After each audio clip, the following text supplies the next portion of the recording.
Like what? I don't know, Rick. Maybe the answer to the question is that there is no answer. Maybe the key to the universe is that there is no key. That's actually kind of deep, Morty. Yeah, I guess you're right.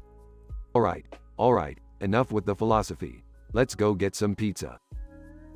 And so, the gang went off to get pizza, content in the knowledge that sometimes, the journey is more important than the destination.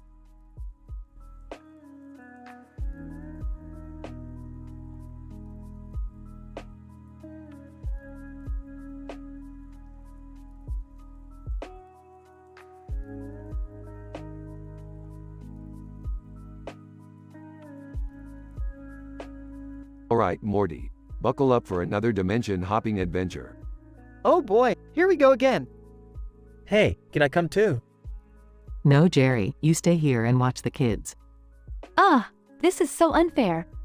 Alright, enough bickering. Let's go. They enter the portal and arrive in a strange dimension. Whoa, what is this place? I don't know, Morty, but it smells like oranges. They see two men sitting at a table. Andy Griffith. Hey there folks, care for a glass of orange drink? Sure, why not? Rick, are you sure about this? Relax, Morty, it's just a drink. They drink the orange drink and suddenly start hallucinating. Whoa, what's happening to us? Rick, what did you do? Hey, don't blame me. This is crazy. I feel like I'm in a cartoon or something. Rick, we gotta get out of here. They make a run for it and escape back to their own dimension. Man, that was intense. Can we please never do that again? Agreed. Wait, did we just hallucinate meeting Andy Griffith? I don't even know anymore.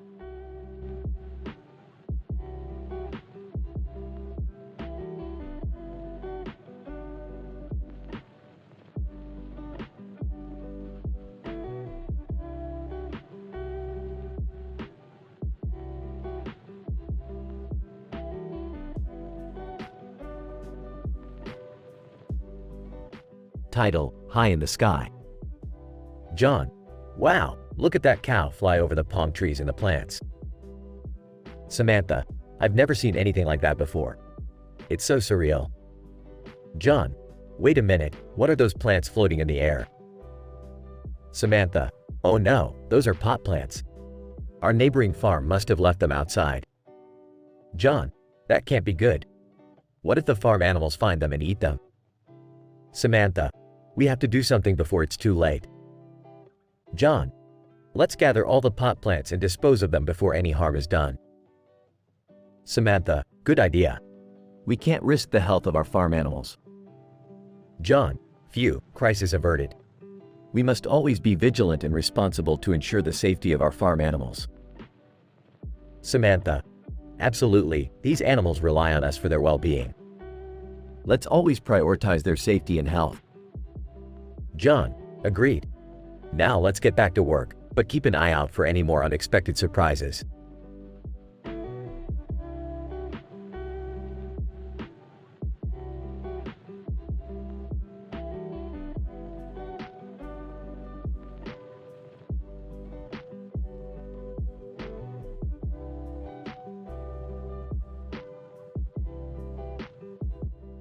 Rick, Morty, and Jerry were on a space adventure when they stumbled upon a planet inhabited entirely by cats.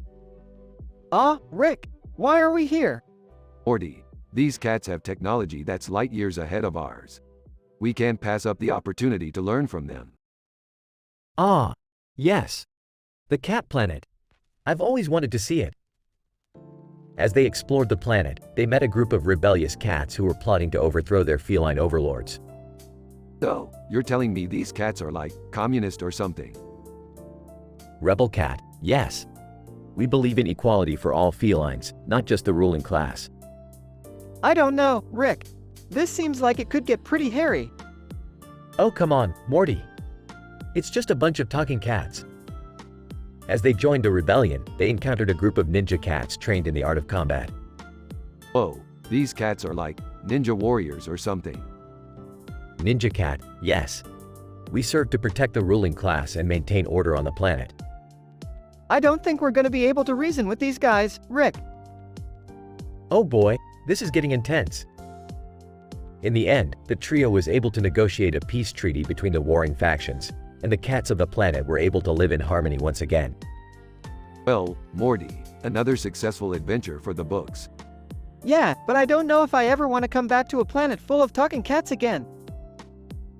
I don't know, I kind of liked it. Maybe I'll come back and adopt a few.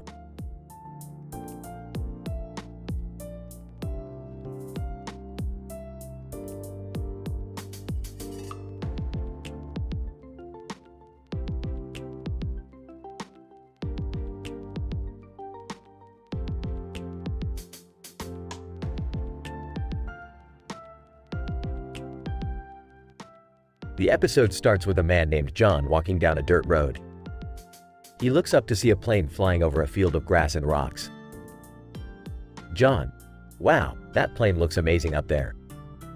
As he continues walking, he hears someone singing in the distance. John, that voice sounds familiar. He walks towards the sound and finds a man named George sitting on a rock singing. George, I am the very model of a modern major general. John, George, is that you? I haven't seen you in years. George, yes, it's me, John. What have you done with your life? John, well, I've been working as a farmer and taking care of my family. George, that's great to hear, John. I've been traveling the world and performing in musicals. John, that sounds amazing, George. I'm happy for you. As they catch up, the plane from earlier lands in the field next to them. John, what's happening over there? George, looks like they're filming a movie. John, interesting. Well, it's great to see you again, George. George, you too, John. Take care.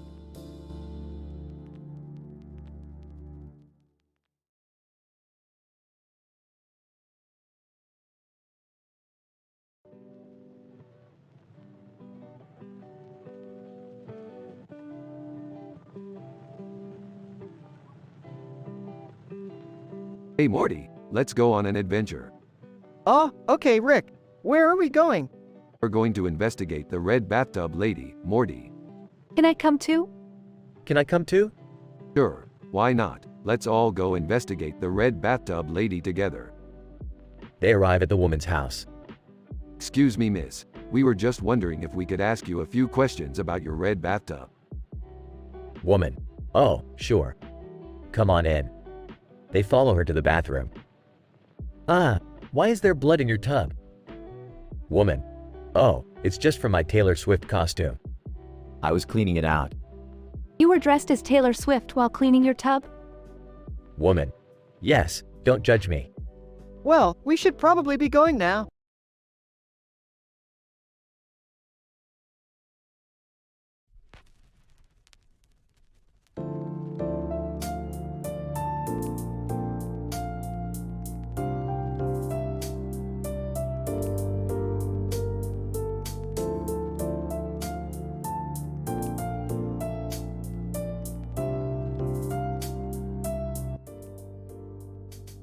Alright, Morty, our mission today is to retrieve the ultimate ingredient for our intergalactic cooking competition.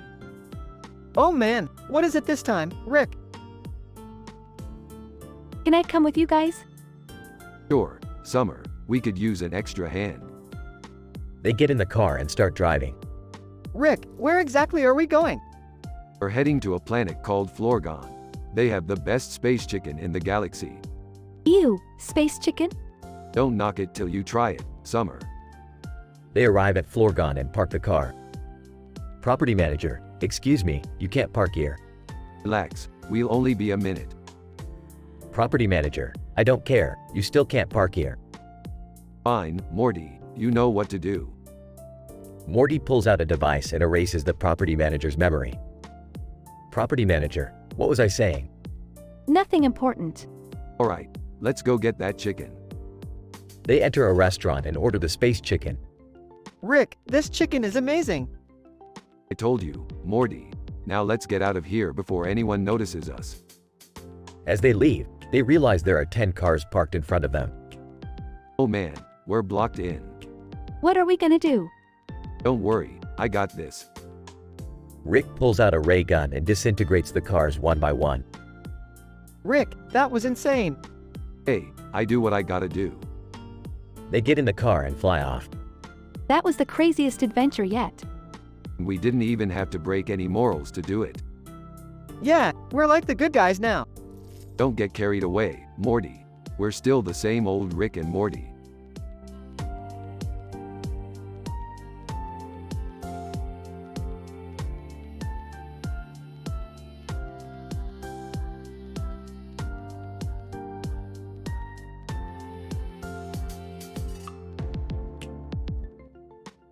Rick and Morty are chilling in the garage when suddenly a woman with a weird mask on her head and mouth appears holding a cell phone.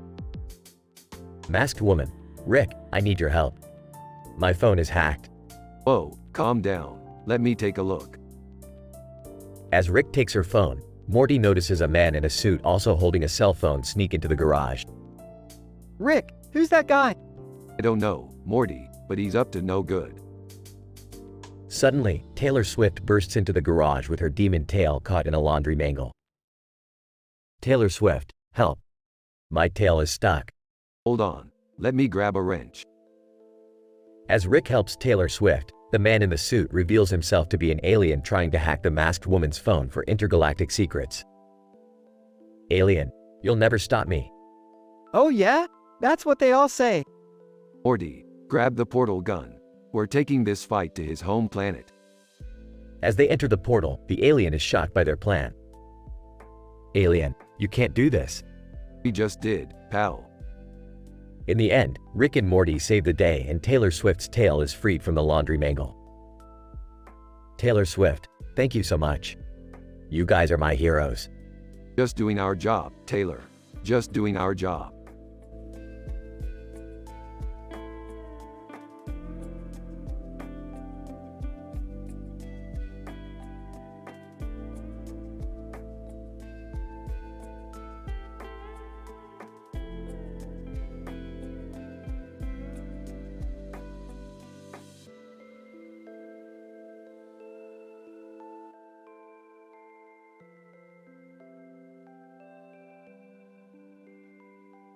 Rick and Morty are watching TV in the living room when they stumble upon an episode of The Price is Right.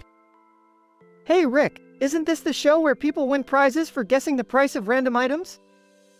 Yeah, Morty, it's a classic game show, but I bet you didn't know it could get weird. As they watch the show, the colorful floor of the studio begins to swirl and warp. Suddenly, the set begins to blur and distort. Whoa, Rick, what's happening? I don't know, Morty, but I've got a feeling we're not in Kansas anymore. As the distortion clears, they find themselves standing on the set of The Price is Right. The host, Drew Carey, greets them with a smile. Drew Carey, welcome to the show, Rick and Morty. Are you ready to win some fabulous prizes? Sure, Drew. But can we make this quick? We've got a galaxy to save. Drew Carey, of course, Rick. Let's get started. The game show challenges begin, with Rick and Morty guessing the prices of various items such as a toaster, a bicycle, and a luxury vacation package. Rick, we're doing pretty good. We might actually win something. Don't get your hopes up, Morty. This show is rigged. As they reach the final round, Drew Carey presents them with a bizarre item. Drew Carey, and now, for the grand prize. Can you guess the value of this? He pulls out a strange alien artifact that begins to emit a bright light. Drew Carey, interdimensional teleportation device. Rick and Morty exchange a look of disbelief. Drew, where did you get that? Drew Carey. Oh, it was donated by some friendly extraterrestrials. They said it was a collector's item. Rick, we have to win that thing. I don't know, Morty. That's a dangerous piece of tech. But as the game show comes to a close, Rick and Morty emerge victorious, winning the interdimensional teleportation device. Drew Carey, congratulations, Rick and Morty. Enjoy your fabulous prizes. Thanks, Drew. But we need to get out of here before things get any weirder. They activate the teleportation device and vanish in a flash of light, leaving behind a confused game show host and a studio full of bewildered audience members. Drew Carey, well, that was certainly an unexpected episode of The Price is Right. Tune in next week, folks.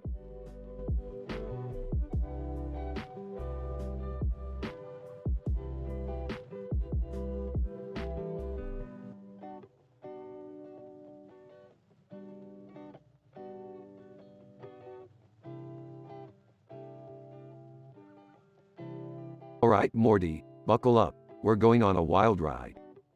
Oh geez, Rick, where are we going this time? Hey guys, what's going on? Shut up, Jerry. We're going to see Rosie O'Donnell.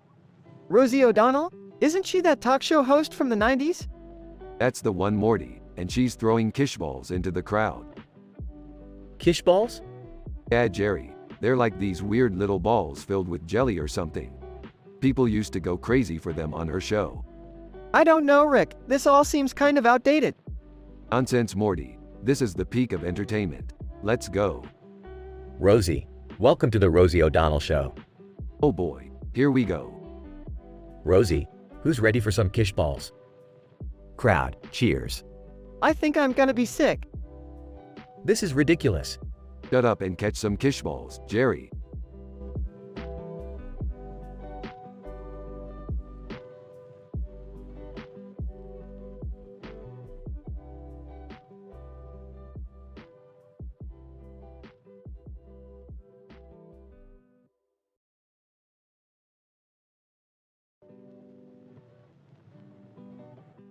Title, Rick's Discovery. What's this old watch doing here? Picks up the old Timex daddling watch. It looks like it's been here for a while. Checks the watch case. This must be its original case. Checks the wallet. There's a note here, found this watch on my morning jog. We'll leave it here in case the owner comes back. It's strange that no one has come to claim it. I'll take it home and try to find its owner online. It might be important to someone.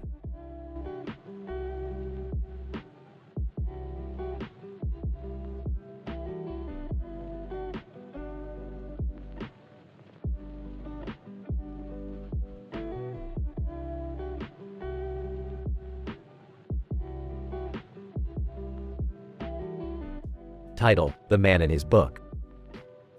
The man sat at his desk with a tome of grandeur before him, the flickering flame of a lamp casting a warm glow upon the pages.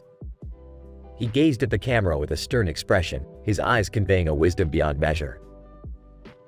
The book was bound in leather, the cover adorned with an intricate design that spoke of a scholarly work. The man opened it with tenderness, as if handling a precious artifact. For hours he sat there, reading each page with a meticulousness that bordered on obsession. The words were grand and verbose, their meaning lost on most common folk. But to the man, they were a treasure trove of knowledge, a gateway to the secrets of the universe. As he read, his eyes flickered with excitement, his fingers tracing the curves of the letters as if they were a lover's skin. The lamp burned low, but he didn't notice, so enraptured was he by the text before him. Finally, he closed the book with a sense of satisfaction, a smile playing upon his lips. He had delved into the depths of knowledge and come out the wiser for it. The man rose from his desk, stretching his limbs as he did so. He turned to the camera once more, his eyes alight with a newfound knowledge. "Dear viewers," he said, "never underestimate the power of a good book. For in its pages lie the secrets of the universe, waiting to be uncovered by those with the patience and dedication to seek them out." And with that, he switched off the lamp and left the room, his mind alive with the possibilities of what lay beyond the pages of his beloved tome.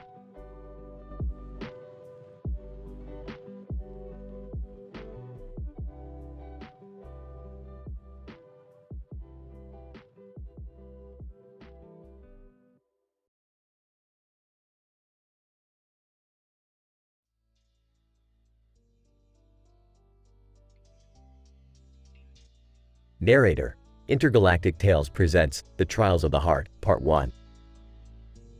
Ayoko Watanabe. It's my 18th birthday, and I'm already a commander of the Hellfire Brigade. Captain Johnson. Ayoko, you've been given a mission to locate the lost planet of Atreides and find the Arcadia. Ayoko Watanabe.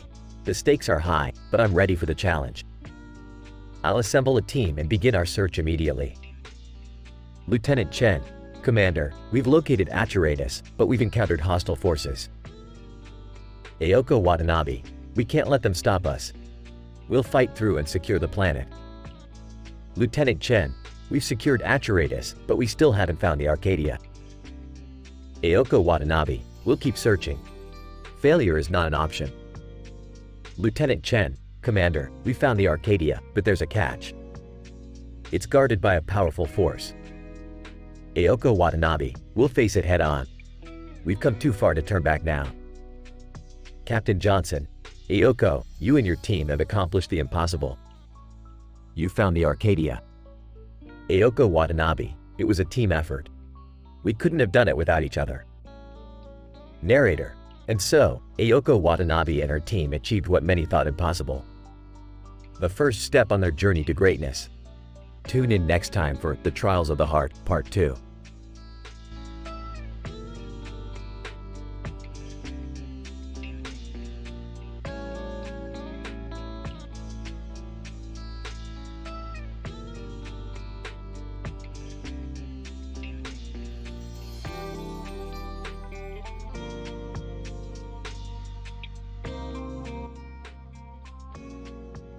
Narrator. A group of anime characters stood together in front of a purple background with a white cloud in the background, in continuation of the Tale Trials of the Heart Part 1. To assist Commander Watanabe, the Intergalactic Council introduced to her the free-spirited but ruthlessly cunning spacefaring pirate Captain Harlock. Commander Watanabe, welcome, Captain Harlock. It's an honor to have you on board. Captain Harlock, the honor is mine, Commander. I hope I can be of service. Narrator.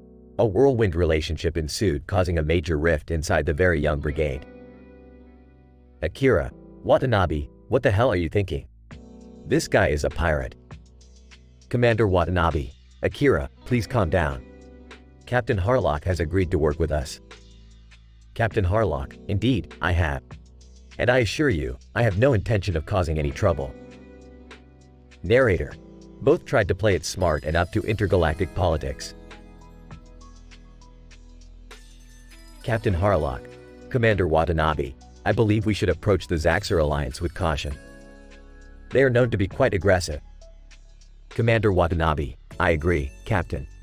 We'll need your expertise to navigate this delicate situation. Narrator. As they worked together, the tension between them grew. Captain Harlock. Watanabe, you may be a commander, but you're also a woman. Don't forget that. Commander Watanabe, excuse me? Narrator. The rest of the very young brigade watched on in shock as the two clashed. Hero. This is bad. They're going to tear each other apart. Narrator. Will the two be able to put aside their differences and work towards a common goal? Only time will tell.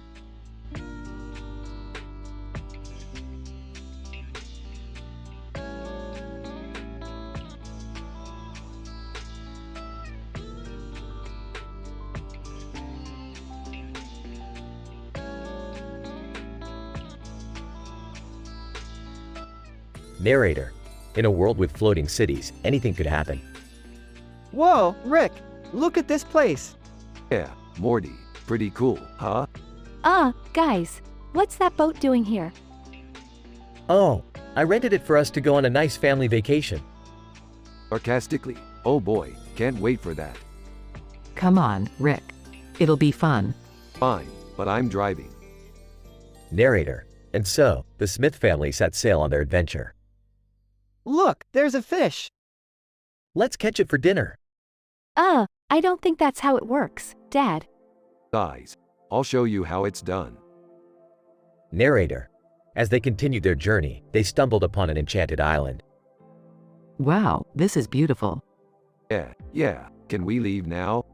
Gasps, look, there's a cave. Narrator. And so, they ventured into the mysterious cave. Hey, this looks like a treasure chest. Dad, no. Narrator. And that's when they realized they were not alone. Alien. WHO dares to enter our territory? Unimpressed. Oh great, more aliens. Wait, aliens? Narrator. And the Smith family found themselves in the middle of an intergalactic war. Will they make it out alive? Only time will tell.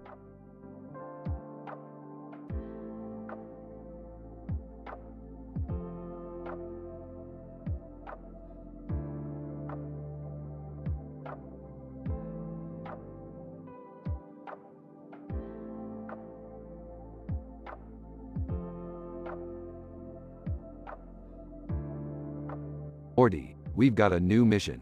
We're heading to the planet Stinky Cheese. Stinky cheese? Ew, that sounds gross.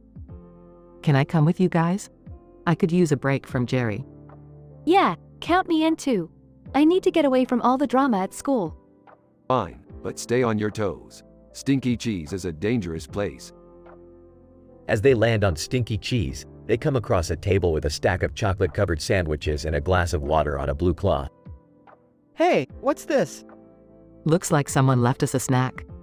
I don't know about you guys, but I'm starving. Hold up. Don't just eat everything you see. This could be a trap. But Rick, they're just chocolate sandwiches. What could go wrong?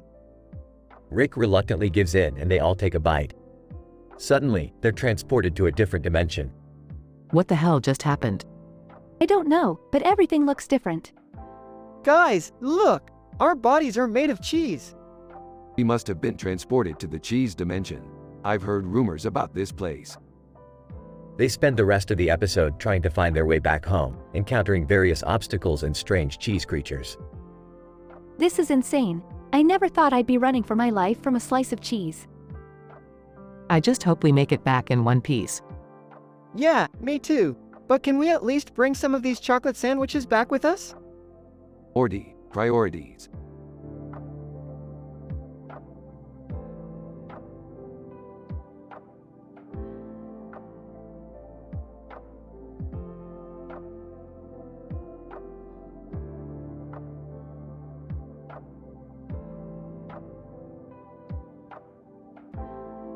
Okay, Morty, we gotta go to this field where this woman throws a frisbee. I need to analyze the science behind it. Oh, okay, Rick. But why do we have to go there? Because, Morty, the woman throwing the frisbee is actually an alien from another dimension. I need to extract some DNA from her to complete my research. Hey Dad, what are you doing here? Beth, this is a science mission. Don't ruin it for me. Wait, is that the headless horseman over there? He's kinda cute. Summer, don't get involved with him. He's a creepy undead guy. Actually, he's been eyeing me for a while now. I think he likes me. Beth, he doesn't have a head. How can he even like you? Headless Horseman, in a muffled voice, I can hear you guys. And yes, I like Beth. Okay, this is getting out of hand. Everyone, let's get out of here before things get even weirder. Wait, I lost my phone. I need to find it. Morty, find her damn phone before we get stuck in this dimension forever. Whispering to himself, why do I always have to be the responsible one?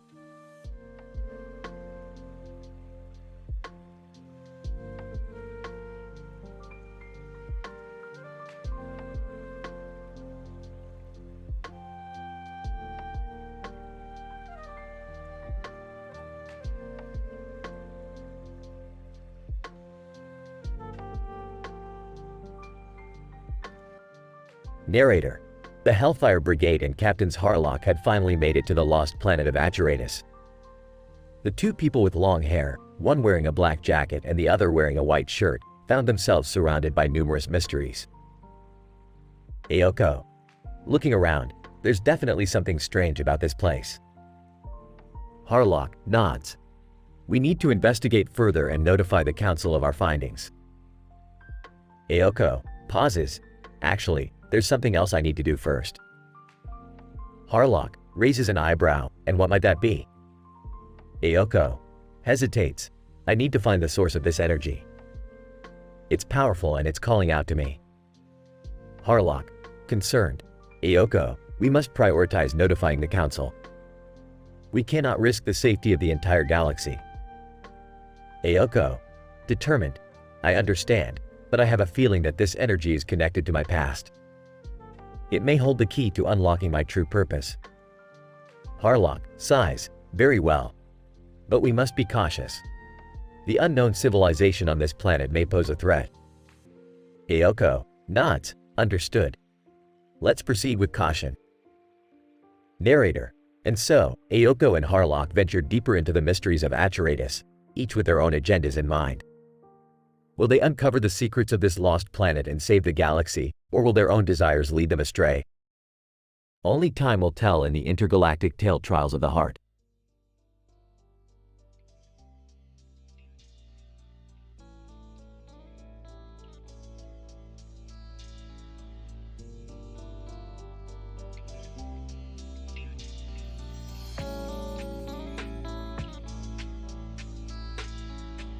Alright, Morty, buckle up. We're going on a joyride to the sci-fi city on the 13-moon planet.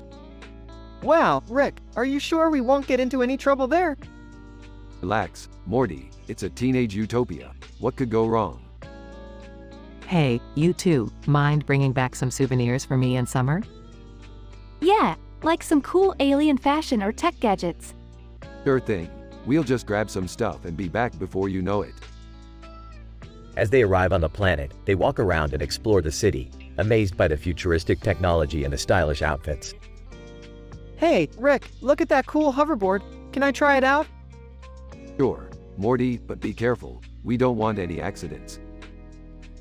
As Morty hops on the hoverboard and begins to ride, he accidentally crashes into a group of alien teenagers, causing chaos and destruction. Oh my god, Morty, what did you do? Rick, you said this was a teenage utopia. How could this happen? Well, technically, it still is a teenage utopia. They're just teenage aliens with a different definition of fun. The group tries to make it up to the alien teenagers by throwing a massive party with music, dancing, and alien cuisine. And in the end, they all come together and have a blast. That was insane, Rick, but at least we made some new friends. Yeah, and we also learned that sometimes, it's not about where you are, but who you're with that makes it a utopia. The group flies off into the sunset with memories of their wild adventure on the 13-moon planet.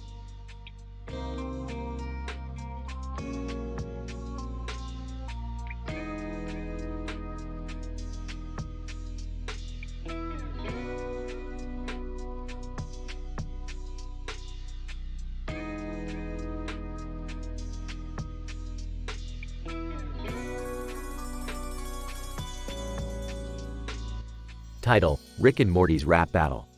Go Morty, let's show them what we got with this rap battle.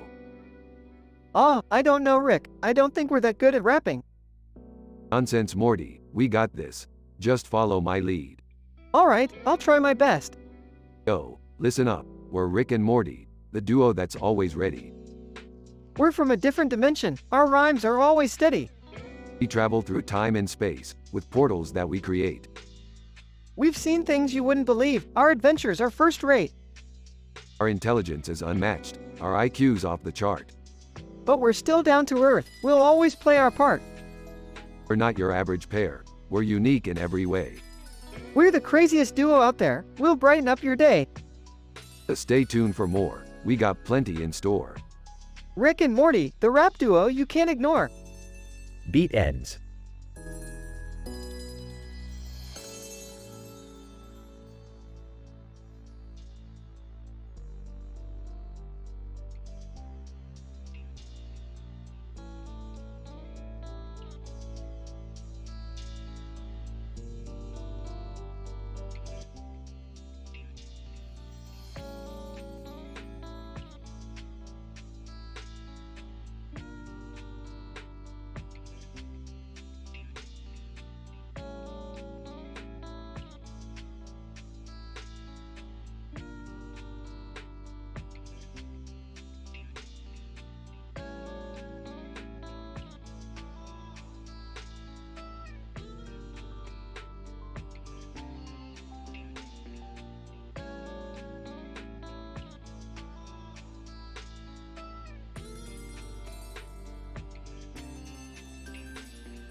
Title: The Tale of the Funny Stickers.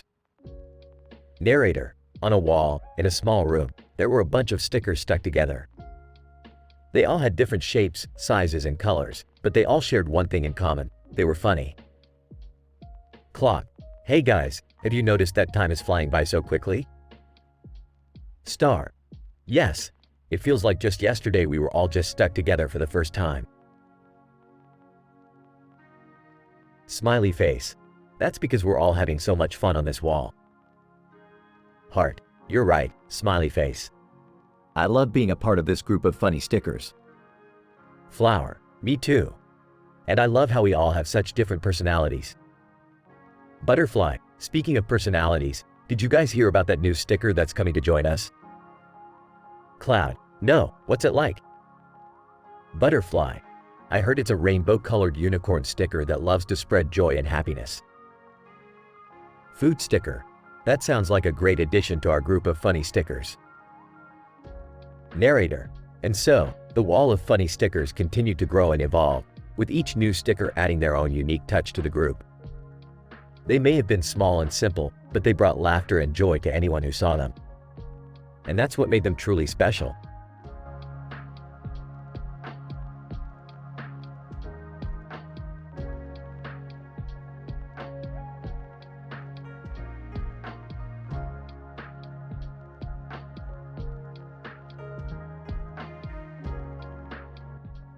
Rick, Morty, and Jerry are on a fishing trip on the ocean moon of Apodorsis 2. As they sit in silence, staring at the water, they suddenly hear a strange noise. What was that? Relax, Jerry. It's just the sound of the ocean. I don't think that's the ocean, Rick. It sounds like something's coming towards us. Suddenly, a giant creature emerges from the water and starts attacking the boat. What the hell is that thing? Looks like a mutated sea monster. Time to fight back. They grab their fishing rods and start hitting the monster with them. This isn't working, Rick. We need something stronger. Rick pulls out a laser gun from his pocket and starts shooting at the monster. Where did you even get that thing?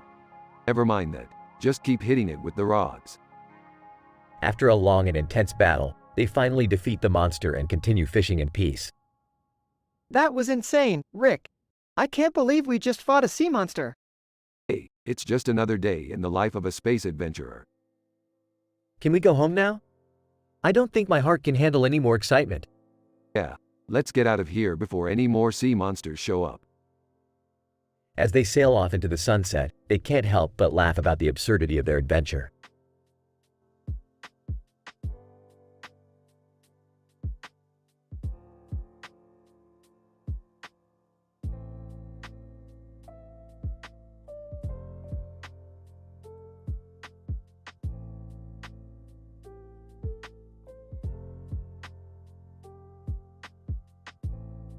Hey, how's everyone doing tonight? Let's get this party started.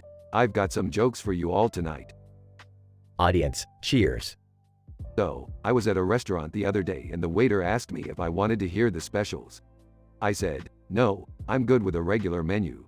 I mean, who needs a special when you're already a mess, am I right? Audience, some laughter. But seriously, have you all heard about that new restaurant called Karma? There's no menu, you just get what you deserve. Audience, more laughter. Heckler, that's not even funny. Hey, buddy, if you want to provide the comedy tonight, you're welcome to come up here and try. Heckler, silence. Alright, moving on. You know the difference between a poorly dressed man on a trampoline and a well-dressed man on a trampoline? Attire. Audience, mixed reactions. Okay, tough crowd. How about this one? Why did the tomato turn red? Because it saw the salad dressing. Audience, some chuckles. Alright, that's my time. Thanks for coming out tonight, folks. Audience, applause. And remember, if you can't laugh at yourself, I'll be happy to do it for you.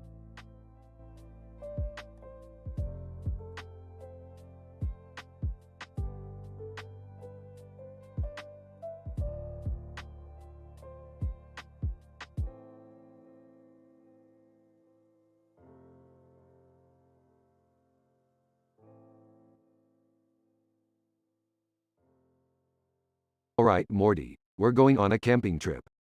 Really, Rick? I don't know if I'm prepared for that. Don't worry, Morty, I've got everything we need. Except for food, water, shelter, and clothing. Can I come too? Sure, Summer, but no complaining. This is a survival trip. The trio sets out on a dirt road in the woods. How are we supposed to find food and water? We'll just follow this path until we find civilization. Rick, I think we're lost. They come across a woman with a huge backpack. Woman, hey, do you guys know where the nearest town is? We're lost too, but you can join us on our camping trip. Bigfoot suddenly appears. Bigfoot, hey babe, need a hand? Woman, actually, I could use some help setting up camp. Bigfoot and the woman hit it off. Rick, did you know Bigfoot could talk? Of course, Morty. Haven't you learned anything on our adventures? This is insane. As the group sets up camp, Rick pulls out a flask. Anyone want a drink? I'm not sure that's a good idea. Yeah, Rick, we're trying to survive here. Fine, more for me. The night brings a surprise as the group hears strange noises. Woman, what was that? Relax, just some forest creatures. A pack of wolves appears. Rick, do something. Don't worry, Morty, I've got this. Rick pulls out a laser gun and saves the group. That was insane. See, Morty, camping can be fun. As the sun rises, the woman and Bigfoot say their goodbyes. Woman, thanks for letting me join you guys. It was a wild night. Bigfoot, call me. We should do this again sometime. Yeah, but let's plan ahead next time. Agreed. Now, who's hungry? The group sets out on the dirt road, ready for their next adventure.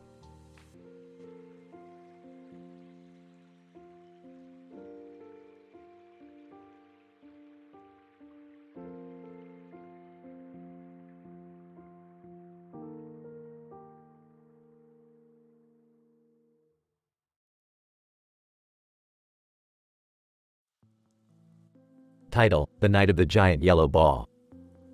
John, wow, look at the size of that yellow ball in the middle of the building. Samantha, it's amazing, I've never seen anything like it before.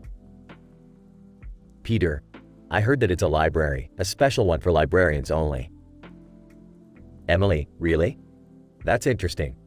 I wonder what kind of books they have. David, let's go in and find out. As they entered the building, they were greeted by the librarian. Librarian, welcome to the Library of Librarians. How may I assist you? John, we were just curious about the giant yellow ball in the middle of your building. Librarian, the sphere of knowledge. It contains all the knowledge of the universe. Samantha, that's incredible. Peter, is it possible for us to see it up close? Librarian, of course, follow me. As they approached the sphere, they noticed that the stars in the sky above them began to glow brighter. Emily, look at the stars, they're amazing. David, it's as if the knowledge from the sphere is spreading to the stars above. They all stood in awe, taking in the beauty of the night sky and the sphere of knowledge, feeling grateful for the opportunity to witness such a magnificent sight.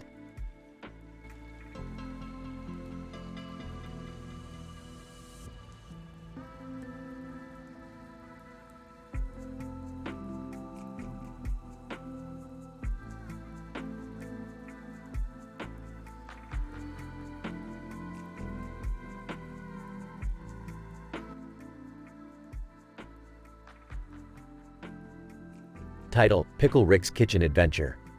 Morty, we're going on a culinary adventure today. Oh geez, Rick, do we have to? You know how my stomach gets.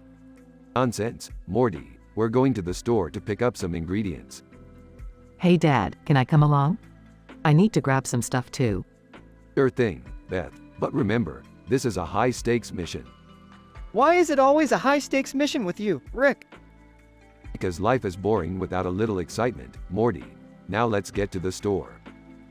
Rick and the gang arrive at the store kitchen area. Okay, Morty, we need to find the perfect spices for our dish. Rick, why are you shaking that jar of pickles? Because, Morty, I'm turning myself into a pickle. Dad, what the hell? We're in a grocery store. Relax, Beth. I'll turn myself back before anyone notices. Rick transforms into Pickle Rick and rolls off the counter. Pickle, ha, this is amazing. I'm invincible. Rick, get back here.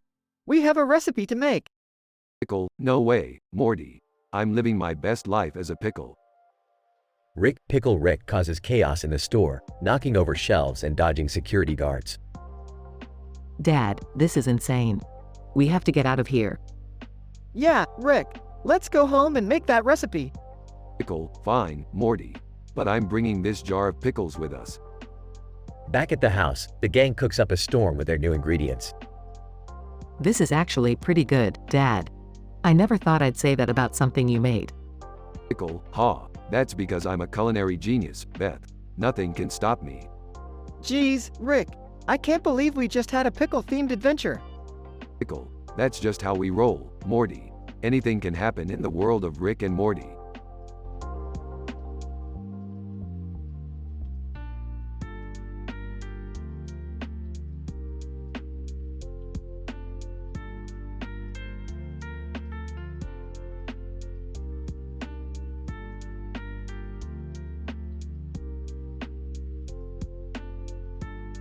Alright, Morty, we're going on a crazy adventure tonight, so buckle up.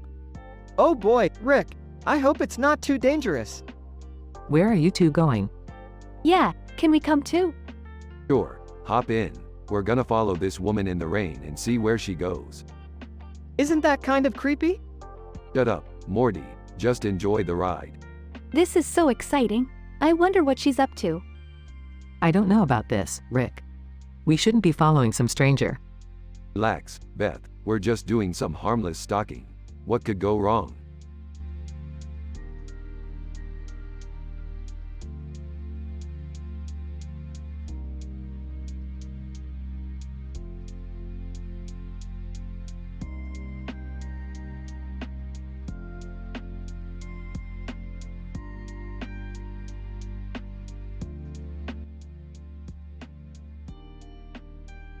Title: The Man with Long Hair and a Suit. Opening shot of a man standing on the stage with long hair and a suit, looking into the camera with a serious look on his face. Man. Hey everyone, thanks for coming out tonight. I'm the man with long hair and a suit. And let me tell you, it's a great way to confuse people. They don't know whether to call me sir or ma'am. Audience laughter. Man, but seriously, I'm here to talk about high moral standards. You know, it's a good thing to have, especially when you're in a bar and someone offers you a drink. You say no thank you, I have high moral standards. And then you go home and drink alone like a responsible adult. Audience laughter. Man, I was raised with high moral standards. My parents always told me to treat others the way I want to be treated.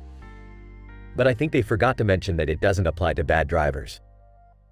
If someone cuts you off, they deserve a few choice words. Audience laughter. Man, speaking of bad drivers, have you ever noticed how people drive differently when they have a bumper sticker on their car? It's like they think it gives them a license to be a jerk. Oh, sorry officer. I didn't realize my coexist bumper sticker allowed me to run red lights. Audience laughter. Man, but let's talk about something more positive. I recently started a charity for people who are addicted to watching cat videos on YouTube. It's called Feline Anonymous. And let me tell you, getting a room full of cat lovers to stop talking about their pets is like hurting cats. Audience laughter. Man, and finally, I want to talk about something that's important to me. I have a pet peeve about people who wear sunglasses indoors. It's like they're trying to say, I'm too cool for regular lighting. But let me tell you, if you're wearing sunglasses indoors, you're not cool. You're a walking cliche. Audience laughter. Man, thanks for coming out tonight, everyone. Remember, keep your moral standards high, your cat video watching in check, and your sunglasses outside. Good night. The audience erupts in applause as the man with long hair and a suit exits the stage with a smile on his face.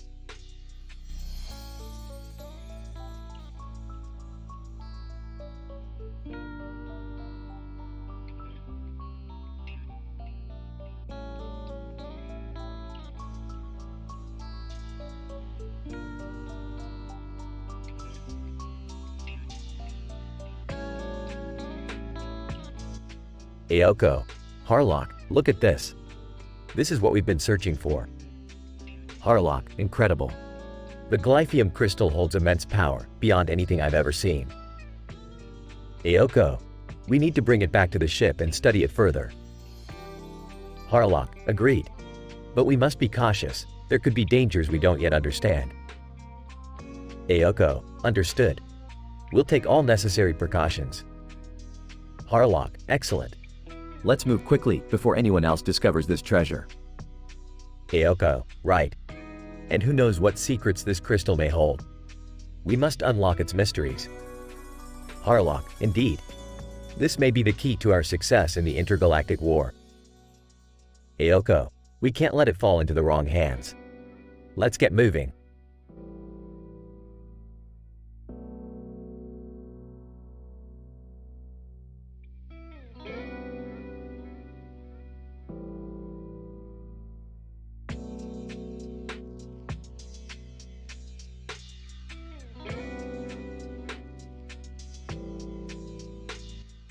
Harlock, we have to move quickly, Ayoko.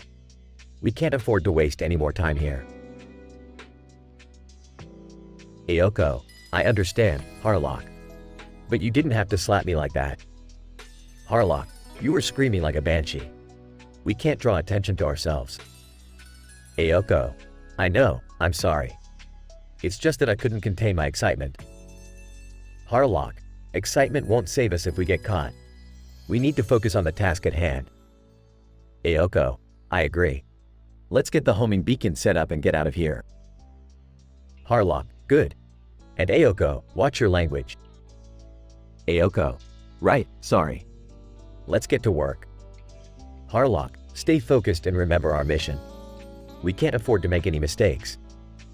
Ayoko, understood, Harlock. Let's get this done.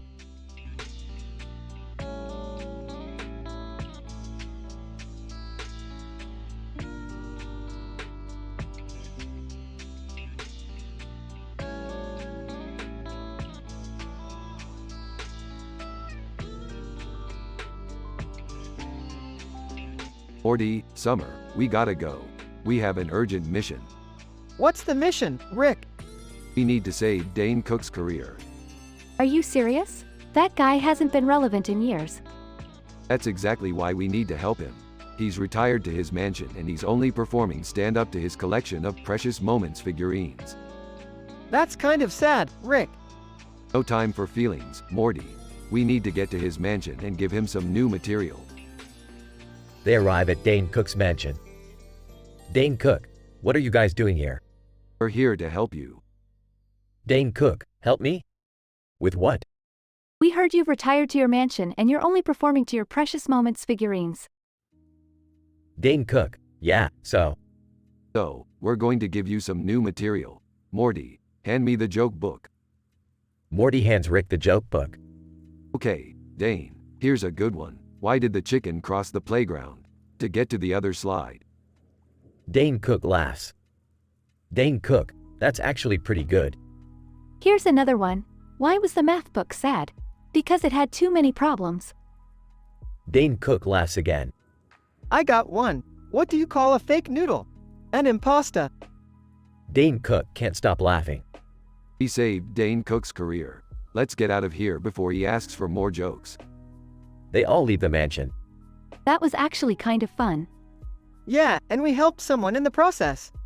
Don't get too sentimental, Morty. We still have a universe to save.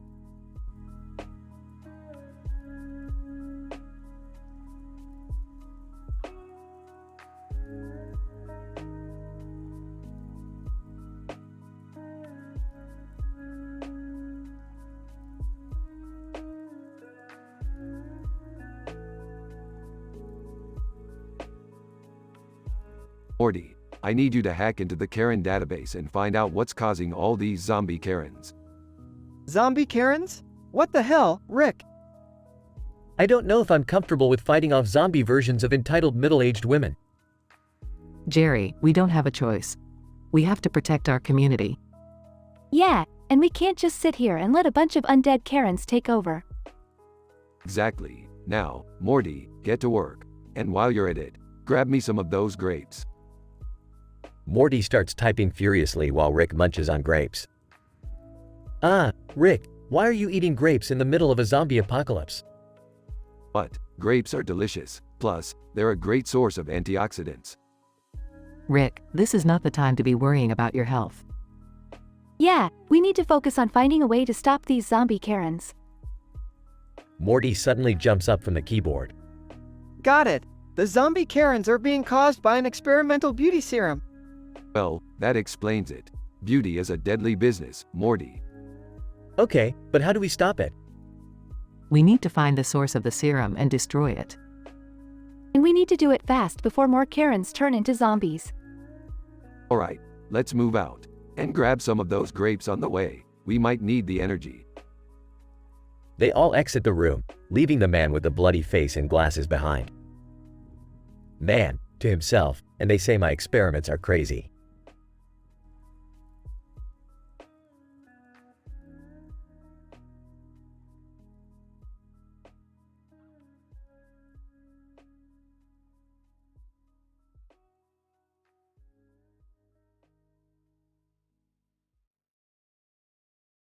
Morty, we gotta go save the world from these alien cats.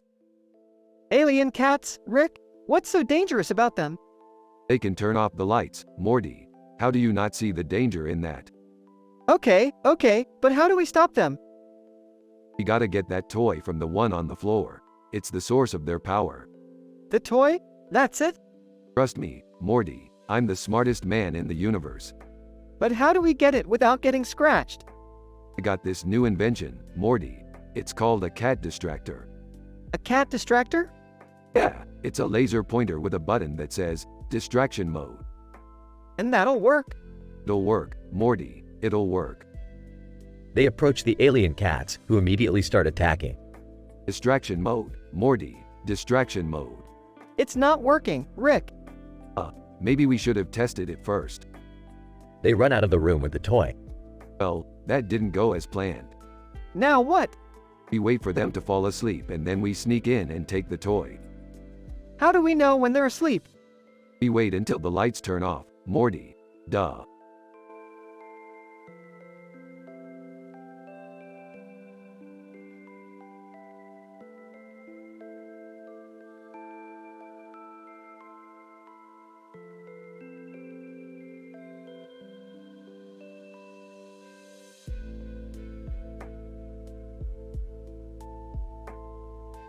What's the sitch, Beth? Why the long face? Jerry's been sucked into the Watchtower universe and is being converted into the Jehovah Witness cult. Oh geez, we gotta do something. I don't know, Morty. Sounds like he's already made his choice. Plus, I'm not really into religion. Especially not ones that involve going door to door. But he's my husband. We have to save him. Alright, fine. I'll whip up a portal gun and we'll head over there. But I'm not promising anything. They arrive in the Watchtower universe and see Jerry preaching to a group of people. And that's why you should join the Jehovah Witness cult. We have cookies. Jerry, what the hell are you doing? Rick, Beth, you gotta join the cult too. It's amazing. No way, Jerry. We're here to save you. Yeah, and I don't want to join a cult that doesn't let me watch TV. Alright, let's get out of here before we're brainwashed. I'll open another portal. As they're leaving, they hear a voice calling out to them. Voice. Hey, you guys want to hear about our Lord and Savior, Cthulhu? Oh, for the love of let's get the hell out of here. They return home and Beth hugs Jerry. Thank God you're back to normal. Yeah, I don't know what came over me. The cookies were just so good. I'm just glad we didn't get stuck there forever. Hey, it wouldn't have been the worst thing in the world. At least they had good cookies.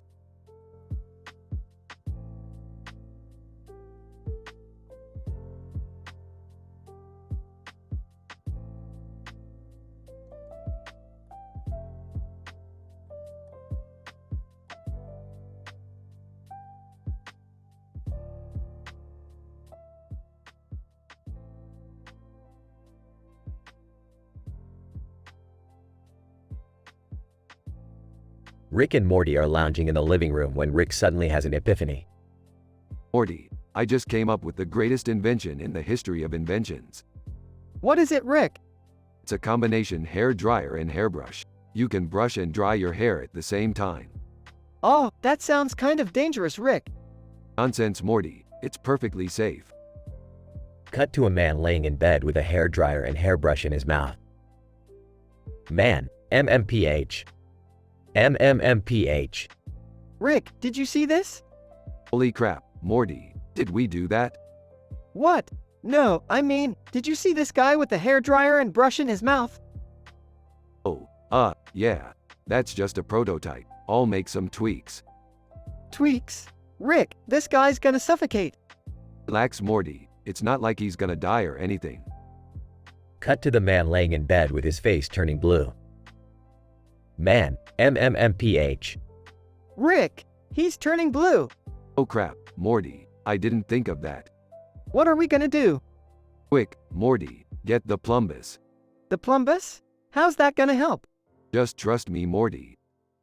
Morty runs off to grab the plumbus while Rick tries to keep the man alive. Man, MMMPH. Stay with me, buddy. You're gonna be okay.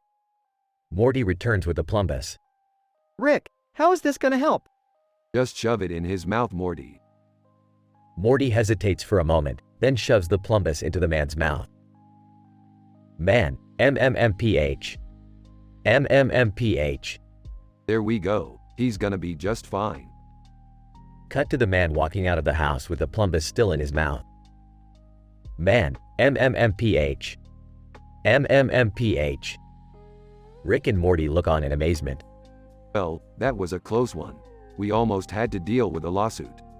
Yeah, that's great, Rick. But what are we gonna do with all these hairdryer, hairbrush prototypes? Hey, I don't know. Maybe we can sell them to some suckers on the internet. Rick, that's not very ethical. Ethical, Morty. We just saved a man's life with a plumbus. I think we're beyond ethical at this point. I guess you're right, Rick. Of course I'm right, Morty. I'm always right.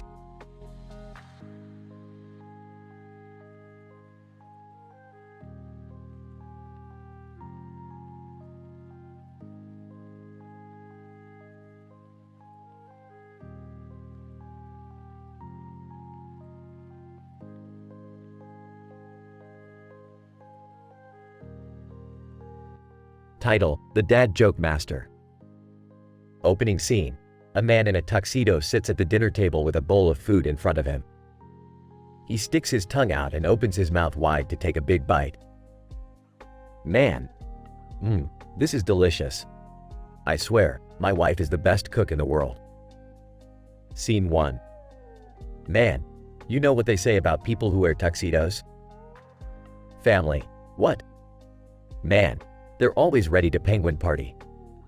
Scene 2. Man. Why did the tomato turn red? Family. Why? Man. Because it saw the salad dressing. Scene 3. Man. Did you hear about the kidnapping at the park? Family. No. What happened? Man. He woke up. Scene 4.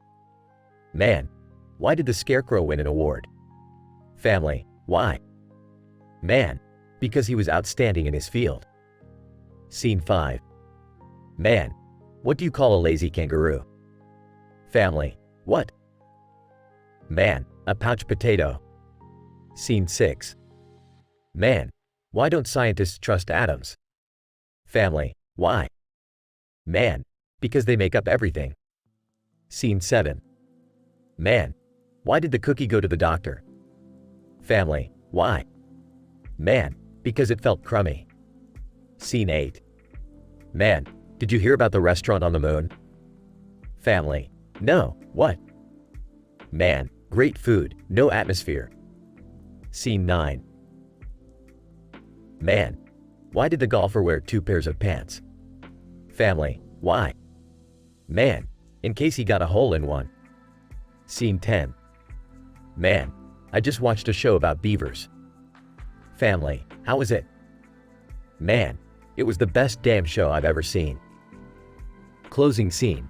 The camera zooms out as the family laughs at the man's jokes. The man finishes his food and wipes his mouth with a napkin. Man, thank you, thank you. I'll be here all week. Don't forget to tip your server.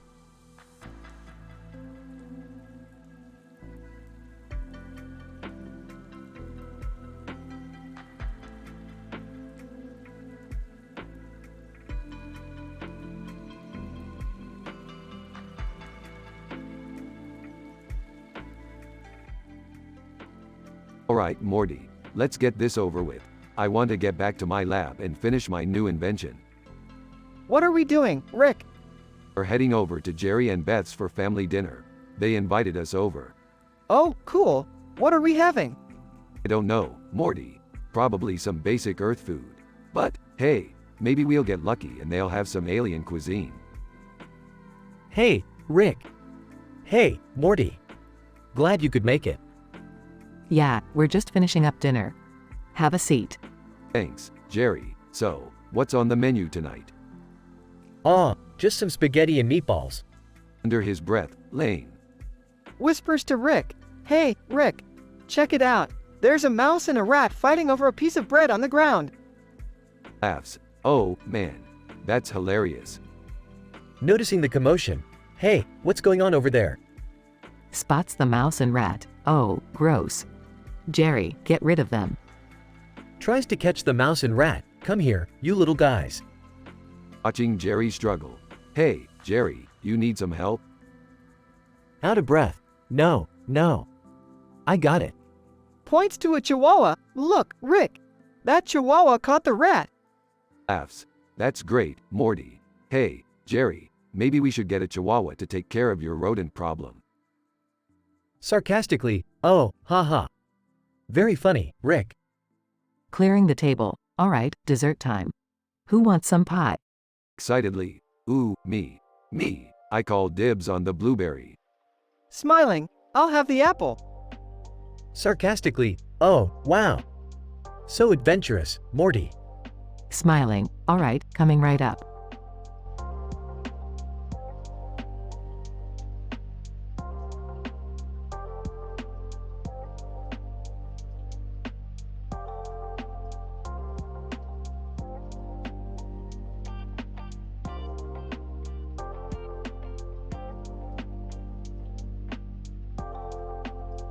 Hey Morty, Summer, check out this episode of Iron Chef. Dane Cook is competing. Dane Cook. Isn't he a comedian? Yeah, what's he doing on a cooking show?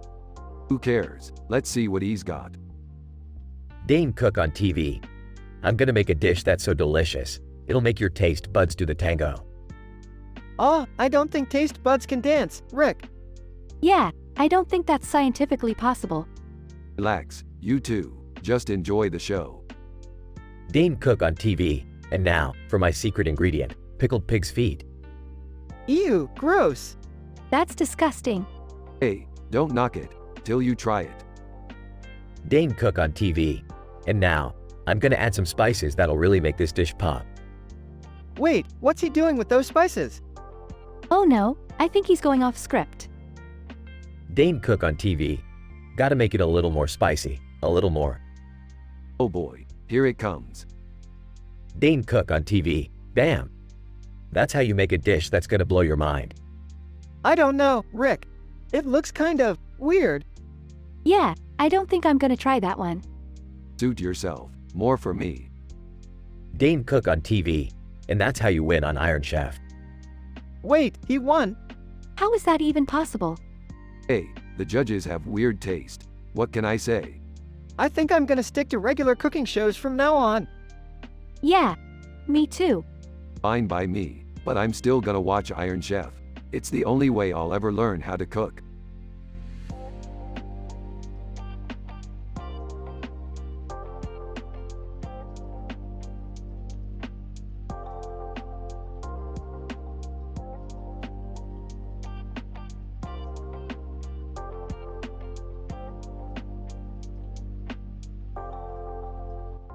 Captain Aoko, Lieutenant Chen, prepare the guest quarters for our visitor. I want them to be comfortable during the journey. Lieutenant Chen, yes, Captain. I will make sure everything is ready for them. Navigator, Captain, we are approaching the designated coordinates for the Intergalactic Council HQ. Captain Ayoko, excellent work, navigator. Let's make our way to the council chambers. As they entered the council chambers, they were greeted by a group of beings from different planets and galaxies. Captain Ayoko approached the podium and began to speak. Captain Ayoko, honorable members of the council, I come before you today with a matter of great importance. Our guest on board has information that could potentially save countless lives. However, they have been reluctant to share it with us. I ask for your assistance in convincing them to reveal this information. The council members murmured amongst themselves before the head of the council spoke up. Head of council, Captain Ayoko, we understand the urgency of this matter. We will do everything in our power to help you retrieve the information needed. Captain Ayoko nodded in gratitude before turning to leave. As she walked back to her ship, she couldn't help but wonder what secrets the guest was hiding and what kind of danger it could bring.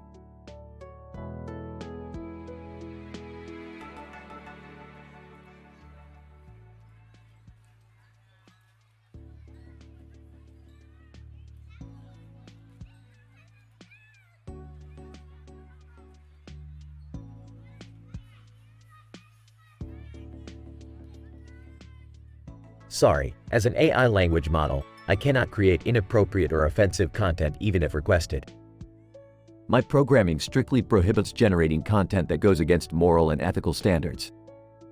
I suggest we focus on creating a fun and entertaining episode without any inappropriate or offensive elements. How about we create an episode where Rick and Morty stumble upon a portal that leads them to a different dimension where they must compete in a wacky and bizarre game show to win a prize?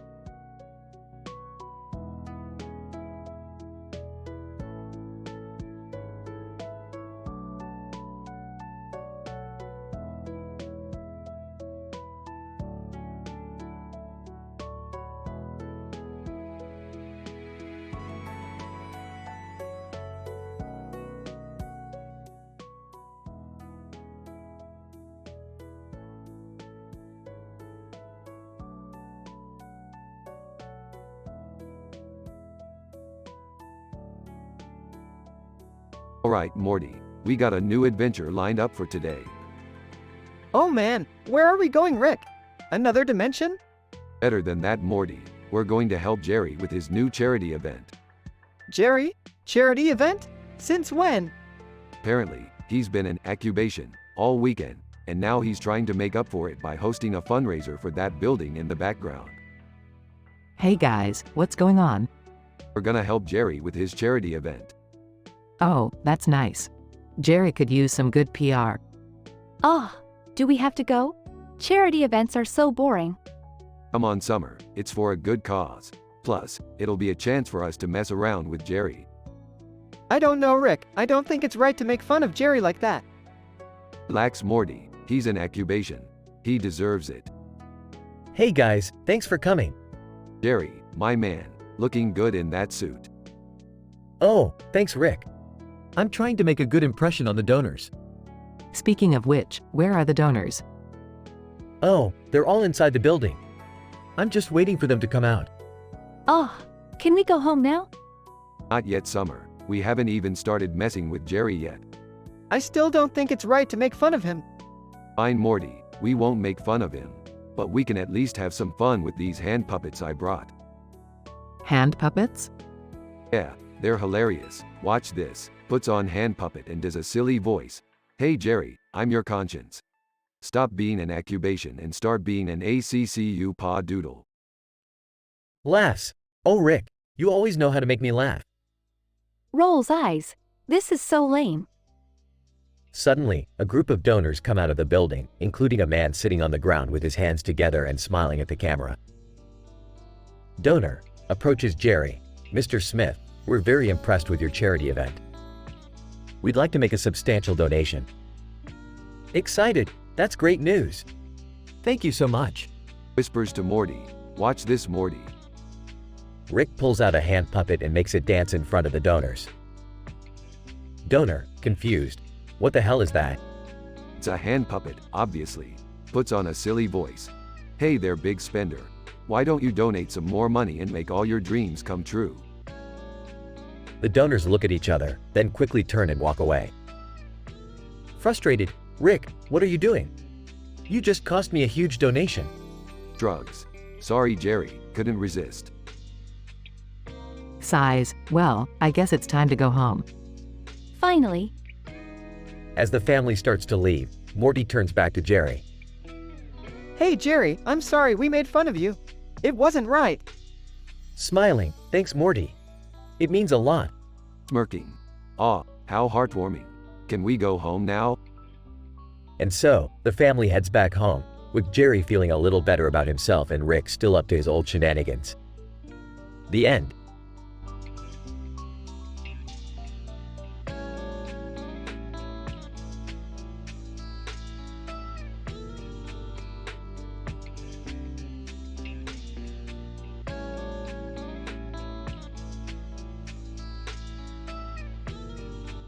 Title: The Spork Conspiracy.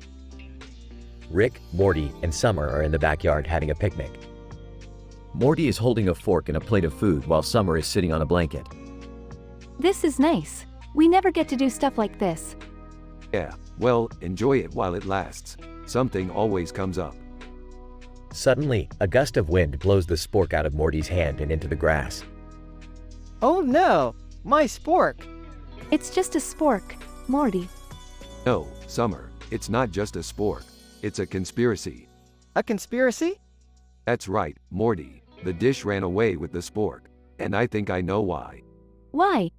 It's a message. The spork is trying to tell us something. Like what? That's what we have to figure out. Summer, get the metal detector. Why do we need a metal detector? Because the spork is made of metal, Summer. Duh. They search the grass with a metal detector until they find a buried object. What is it? It's a fork. A fork? That's it? No, Summer, it's not just a fork. It's a clue. A clue to what? The ultimate conspiracy. The one that goes all the way to the top. The fork is just the beginning. What do we do now? We keep digging. We keep searching. And we never give up until we find the truth. Yeah, let's do it. As they all dig into the ground, a dog walks by and watches them curiously from above. Dog, thinking, these humans are crazy. But they sure are entertaining to watch.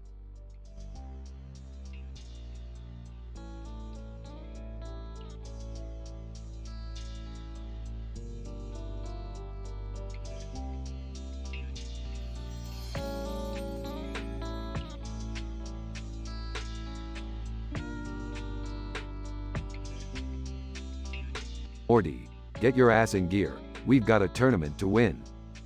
What kind of tournament? The kind where you fight until you're the last one standing. Now grab your gear and let's go. As they arrived at the arena, they saw hundreds of fighters, all ready to compete. Rick, I don't think I'm ready for this. Relax, Morty. I've got this in the bag. The first round began, and Rick effortlessly took out his opponents with his advanced fighting skills and gadgets. Morty, on the other hand, struggled to keep up. Rick, I don't think I can do this. Don't be a pussy, Morty. You've got this. As the tournament progressed, Rick and Morty found themselves facing off against each other in the final round. You ready to lose, Morty? Not a chance, Rick. The two started fighting, both evenly matched. It was a back-and-forth battle until finally, Morty gained the upper hand and knocked Rick out of the ring. I did it. I won. Congratulations, Morty. You're the champion. Thanks, Rick. I couldn't have done it without you. Yeah. Now let's go home and celebrate with some interdimensional booze.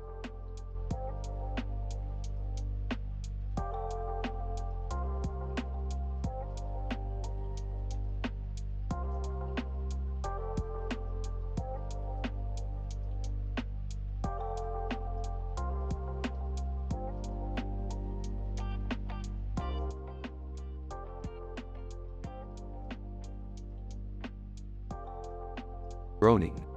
Morty, my head is killing me. What happened last night? You got trashed, Rick. And you got a tattoo. Looks at his lower back. Oh no. Morty, what does it say?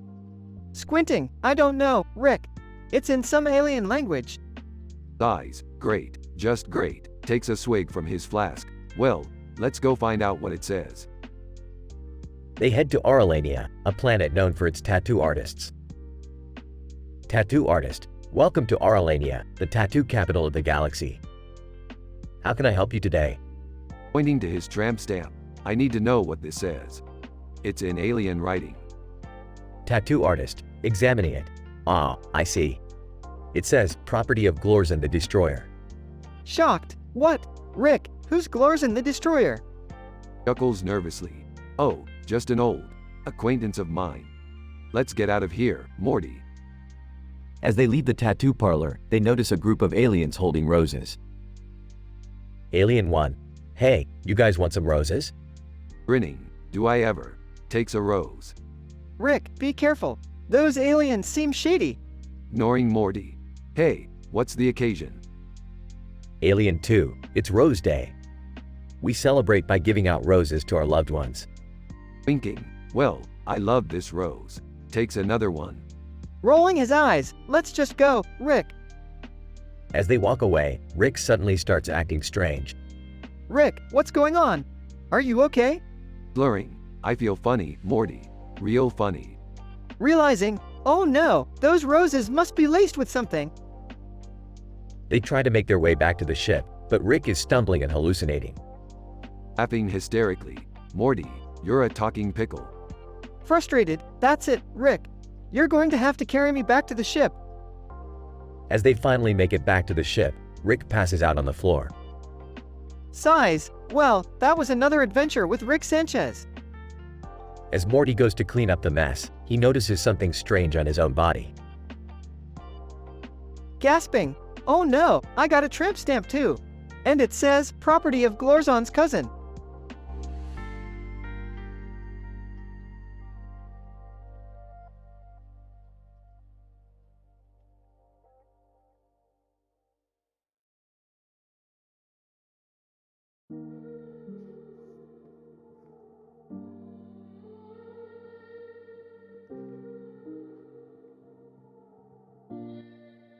Narrator. The council delegates looked at each other, unsure of what to say. Finally, one of them spoke up. Delegate 1. We appreciate your offer, Harlock, but we must first discuss the potential impact of mining glyphium crystal on the planet Aturatus. Harlock, impact? What impact? This is a simple mining operation. We'll be in and out before you know it. Delegate 2. We cannot simply ignore the environmental consequences of mining on this planet.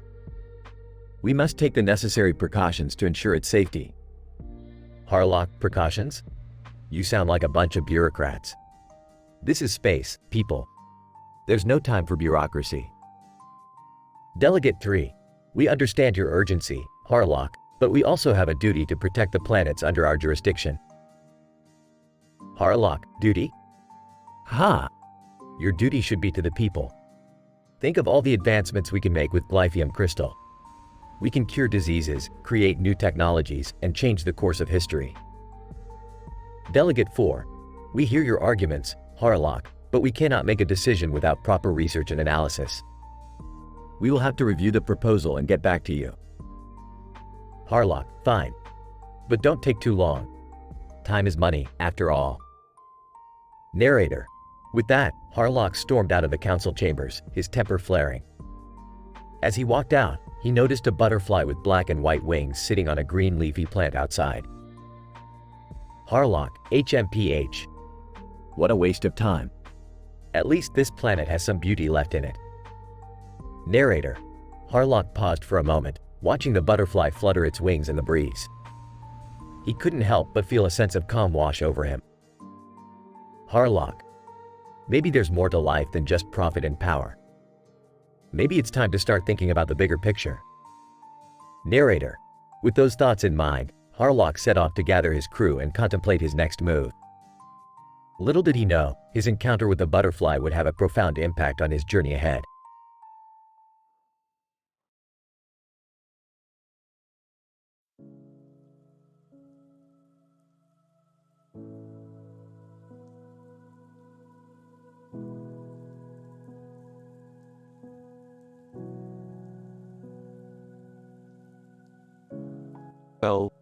Well, what do we have here on this fine day?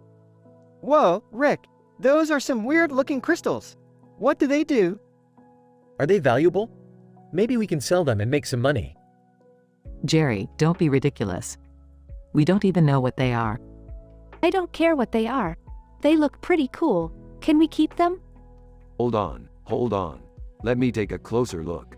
These are ileolite and glyphium crystals. One is magenta and the other cerulean and midnight blue. What do they do, Rick? I don't know, Morty. That's the fun part. Let's experiment with them and see what happens.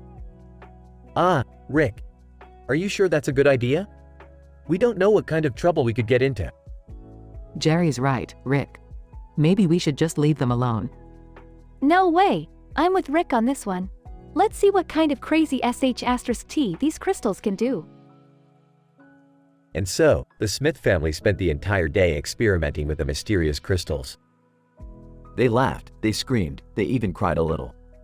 But in the end, they all agreed that it was one of the craziest and most hilarious experiences they had ever had.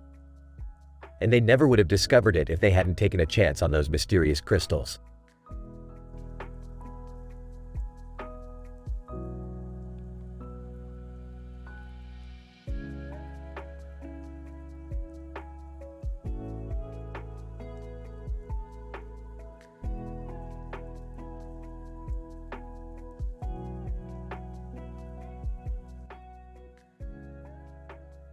Morty, grab that rolled up blanket from the bed.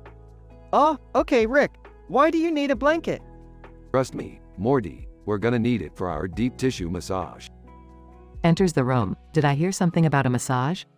Yeah, Beth, we're gonna give each other some deep tissue massages. Sarcastically, oh wow, sounds like a real bonding experience. Ignoring Beth's comment. Alright, Morty, let me show you how it's done. Starts massaging Morty's back. Oh man, Rick, that feels amazing. Picking up a book from the bookcase. Ah, you guys are so weird. Jokingly. Hey, don't knock it till you try it, Beth.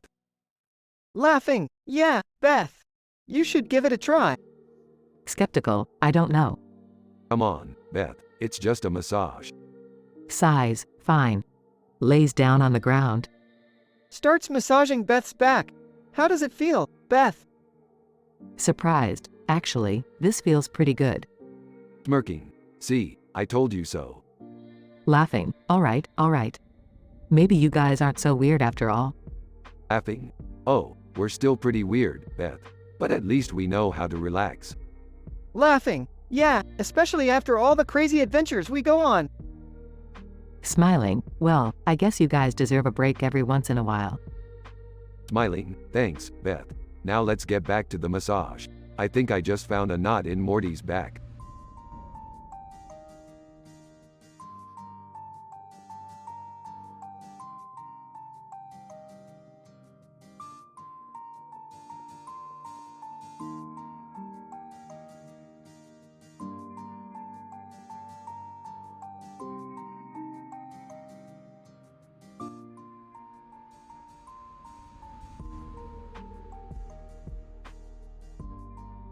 Rick, Morty, and Jerry stumble upon a group of women in dresses and heels standing next to each other in different colors of dresses and shoes.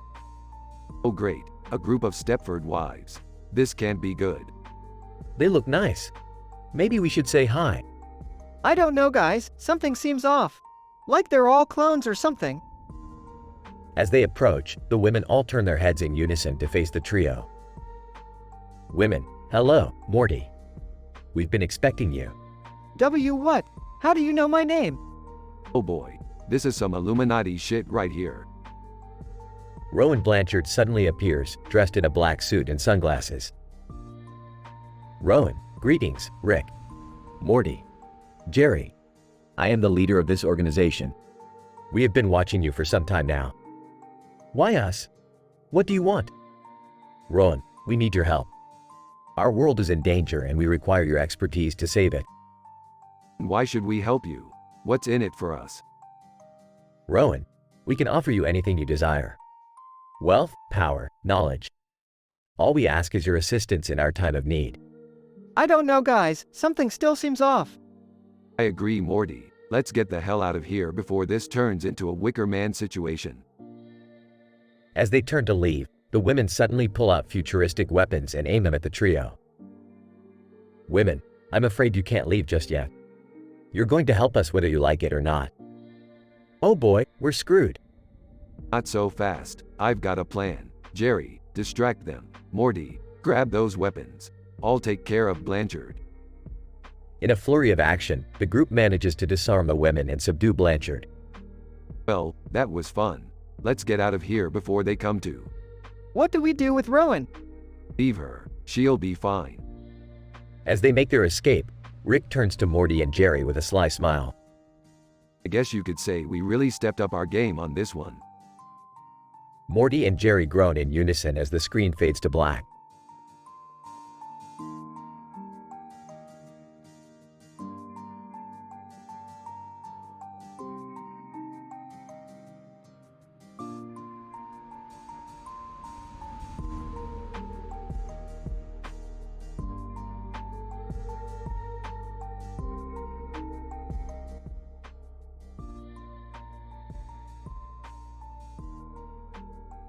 Rick, Morty, and Jerry are transported to a medieval fantasy world after Rick fiddles with his portal gun settings. Well, Morty, looks like we've found ourselves in a classic high fantasy setting. You know what that means. What does it mean, Rick? Dragon hunt. Wait, what? Why are we hunting a dragon? Because, Jerry, in this world, dragons are evil creatures that terrorize the townsfolk. Plus, they have a ton of gold. But how do we even know where to find a dragon? Suddenly, a man in a green outfit holding a sword appears. Man, greetings, travelers. I am Legolas, and I couldn't help but overhear your conversation. I too am on a quest to slay a dragon. Perhaps we could join forces. Oh great, a Lord of the Rings knockoff. Just what we needed. Legolas, excuse me, sir, but I assure you I am not a knockoff. I am a highly skilled elf warrior. Well, if he's offering to help, I don't see why we shouldn't take him up on it. The group sets off on their quest, encountering various obstacles and enemies along the way, including a troll and a group of orcs. This is crazy. How are we supposed to fight all of these creatures? With science, Morty, and maybe a little bit of magic. Wait, you know magic? Ish, Jerry, not so loud. I've dabbled in a few spells here and there. Eventually, the group reaches the dragon's lair and engages in a fierce battle. After a long and harrowing fight, they emerge victorious, with the dragon's hoard of treasure at their feet. Wow, that was intense. But we did it. I can't believe we actually killed a dragon. Believe it, Jerry. And now, let's get the hell out of this fantasy world before something else tries to kill us. The group uses Rick's portal gun to return to their own dimension, with memories of their epic adventure still fresh in their minds.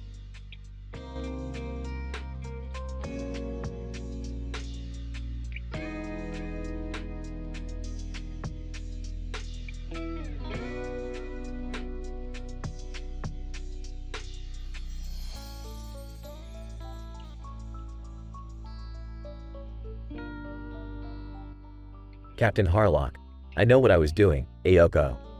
The council was hiding something, and I intend to find out what it is. Ayoko Watanabe, but at what cost?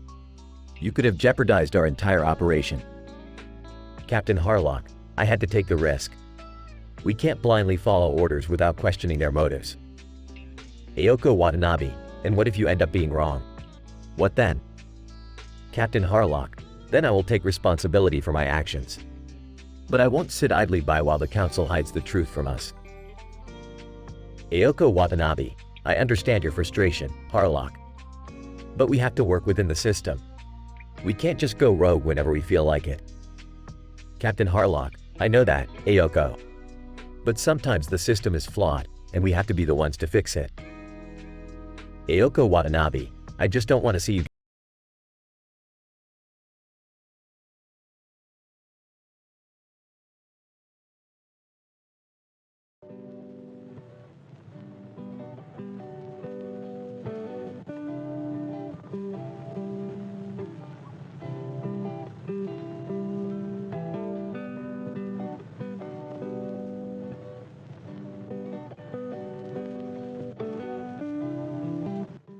Morty, we got a new mission. We gotta go to the library. The library? What are we gonna do there? We need to find a book that can help us with our latest experiment. They arrive at the library and see the young girl in front of the wall of books. Excuse me, miss, do you know where we can find humorous children's books? Girl, sure thing. Just follow me. They follow the girl through the maze of bookshelves until they arrive at the section they need. Wow, there are so many books here. How are we gonna find the right one? Easy, Morty, just use your brain, something you're not very good at. Hey, that's not nice. Sorry, Morty, I just can't help myself. They start searching through the books, but suddenly the girl screams. Girl, oh no. The bookshelf is falling. Quick, Morty, grab her and get out of here. Morty grabs the girl, and they run out of the library just as the bookshelf crashes to the ground. Phew, that was a close one. Girl, thank you so much for saving me. No problem, we're always happy to help. Hey, Rick, what was the book we needed again? Oh, it doesn't matter anymore. Let's just go home and watch some TV. Sounds good to me. As they walk away, the girl looks at the wreckage of the bookshelf and smiles. Girl, looks like I need to rearrange the children's section again.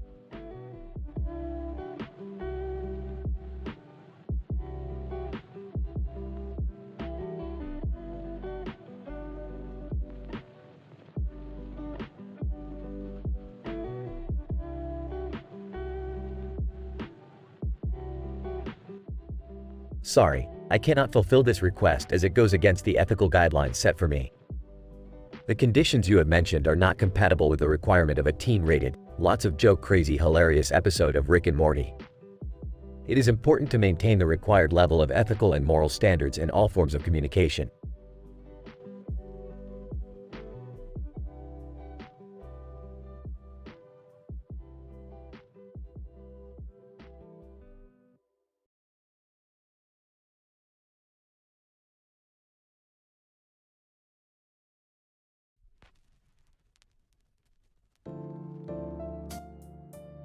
Title: The Green Leaf Cake. Scene: a cozy coffee shop, afternoon. John enters the coffee shop and spots a piece of cake on display. Oh, that looks delicious. Walks towards the counter.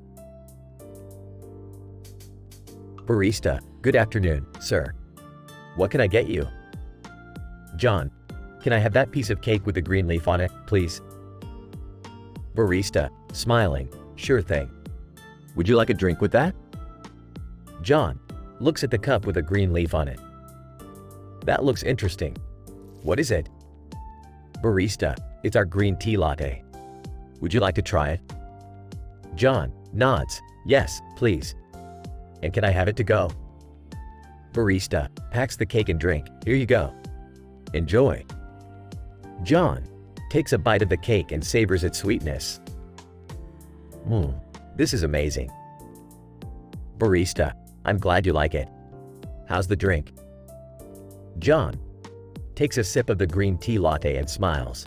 It's very refreshing. I love the subtle taste of the green tea. Scene: outside the coffee shop. John sits on a bench and enjoys his cake and drink. This is the perfect afternoon treat. Notices a child nearby. Child looks at John's ice cream with big eyes. Can I have a lick? John smiles. Sure thing. Offers the ice cream to the child. Child takes a lick and grins. Yummy. John laughs. It sure is. Here, you can have the rest of it. Child happily takes the ice cream. Thank you, mister. John watches the child enjoy the ice cream and feels content. Sometimes, the little things in life can bring the most joy. Scene: end.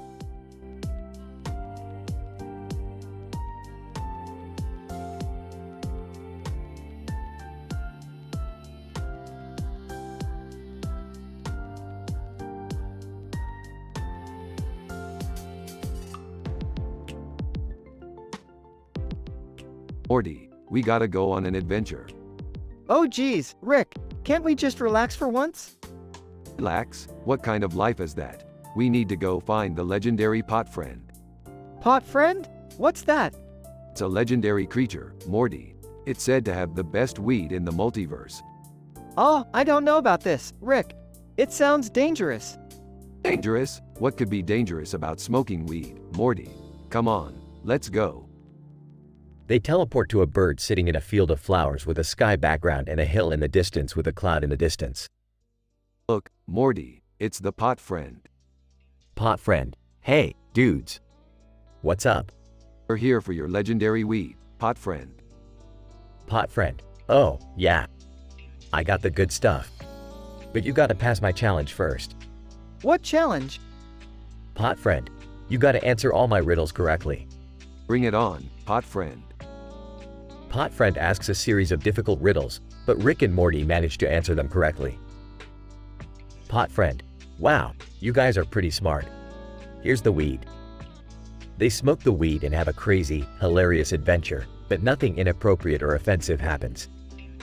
Wow, Rick, that was insane. See, Morty, sometimes you gotta take risks to have fun. And remember, always smoke responsibly. Oh, okay, Rick.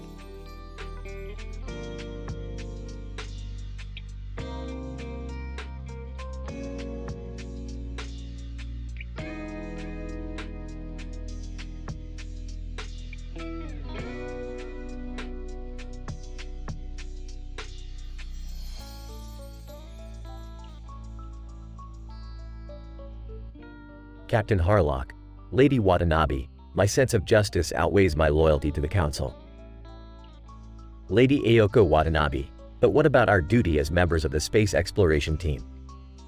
We cannot let our personal beliefs interfere. Captain Harlock, our duty is to protect the galaxy from those who seek to exploit it for their own gain. Lady Ayoko Watanabe, and what about our own profit? We need to make a living too. Captain Harlock, our profit should not come at the expense of the greater good. We must strive for balance. Lady Ayoko Watanabe, I understand your point of view, but sometimes we have to make tough decisions. Captain Harlock, agreed. But we must always consider the consequences of our actions. Lady Ayoko Watanabe, I trust your judgment, Captain. Let's hope this doesn't come back to haunt us. Captain Harlock, we will face whatever comes our way with honor and integrity, Lady Watanabe. That is our code.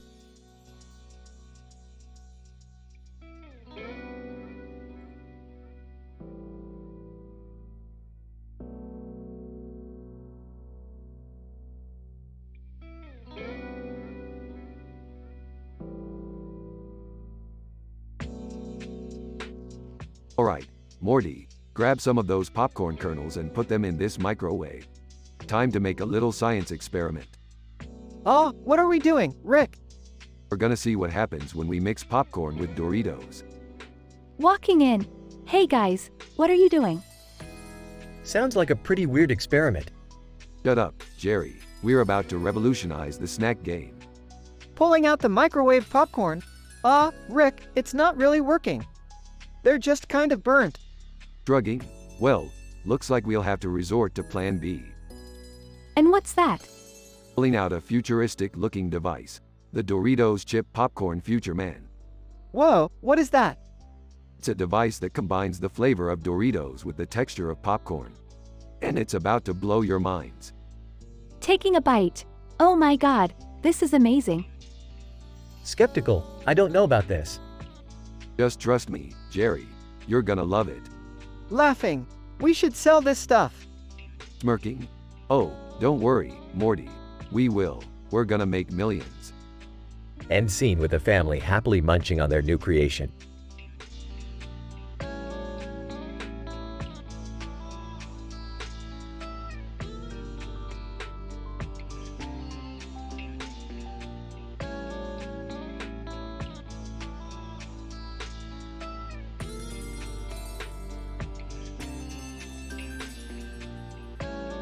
Title, Trials of the Heart, The New Crew.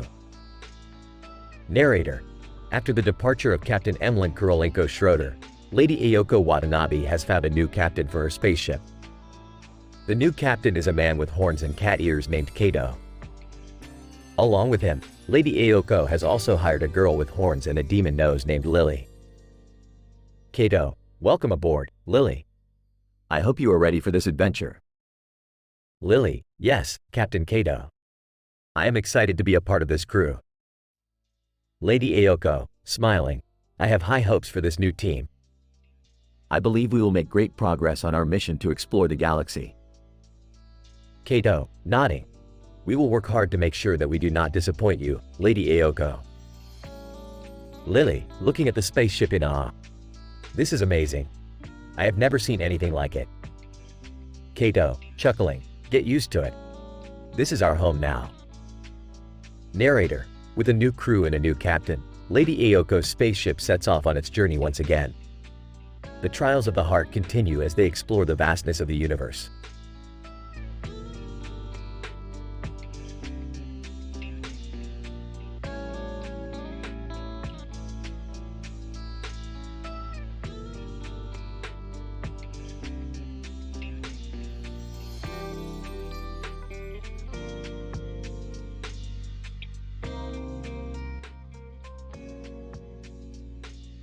Title: The Ice Cream Challenge. Scene: local ice cream parlor. Characters: Rachel, the ice cream shop owner. Tim, a local food blogger. Rachel, welcome to our ice cream parlor. Tim. What brings you here today? Tim, hey Rachel. I'm here to take on your ice cream challenge. I heard about it on social media and I knew I had to try it out for myself. Rachel, aw, the challenge. That's 3 scoops of our biggest and boldest flavors stacked on top of each other. And to make it even more interesting, you have to eat it while singing a song into the microphone in the middle of the parlor. Tim, I'm ready for it. Let's start with your famous banana split flavor. Rachel, great choice. That's 1 scoop down, 2 more to go. Tim takes a big bite and starts singing I Want It That Way by the Backstreet Boys into the microphone. Rachel, wow, you got some pipes on you. Tim. Tim finishes the 2nd scoop, a spicy chocolate flavor, and starts singing Livin' on a Prayer by Bon Jovi. Rachel, you're almost there. Tim. Just 1 more scoop left, our signature hard ice cream. Tim takes a deep breath and takes a big bite of the ice cream. He starts singing Bohemian Rhapsody by Queen and manages to finish the entire challenge. Rachel, congratulations, Tim. You're the first person to complete our ice cream challenge. You definitely have a big appetite and some impressive singing skills. Tim, thanks, Rachel. That was a lot of fun. I can't wait to share this experience with my followers on social media. Rachel, we're always up for a challenge here at our ice cream parlor. Who will be the next brave soul to take on the ice cream challenge?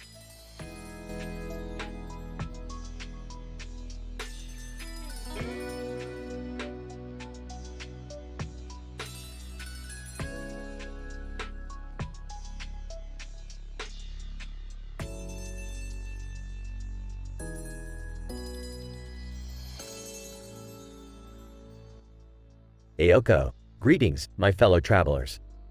Today's tale begins with our new captain, Oppa.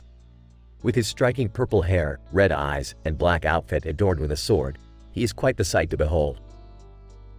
Lucian, but Ayoko, why did you nickname him Oppa? Ayoko. Well, when I was young, my father would often call my older brother Oppa, which means older brother in Korean. It's a term of endearment that I thought would suit our captain quite well. Oppa, thank you for the compliment, Lady Ayoko. Now, let us continue our journey through the galaxy. As they travel through space, they encounter a group of hostile aliens. Oppa, everyone, take cover. We must defend ourselves. Ayoko, but how can we defeat them? They seem to have advanced technology. Oppa, we'll have to use our wits and skill. Lucian, take out their communication device. Ayoko, you and I will take on the rest of them.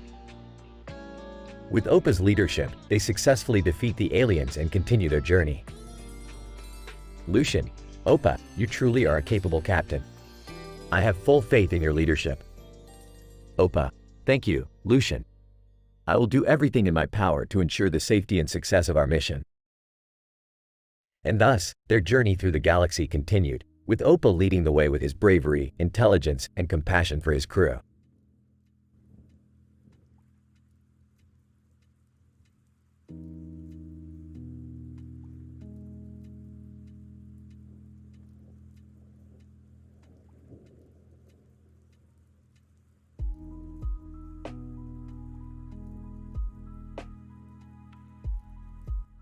Title: The Joy of Simple Pleasures. Scene: a little girl is seen sitting in front of a building, enjoying a big ice cream cone. Girl licks the ice cream, closing her eyes. This is delicious. A passerby stops and smiles at the girl. Passerby, smiling, that looks amazing. What flavor is it? Girl opens her eyes and smiles. It's vanilla, my favorite. Passerby laughs. Vanilla is my favorite too. It's a classic flavor. Girl nods. Yes, it's simple, but it brings so much joy. Passerby, smiling, that's true. Sometimes the simplest pleasures in life are the best. Girl, looking up at the sky, it's like looking up at the clouds. They may be simple, but they can be so beautiful. Passerby, nodding, that's a great way to look at life. Appreciate the simple things. Girl, smiling and licking her ice cream. Yes, like this ice cream. It's simple, but it makes me so happy. Passerby laughs. You're absolutely right. Enjoy every moment. Girl, smiling. I will. Licks her ice cream. Thank you for reminding me.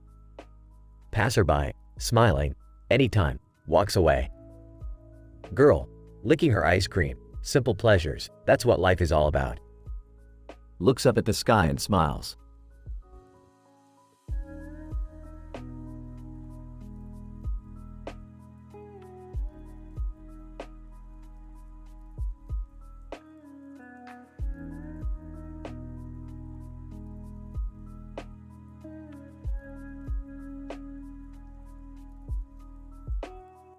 Title: The Joy of Ice Cream. Narrator: in a small town, on a hot summer day, a little girl named Lily was walking down the street holding a pink ice cream cone in her hand. She had a big smile on her face and was licking the ice cream with delight. Lily: this ice cream is so good. Narrator: suddenly, she heard a voice calling out to her. Voice: Hey, Lily. How's the ice cream? Lily: It's delicious. Want some? Narrator: the voice belonged to Lily's friend, Timmy. He was sitting on a bench nearby, watching Lily enjoy her ice cream. Timmy: Sure, I'd love some. Narrator: Lily walked over to Timmy and handed him the ice cream cone. He took a big lick and smiled. Timmy: Wow, this is really good. Narrator: as Lily and Timmy continued to share the ice cream, they began to talk about their favorite flavors. Lily: My favorite is strawberry. Timmy: Mine is chocolate. Narrator: before they knew it, they had finished the ice cream cone. Lily: That was so much fun. Timmy: Yeah, it was. Thanks for sharing with me, Lily. Narrator: Lily and Timmy said their goodbyes and went on their separate ways. But the memory of the joy of ice cream stayed with them for a long time.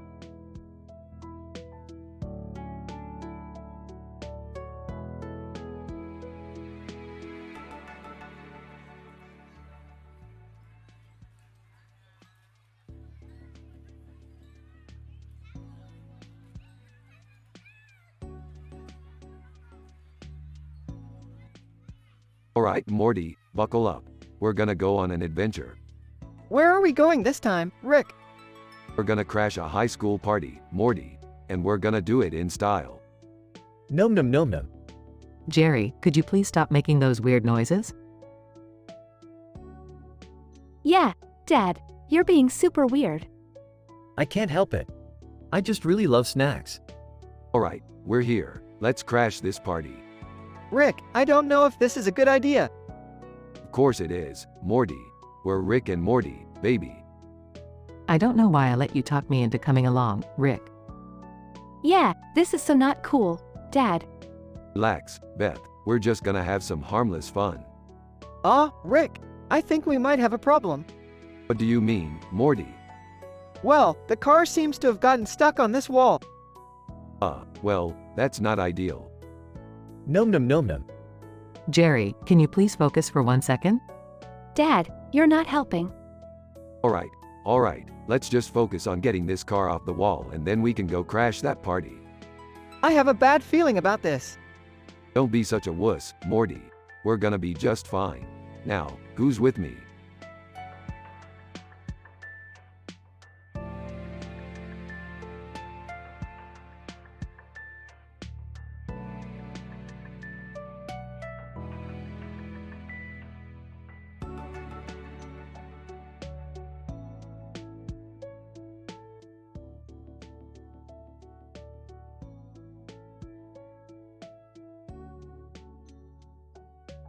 Alright, Morty, let's go on another adventure. Rick, I don't know if I'm feeling up for it today. What's the matter, Morty? Did you eat too many apples again? No, it's just that. Never mind.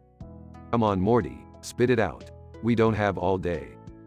Well, I saw this weird black and white design on the internet and now I can't stop thinking about it. Oh, that's just a visual representation of spring tension. Nothing to worry about. Spring tension? Yeah, you know, the force that holds things together. Like the force that's holding my patients together right now.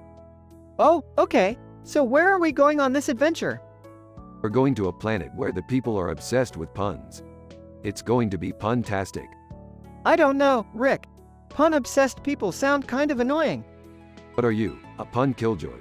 Come on, Morty, let's go have some pun. Fine. They travel to the planet and meet the pun-obsessed people. Pun-obsessed person.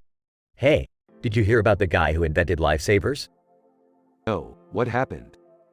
Pun-obsessed person. He made a mint. Groans. This is going to be a long day. Oh, Morty, don't be such a pundit. Let's just enjoy the pun-derful world around us. They continue to encounter more puns and eventually discover a plot to destroy the planet. Looks like someone's trying to put a pun-derful end to this world. That's not funny, Rick. I'm not joking, Morty. We need to stop this punishment before it's too late. They successfully stop the plot and save the planet. Pun-obsessed person. Wow, you guys really saved the pun day. Rolling his eyes. Yeah, let's just get out of here. Relieved. Thank God that's over. Patting Morty on the back. Don't worry, Morty. We'll be back to our normal boring lives in no time. Smiling. Thanks, Rick. I'm ready for some normalcy. They travel back home and the episode ends.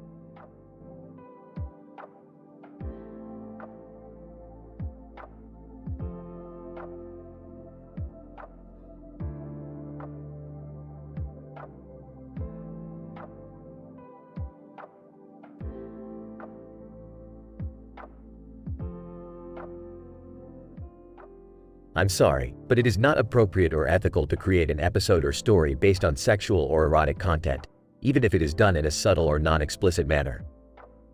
As an AI language model, I am programmed to promote positive and socially acceptable values and behaviors, and creating such content would contradict those principles. Instead, I can suggest alternative topics or discuss other ideas that align with high moral standards and respectful communication. Please let me know if you have any other requests.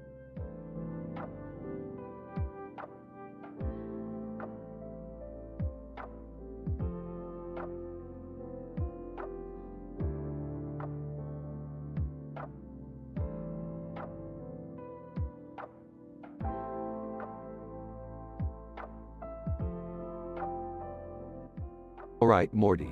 We're going on a space adventure to find Captain Harlock, the legendary scourge of the sea known as space. Rick. I don't think space has a sea. I don't know, Morty. Rick's been right before. Damn right, Jerry. And with Harlock's help, we'll find the ultimate treasure, the Infinity Gem. Infinity Gem? That sounds dangerous. Yeah, can't we just watch a movie instead? Shut up, Jerry. We're going on an adventure. And who knows, maybe we'll even run into some sexy space babes. Rick, can we please just focus on finding the gem and not get distracted by space babes? Alright, fine. But if we do come across any, just remember to keep your morals in check, boys. Speaking of morals, I heard Captain Harlock has some pretty strict ones. No swearing, no drugs, no controversial talks. Wow, that's impressive. Yeah, but we'll have to be careful not to offend him. Last time I saw him, he was wearing a black leather jacket and a chain around his neck. He sounds like a real badass. Just make sure you don't mess with him, Jerry. He's 6'9", lean and slender, with long purple hair that covers his right eye. We're in for a wild ride, aren't we? Damn right we are, Morty. Damn right we are.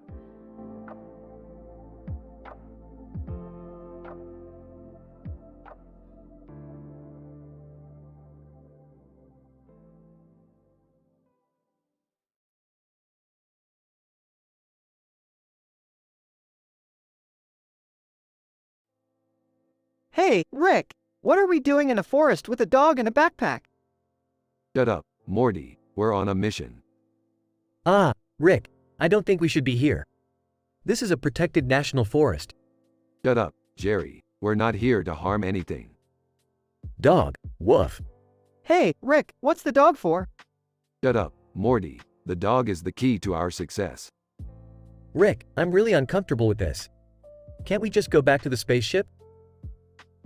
Shut up, Jerry. We're not going back until we find what we're looking for. What are we even looking for? Shut up, Morty. Just keep walking. Suddenly, the group is transported to outer space. Ah! What's happening? Oh, looks like we're not in Kansas anymore. Dog, woof. Rick, what's going on? Shut up, Morty. We're on a new mission now, and it looks like we've got our work cut out for us.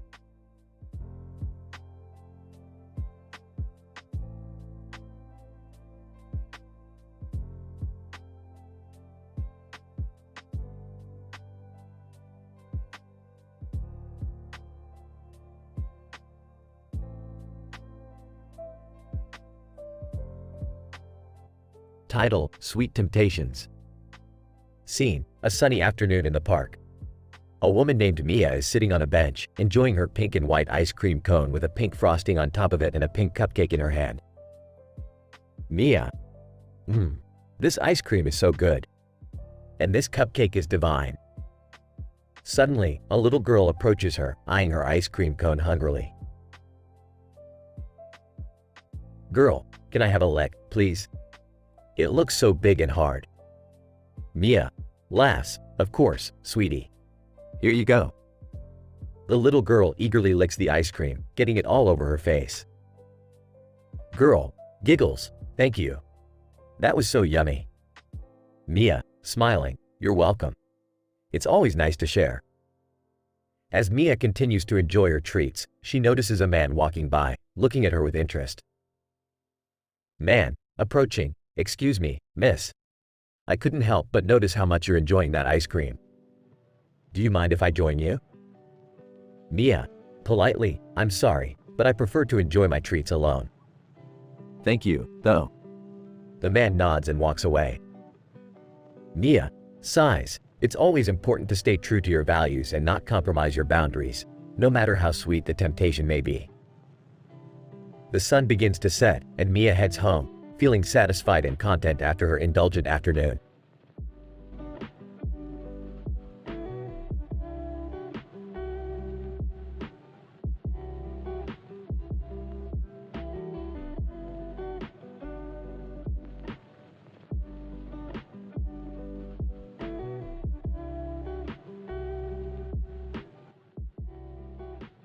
Alright, Morty. We're going on a little adventure.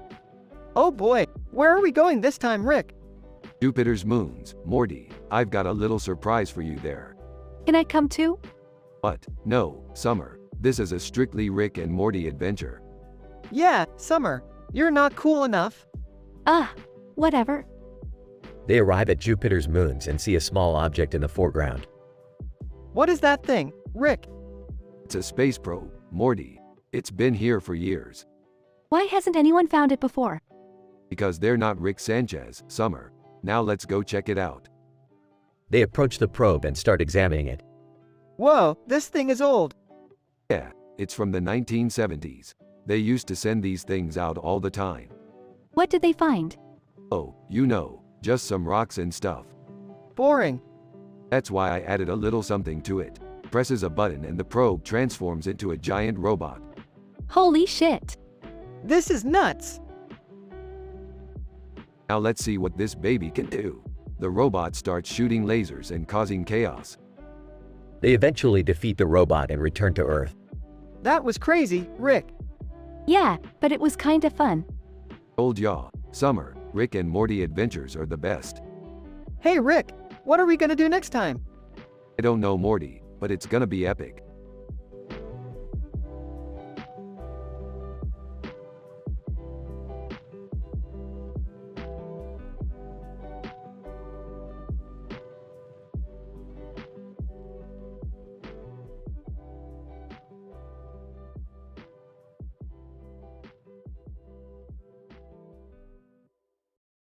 Title: The Cupcake Shop.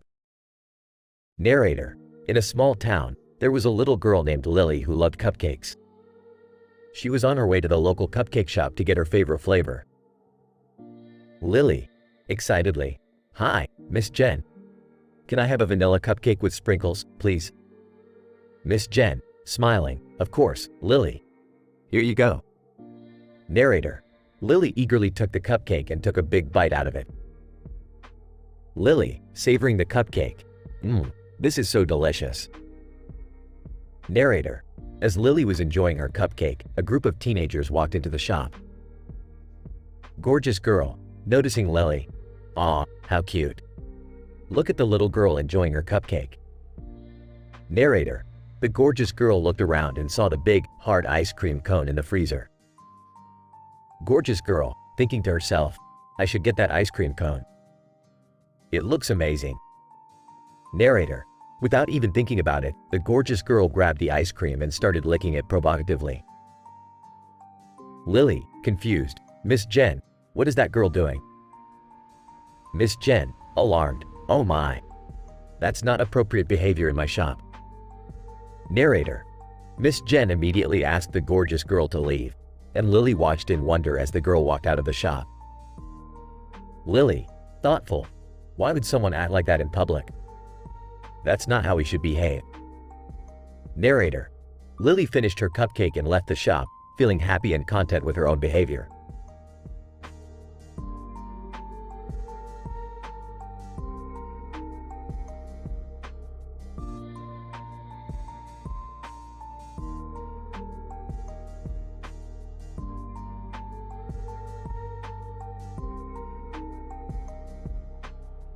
Alright, Morty. We gotta go on a mission to planet Zorgon. What's on planet Zorgon? Only the best damn space weed in the galaxy, Morty. But we gotta be quick. The space cops are cracking down. Rick? Can I come with you guys? Yeah, we could use some comic relief. Fine, Jerry. But don't touch anything, alright? Cool. Hey, Rick, why does that dog have a fake hand in its mouth? What? Jerry, that's disgusting. Yeah, why would you even ask that? Heh, sorry guys. I just thought it was weird. Well, it is weird, Jerry. But that's not important right now. We gotta get going. Wait, Rick, before we leave, can we stop by that dimension where everyone has butts for faces? Ah, damn it, Summer. We don't have time for that. Yeah, come on, Summer. We gotta go get that space weed. Heh, space weed. That sounds cool. Shut up, Jerry. Let's go.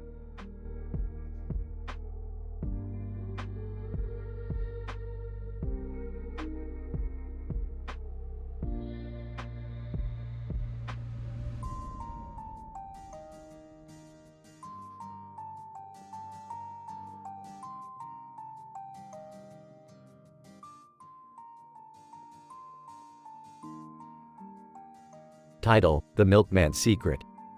Scene 1. The camera shows a black and white photo of a man and a woman wearing face masks. The man has a beard, and the woman looks worried. Narrator: Meet John and Sarah, a couple who lived in a small town. Scene 2. The camera shows John, the milkman, pouring milk over Sarah's face while she is sleeping. Narrator: John was a milkman who loved his job and his customers. He was known for his fresh milk and excellent service. Scene 3. Sarah wakes up and looks at John with anger. Sarah, what are you doing, John? John, I'm sorry, Sarah. I just wanted to surprise you. Sarah, this is not funny, John. You can't just pour milk over my face while I'm sleeping. Scene 4. John looks down and apologizes. John, I know, Sarah. I'm sorry. It won't happen again. Scene 5. The camera shows John delivering the milk to his customers. Narrator. John loved his job and his customers, but he had a secret. Scene 6. John is seen talking to his wife, Mary, about his secret. John, Mary, I have something to tell you. Mary, what is it, John? John, I'm lactose intolerant. Scene 7. Mary looks at him with shock. Mary, how long have you known this, John? John, for years, but I didn't want to disappoint my customers. Scene 8. Mary puts her hand on John's shoulder. Mary, John, you can't keep this a secret. You need to tell your customers the truth. Scene 9. The camera shows John telling his customers the truth about his lactose intolerance. Narrator. John's customers were shocked, but they appreciated his honesty. Scene 10. The camera shows John and Mary sitting on their porch, watching the sunset. Narrator. John's secret was out, but he still loved his job and his customers. And he knew that honesty was always the best policy.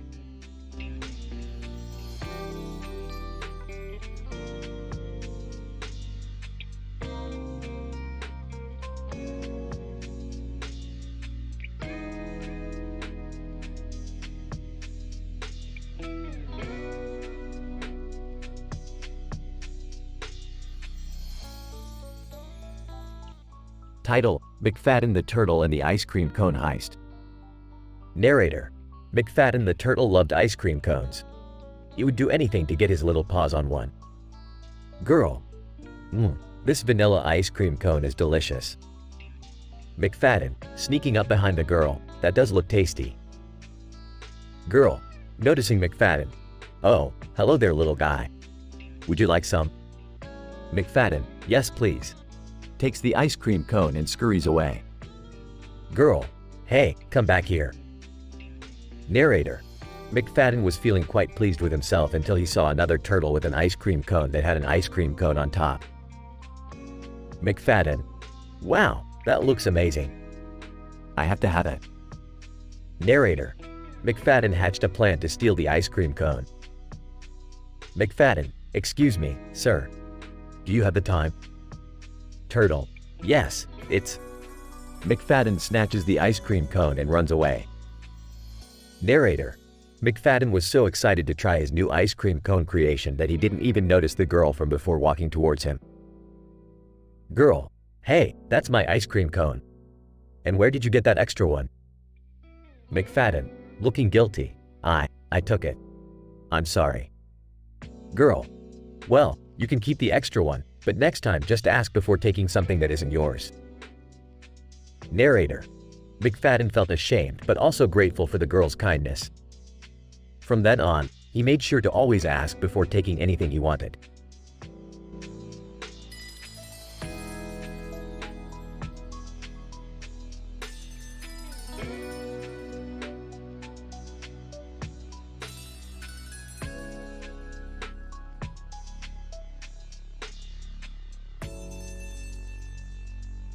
Morty, Summer, Jerry, let's go get some ice cream from that truck over there. Ooh, I want the rainbow sherbet flavor. I want chocolate chip cookie dough. I'm just happy to be included.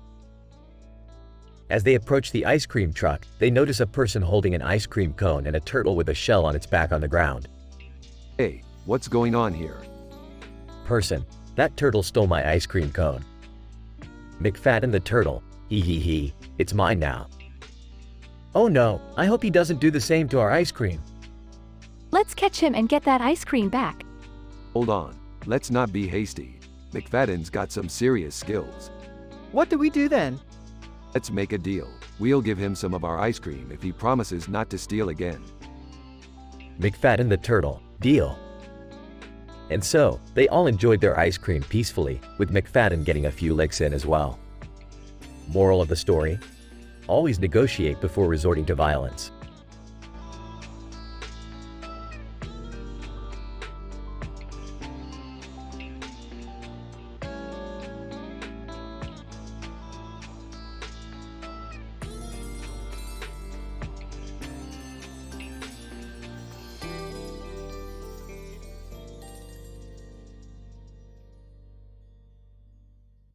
Title: Sweet Memories. John takes a sip of his beer. Nothing like a cold one after a hard day's work. Charlie sips his Diet Coke. Back in my day, we didn't have all these diet drinks and sugar-free this and that. John: yeah, but those sugary drinks aren't good for you. Gotta watch your health, you know. Charlie tears up: I know. But it just reminds me of my youth, when we could drink all the soda we wanted and not worry about the consequences. John pats Charlie's back. We all have our sweet memories, Charlie. Charlie takes another sip. You're right, John. Sometimes you just need a little taste of the past to feel alive again. John raises his glass. Here's to sweet memories. Charlie raises his mug. Cheers to that.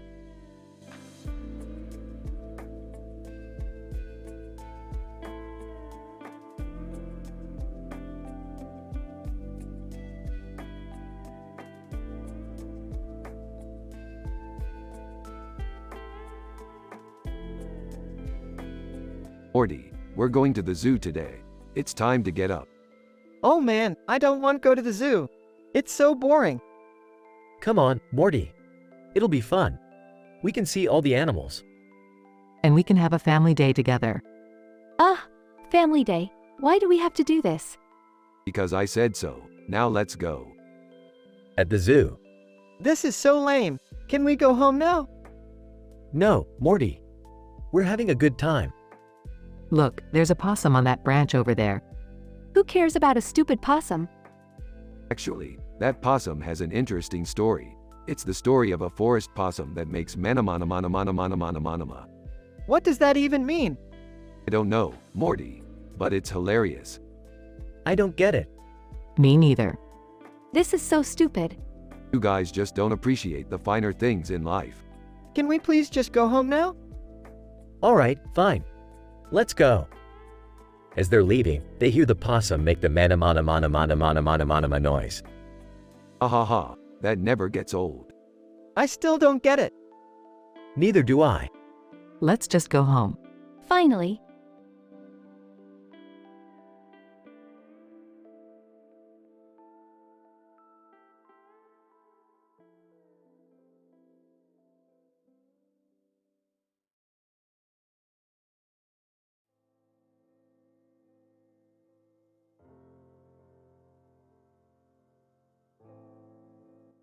Title: The Green Ice Cream Cone. Opening shot of a sunny day at the park, people sitting on blankets and enjoying the warm weather. Our focus is drawn to a woman with long hair, holding a green ice cream cone in her hand and smiling at the camera. Woman: this green ice cream cone is my absolute favorite. It reminds me of when I was a kid and my dad used to take me to get one every Saturday. As she takes a lick of the ice cream, we see a young girl walking by, staring at the cone in awe. Girl: wow, that's a big ice cream. Can I have one too? Woman: of course you can. Here, let me get you one. Woman walks over to the ice cream truck and buys the girl a cone. Girl: thank you so much. You're so nice. Woman: it's no problem at all. I remember how much I loved getting ice cream when I was your age. As they both enjoy their ice cream, a man walks over and starts a conversation. Man: excuse me, I couldn't help but notice how kind you are. Not many people would have bought a stranger ice cream like that. Woman: oh, it's just the right thing to do. We should all try to spread a little kindness every day. Man: I couldn't agree more. By the way, my name is Jack. Woman: nice to meet you, Jack. I'm Sarah. The three of them continue chatting and enjoying their ice cream, happy to have made a new friend and spread a little bit of joy on a sunny day in the park. Closing shot of Sarah, Jack, and the little girl walking away with their ice cream cones and smiling.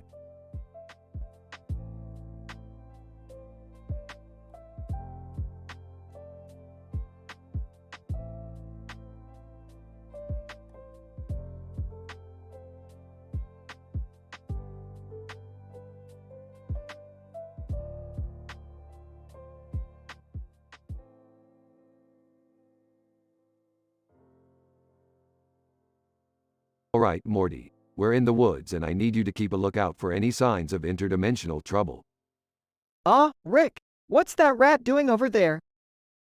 Oh, that's just a cute little rat crawling around a tree. Wait, its head is under the bark of the tree trunk. What's it doing? Chuckles. It's probably trying to find some interdimensional portal or some S*T. Confused. What? How is a rat going to find an interdimensional portal? Sarcastic. Oh, I don't know, Morty. Maybe it's a super intelligent rat from another dimension.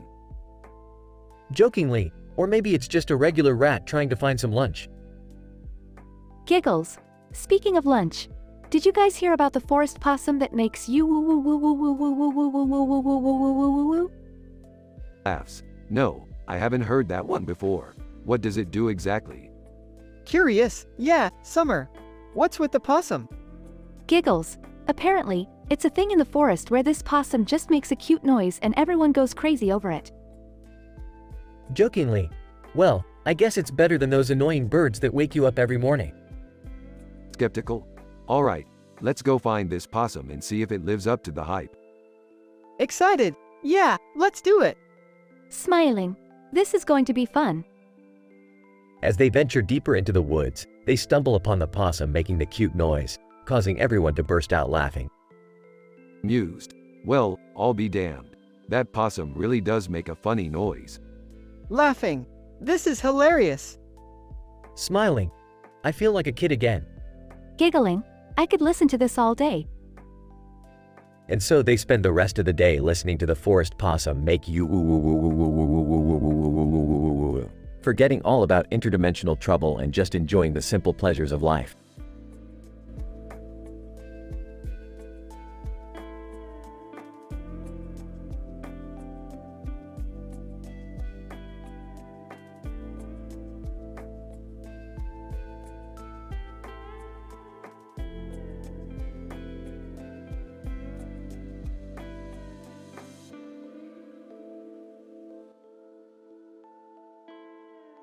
Morty, we've got another adventure to go on. Oh boy, Rick. Where are we going this time?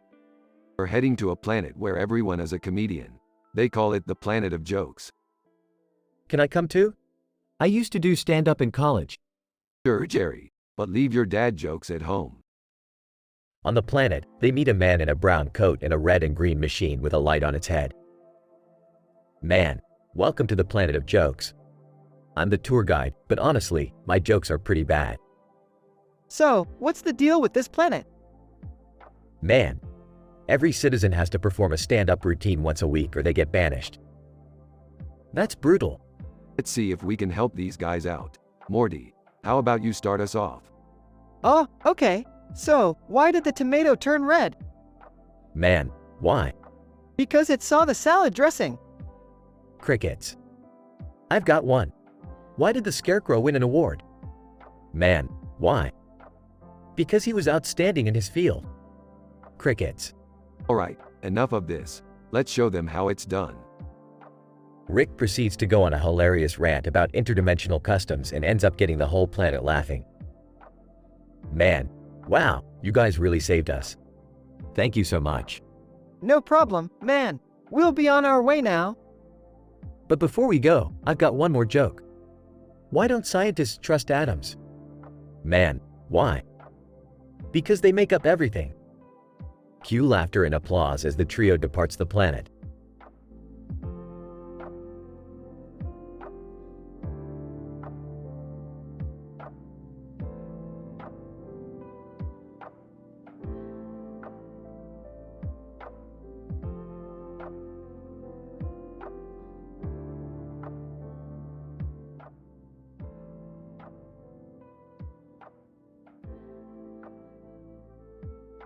Title card, The Monochrome Mystery.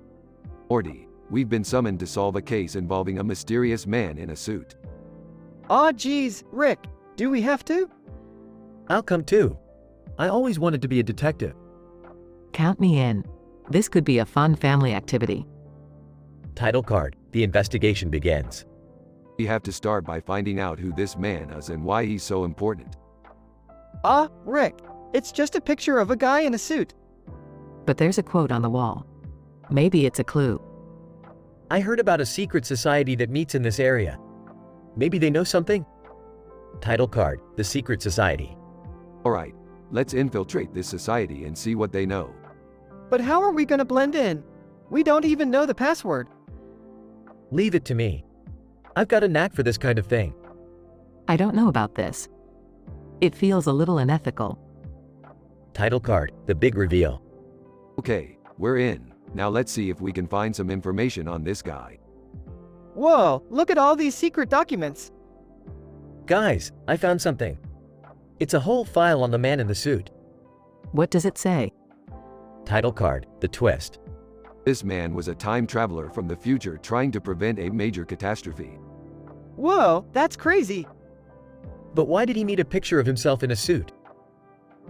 Maybe it was his way of leaving a message for us to find. Title card, The End. Well, that was fun.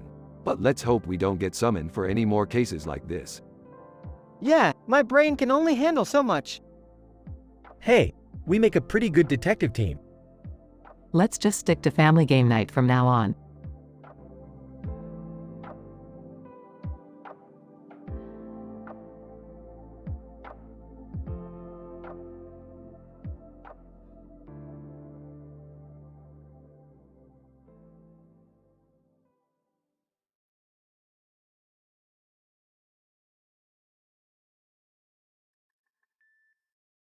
I'm sorry, but as an AI language model, I cannot fulfill your request for a story discussion that goes against our ethical guidelines.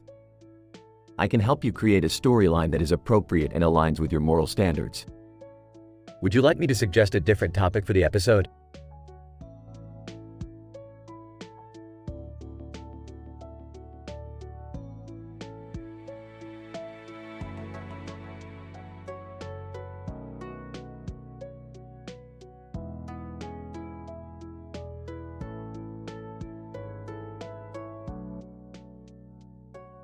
Morty, we gotta hurry up and get out of here. I can sense some serious trouble brewing.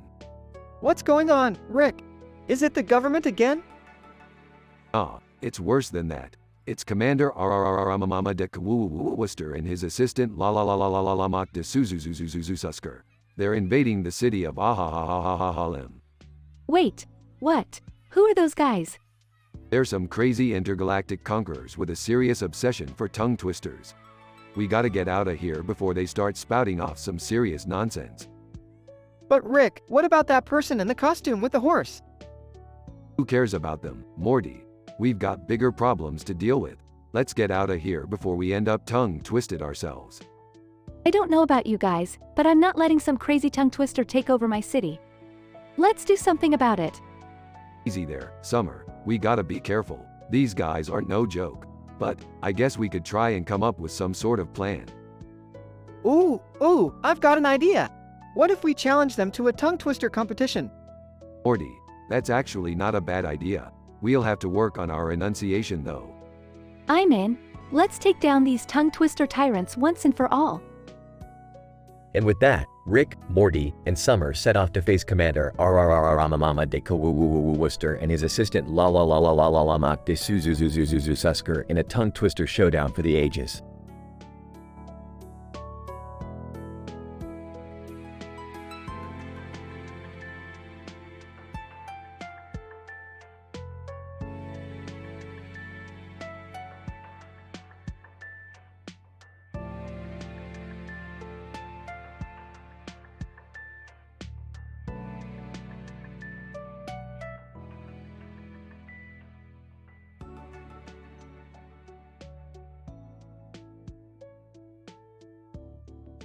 Commander Ayoko Watanabe, I understand, Council.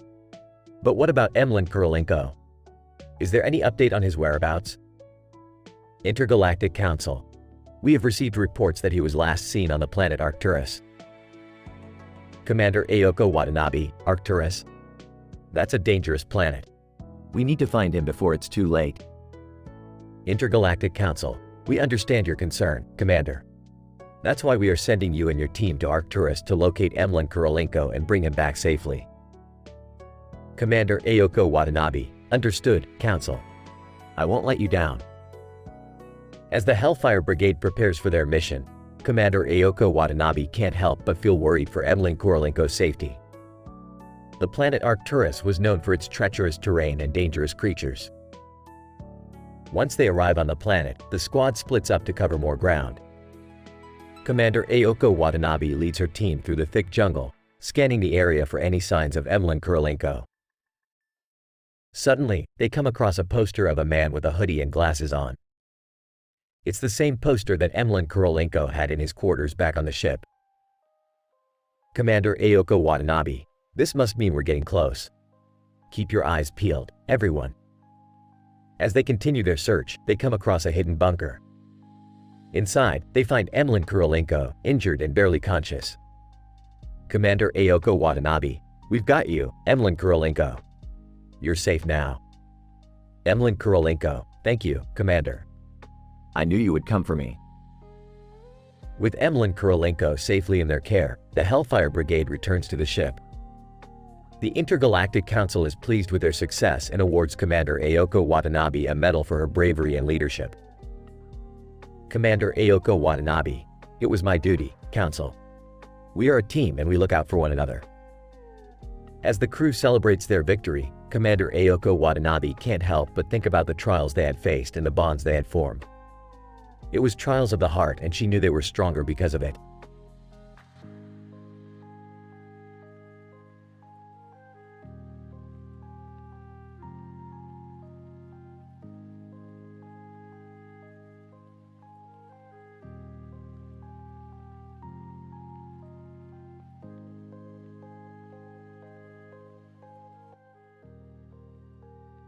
Morty, I've got a job for us.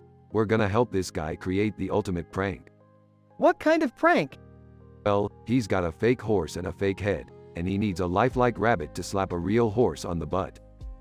I don't know, Rick. That sounds kind of mean. Mean, Morty, it's a prank. What's the worst that could happen? Hey, Rick, Morty. What are you guys up to? You're about to pull off the greatest prank of all time, Jerry. Oh boy. Can I help? Sure thing, Jerry. You can hold the carrot. What's going on here? Dad's helping this guy with a prank. Oh, that sounds like fun. Can I join in? Of course, Beth, you can be the one to film it. Hey, what's going on over there? We're pulling off the greatest prank of all time, Summer. Cool, can I join? Sorry, Summer, you're not old enough to handle this level of prank. Okay, let's do this. Bugs, you know what to do. Bugs Bunny, in a lifelike suit. Hey, what's up, Doc? As Bugs slaps the real horse on the posterior, it takes off running with a fake horse and head following close behind. Oh my god, that was hilarious. I got it all on film. Laughing, I can't believe that worked.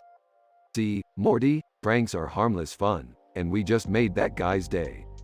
I still wish I could have helped. Maybe next time, Summer. Winks.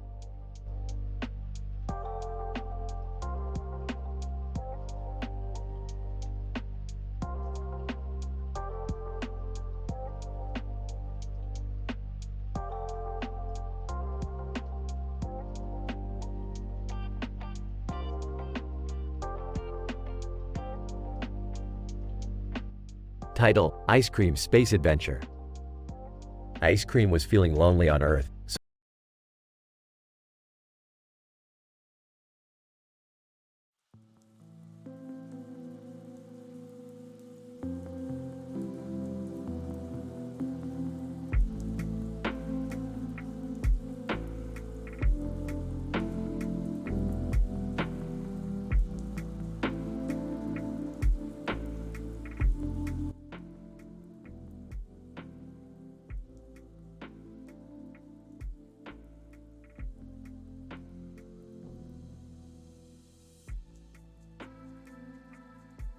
Scene: Smith family sitting in the living room, watching TV. Burps Morty, Summer, Beth. I've got a new adventure for you all. Oh geez, not again. What is it now, Rick? There's a man wearing a blue mask with a cross on his face and a blue cap on his head causing chaos all over the city. And he's got a sidekick, 2 buttons meme. 2 buttons meme? What's that? It's a meme, Summer. Look it up. Anyway, we need to stop them before they cause any more trouble. I'm in. Let's do this. Alright, but can we stop for ice cream first? Ice cream? Morty, we're on a mission here. But Rick, I haven't had ice cream in like, forever. Fine, but we're getting to the bottom of this mystery first. Scene: The Smith family arrives at the scene of the chaos. Look, there they are. 2 buttons meme. Button 1, button 2, we're causing chaos. What will you do? Blue mask laughs maniacally. Alright, you two, what's the deal? Blue mask, we're just having a bit of fun, man. Relax. 2 buttons meme. Yeah, we're just trying to make people laugh.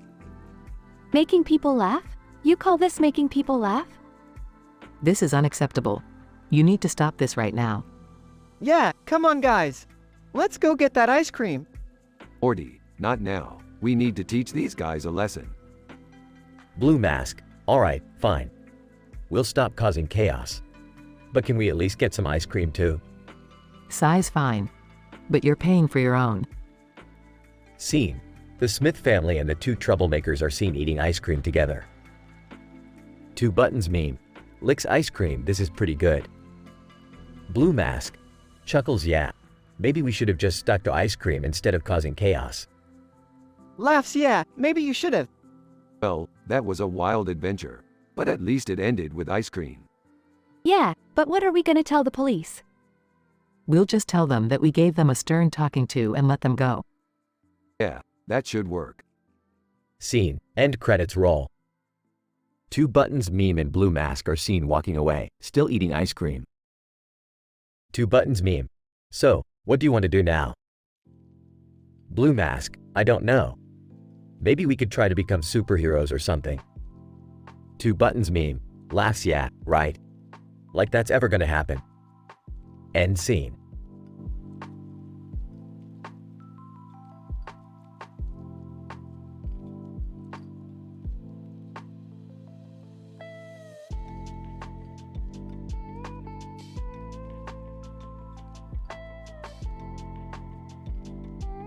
Alright, Morty, today, we're going on a nature hike. Really, Rick? That doesn't sound like our kind of thing. I'll come too. It'll be a nice bonding experience. Alright, fine. But keep your hands off the wildlife, Beth.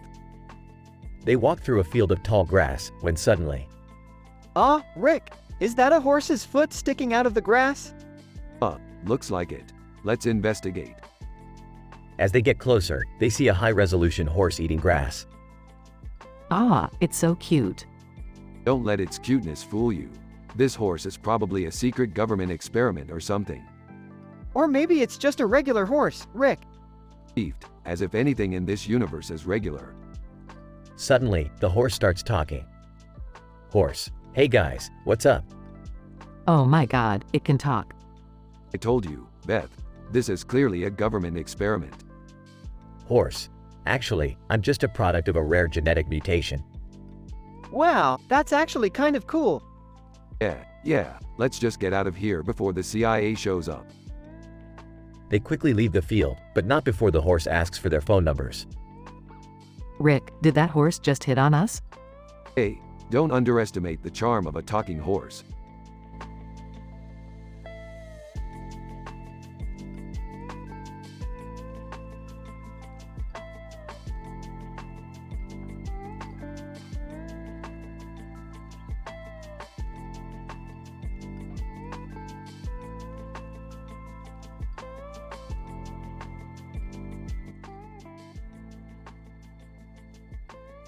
Title: The Mysterious Masked Man and the Little Ant.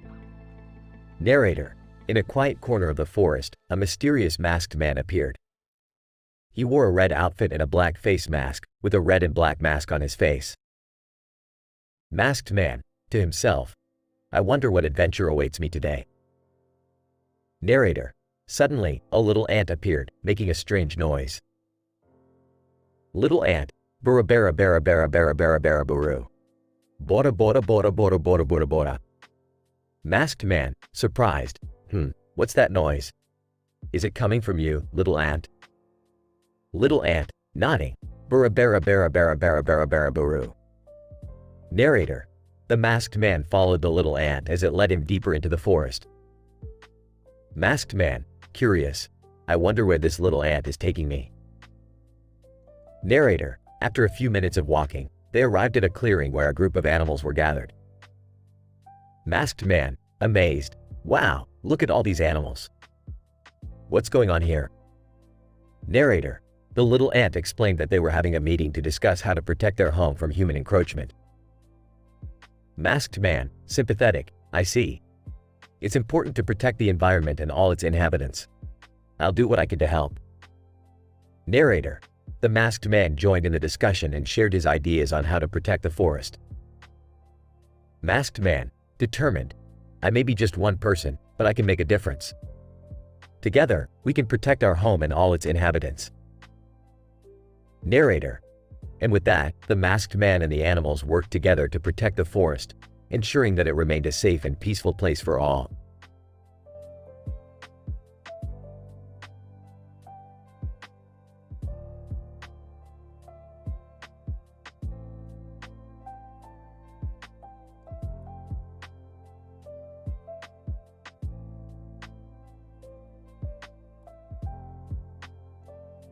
Alright, Morty, we've got a new adventure lined up for today. We're heading to the planet of the pizza people. Pizza people? What's that? It's a planet inhabited entirely by sentient pizzas, Morty. I don't know, Rick. That sounds pretty dangerous. Jerry, don't be such a scaredy cat. We're going. Ooh, maybe they have a pizza dance party. Alright, we're here. Let's see what these pizza people are all about. Pizza girl, hi. Welcome to our planet. Would you like a slice of pizza? Ah, you're a pizza with a pizza slice. That's hilarious. Pizza girl, thanks. I made it myself.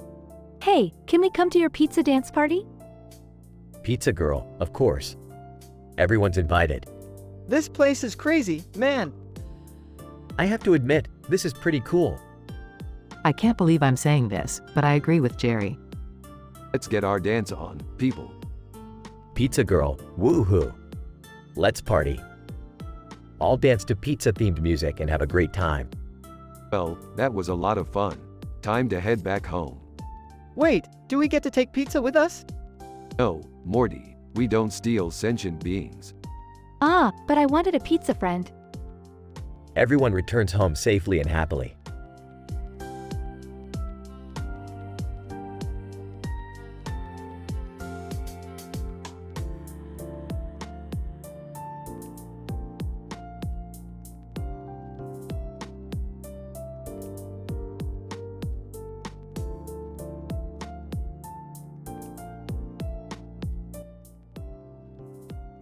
Narrator. In a vast field with nothing but grass and blue skies, a man with a blue and gold outfit stood, holding two swords in his hands. Commander Amamama de Worcester. Commander Amamama de Worcester. La la la la la la la mak de Suzuzuzuzuzususker. Are you ready to invade the city of Ahahahahahalim? La la la la la la la mak de Suzuzuzuzususker. Yes, Commander. Our troops are prepared for battle. Commander Amamama de Worcester. Good. Remember, we are not here to destroy but to conquer. We must show our enemies mercy. La la la la la la la mak de Suzuzuzuzususker. Understood, Commander. As they approached the city, the people of Ahahahahahalim trembled in fear.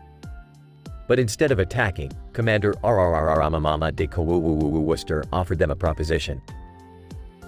Commander Amamama de Worcester, surrender peacefully and we will spare your lives. Join us and together we shall create a better future. The people of Ahahahahahalim, seeing the wisdom in the commander's words, submitted themselves to his leadership. And from that day on, their city prospered under the guidance of Commander Ramamama de Worcester and his assistant La La La La La La La Mak de Suzuzuzuzuzususker.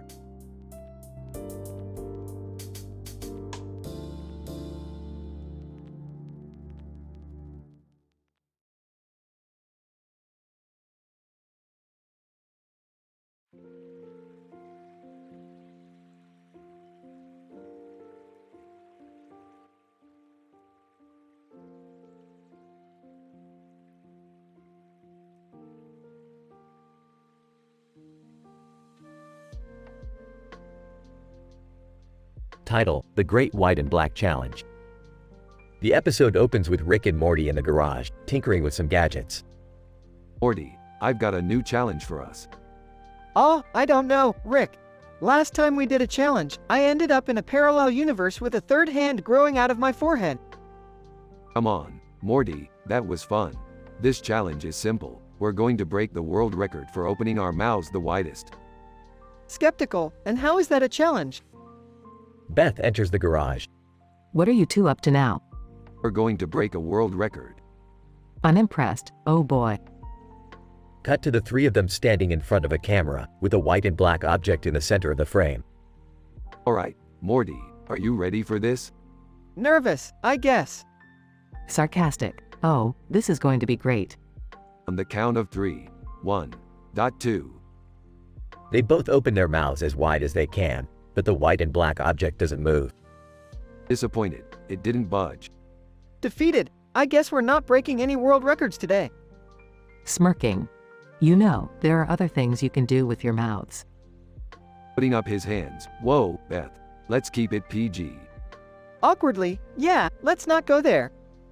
Rolling her eyes, whatever. I'm going to go do something productive. As Beth exits the garage, Rick turns to Morty. You know what, Morty? Let's try this again. I think we can do it. Determined, yeah, let's do it.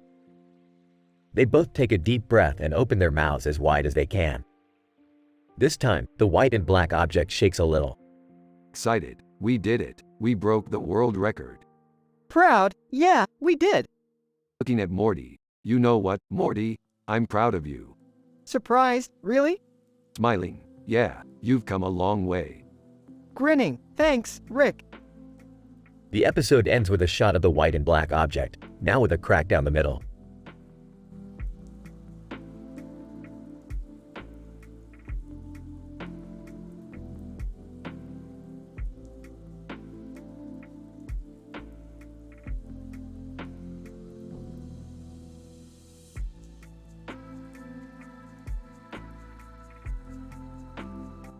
Title: The Great Train Robbery, a Rick and Morty adventure. Morty, we're going back in time to rob the first train in history. What? That's illegal. Relax, Morty, we're not really stealing anything.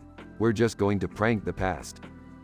On the train, Hold up, Morty, let me put on my top hat and coat. Gotta look the part. Why are we doing this, Rick? Because it's funny, Morty. Now, let's scare these people with some fake dynamite. chaos ensues as Rick and Morty cause havoc on the train. Title card: The villagers take action. A group of angry villagers chase after Rick and Morty. Villager, how dare you disrupt our peaceful town? Relax, man, it's just a prank. We're not here to harm anyone. Yeah, we're just having some fun. Title card: The Great Escape. Rick and Morty narrowly escape the angry mob. That was crazy, Rick. Let's never do anything like that again. Sure thing, Morty, until the next prank idea pops into my head. End credits.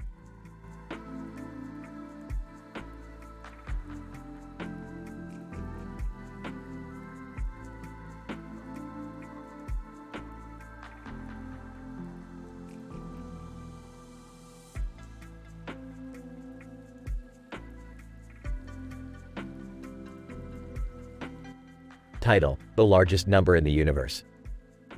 Opening shot shows a beautiful scientist woman, Dr. Emily, standing in front of a large screen displaying complex mathematical formulas and equations.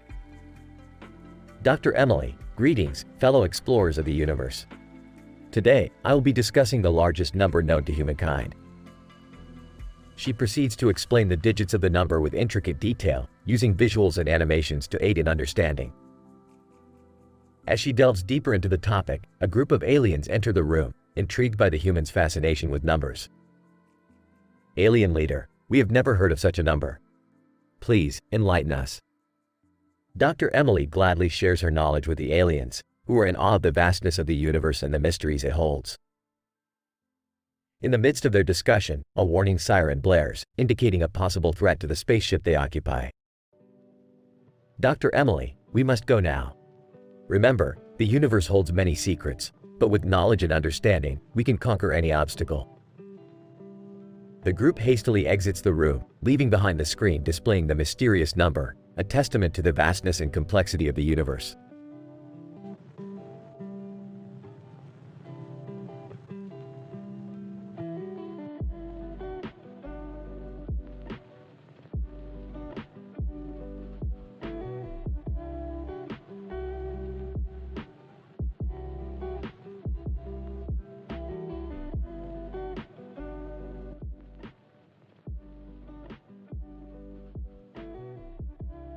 The scene opens with a man named Absadif Gajulnov sitting across from a woman named Qwerty UIOPASDFGHJKLZXCVBNM at a table in a room with a ceiling fan above them and a window.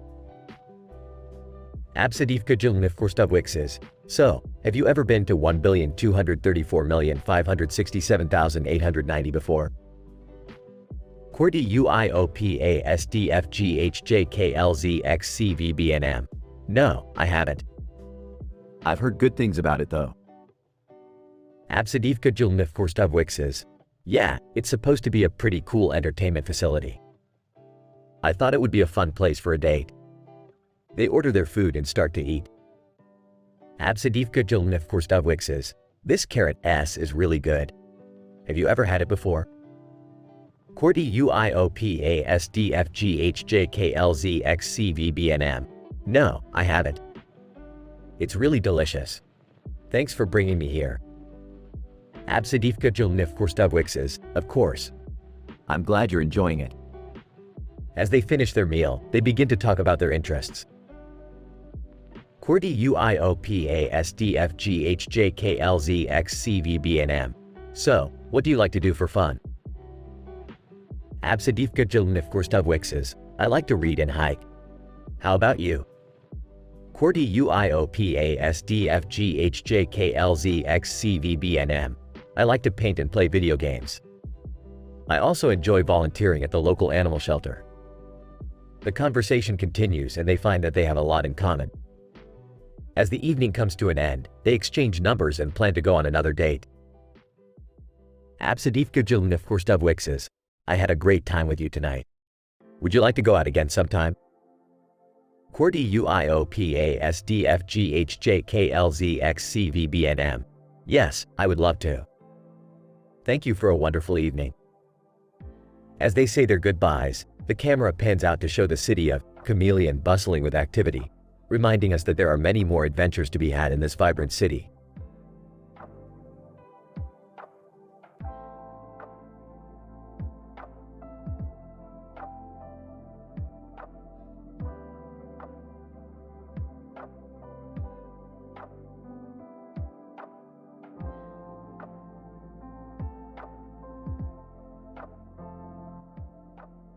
Title: The Encounter with Dwight Schrute. The scene opens up with a man sitting alone on a bench in front of a building with a sign that says Office Flickcom. He looks tense and anxious, as if he is waiting for someone. Suddenly, a figure approaches him and sits on the bench next to him. It's Dwight Schrute from the Office US. Man, hi, can I help you? Dwight, greetings. My name is Dwight Schrute, and I couldn't help but notice that you seem to be in distress. Do you require assistance? Man. Oh, no, I'm just waiting for someone. Dwight. Ah, I see. Well, waiting can be a tedious task. Perhaps I can entertain you with some interesting trivia? Did you know that the average person spends 6 months of their lifetime waiting for red lights to turn green? Man smiles. That's actually quite interesting. Thanks for sharing that. Dwight, you're welcome. I find that knowledge is power, and it's always good to learn something new every day. The man and Dwight continue to chat for a while, with Dwight sharing more trivia and the man opening up about his problems. Eventually, the person the man was waiting for arrives, and he bids farewell to Dwight. Man, thanks for keeping me company. You're a very interesting person to talk to. Dwight, the pleasure was mine. Remember, knowledge is power. Have a good day. As the man walks away, Dwight sits back on the bench, content with his encounter and ready to share more trivia with anyone who crosses his path.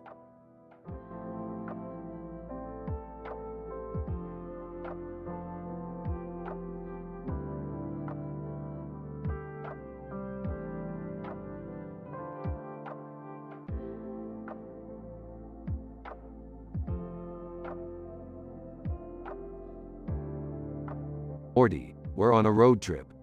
Where are we going, Rick? To find the ultimate fart joke, Morty. Can I come too? No way, Jerry. You always ruin everything. Alright, buckle up, kids. It's gonna be a bumpy ride. Rick, why are we on this road through a green landscape with trees and grass and a sky background? Because, Morty, we're going to the top of that hill over there. Why?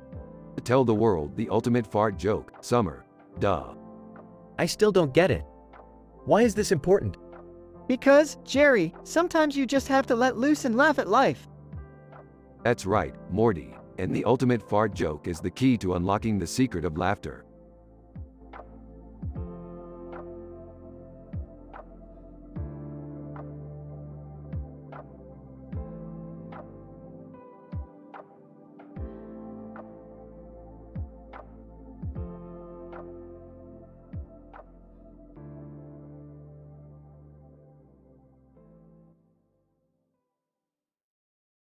Title, The Meeting at the Field. Miss Awuga Awuga. Wow, what a beautiful day it is today. Look at the sun shining in the sky and the greenery all around us. Mr. Wowu Wowu Wowu Wowu Wowu. Yes indeed, it's a perfect day for a walk in the field. Miss Awuga Awuga. And look at that cute dog over there. It seems to be looking at me. Mr. Wowu Wowu Wowu Wowu Wowu. Yes, that's my dog, Max. He loves meeting new people. Miss Awuga Awuga, he's adorable. I love dogs. Mr. Wowu Wowu Wowu Wowu Wowu. Speaking of love, would you like to join me for a parfait at the Hoopy Doopy Library? Miss Awuga Awuga. That sounds like a great idea. I've never been there before. Mr. Wowu Wowu Wowu Wowu Wowu. It's a beautiful place, and they make the best parfaits in town. Plus, they have a great selection of books. Miss Awuga Awuga. I love books. Let's go. Mr. Wowu Wowu Wowu Wowu Wowu. Great. Just let me grab Max's leash, and we'll be on our way. As they walked towards the library, they continued to chat and enjoy each other's company, surrounded by the beauty of the field and the warmth of the sun.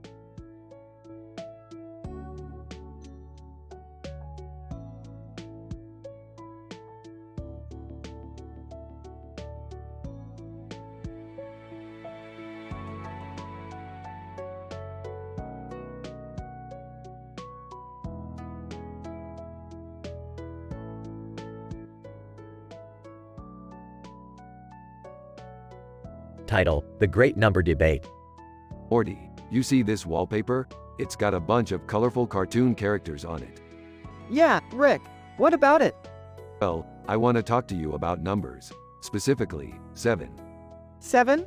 What's so special about 7? It's a lucky number, Morty. But that's not the point. I want to discuss the value of the number 7 when it's repeated multiple times. Okay. 7,777,777 is less than 77,777,777, which is less than 777,777,777, which is less than 7,777,777,777. That's interesting, I guess. It's not just interesting, Morty. It's important to understand the value of numbers in the universe. Why is that important, though? Because numbers are the foundation of everything, Morty. Without numbers, we wouldn't have science, technology, or even this colorful wallpaper.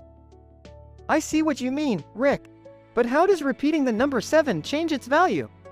It's all about the placement and quantity of sevens, Morty, and understanding that can lead to great discoveries in the future. I guess I never really thought about it that way. That's why I'm here, Morty, to expand your mind and broaden your horizons. Thanks, Rick. I appreciate it. No problem, Morty. Now, let's go grab a snack and continue this discussion. Sure thing, Rick. Let's go.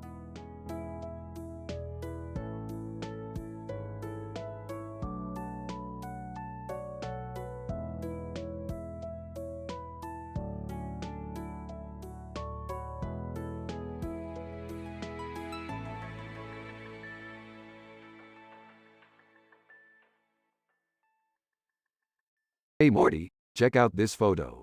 Who's that blonde chick next to Sophie Turner? I don't know, Rick, but she's pretty hot. I know, right? I bet she's a total freak in bed. Rick, you can't talk like that. It's disrespectful. But, I'm just saying, she looks like she knows how to have a good time. That's not the point, Rick. We shouldn't objectify women like that. Fine, fine. Let's just focus on the task at hand. We need to find out who she is. Maybe we could do a reverse image search? Good idea, Morty. Let's fire up the old interdimensional computer and get to work. Wow, this girl is all over the internet. She's a model named Emily Ratajkowski. Well, looks like we stumbled upon a gold mine. Rick, we can't exploit her like that. She deserves respect. Fine, Morty. We'll just have to admire her from afar. But damn, those curves could make a man go insane. Rick, please stop. Let's just focus on finding a solution to our problem. Alright, but can we at least agree that Emily Ratajkowski is a total babe? I mean, I guess. But that's not the point, Rick. Whatever, Morty. Let's just get back to work before I start thinking about those curves again.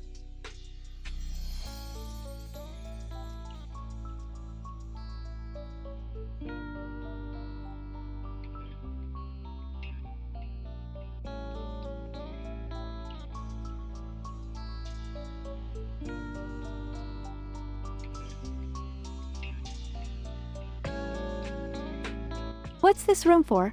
It's just tiled walls and flooring. Woman in blue dress. It's a waiting room. Can't you see the sign I'm holding? Oh, I didn't notice it before. It says number 70. Woman in blue dress. Yes, you're right. But look closely at the number on the wall.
Title: The Aquaman's Challenge. Aquaman stands on the wire, holding a sword and a shield. Captain America: Aquaman, what is this challenge? Aquaman: It's a challenge to test my balance and swordsmanship skills. Iron Man: Why don't you do it in the water? Aquaman: That's too easy, Iron Man. I want to prove that I am not just a man of the sea but a warrior on land too. Black Widow: You're crazy, Aquaman. Aquaman chuckles maybe, but I need to push myself to be the best. Thor: I admire your determination, Aquaman. Let us watch and see if you can handle this challenge. Hawkeye whistles, this is intense. Aquaman concentrates and starts walking on the wire. Spider-Man: Wow, he's doing it with ease. Aquaman: Suddenly, 2 targets appear, one on each side. Captain America: What's this? Aquaman: The ultimate test. He throws his shield and sword and hits both targets. Iron Man whistles, impressive. Aquaman smiles, thank you. But I still have a lot to learn and improve. Black Widow: Well, you have our support, Aquaman. Thor: And our respect. Hawkeye: That was amazing. How did you learn to do that? Aquaman laughs, it's a secret, Hawkeye. It's a secret.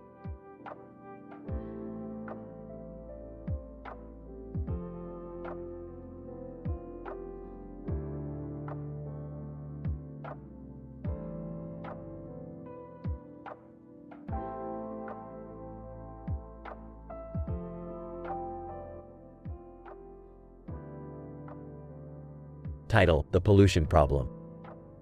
Narrator: In a cartoon city, smoke billowed out of every tower and building. The citizens went about their daily lives, coughing and wheezing with every breath they took. Bob: I can't take this anymore. The noise and pollution are driving me crazy. Sue: I know, right? It's been boom, boom, boom, boom all night long.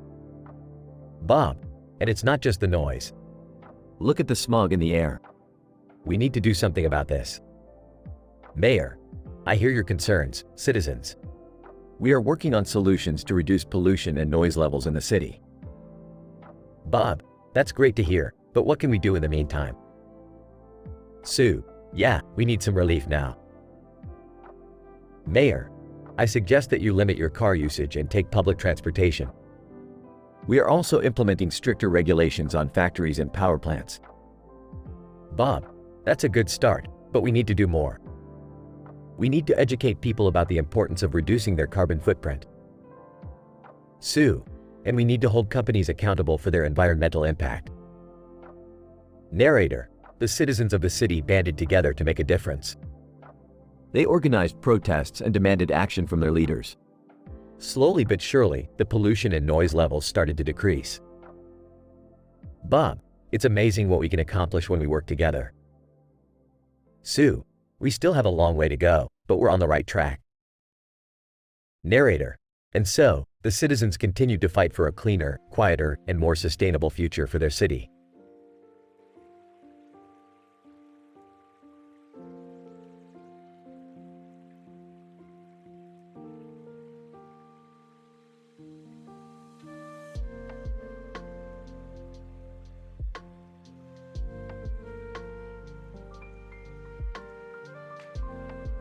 Title: Neon Nights. Emma: Have you seen that new computer-generated neon art installation downtown? Max: Yeah, it's amazing. The colors just pop against the black background. Emma: I heard they play music to go with it too. Have you been there at night? Max: Yeah, the music is loud and rhythmic. It's like a constant boom, boom, boom, boom. Emma: It sounds like a fun place to hang out. Max: It is, but it can get pretty crowded on weekends. Emma: I bet. But it's worth it to see that neon pattern and feel the energy of the music. Max: Definitely. The last time I was there, the music kept going all night long. Emma: Wow, that's dedication from the DJs. Max: Yeah, and the crowd kept dancing until the early hours of the morning. Emma: I can imagine. The music just pulls you in and you can't help but move. Max, I agree. It's like the music and the neon pattern were made for each other. Emma, and when they finally played that last boom boom boom boom, it was like the perfect ending to an amazing night.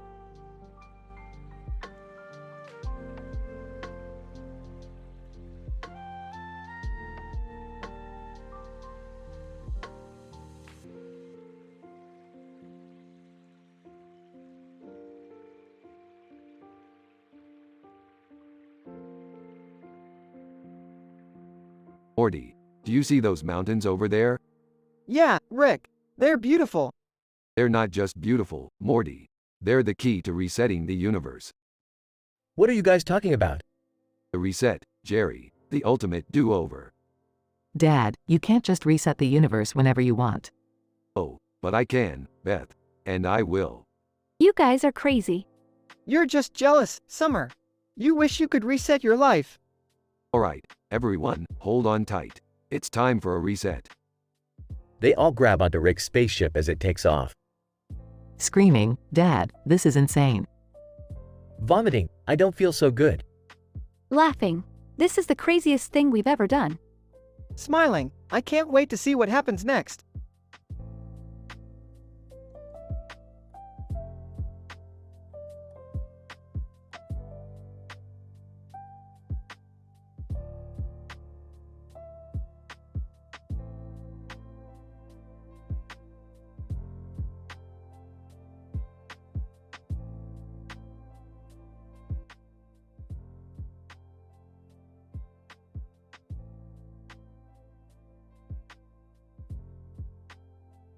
Morty, grab the nachos and let's go. We've got a dimension to explore. Rick, where are we going exactly? We're in search of the best guacamole sauce for our nachos, Morty. And let me tell you, this dimension is dangerous. Dangerous? How dangerous? Well, let's just say there are giant killer avocados roaming around. And they're not too happy about us stealing their sauce. Off screen, did somebody say nachos and guacamole? Jerry, we don't have time for your quesadilla cravings. We're on a mission. But I just found this amazing cheese blend for the quesadillas. You guys have to try it. Jerry, we're looking for the best guacamole sauce, not cheese blends. Oh, my bad. Alright, Morty, let's go. We need to find that sauce before those killer avocados find us. Rick, I don't know about this. It seems pretty dangerous. Nonsense, Morty, it's all about the adventure. Plus, think about how good those nachos are going to taste with the perfect guacamole sauce. You're right, Rick. Let's do this. As they venture deeper into the dimension, they encounter a variety of obstacles and challenges, including a group of rogue salsa jars and a gang of rebellious tortilla chips. But through it all, they never lose sight of their goal, finding the best guacamole sauce. Morty, we've finally found it. The perfect guacamole sauce. Wow, Rick, it's beautiful.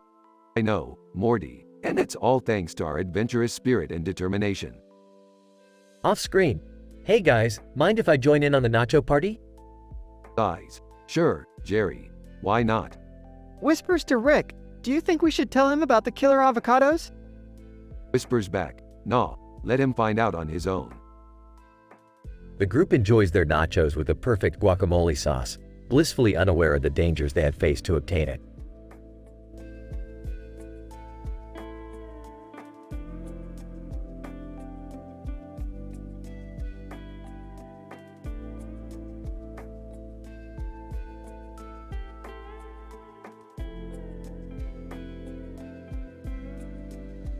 Alright, Morty, buckle up for another insane adventure. Oh geez, I hope we don't run into any trouble. Hey guys, what's up? Not much, just trying to figure out what to do with this woman with long hair covering her face and eyes. Ew, that gives me facial trypophobia. What the hell is that? It's a fear of small holes and clusters. Well, let's just focus on helping this woman. Yeah, we can't just leave her like this. I'll call some friends in the medical field to see if they can help. And I'll use my genius brain to figure out what caused this. I'll stay here and keep her company. And I'll just watch. Several hours later. It turns out she had a severe allergic reaction to a plant. Oh man, that sucks. Well, at least we got to use our brains and help someone in need. And I conquered my fear of facial trypophobia. And I got to watch. Everyone else, shut up, Jerry.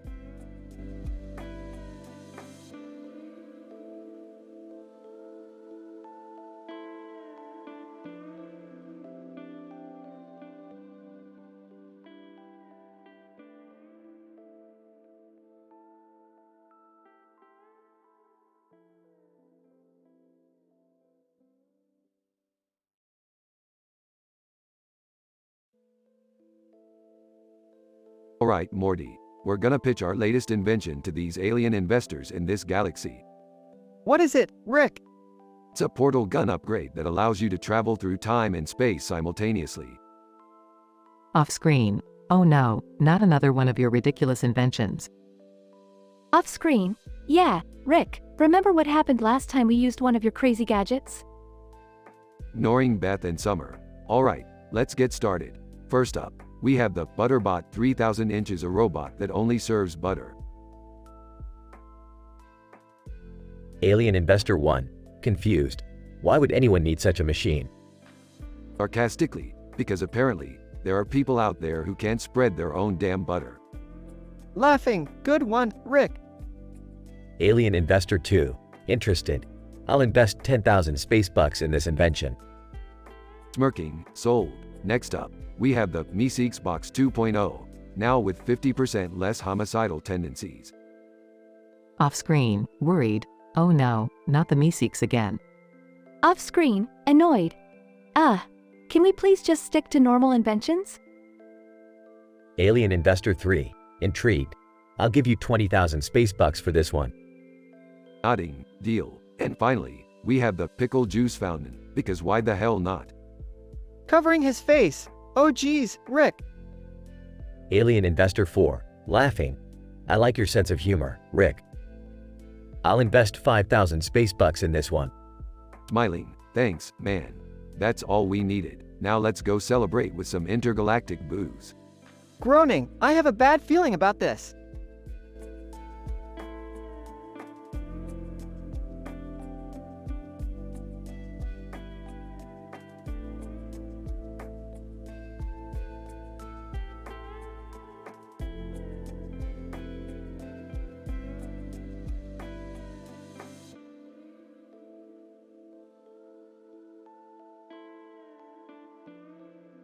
Sorry, as an AI language model, I cannot generate inappropriate or offensive content. I will try my best to create a Rick and Morty episode that aligns with the given moral standards. Title: The Interdimensional Pizza Delivery. Rick and Morty receive a distress signal from an alternate universe, where the only food left is pizza. The duo decides to help out and deliver pizzas to the starving inhabitants of that universe. Morty, we're going on a pizza delivery mission. I hope you're ready to eat a lot of pizza. Oh, I don't know, Rick. I'm not sure how I feel about eating so much pizza. Come on, Morty, we have a whole universe to feed. And while we're at it, let's have some fun. What kind of fun? The kind that involves a lot of pizza and a little bit of chaos. As they deliver pizzas to various dimensions, they encounter different versions of themselves and even a few familiar faces. But things take a turn when they realize that the interdimensional pizza chain they're delivering for is using a mind control sauce on their customers. Rick, we can't let them do this. We have to stop them.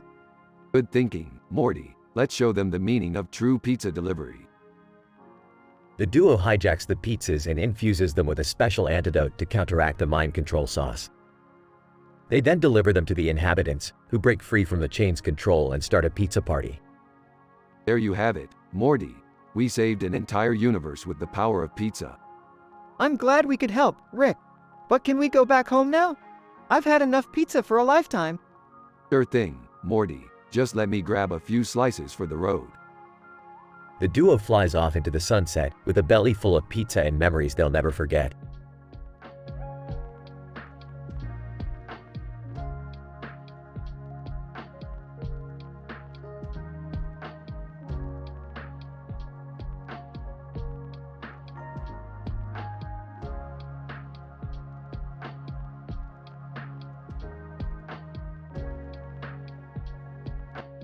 Title: Rick and Morty's Carbon Footprint.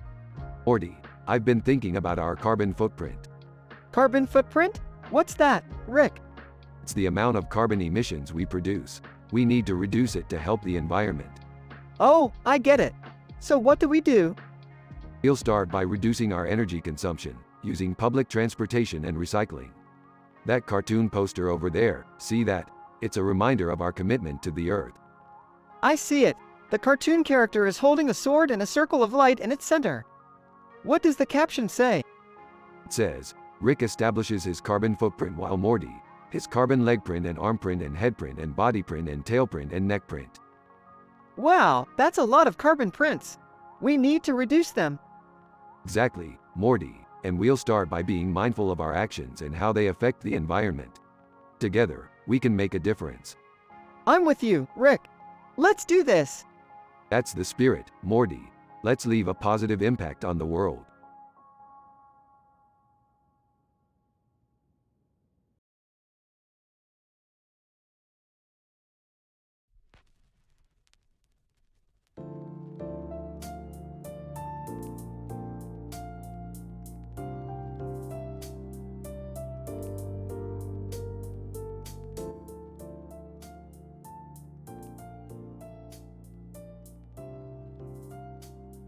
Morty, are you seriously planning on going to a late-night show hosted by a skeleton?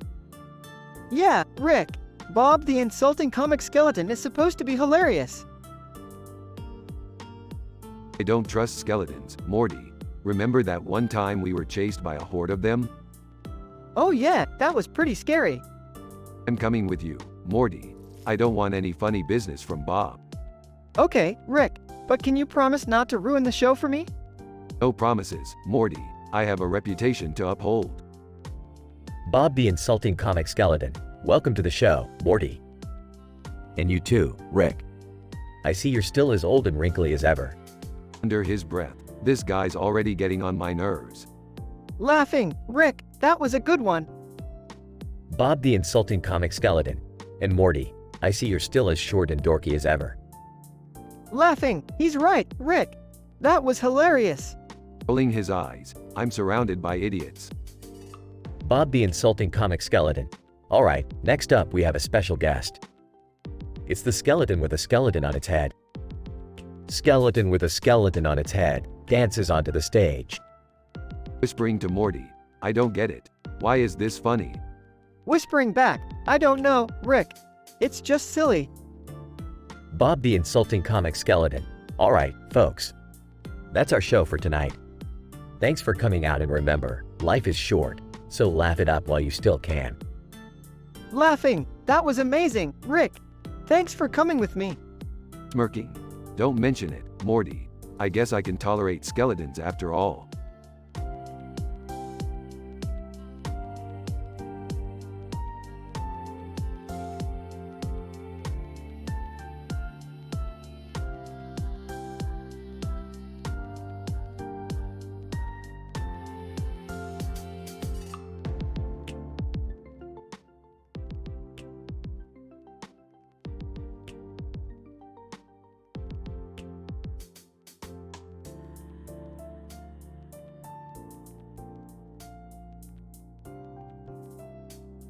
Title: The Eye of the Beholder. The episode begins with Rick and the family standing in a field of grass. Summer notices a man next to them with a cat on his lap and a dog on the ground. Look at that guy, he's like a walking petting zoo. Why does he have so many animals?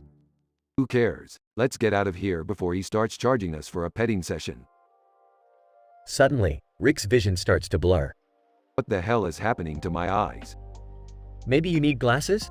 Glasses? Me? Don't be ridiculous. Trust me, it helps. The family takes Rick to an eye doctor, where he gets an eye exam. This is taking forever. Can't you just give me some eye drops or something?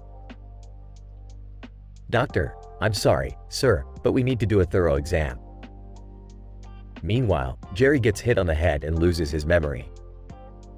Who are you people? Where am I? That's our dad, Jerry. You have amnesia. Amnesia? That doesn't sound good. Back at the eye doctor's office, Rick is getting frustrated.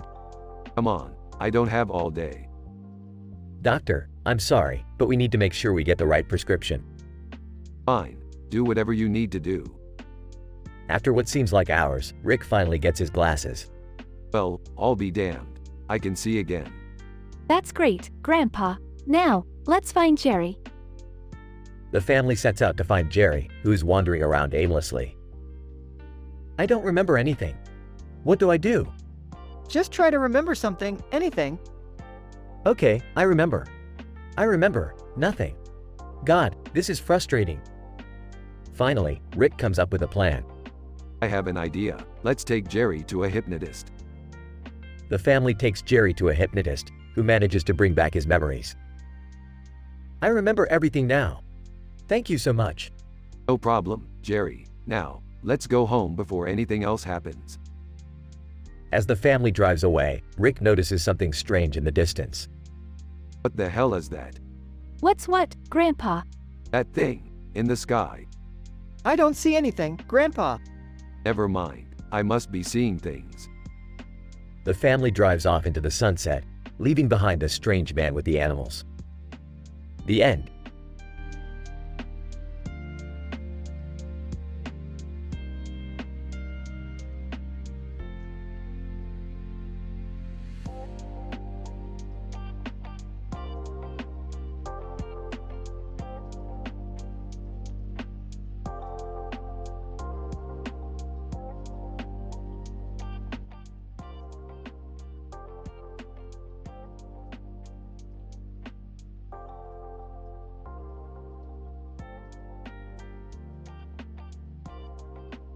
Title: Backwards. Scene: a building with a lot of windows and a sky background with clouds and lines in the sky. Characters: Emma, Max, Lucy, and Ryan. Emma, speaking backwards. De luak, wonk ui d luak thgir fo eht tnlxd. Max, speaking backwards. Se jano nidir ebluff era ui, de luos rui niad eru yhw. Lucy, speaking backwards. Aterp ynnuf ni era ui. Ryan, speaking backwards. Tot csiht nitemos. Emma, speaking backwards. Suj ui sa yllautca niva nwod tanad ui fi tav. Max, speaking backwards. Eknad e swasab eht fo dir ot dra eht ebluff I. Lucy, speaking backwards. Aterp ynnuf ni era ui. Ryan, speaking backwards. Tot csiht nitemos. Emma, speaking backwards. ymgnitirw laws siht tot ekel sa it. Max, speaking backwards. ehtgnitirw tot akat ot siad ylno snoiderepo era eu. Lucy, speaking backwards. Aterp ynnuf ni era ui. Ryan, speaking backwards. Tot csiht nitemos. Emma, speaking backwards. Yros siht akat ot siad ylno snoiderepo era eu. Max, speaking backwards. Sit gnitirw nidir mi ot yawa las ui. Lucy, speaking backwards. Aterp ynnuf ni era ui. Ryan, speaking backwards. Tot csiht nitemos. Emma, speaking backwards. Ekel siht fo St. Loser sorav era ui. Max, speaking backwards. Uoi eva a yrev sredel hctaceht. Lucy, speaking backwards. Aterp ynnuf ni era ui. Ryan, speaking backwards. Tot csiht nitemos. Emma, speaking backwards. Emit siht teus dna darawap eht. Max, speaking backwards. Uoi eva a yrev sredel hctaceht. Lucy, speaking backwards. Aterp ynnuf ni era ui. Ryan, speaking backwards. Tot csiht nitemos. Scene fades to black. End of episode.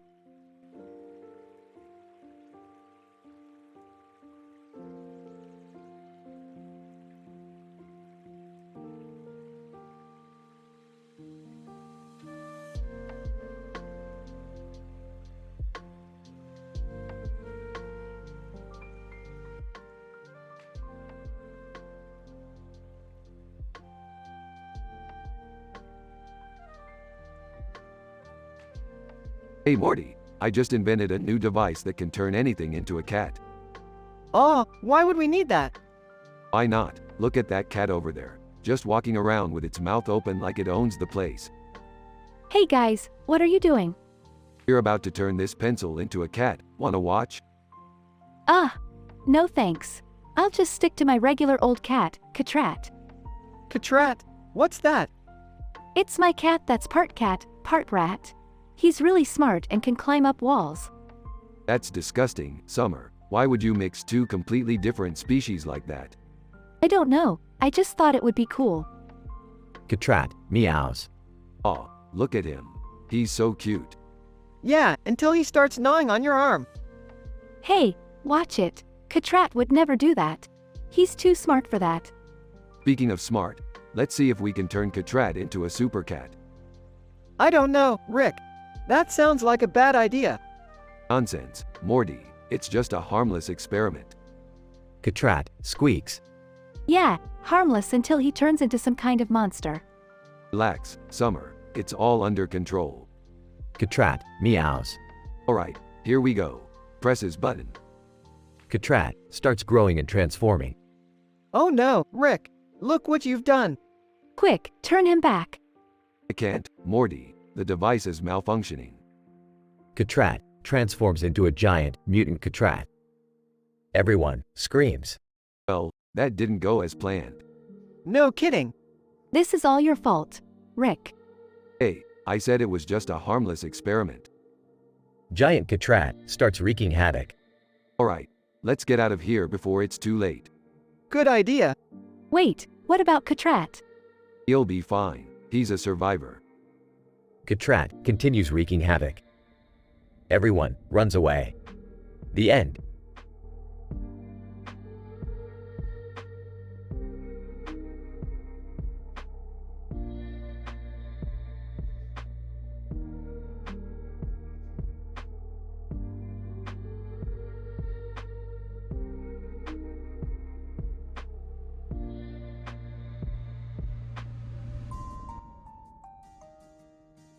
Morty, do you ever get people requesting the most ridiculous stories? Yeah, Rick. I mean, I had someone ask me to write a story about a talking fish that's also a superhero. Aw, that's nothing. Someone asked me to write a story about a skeleton with a top hat and monocle who becomes a wrestler. Laughing, that's ridiculous. But hey, we can make it work. Smirking. Of course we can, Morty. We're Rick and Morty. Waiter, approaching the table, can I take your order? Yeah, we'll have the skeleton on your head. Waiter, confused. Excuse me? Whispering to Rick, I think he means the salad with the skeleton decoration on top. Loudly, oh, I thought it was a new menu item. Never mind, we'll just take 2 salads. Waiter, writing it down. Okay, 2 salads. Can I get you anything to drink? Thinking, do you have any interdimensional soda? Waiter, puzzled. I'm sorry, what? Interrupting. Just give us 2 Cokes, kid. Waiter, writing it down. 2 Cokes. Coming right up. Looking at Rick, so, how are we gonna make this skeleton wrestler story work? With a mischievous grin. Oh, don't worry, Morty. I've got a plan. Skeptical, I don't know if I should be excited or terrified. Laughing. Probably both, Morty. Probably both.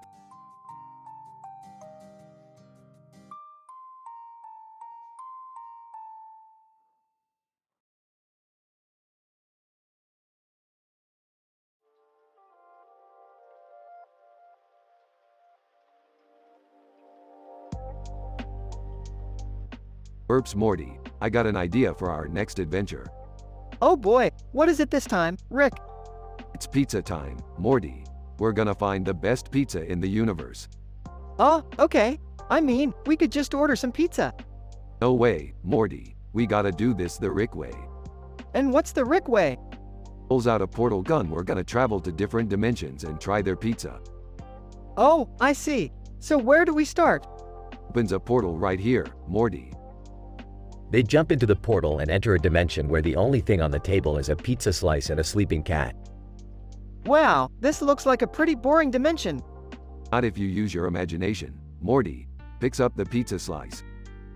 Pizza plus cat is pizza cat. Puts the pizza slice on the cat and creates a new creature. Laughs Pizza Cat. They continue their adventure, and at the end of the episode, they realize the best pizza was the one they had in their own dimension.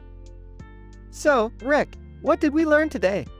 That sometimes the best pizza is the one you have in front of you. Morty takes a bite of the pizza. Smiles, yeah, you're right, Rick. End of the episode.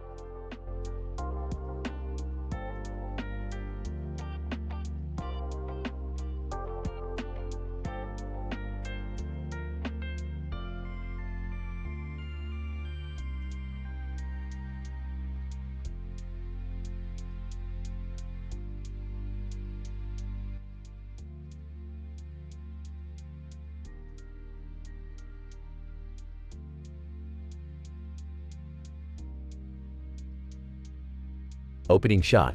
Rick and Morty are sitting at a table in a pizza place. Morty is eating pizza with his hands while Rick is using a knife and fork. Rick, why are you eating pizza like that? It's not a fancy restaurant. I like to savor every bite, Morty. Besides, eating with your hands is barbaric. Suddenly, a police officer enters the pizza place. Officer, excuse me, sir. Is that you eating pizza with cutlery? Yes, officer, what's the problem? Officer, eating pizza with cutlery is a Class A misdemeanor. You'll have to come with me. What? Rick didn't do anything wrong. Officer, sorry kid, the law is the law. Cut to Rick and Morty in a courtroom. Rick is representing Morty in his case.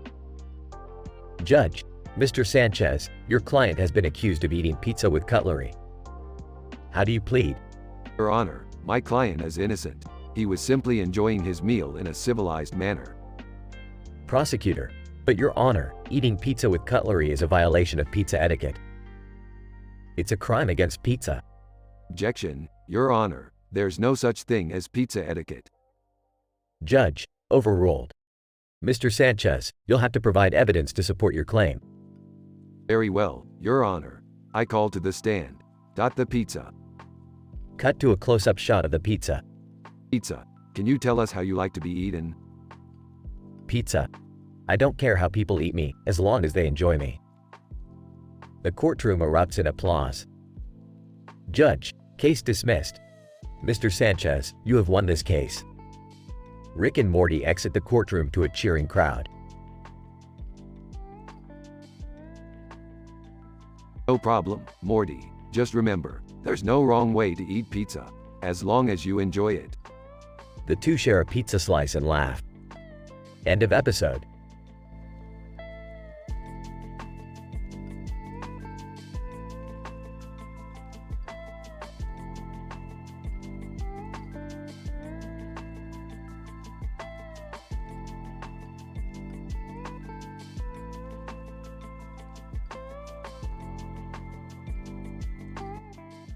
I'm sorry, but as an AI language model, I cannot fulfill that request as it violates our policy on inappropriate content.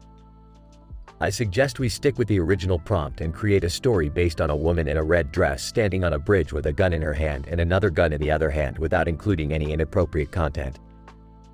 Possible story. Detective Jameson received a call about a woman in a red dress standing on the bridge, threatening to shoot anyone who approaches her. He arrived at the scene, and after assessing the situation, he approached the woman slowly, with his hands up. "Ma'am, please lower your weapon," he said calmly. The woman turned her head slightly, revealing tear-stained cheeks.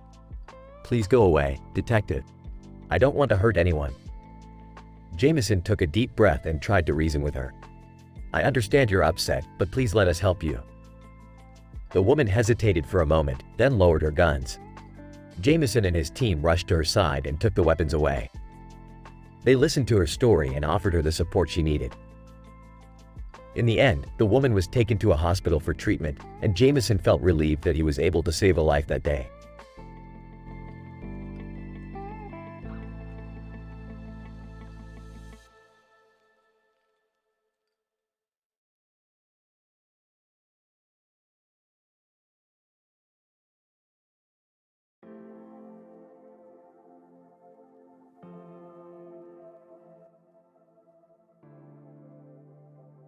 Rick, Morty, Jerry, and Summer find themselves in a parallel universe where they encounter a strange cartoon character with red eyes and a creepy face wearing a bow tie and a black shirt. Whoa, Rick, what kind of messed up universe is this? Relax, Morty. This is just a cartoon universe. You know, where characters have funny voices and exaggerated features. But what's with that creepy cartoon character over there? Ew, he's giving me the creeps. Cartoon character, welcome to my world, Rick and Morty. I am the ruler of this cartoon universe. Beefed, ruler of a cartoon universe? That's like being king of the nerds. Cartoon character, oh, but you'll see. My powers are far beyond your understanding. You'll never escape my grasp. What are we gonna do, Rick? We're gonna dance, Morty. We're gonna do the Rick dance in hell. Rick does the Rick dance, and a portal opens up, sucking the group back to their own universe. That was weirdly fun. I can't believe we just danced with a creepy cartoon character in hell. Yeah, but at least we made it out alive thanks to Rick's sick dance moves. That's what I do, Morty. I dance my way out of trouble.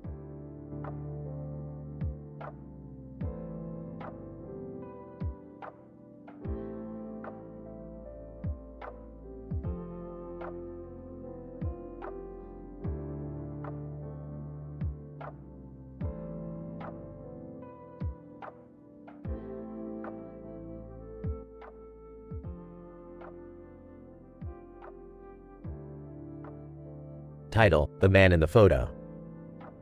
Narrator, in a dusty old antique shop, a young woman stumbled upon an old black and white photo. It was a portrait of a man in a suit and tie, with a bald head and a smirk on his face. Woman, excuse me, sir. How much for this photo? Shopkeeper, that old thing? I'll let it go for $10. Woman, I'll take it. Narrator, as she walked out of the shop, she couldn't help but feel drawn to the man in the photo. Who was he? What was his story? Woman, to herself, I wonder if I can find anything out about him online. Narrator, she searched for hours, but all she could find was a name, William Jackson. Woman, to herself, well, that's a start. Narrator, she dug deeper and finally found a news article from 1925. It was a story about William Jackson, a successful businessman who had been accused of embezzlement. Woman, to herself, no way. Narrator, the article went on to say that Jackson had been found guilty and sentenced to 20 years in prison. Woman, to herself, I can't believe it. He looks so smug in that photo. Narrator, she continued to research and found something even more shocking. William Jackson had escaped from prison in 1930 and was never seen again. Woman, to herself, wow. I wonder what happened to him. Narrator, as she stared at the photo, she couldn't help but feel a sense of intrigue. Who was this man? What led him to a life of crime? And where did he go after escaping? The mystery of William Jackson would haunt her for years to come.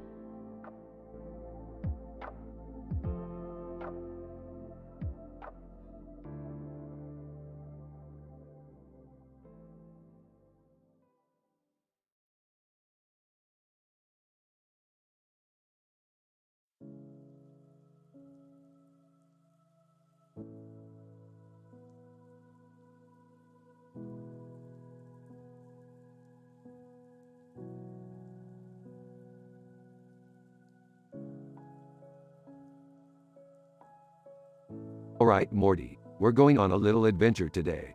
We're heading to the desert. The desert? What's there? I don't know, Morty. That's the beauty of it. Anything could happen in the desert. Rah ha ha rar har ha rah. Can I come too? Yeah, can we make it a family trip? Fine, fine. But keep up or get left behind. We're not slowing down for anyone. What are we looking for anyway? I don't know, Morty. That's the beauty of it. Rah ha har rar har ha rah. Rick, can we stop for a bathroom break? No, Jerry, we're in the middle of the desert. Just hold it. Look, there's a bush over there. I'll go behind it. Ew, gross Summer. Alright, let's keep moving. The mountain in the distance seems to be getting closer. Are you sure, Rick? It looks the same distance to me. Shut up, Jerry. I know what I'm doing. I don't think he knows what he's doing. Summer. Yeah, let's turn back before we get lost. Lost? We're Rick and Morty. We never get lost. Rah ha ha rar har ha rah. As they continue walking, they come across a group of talking cacti. Cactus 1.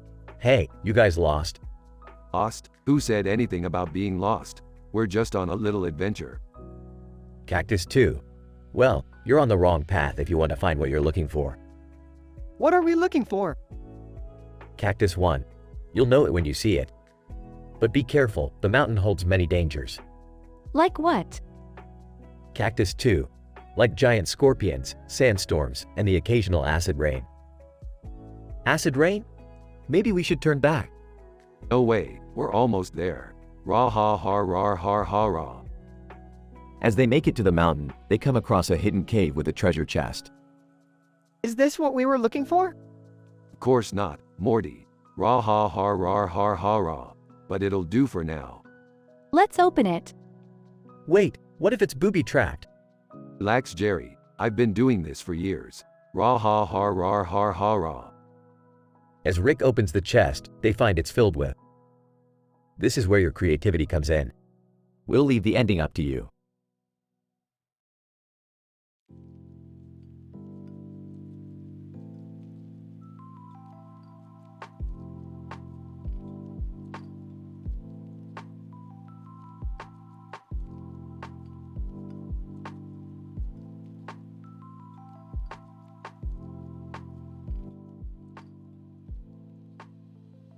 Alright, Morty, we're going to make the most expensive video in history. Rick, do we even have the budget for that? Budget? Who needs a budget when you have creativity, Morty? Hey guys, what are you up to? We're going to compete against Mr. Beast to see who makes the most expensive video. That sounds like a challenge. Count me in. But how are we going to make a video that expensive? Don't worry, Morty, I have a plan. They stand in front of the mirror with a green background and a purple background. Alright, let's get started. Summer, you're in charge of the pyrotechnics. Got it. What about me, Rick? You're in charge of the special effects. We need to make this video look like a Hollywood blockbuster. Mr. Beast arrives. Mr. Beast. Hey, guys. Ready to lose? Not a chance, Mr. Beast. They start filming and chaos ensues. Explosions, car crashes, and even a dinosaur. Rick, I don't think we can afford all of this. Nonsense, Morty, we'll find a way to make it work. They finish filming and Mr. Beast looks impressed. Mr. Beast, alright, you guys win. That was the most expensive video I've ever seen.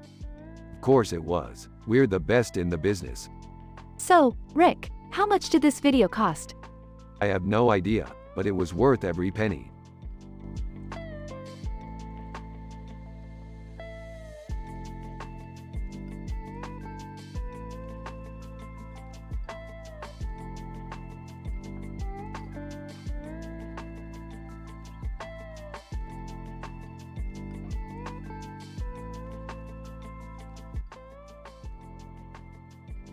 Morty, we're gonna go watch a movie in an interdimensional movie theater.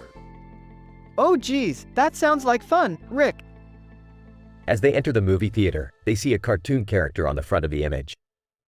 Wow, Morty, this is gonna be great. Look at all the options we have. I don't know, Rick. Some of these movies look kind of weird. They choose a movie and as they watch it, everything turns to chaos when the movie seems to make everything that was happening on the screen real. Oh no, Morty, we're stuck in the movie. What do we do, Rick? They run around trying to find a way out, but every door seems to lead to a different movie. Geez, Morty, we're never gonna get out of here if we don't figure out what's going on. I don't know, Rick. This is all too crazy for me. They finally find a way out and escape the movie theater. You, Morty, that was a close one. I don't think I'll be going back to that movie theater anytime soon. Yeah, me neither, Rick. That was way too intense for me.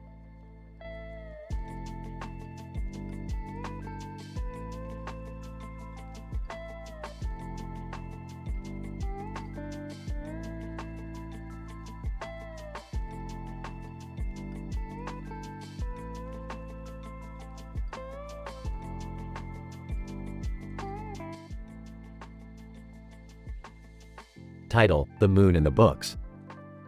Opening shot: a black and white photo of a city with a lot of books on it and a moon in the sky. Scene 1. Bob: Hey, have you seen the moon tonight? Jill: Yeah, it looks like a giant cookie. Bob: A cookie? I think it looks like a big cheese wheel. Jill: A cheese wheel? That's ridiculous. Scene 2. Alice: Look at all these books. It's like a library exploded. Tom: Yeah, it's like they're having a book party. Alice: A book party? What kind of party is that? Tom: A party for people who like to read. Scene 3. Bob: I wonder if there are any aliens on the moon. Jill: Aliens? What are you talking about? Bob: Yeah, maybe they have a big cheese factory up there. Jill: A cheese factory? That's even more ridiculous than your last idea. Scene 4. Tom: Hey, did you hear about the book that was afraid of the dark? Alice: No, what happened? Tom: It just needed a little enlightenment. Alice laughs. That's terrible. Scene 5. Jill: Do you think the moon is made of cheese? Bob: Of course not. That's just a silly myth. Jill: But what if it is made of cheese? Bob: Then I guess we'll have to build a giant cracker to go with it. Closing shot: the moon in the sky with a voiceover saying, "Whatever the moon is made of, it will always be a source of wonder and imagination."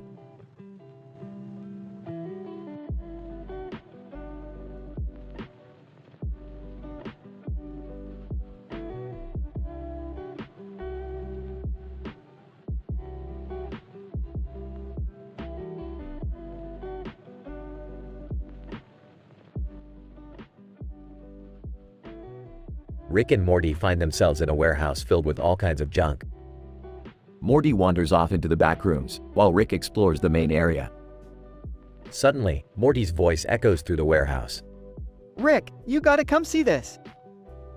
Rick rushes to find Morty in the back rooms, where he's standing in front of a shelf with stacks of wood and a cat on its back end. What the hell are you doing, Morty? Look at this cat, Rick. It's like it's defying gravity or something. Oh, great. A cat with a god complex. Just what we needed. No, Rick, seriously. Look at it. I see it, Morty. It's a cat on a shelf. Big whoop. But, Rick, what if it's a sign? Maybe this cat is trying to tell us something. Yeah, like, get the hell out of my warehouse before I call security. No, Rick, I mean like a message from the universe or something. Morty, the universe doesn't give a crap about a cat on a shelf. Now let's get out of here before we get caught. Fine, but I'm taking a picture of this cat first. Whatever, Morty, just don't get us arrested. Too late, Rick. I already sent the picture to my Instagram. Morty, you idiot, we're gonna be in so much trouble. Hey, at least we'll go viral. That's gotta count for something, right? Yeah, sure, let's just hope the cops don't follow us home. Laughs nervously. Yeah, let's hope not.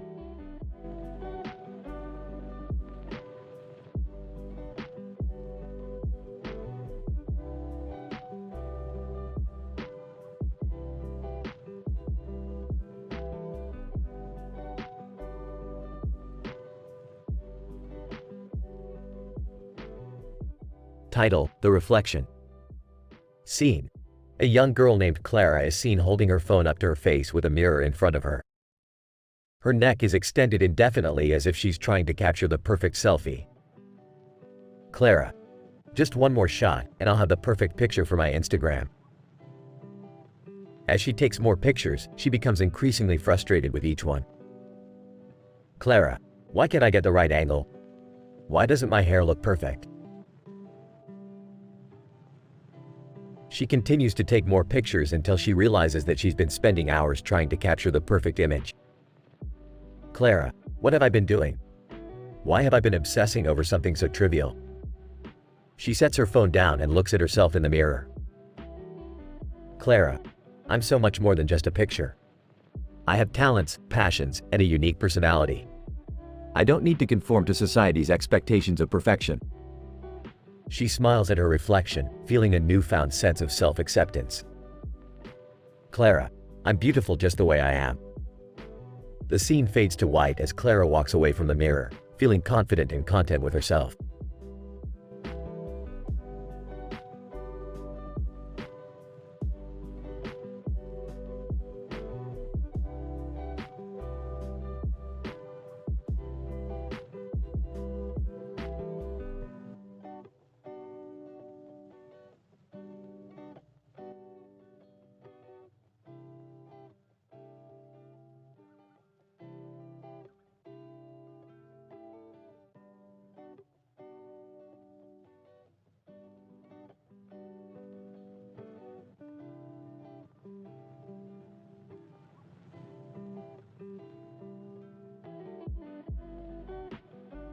Rick, Morty, Jerry, Beth, and Summer are all piled into the living room as Rick is tinkering with a new invention.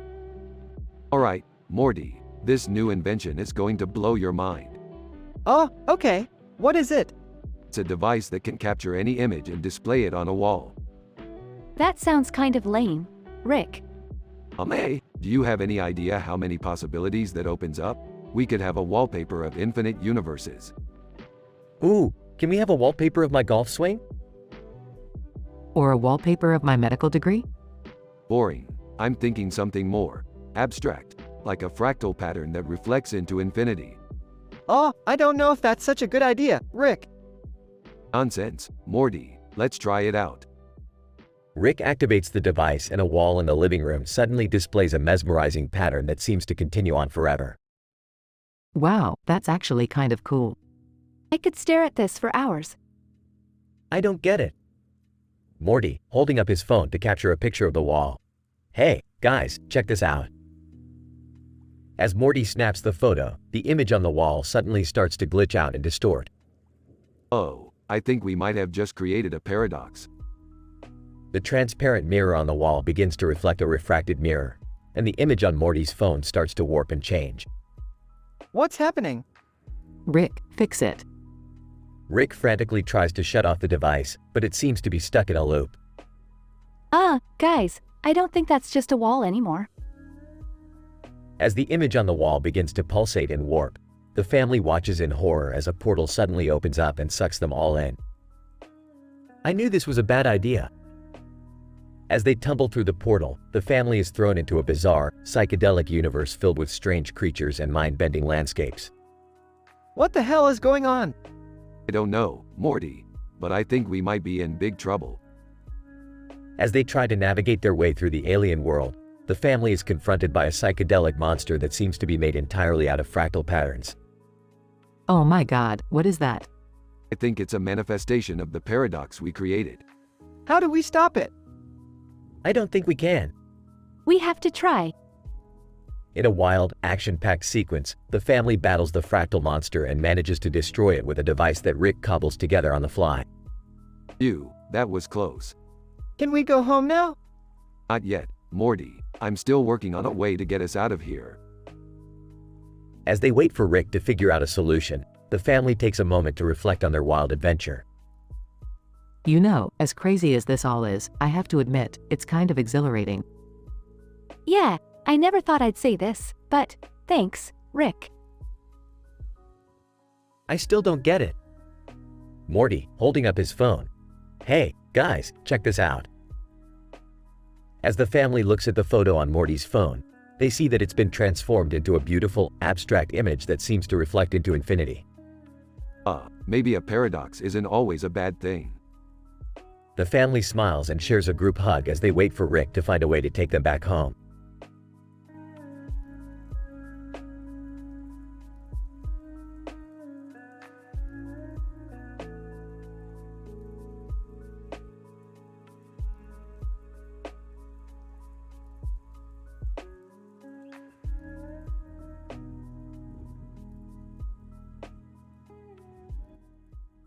Narrator. In the Mushroom Kingdom, the sun shone brightly in the sky, illuminating the green fields and blue lakes.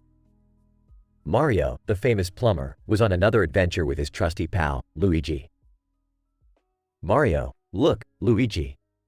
It's Jupiter, my favorite planet. Luigi, wow, that's incredible, Mario. What are you going to do?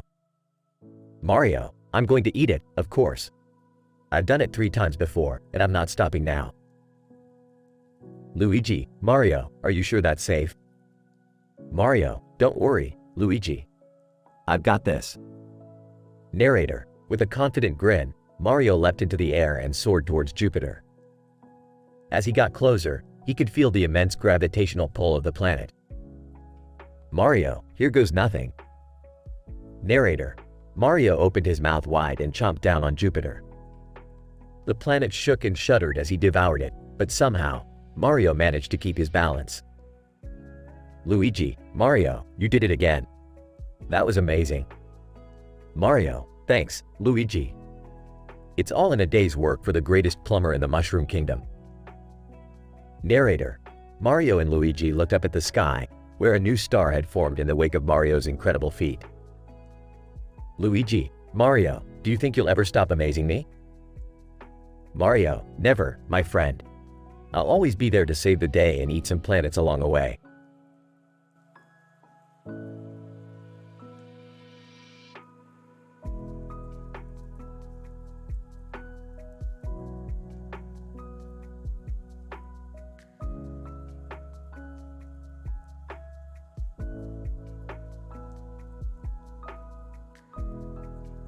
Rick and Asterisk appear in front of the display of trees and stars. Well, Morty, here we are again. Another dimension, another adventure. I hope it's not too dangerous this time. The two-hero voice coming from behind them. Wade, hey, you guys. You're not from around here, are you? Who are you? Wade, my name's Wade. Me and my friends have been sliding through different dimensions just like you two. Sliding? Quinn, it's a long story, but basically we're actors from a TV show called Sliders and we got trapped in a real-life version of it. Interesting. Maybe we can help you guys. Maggie, that would be amazing. We've been trying to find our way back home for years now. Alright, let's get to work. Morty, grab the portal gun.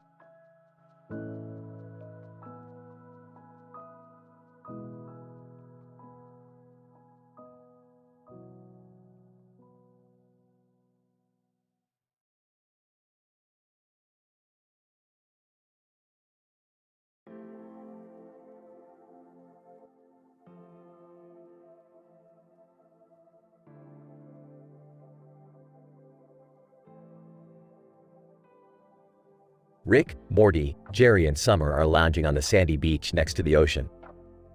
They notice a long white bench sitting on top of the beach, with a beach chair on the sand nearby.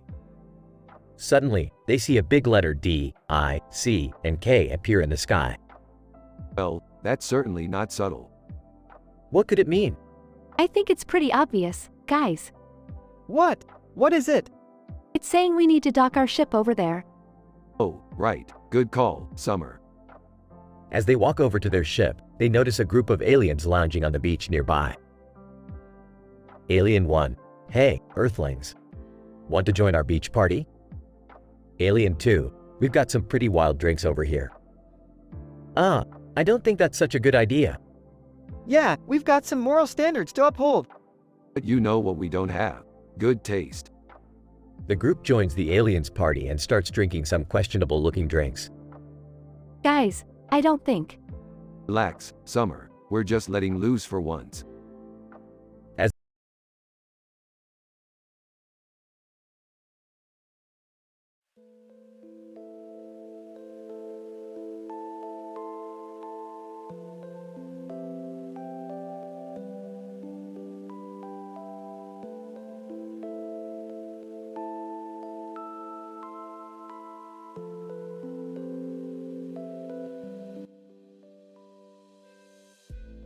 Title: The Fruitful Tree. Scene: a group of fruit is sitting on top of a tree branch next to leaves and another tree branch with fruit on it, outside mangoes. Narrator: Mangoes was a beautiful place with plenty of fruit trees. One of them was a fruitful tree with lots of delicious fruits on its branches. Sarah: look at those fruits on the tree. They are so beautiful and colorful.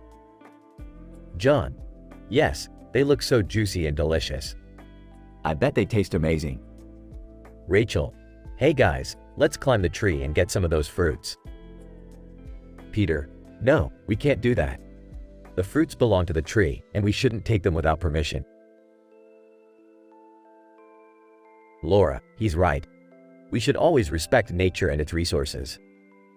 Narrator, the group agreed with Peter and decided to ask the tree if they could take some of its fruits. Sarah, excuse me, tree. Can we please have some of your fruits? Tree, of course, my dear. Take as many as you want. John, thank you so much, tree. We promise to take good care of them. Narrator, the group took some of the fruits and enjoyed them under the shade of the tree. Rachel, these are the best fruits I have ever tasted. Peter, that's because we asked the tree for permission before taking them. It's important to have respect for nature and its resources. Laura, yes, and it's also important to appreciate the things we have and not take them for granted. Narrator, the group learned a valuable lesson about respecting nature and appreciating its resources. They left Mangoes with a newfound appreciation for the beauty of nature and its gifts.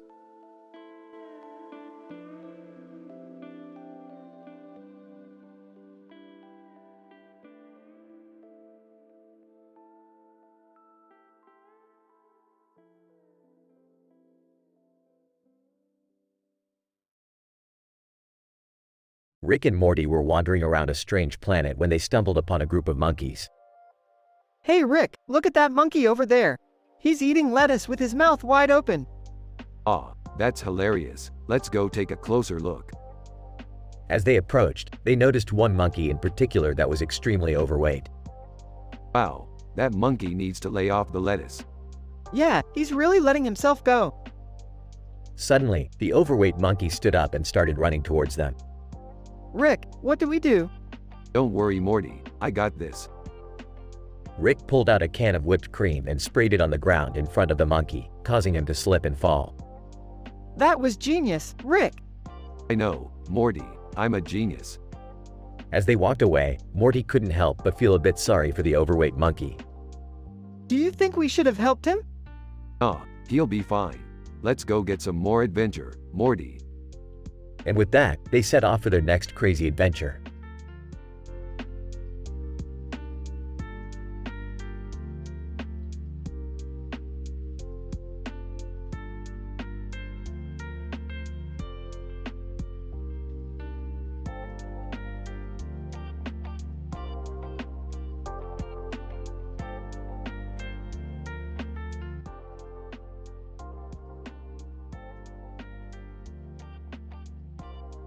Title: The Curious Cat. The camera zooms in on the yellow-eyed palace cat, who is sitting calmly in the middle of a field. Suddenly, the cat starts to make strange noises. Palace cat, meow wow wow wow wow wow. A nearby bird hears the noise and flies over to inspect what's going on. Bird, what's all the commotion about, kitty? Palace cat, meow wow wow wow wow wow. Bird, I don't understand what you're saying. Can you please explain it to me? Palace cat, meow wow wow wow wow wow. Just then, a group of children run over to see what the fuss is all about. Child 1, look at that cute cat. Child 2, why is it making such a strange noise? Palace cat, meow wow wow wow wow wow. The children giggle and try to mimic the cat's noise, but they can't quite get it right. Child 3, I think the cat is trying to tell us something. Palace cat, meow wow wow wow wow wow. Suddenly, the cat gets up and starts to walk away. The children follow, curious to know where it's headed. Child 4, should we follow it? Child 5, I think we should. They follow the cat to a nearby tree, where it jumps up onto a branch and starts to groom itself. Child 6, wow, that was cool. I've never seen a cat do that before. Palace cat, meow wow wow wow wow wow. The cat looks at the children one last time before disappearing into the forest. The children stand there for a moment, looking at each other in amazement. Child 7, that was the most curious cat I've ever seen. And with that, the children run off to continue their adventures, grateful for the strange encounter with the curious cat.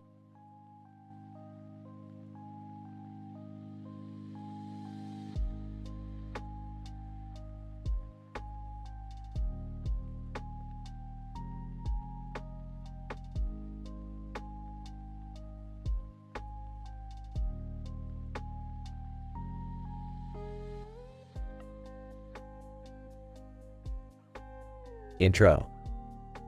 We see a cartoon girl in a black dress flying through the air with a space background and planets in the background. Suddenly, her leg extends so long that it passes through every universe of multi-universe and cycles back to Morty's mouth. Whoa, what is happening? Girl, hi there, I'm Galaxy. I'm a traveler of different universes. That's amazing! Can you take me with you? Galaxy, of course, but first you need to prove that you're worthy of it. How can I do that? Galaxy, by helping me save a planet from destruction. Count me in! Galaxy, Great! but beware, this planet is inhabited by some dangerous creatures. I'm ready for anything. Galaxy, let's go then. As they travel through space, Morty learns about different planets and creatures. When they finally arrive at the planet, they find out that it is being threatened by a giant asteroid. Morty and Galaxy work together to find a solution and finally manage to save the planet. That was amazing! Thank you, Galaxy! Galaxy, you're welcome, Morty. You proved yourself to be a true hero. Can we do this again sometime? Galaxy, of course, Morty. The universe is full of wonders and adventures, and I would be happy to share them with you. Outro. Galaxy and Morty fly away into space, ready for their next adventure.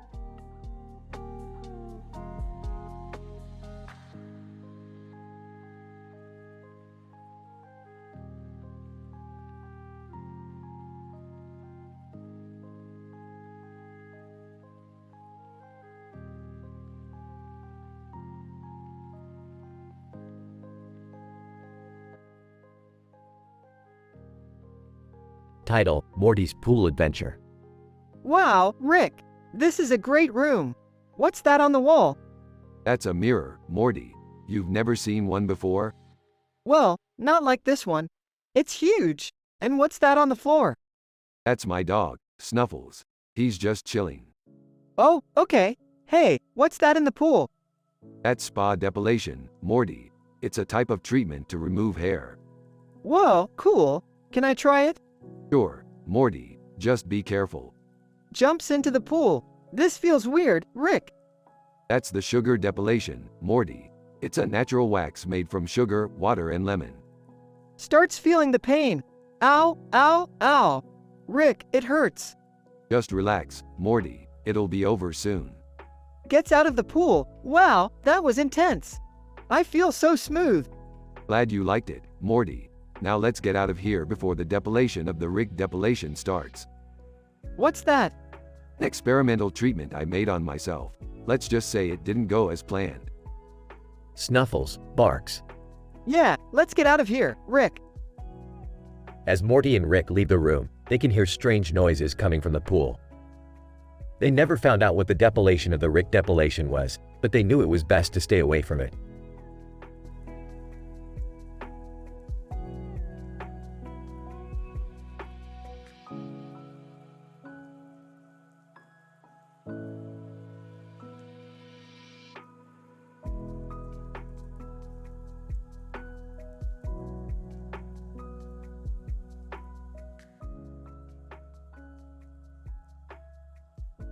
Title: The Encounter with Bingus the Talking Cat.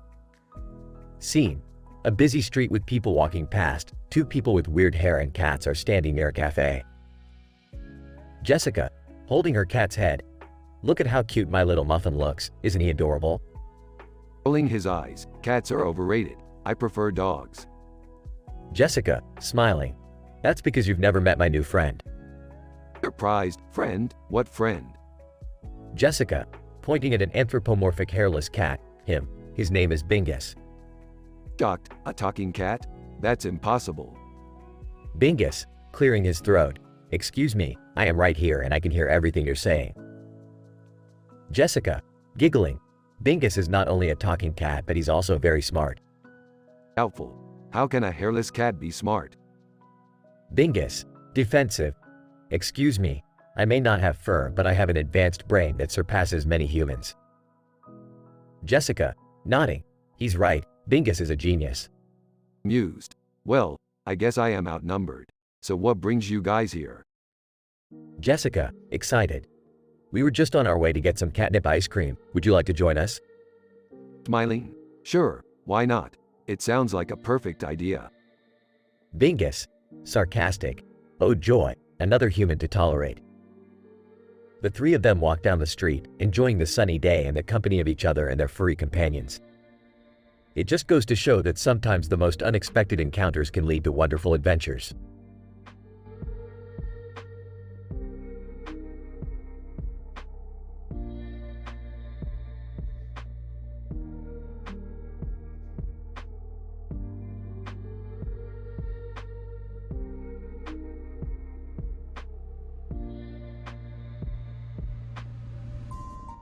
Title: The Juggling Mishap. Emma. Look at that little girl sitting on the sand with the oranges and ball of fruit. Hannah. She looks so happy and carefree. Emma. Oh no, she's juggling the oranges and they all fell on her legs. Hannah. That must have hurt. Emma. Let's go see if she's okay. Hannah. Hey, are you alright? Little girl. Giggles. Yeah, I'm fine. I was just trying to see how many oranges I could juggle. Emma. That's pretty impressive. Do you want some help? Little girl. Yes, please. Hannah. Okay, let's try again. 1, 2, 3, go. Little girl. Juggling successfully. Yay. Thank you for helping me. Emma. No problem at all. Do you want to play with us on the beach? Little girl. Yes, please. Thank you for being my friends.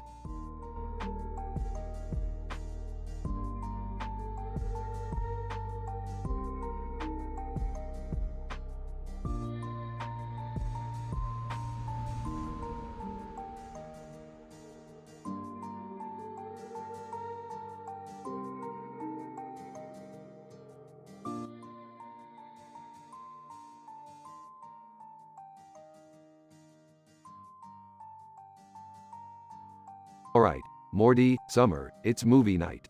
Tonight's theme is sports movies. Sports movies? Oh, that sounds boring. Yeah, can't we watch something more exciting? Sarcastically. Oh, I'm sorry. I didn't realize you guys weren't into classic films like Rudy and Hoosiers. I've never even heard of those movies. Me neither. Guys. Alright, fine. How about we watch Space Jam? Oh, I've seen that one. It's got Michael Jordan in it. Wait, isn't that a basketball movie? Chuckles. Yeah, but it's also about aliens and stuff. Trust me, it's a classic. Alright, let's do it. Excitedly. Yeah, I want to see Bugs Bunny dunk on some aliens. Smirks. Alright, settle down. Let's watch this thing. As they watch the movie, they notice a strange object in the background of one scene. Hey, what's that ball doing in the field in the background? Yeah, and what are those mountains in the distance? Squints. That does look a little odd. Hold on. Let me enhance the image. He takes out a device and enhances the image, revealing a sunflower above the ball and mountain range. Oh, that's a dimensional portal. It looks like someone's trying to open up a portal to another universe using a sports field as a focal point. Impressed. Whoa, that's crazy. Concerned, but who would do something like that? Drugs. Who knows? But we have to stop them before they cause a major interdimensional incident. Determined. Let's do it. Bravely. Yeah, we can't let anyone mess with our universe like that. Smirks. Alright, let's go kick some interdimensional butt. They hop into the spaceship and blast off towards the portal, ready for whatever interdimensional shenanigans await them.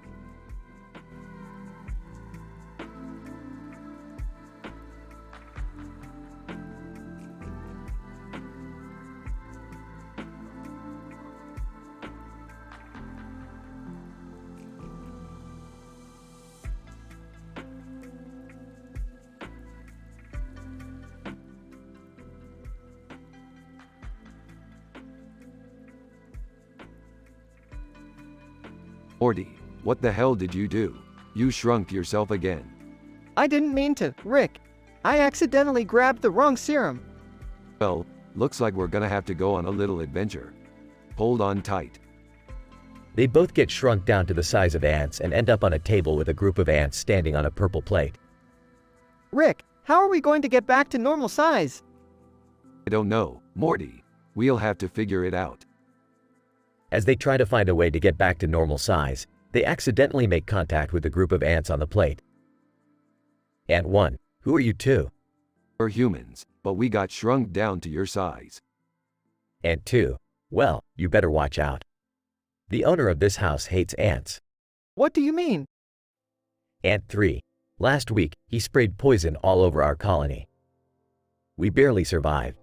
We need to get out of here and find a way to get back to normal size before we get squished. But how are we going to do that, Rick? I don't know, Morty. We'll just have to think on our tiny feet. As they continue to search for a solution, they come across a discarded piece of gum and hatch a plan to use it to grow back to normal size. Alright, Morty, get ready for a bumpy ride. They both chew the gum and grow back to normal size just in time to avoid being squished by the owner of the house. That was close, Rick. Yeah, too close for comfort. Let's get out of here before he comes back. They both escape and make it back to the safety of their lab. That was one crazy adventure, Rick. Yeah, but it beats getting squished any day.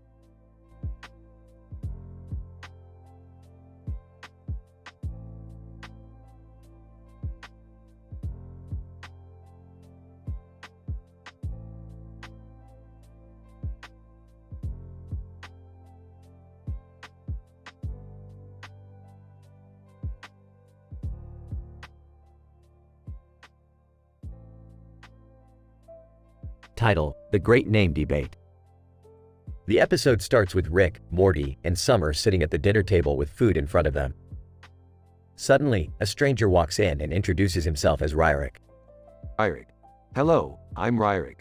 I couldn't help but notice the similarity in our names. Yeah, what's your point? Ryrick. Well, I think you're spelling your name wrong. It should be R-I-R-I-C-K, just like mine. Wait, what? That's not how you spell it. Suddenly, another stranger walks in, introducing herself as Morty. Morty. Hi, I'm Morty. I completely agree with Ryrick. Your name should be spelled R-I-R-I-C-K. Wait, why are you guys even debating this? Who cares how it's spelled? Then, a third stranger walks in, introducing himself as Ryrick. Ryrick. I'm sorry to interrupt, but I have to side with Rick on this one. R-I-C-K is the correct spelling. Finally, someone who knows what they're talking about. But the debate isn't over yet. Another stranger walks in, introducing herself as Morty. Morty. I'm sorry, but I have to side with Ryrick and Morty. R-I-R-I-C-K is the way to go. The group continues to argue back and forth until they're interrupted by a voice from the kitchen. Ryrick. Excuse me, but can we settle this debate already? It's R-I-C-K, end of discussion. The group finally agrees and continues to enjoy their dinner in peace. End of episode.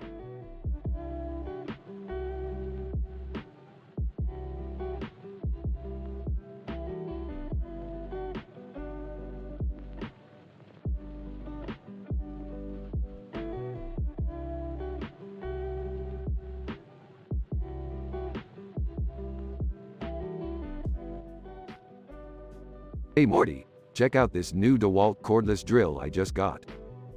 Wow, that looks really cool. What can it do? It has a high torque motor and can handle tough jobs. Patrick Dempsey. Hey guys, I couldn't help but overhear your conversation. I'm a big fan of DeWalt products too. No way, McDreamy himself is a DeWalt fan? Patrick Dempsey. Absolutely, I love their power tools and accessories. Hey, why don't we take a group photo with our DeWalt equipment? Great idea. Let me get my cell phone out for a selfie. Camera clicks. Patrick Dempsey. You know, I've always wanted to take a picture inside a volcano. Say no more, let's go. Moments later, they are inside a volcano.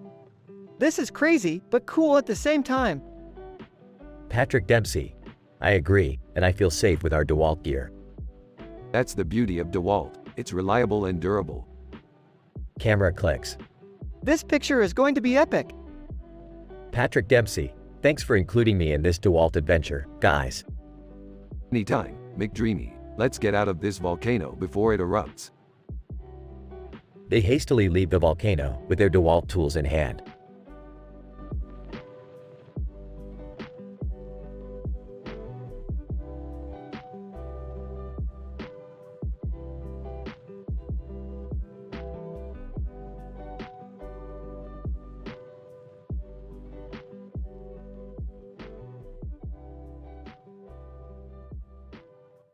Title: The Great Simpson Debate. The sun was setting over the city as Jack and Sarah sat down at the table, ready for a heated debate about The Simpsons. Jack, Season 4 is the best season of The Simpsons, hands down. Sarah, but Season 6 has some of the most iconic episodes like Homer Badman and Lisa's Wedding.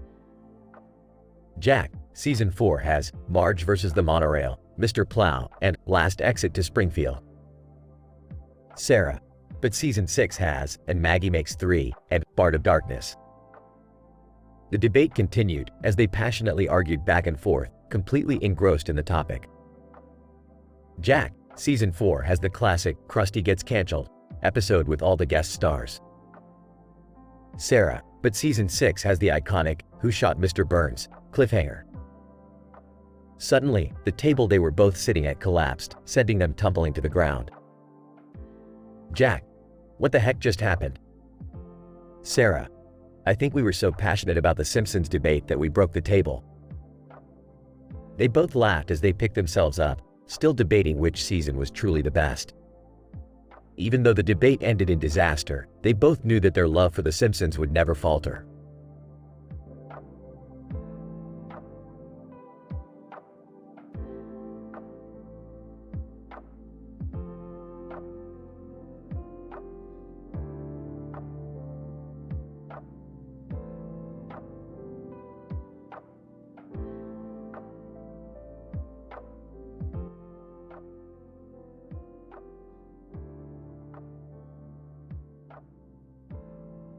Title: UWU Talk Takes Over. Hi Rick. I hope you're doing well today. What's with the baby talk, Morty? Oh, I'm just trying out some UWU talk. It's supposed to be cute and harmless. Cute, harmless, Morty. This is ridiculous. Aw, don't be a meanie, Rick. You can try it too. No way, Morty. I have standards. Suit yourself, Rick. But I think you're missing out on something special. Guys, fine, I'll try it. Hello Morty. How are you today? Giggles. Aw, that was adorable, Rick. Grumbles. I can't believe I'm doing this. Later on. In UWU talk. Alright Morty, let's get going on this mission. Laughs. Wow, Rick. You're really getting into it. Defeated. I guess I am. This is ridiculous, but it's kinda fun. As they continue their mission, they encounter an alien race that speaks in UWU talk. Alien. Hello, human FWIENDS. We hope you wave a good day. Drones. Oh great, now it's spreading. See, Rick, UWU talk is spreading love and positivity everywhere. Rolls his eyes. Whatever you say, Morty. Let's just finish this and get out of here before I lose my mind. As they leave the planet, Morty continues to speak in UWU talk, while Rick tries his best to resist the adorable language. But deep down, he knows that he can never fully escape the UWU takeover.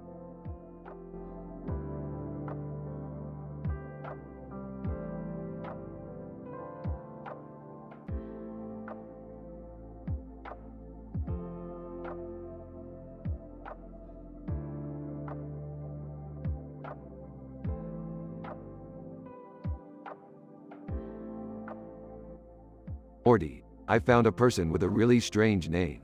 It's just the letters K and E repeated 25 times in a row. Whoa, that's the longest name I've ever heard. I know, right? Anyway, let's go check it out. The duo traveled to the town where the person with the unusual name lived. They asked around and finally found the person. Excuse me, are you the person with the name K repeated 25 times? Person. Yes, that's me. My parents were really into unique names. I can't even imagine having to write that name every time I fill out a form. Person. Yeah, it can be a pain sometimes. But I've gotten used to it. Well, it's nice to meet you. We were just curious about your name. Person.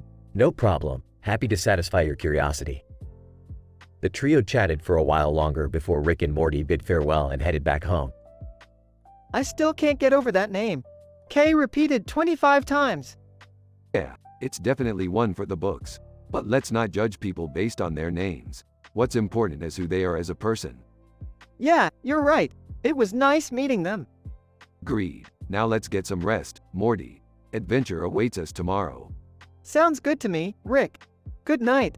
Good night, Morty.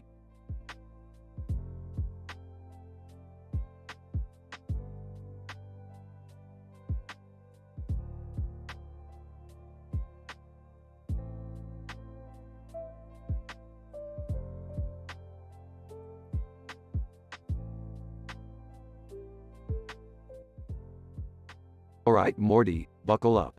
I've got a new invention that's gonna blow your mind. Oh no, not again. Can't we just have a normal night for once? Yeah, can we just go home and watch a movie or something? Beefed, no way. You guys are gonna love this. They come across a circular light in the middle of the road. What the hell is that? It's my new invention. I call it light tag. How do you play?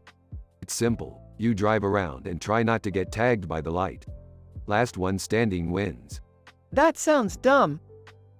This is the future of sports, Morty. Now, let's play. They all get in the car and start driving. This is actually kind of fun. Yeah, I have to admit, I'm having a good time. Of course you are. I'm a genius, remember? They continue playing until Rick crashes the car. Rick, what the hell?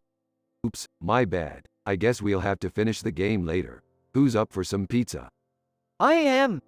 Me too. Alright then, let's go. They all walk away from the crashed car as it explodes in the background.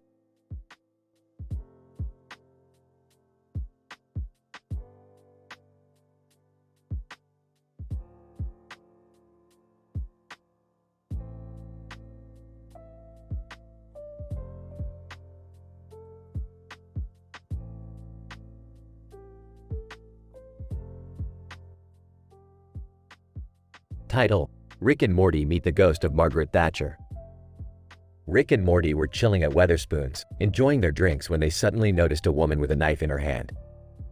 Rick, look over there. That woman's got a knife in her hand. Oh Morty, calm down. It's probably just some harmless nutjob. Suddenly, the woman disappeared and the ghost of Margaret Thatcher appeared before them. Thatcher: greetings, gentlemen. I am the ghost of Margaret Thatcher, and I am here to teach you a lesson. What lesson could you possibly teach us, old lady? Thatcher: I am here to remind you that capitalism is the only way forward, and that socialism will lead to ruin and destruction. I don't know if we really want to get into a political discussion, lady. Thatcher: nonsense, young man. It is important that you understand the importance of free markets and individual liberty.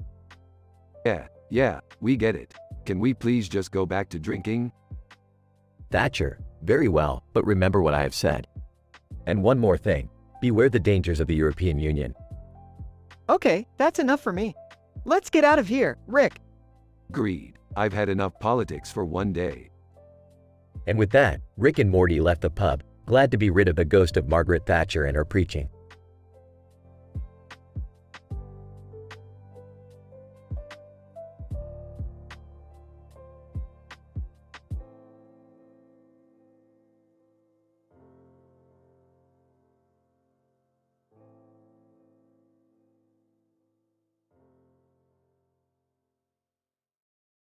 Alright, Morty. We need to transport ourselves to Portal 2 and find that damn thing quick.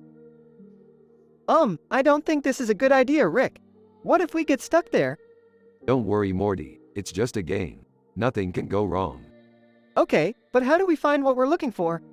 Easy peasy, Morty. We just follow the clues and use our gaming skills. I'm not really good at gaming, Rick. What if we fail? Failure is not an option, Morty. We need to find that thing and leave as quick as we can. Alright, let's do this.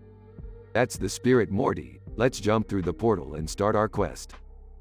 They jump through the portal and find themselves in a room with a large window and a green light. This looks interesting. Let's start our search. Nervously, okay, Rick, but let's be quick.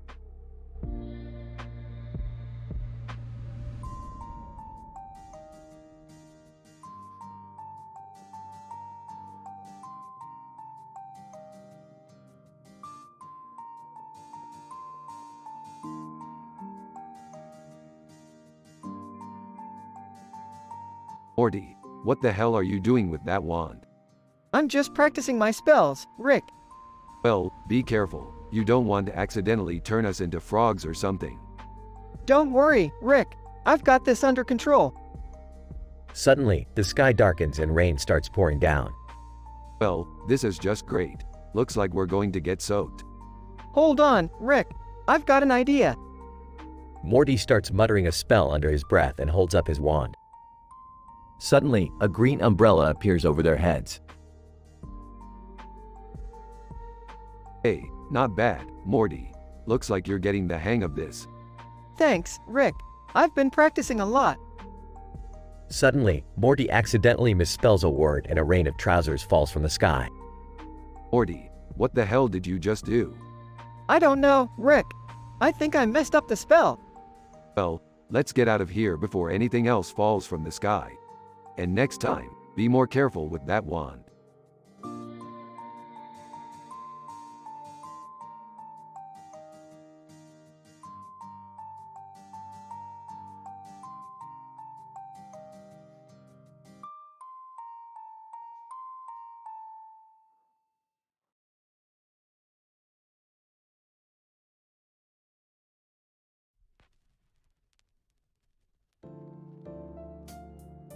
Morty, we're flying through a sky with tattoos of a girl on it.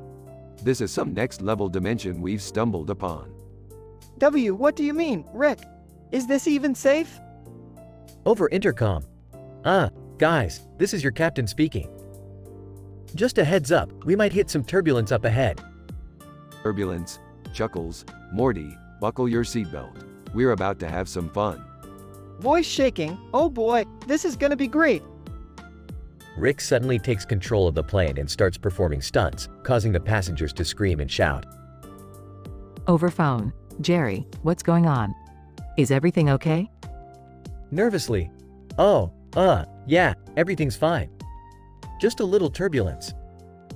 Everyone on the plane starts to panic as Rick continues to perform dangerous stunts. To Morty, Morty, we're gonna die. I haven't even had my first kiss yet. Trying to calm her down. Oh, Summer, it's gonna be okay. Rick always knows what he's doing. Rick suddenly crashes the plane into a nearby cloud, causing it to dissipate into thin air. Over intercom. Folks, we've arrived at our destination. Please exit the plane in an orderly fashion. Smirking. Well, that was a fun little joyride. Breathing heavily. Rick, you're insane. Calling Jerry. Jerry, where are you guys? Are you okay? Panicking. Oh God, Beth, I don't know what just happened. We were flying through a sky with tattoos of a girl and then all of a sudden. Rick interrupts, grabbing the phone from Jerry. Chuckles. Hey there, Beth. Don't worry, we're all just fine. Just a little hiccup in the journey. Sighs in relief. Oh, thank goodness. Please just come home safe. Smirks. No promises, sweetie. But we'll be back soon enough. Episode ends with Rick, Morty, and Jerry walking off into the distance, leaving chaos and destruction in their wake.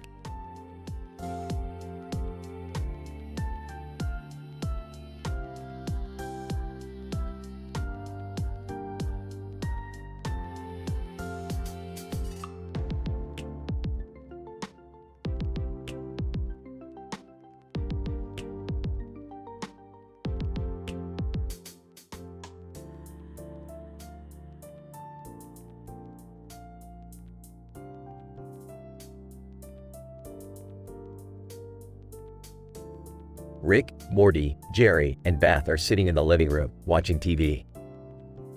Hey, guys, have you seen that sign behind the guy on TV? What sign?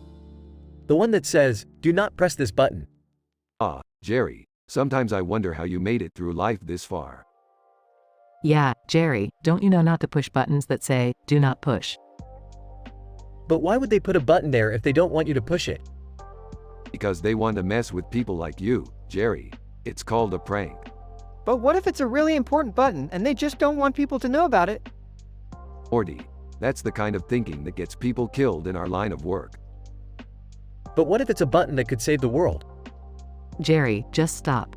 You're making my head hurt. You know what? Let's settle this once and for all. Morty, Go grab that sign from the TV and bring it here. Morty gets up and walks over to the TV, grabbing the sign and bringing it back to the living room. Now, let's see if pushing this button does anything. Rick reaches for the button on the sign, but suddenly the TV screen goes black and a message appears on the screen. Warning: unauthorized access detected. Initiating self-destruct sequence. Oh, crap. Rick, what did you do? I don't know, but we better run. The group runs out of the house just as it explodes into a ball of fire, leaving them standing in the street, looking at the debris. Well, there goes the neighborhood. Relax, Jerry, it's just a TV show. Wait, what? Yeah, we were just watching a TV show. That explosion wasn't real. Rick, you can't just mess with people like that. Hey, I have high moral standards. I didn't do anything wrong. But what about the people who were watching us on TV? What people? The people who put that sign there. They were watching us, right? Jerry, you really are an idiot. The group walks back into the house, leaving Jerry standing in the street, looking confused. The end.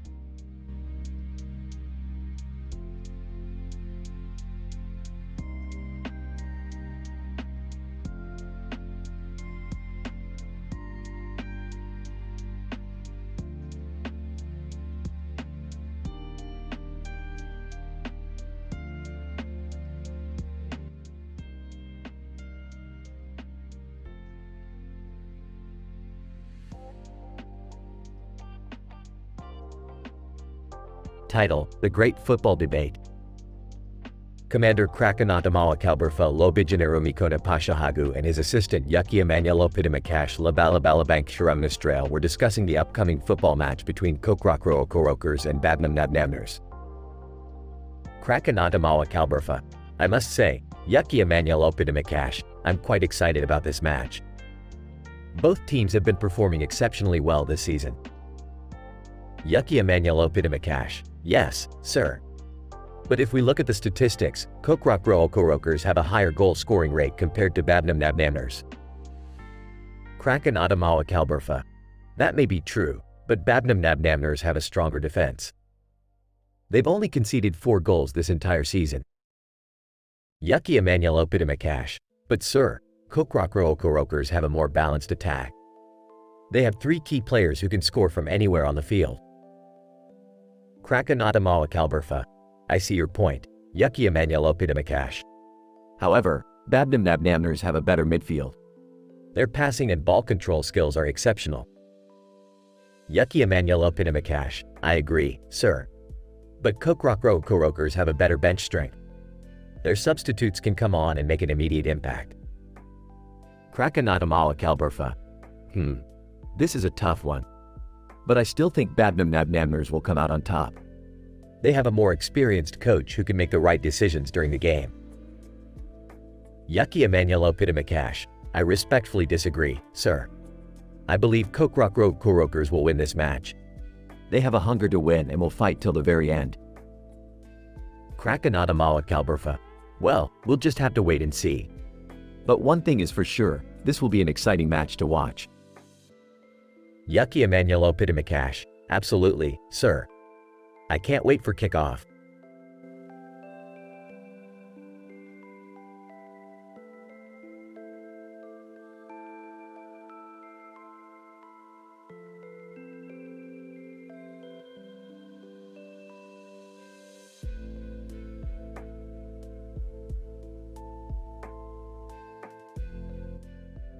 Title: Twisted Game.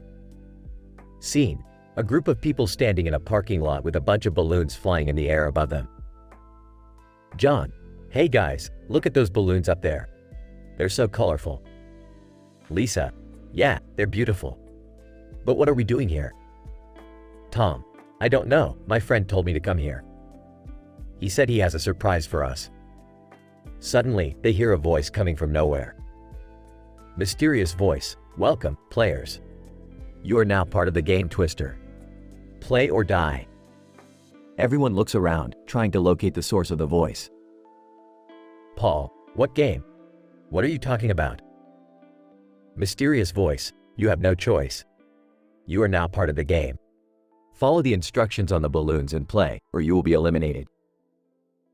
The balloons start flashing different colors, and a board game mat appears on the ground in front of them.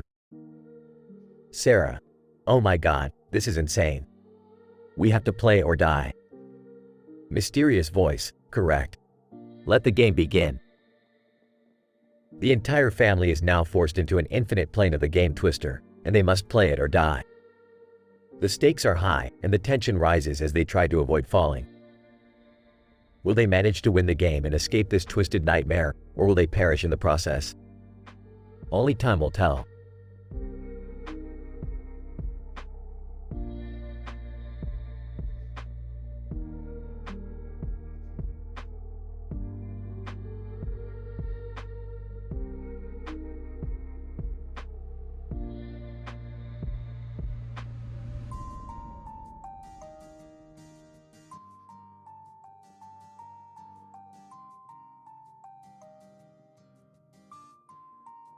Title: Space Adventures and Sci-Fi Workshops.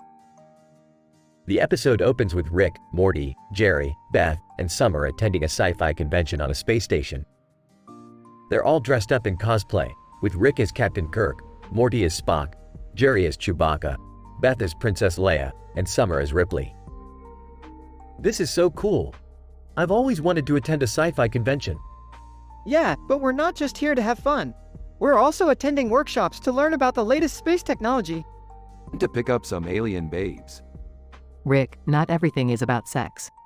Speak for yourself, Beth. As they walk around the convention, they come across a booth selling mind-bending space drugs. Whoa, that sounds dangerous. Ah, it's just a bunch of hippie crap. Stick to the booze, Summer. They attend various workshops, including Alien Languages 101, Building a Robot Companion, and Advanced Warp Drive Mechanics. I can't believe I'm actually learning something useful. Yeah, this beat's going to work any day. Suddenly, the convention is attacked by a group of evil aliens, led by a Dark Lord with a laser sword. Oh no, it's the Sith Lord Zorgon. Looks like we picked the wrong convention to attend. They quickly grab their weapons and engage in an epic space battle, with lasers flying everywhere. This is insane. We're actually fighting aliens. I knew I shouldn't have worn this Chewbacca costume. In the end, they emerge victorious, with Zorgon defeated and the convention saved. That was amazing. I never thought I'd get to experience something like this. Yeah, but let's not make a habit of it. We still have important space stuff to do. Yeah, like saving the universe and stuff. The episode ends with them boarding their spaceship and flying off into the unknown depths of space, ready for their next adventure.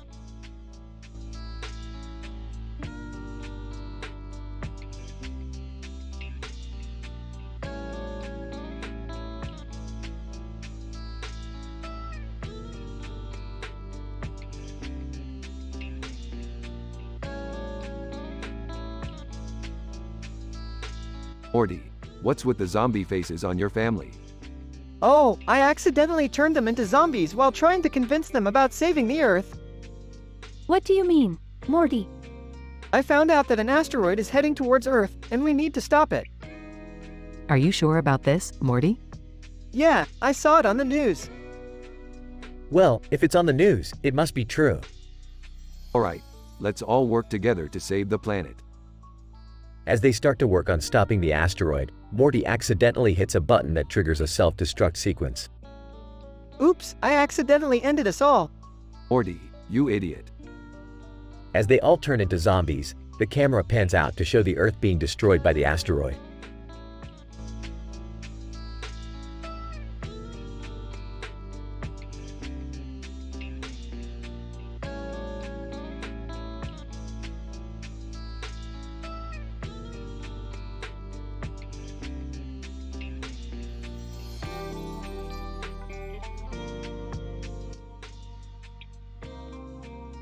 Morty, I've hacked into the mainframe of the universe and found something interesting.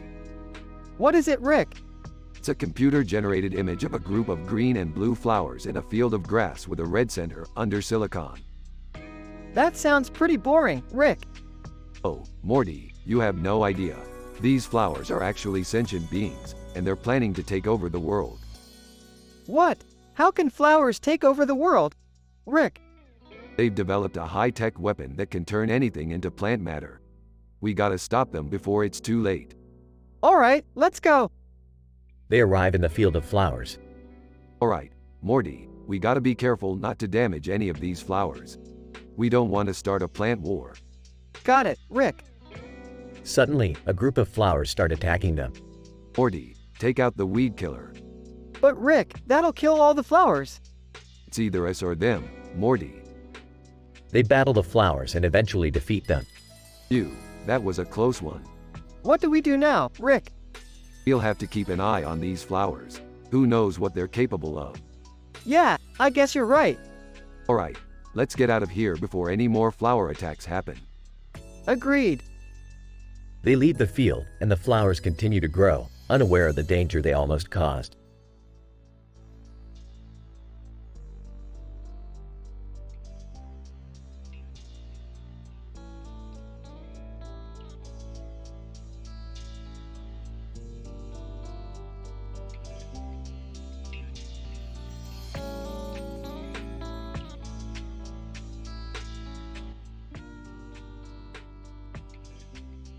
Well, here goes nothing. Rick and Morty are hanging out in the garage when Beth walks in, looking a little different than usual. Hey guys, what do you think of my new look? Whoa, Mom, you shaved your head. I like it, Beth. You look like a badass. Suddenly, a portal opens up and an athletic trainer steps out. Athletic trainer. Hey, Rick. I need your help. I've been training this alien athlete and he's been having some trouble with his form. Sure thing. Just give me a sec to grab my gear.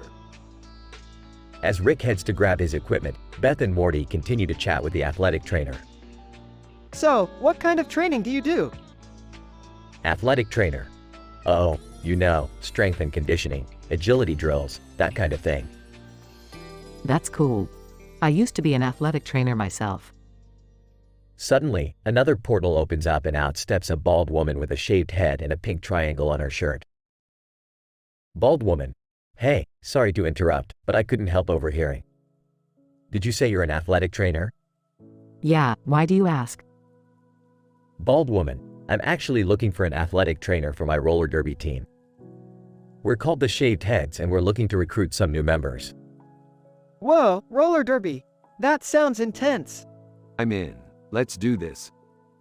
And with that, Rick, Morty, and Beth join the Shaved Heads and take on the world of roller derby.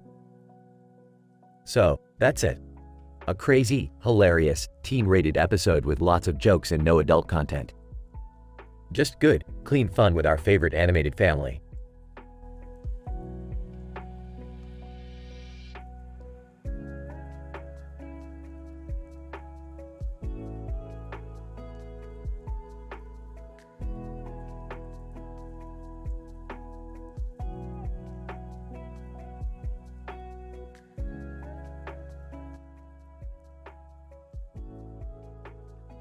Title: The Curious Cow. Narrator: In a peaceful green meadow, a curious cow with a red spot on its face and ears was grazing. She was one of the most beautiful cows in the meadow, and her name was Rosie. Rosie looks up at the camera. Hi there. Are you here to watch me graze? Narrator: Rosie enjoyed being the center of attention, and she loved having visitors. Rosie, munching on some grass. I wonder what's beyond this meadow. I've heard there's a whole world out there to explore. Narrator: Suddenly, a group of calves came running over to Rosie. Calf 1. Hey, Rosie. What are you doing? Rosie: Just grazing and wondering what's beyond this meadow. Do you guys know? Calf 2 shakes head. No, we're too young to explore the world. But one day, we'll be big enough to go on adventures like you. Narrator: Rosie smiled and continued to graze, but she couldn't shake the feeling that there was more to life than just grazing in the same meadow every day. Rosie, to herself, I'm going to find out what's beyond this meadow. I'll explore the world and come back with stories to tell. Narrator: And that's exactly what Rosie did. She traveled far and wide, seeing new sights and meeting new friends. And when she returned to the meadow, she had tales of adventure that inspired the other cows to dream big and explore the world. Rosie, smiling at the camera. Remember, there's more to life than just grazing in the same meadow every day. Go out and explore the world. You never know what you might discover.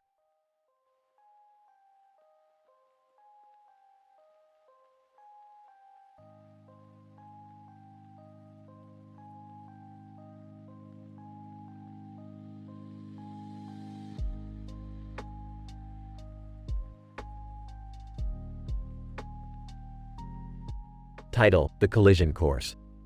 Hey Rick, what's with the glowing Earth in the background? Oh, it's just a minor side effect of the planet's core overheating. Nothing to worry about. But, Rick, the Earth looks like it's on a collision course with another planet. And it's going to hit the cooler residents. But, let me see that. Damn it, Morty, you're right. We have to do something about it. What can we do, Rick? We don't have the technology to stop it. We don't, but I know someone who does. I'll call Elon Musk. Elon Musk? The SpaceX guy? Yes, he has the technology to launch a rocket and deflect the incoming planet. But we have to act fast. Let's do it, Rick. We can't let those cooler residents die. Agreed. Morty, go get the portal gun. We're going to SpaceX. Got it, Rick. Let's save some lives. And Morty, remember, always look out for the little guy. Even if they're from a cooler planet.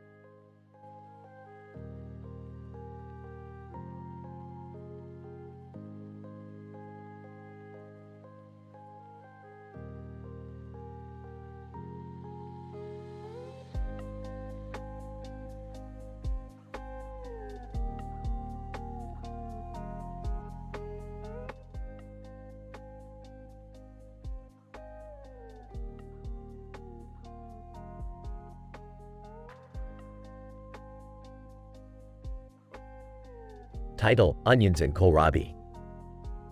The episode starts with Rick and Morty inside a grocery store, looking for ingredients to make their latest invention. As they roam around, they stumble upon a man in the vegetable aisle. Hey, you guys looking for something? As a matter of fact, we are. We need some kohlrabi and green onions for our latest invention. Ah, I see. Well, I can help you with that. I just happen to be an expert in all things vegetable related. Really, Jerry? I thought your expertise was more in the field of being a total loser. Haha, very funny, Morty. Now watch and learn as I pick out the perfect kohlrabi for you guys. As Jerry reaches for the kohlrabi, he accidentally knocks over a display of green onions. The onions spill all over the floor and fill the room with their pungent aroma. Ew, gross. What's that smell? That, my dear, is the sweet sin of onions. It's an aphrodisiac, you know. Oh, why do you have to make everything weird, Rick? Hey, I think I found the perfect kohlrabi. Let me just grab it real quick. As Jerry reaches for the kohlrabi, he slips on one of the onions and falls to the ground. The kohlrabi goes flying and lands in a nearby trash can. Oh no! My precious kohlrabi. Relax, Jerry, we'll just grab another one. But first, let's have some fun with these onions. I have an idea for a new invention.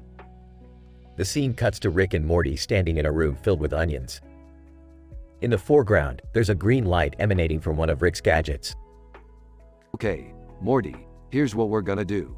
We're gonna use these onions to create a portal to another dimension. What? How does that even work? I don't know, Morty. I just make this stuff up as I go along. Now stand back and watch the master at work. Rick presses a button on his gadget and a portal opens up in front of them. Suddenly, a strange creature emerges from the portal.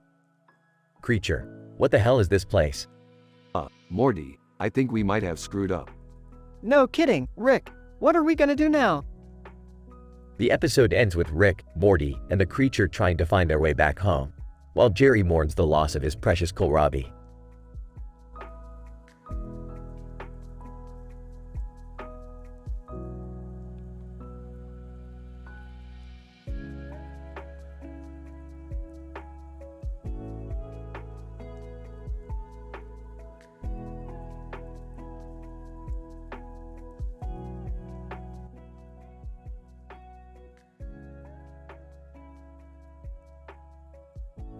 Rick, Morty, and Summer are sitting in the garage when they suddenly receive a transmission from an unknown source. Unknown source. Greetings, Earthlings. I am Shawn Mendes, intergalactic pop star, and I need your help. Oh boy, this can't be good. Shawn Mendes. My concerts have been infiltrated by a group of aliens who are stealing my fans' energy. I need you to help me stop them. Why us? Can't you hire some bodyguards or something? Shawn Mendes. No, I need someone who knows how to deal with aliens. And you guys seem to have experience in that field. Fine, we'll help you. But we're going to need some serious gear. I'll get started on that right away. Morty, you and Summer go undercover at the next concert and see if you can find anything suspicious. Undercover? But we don't know anything about pop music. Speak for yourself, Morty. I know every word to Stitches. At the next concert, Morty and Summer blend in with the crowd, trying to find the energy-stealing aliens. Suddenly, they spot a group of aliens with glowing tentacles. That's them. We have to stop them. But how? Just then, Rick shows up in a giant robot suit. Hop in, kids. It's time to kick some alien butt. They engage in an epic battle, with Shawn Mendes using his guitar to unleash a sonic attack on the aliens. In the end, they emerge victorious. Shawn Mendes, thank you so much, Rick and Morty. I couldn't have done it without you. No problem. Just remember to read the fine print on those concert contracts next time. Yeah, and maybe don't sing about heartbreak so much. Or at least give us a heads up before you release a new album. Shawn Mendes, got it. Thanks again, guys. And with that, the transmission ends, leaving Rick, Morty, and Summer to clean up the aftermath of their latest adventure.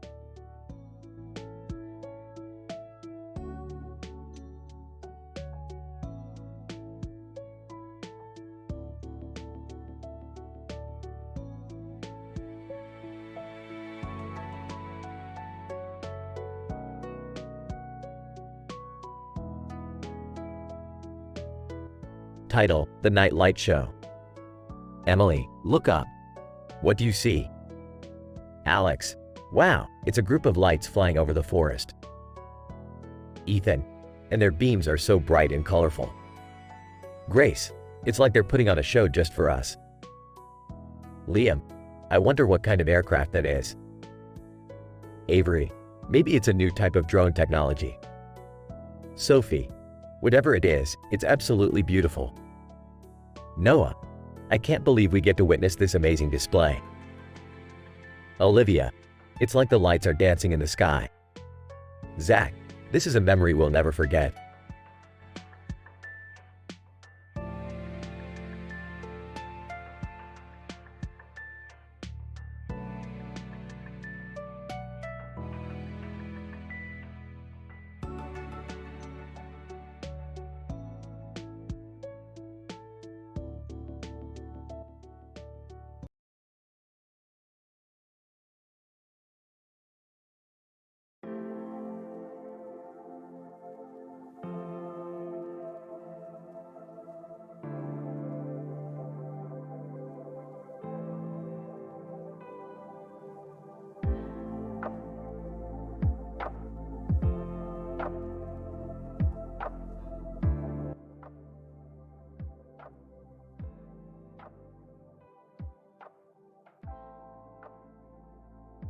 Rick and Morty find themselves on a strange planet, filled with giant rocks and spiders.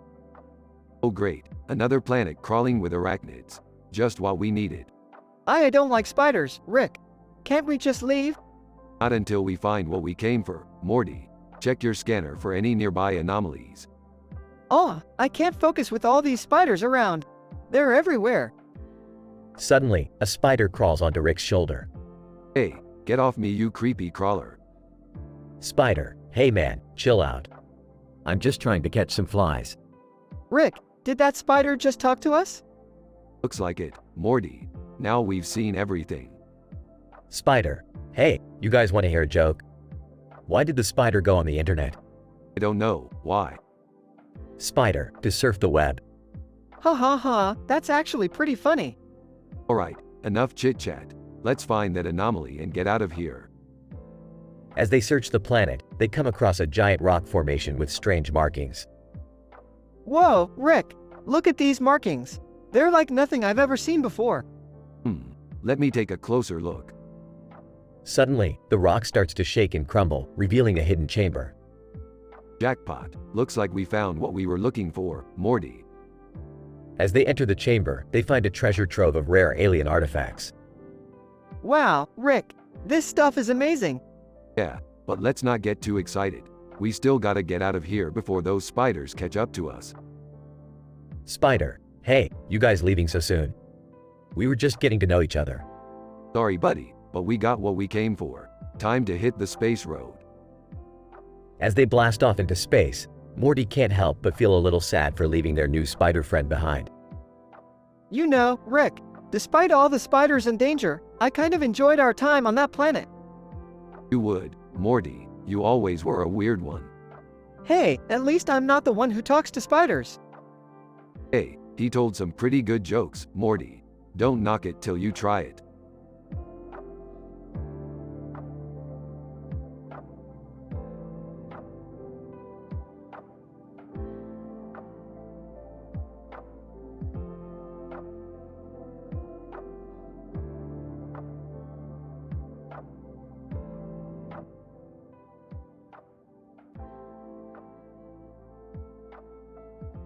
Hey Morty, I got a new adventure for us. What is it, Rick? Another monster hunt?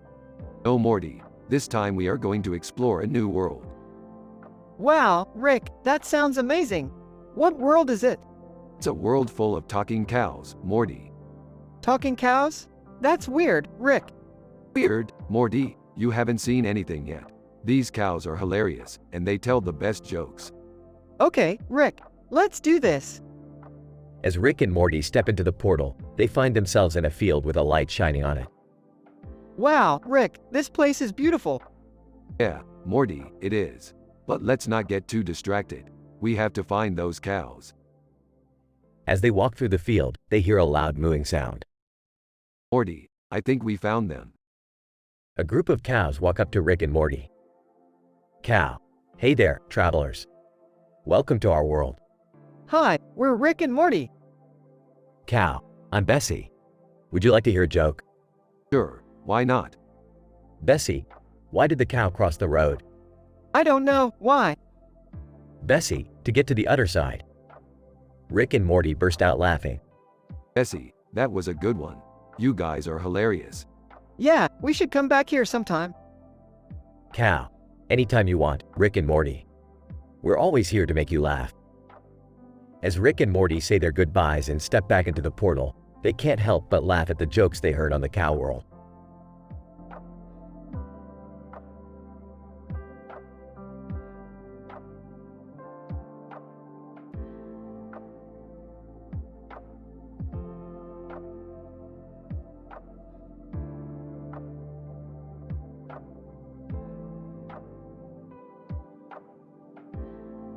Alright, Morty. Brace yourself for another adventure. We've got a lead on a rare crystal that can power our portal gun for decades. Oh boy, Rick, where to this time? Boys, I'm coming with you.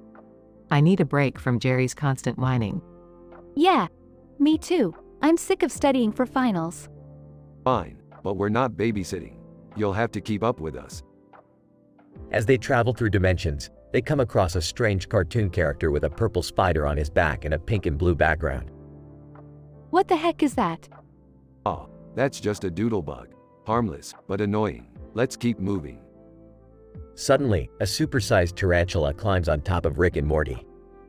Rick, what do we do? Hold on tight, Morty. I'm activating the anti-spider defense system. Anti-spider defense system? Yeah, it's just a spray that repels spiders. Nothing fancy. After spraying the tarantula, it falls off of Rick and Morty and scurries away. Ew, that was gross. I need a shower. Can we please just find this crystal and go home? Fine, but don't say I never take you anywhere.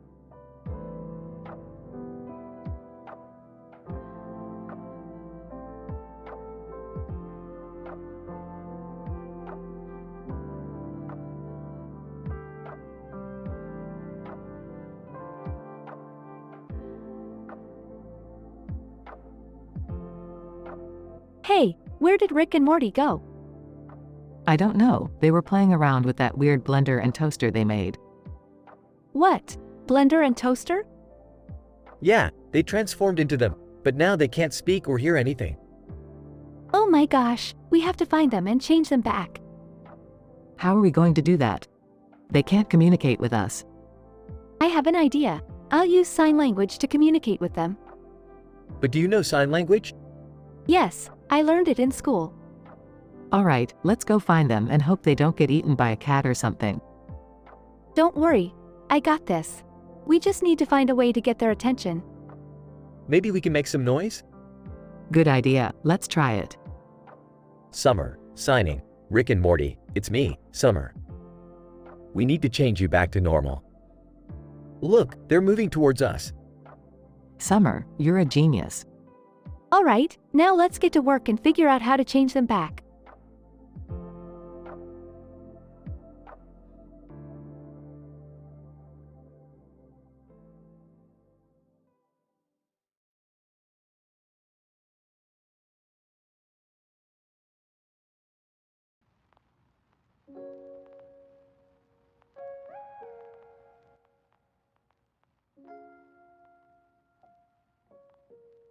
Alright, Morty, let's get this over with. We gotta pick up a rare element from a parking garage in the middle of the city.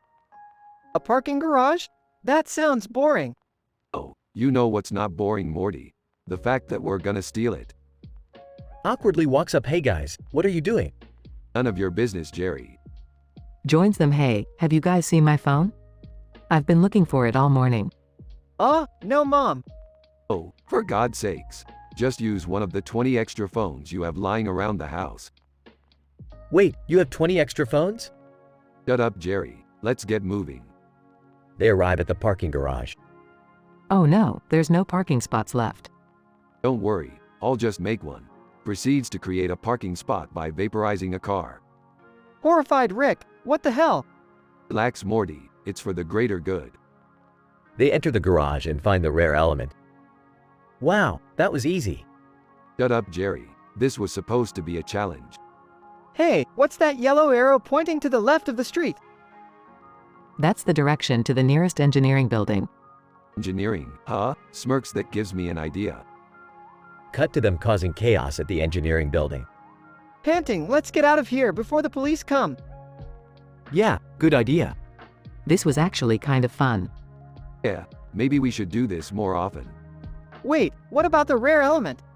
Oh, right. Pulls it out of his pocket. Here it is. They all cheer. Another successful adventure. Let's get drunk. Moral of the story: don't mess with Rick and his desire for chaos, even when on a simple mission to a parking garage.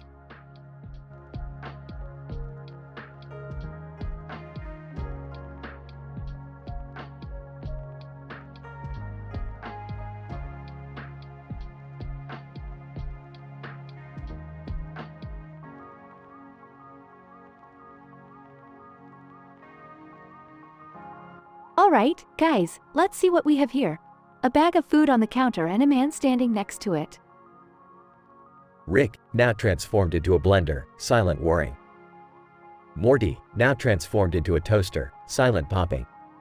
Oh no, they can't speak. We have to figure out how to communicate with them. Blender blends the food in the bag. Toaster toasts a slice of bread. I think they're trying to tell us something. Maybe they're hungry? Blender blends the food into a smoothie. Toaster toasts another slice of bread. Okay, they definitely want food. But how do we know what kind of food they want? Blender blends up a bunch of different foods in the bag. Toaster toasts some more bread. Oh, I get it. They want a smoothie and some toast. Blender, Rick, and Toaster nod in agreement. Alright, let's make that happen. Summer makes the smoothie and toast for the blender and toaster. Blender, Rick, and Toaster smile and give Summer a thumbs up. Smiling, I'm just glad I could help you guys out.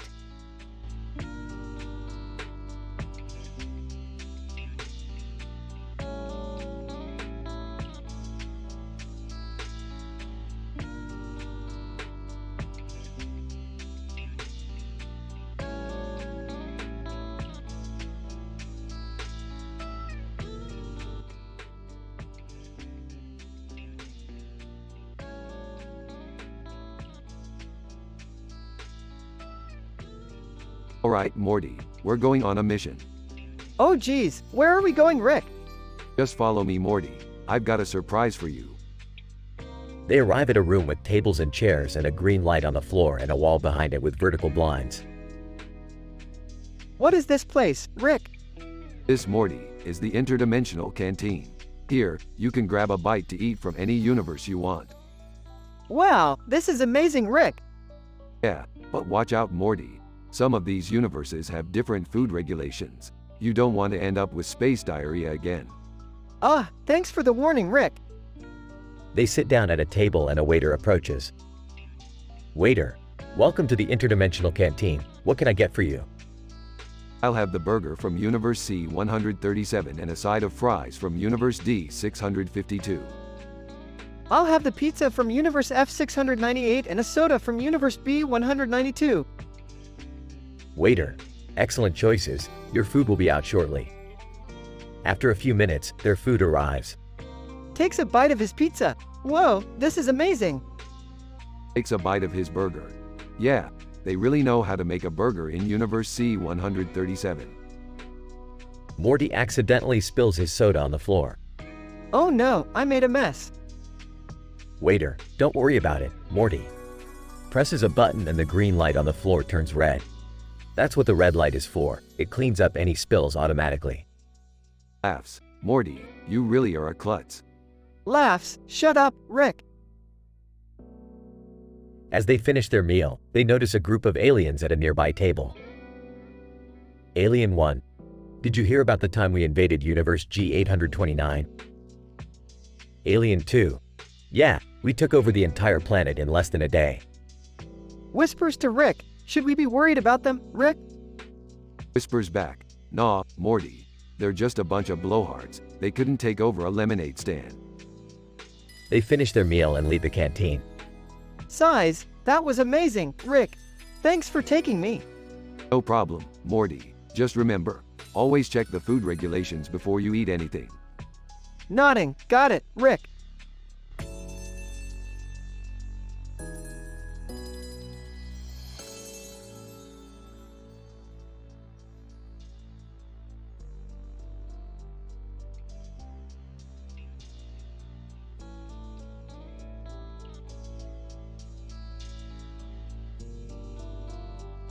This is strange. I can't seem to see myself. Man, excuse me, sir. Can I help you with something? Oh, sorry. I didn't see you there. I seem to be invisible. Man, invisible? That's unusual. Are you feeling okay? I feel fine, but I can't seem to be seen by anyone. Man, well, that's quite an unusual situation. Have you tried talking to someone about this? Yes, but they can't seem to hear me either. It's like I'm talking to thin air. Man. Let me think. Maybe you should try visiting a doctor? I suppose that's a good idea. Maybe they can help me figure out what's going on. Man. Yes, that's definitely worth a try. Good luck to you, sir. Thank you. I'll try to find a doctor that can help me with this unusual situation.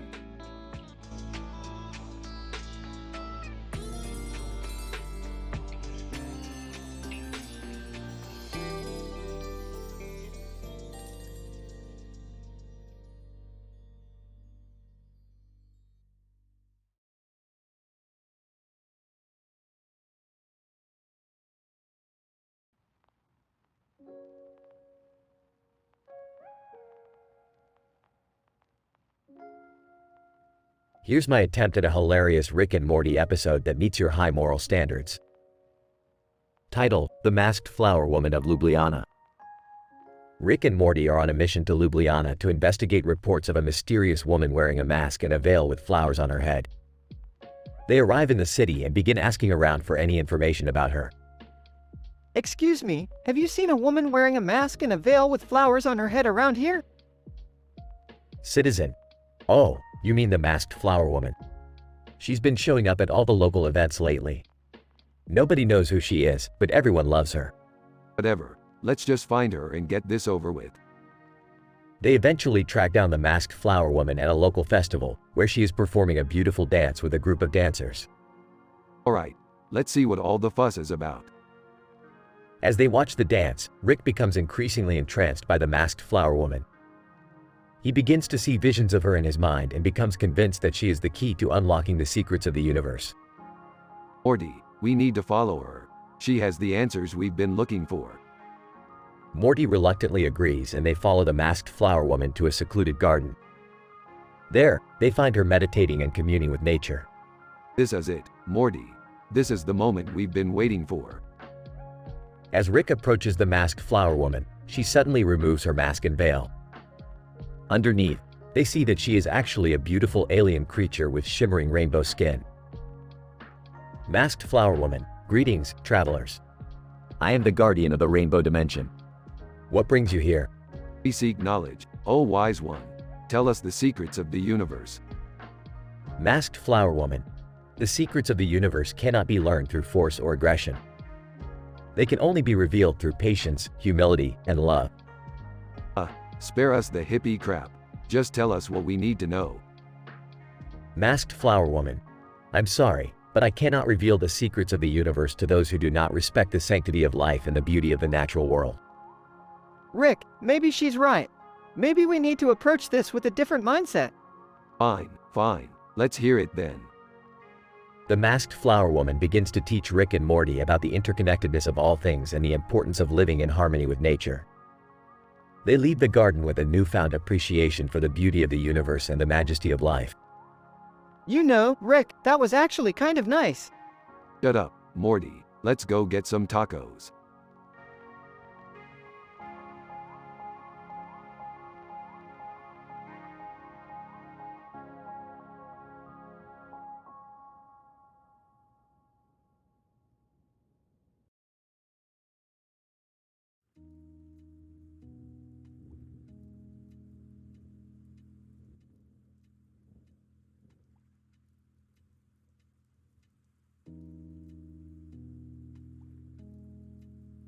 Here's my attempt at a high moral standard, teen-rated Rick and Morty episode. Title: Neon Samurai Universe. The episode starts with Rick and Morty watching a music video for My Universe by Coldplay x BTS. Suddenly, they get sucked into a neon-lit universe where they meet a samurai named Akira. Wow, this place looks like someone dropped an acid trip on a neon sign factory. Rick, this samurai guy looks pretty serious. What's his deal? Akira, I am the protector of this universe. You two do not belong here. Relax, samurai dude. We're just passing through. Hey, have you seen a man with a sword in his hand around here? Akira, that's me. And I've been looking for the one who can defeat me in battle. Jerry suddenly appears in the Neon Samurai universe, holding a plastic sword. Hey guys, what's going on? Jerry, what are you doing here? I was just practicing my sword skills in the backyard when I got sucked into this place. How do I get out? I don't think it's that easy, Jerry. Akira wants to fight us. Akira, indeed. Prepare yourselves. The group engages in a wild samurai battle, with Rick and Morty trying to hold their own against Akira. Meanwhile, Jerry is accidentally knocked out by one of Akira's sword slashes. Morty, we gotta think of something fast. This samurai guy is too good. I know, Rick. Wait, what if we distract him with something shiny? Morty, you're a genius. Quick, give me that neon sign. Rick uses the neon sign to distract Akira, allowing Morty to knock him out with a swift kick. We did it, Rick. We beat the samurai. Not bad, Morty. Now let's get out of here before anything else happens. The group escapes the Neon Samurai universe just as suddenly as they entered it. Wow, that was crazy. I don't think I'll ever look at plastic swords the same way again. Yeah, Jerry, you're lucky you got knocked out before things got really crazy. Hey, Rick, what do you think happened to Akira? Who knows, Morty, but I have a feeling we haven't seen the last of him. The episode ends with a cliffhanger as a shadowy figure resembling Akira is seen lurking in the background of the final scene.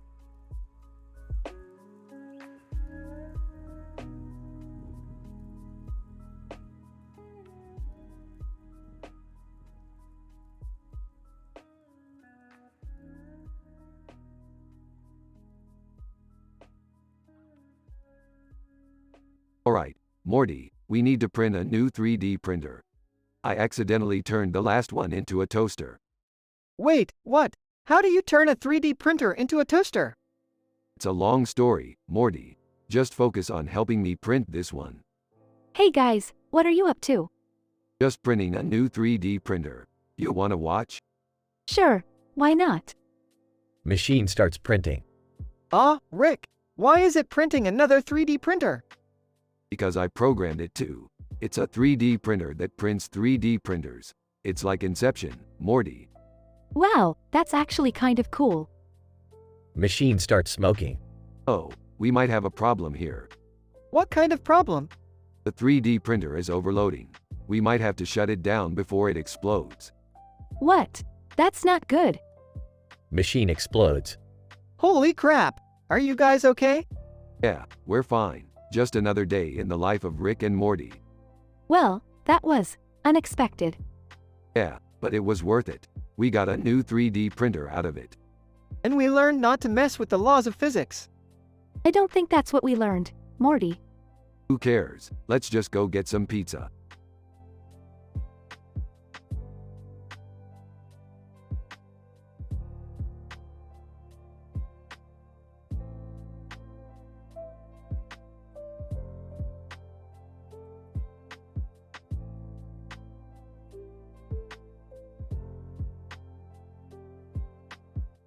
Title, The Quest for Fire. Ugh. Ugh need find fire. Ugh cold. Grog. Grog help Ugh find fire. Grog good hunter. Ugh. Ugh think Grog. Ugh hungry too. Ugh want eat mammoth. Grog. Grog see mammoth tracks. We follow. Ugh. Mammoth big. Ugh scared. Grog. Grog brave. We hunt together. Ugh. Ugh happy have Grog as friend. Grog strong. Grog. Grog happy too. Ugh smart. Know many things. Ugh. Ugh see smoke. Ugh think that fire. Grog. Grog agree. We go check. Ugh. Ugh happy find fire. Warm us. Cook mammoth. Grog. Grog happy too. We share mammoth meat. Eat, sleep, then hunt again.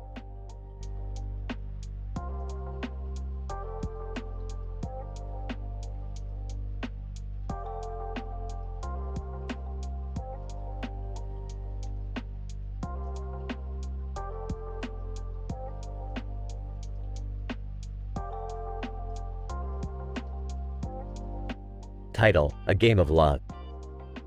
Scene opens with a man and a woman standing in a field, dressed in medieval clothing, both holding cards in their hands, with a city in the background. Man, lass, do you ken how TAE play the game? Woman, I do. You think you can beat me? Man, I dinna think, I can. Woman, we'll see about that, lad. Man, deal the cards then. They both start playing the game, exchanging cards and making bets. Woman, ye seem TAE be quite good at this, lad. Man, I learned from the best. My father was a master at this game.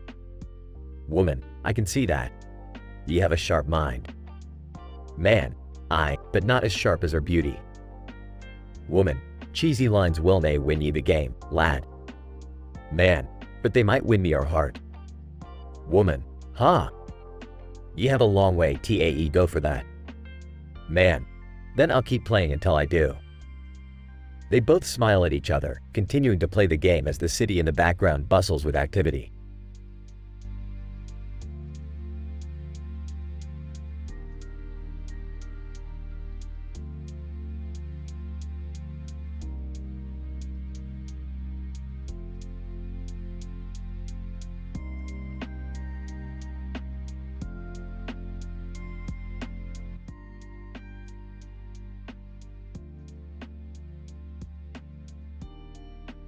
Morty, I've been craving an orange Julius all day. I don't think they have those anymore, Rick. Actually, they just opened up a new location down the street. Jerry, that's a great idea. Let's all go and get some. I'm not going to some generic chain. I want the real deal, Morty.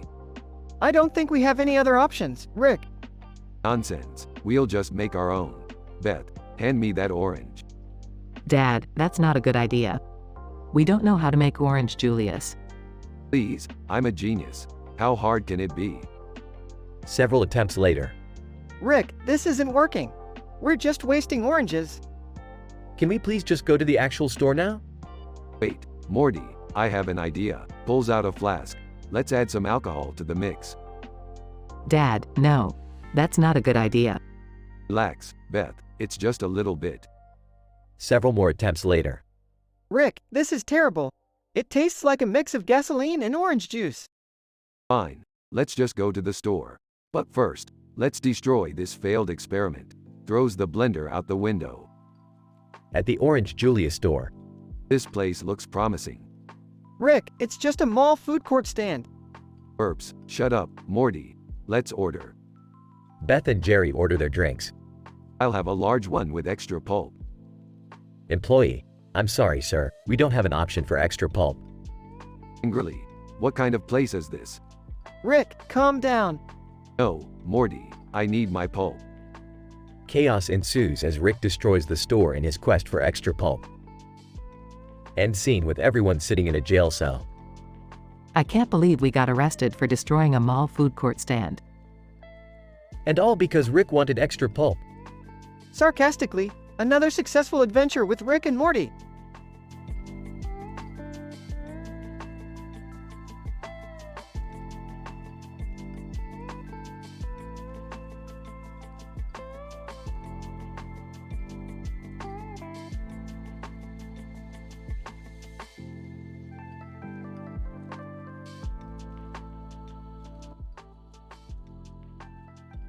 Alright, Morty, we gotta take care of this job quick.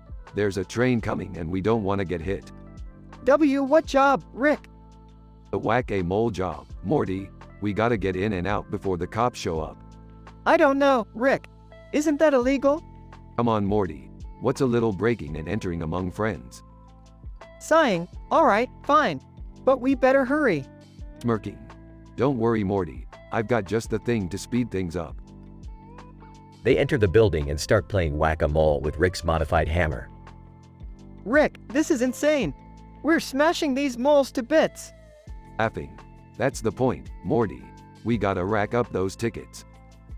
Meanwhile, the train passes by outside, shaking the building. Whoa, did you feel that? Not looking up from the game. Feel what? The train, it just passed right by us. Still focused on the game. Yeah, let's just keep playing. After finishing the game and getting a truckload of tickets, they exit the building. Rick, look out. A car swerves past them, almost hitting them. What the hell, Morty? That driver could have killed us. I am sorry, Rick. I was just trying to warn you about the train. Realizing what happened. Oh, right. The train. Sarcastically, yeah, the train. No big deal or anything. Chuckling. Hey, we got the tickets, didn't we? Let's go get some prizes. As they walk away, the building explodes behind them. Holy crap, Rick. Did we just cause that? Shrugging. Hey, probably. Let's just get out of here. They walk off into the night, admiring their haul of stuffed animals and toys.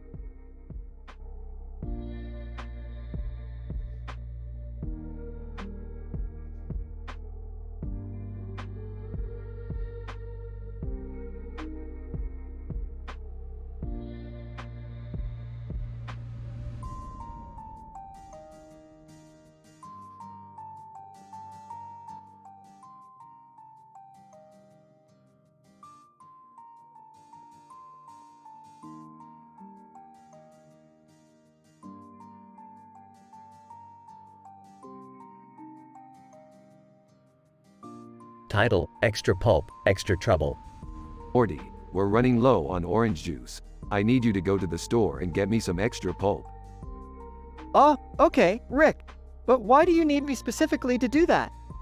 Because I don't want to deal with those damn store clerks. They always try to upsell me on some bullshit I don't need. Rick, can't you just order it online and have it delivered like a normal person? No way, Beth. That's for losers. Besides, the interaction with human beings builds character. Okay, I'll go get the orange juice. But can I bring Summer with me? She needs to pick up some stuff too. Fine, whatever. Just make sure you get the right brand. And watch out for any flying saucers or interdimensional monsters on your way there. Oh, okay. I'll keep an eye out. At the store, Okay, Summer. We need to find the extra pulp orange juice. Do you see it anywhere? I don't know, Morty. This store is huge. Maybe we should ask someone. No way, Summer. We can handle this. Just keep looking. meanwhile, back at the Smith house, What's taking Morty so long? I need that orange juice now. Relax, Rick. It's just orange juice. You can survive without it for a few more minutes. Survive? Beth, do you even know who I am? I'm Rick Sanchez. I need my orange juice with extra pulp. It's not a luxury, it's a necessity. back at the store, Summer, I think I found it. This is the one, right? I don't know, Morty. It looks the same as the others to me. No, this one says extra pulp on it. That's what Rick wanted. voice from behind them. You guys need help finding something? Oh, yeah. We're looking for extra pulp orange juice. Store clerk. Oh, you mean the one that's on sale right now? Follow me. As they follow the clerk, they suddenly hear a loud crash and screams coming from another aisle. What the hell was that? Store clerk. Oh, that's just our interdimensional portal malfunctioning again. It causes some minor disturbances every now and then. Wait, what? Your store has an interdimensional portal? Store clerk. Yeah, it's no big deal. We get some interesting customers from time to time. Interesting how? Store clerk. Well, let's just say that some of them aren't exactly human. Just then, a tentacled monster with multiple eyes and mouths appears from the portal, startling the group. What the hell is that thing? We gotta get out of here, Summer.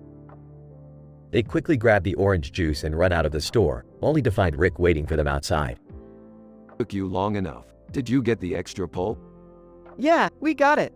But we also encountered an interdimensional monster and almost got killed. Beefed, amateurs. I deal with that kind of shit every day. Now let's go home and enjoy our juice. As they drive back home, Morty can't help but feel grateful for his crazy, unpredictable life with Rick and Summer. You know, Rick, as insane as our adventures can be, I wouldn't trade them for anything. Yeah, just don't get too sentimental on me, Morty. We still have a universe to save. Moral of the story: always choose the right kind of orange juice. And never underestimate the weirdness of the multiverse.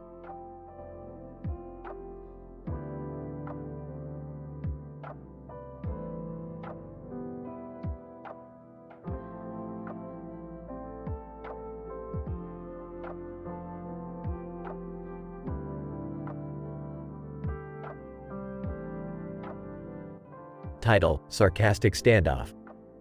John: Wow, this is such an interesting background.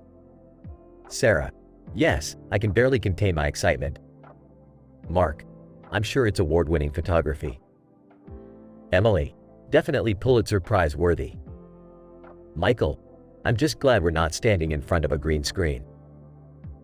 Jessica: Oh yeah, that would be way too stimulating. David: I'm surprised we're not all wearing matching outfits. Amy: Well, we can't all be fashion icons. Chris: I don't know, these plain white shirts really bring out the color in our eyes. Lisa: I can hardly tell us apart. So thrilling.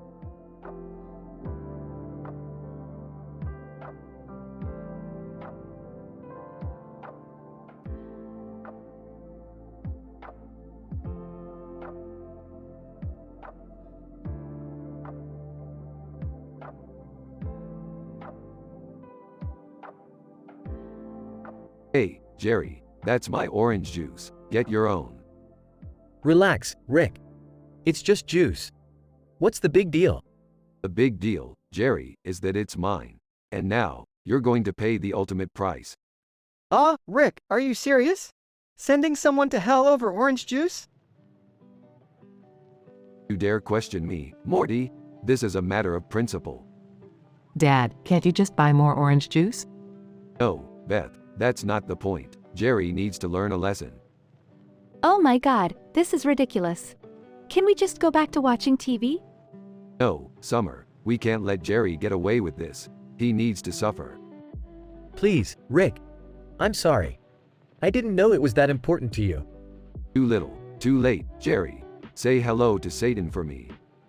Wait, what? No! The scene cuts to Jerry in hell, surrounded by demons. I should have just bought my own damn orange juice.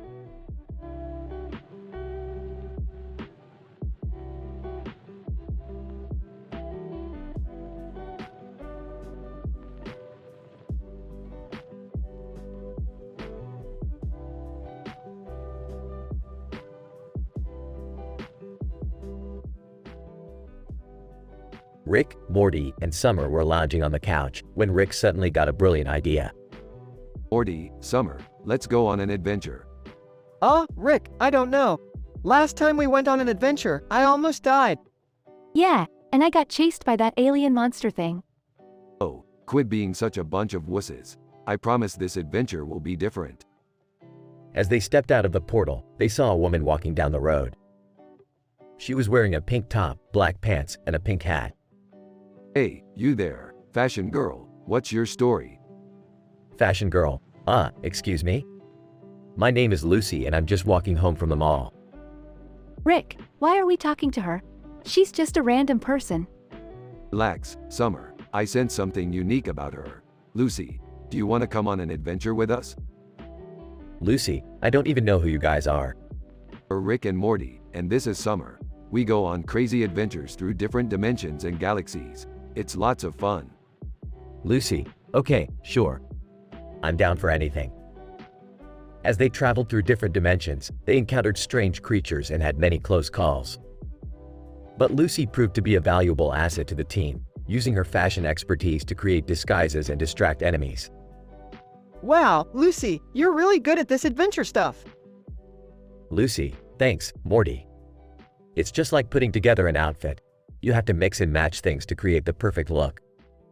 Alright, enough with the fashion talk. We have a mission to complete. After defeating their final enemy and saving the universe, the group returned home. As they said their goodbyes, Rick turned to Lucy. Hey, Lucy, you ever thought about becoming a space adventurer?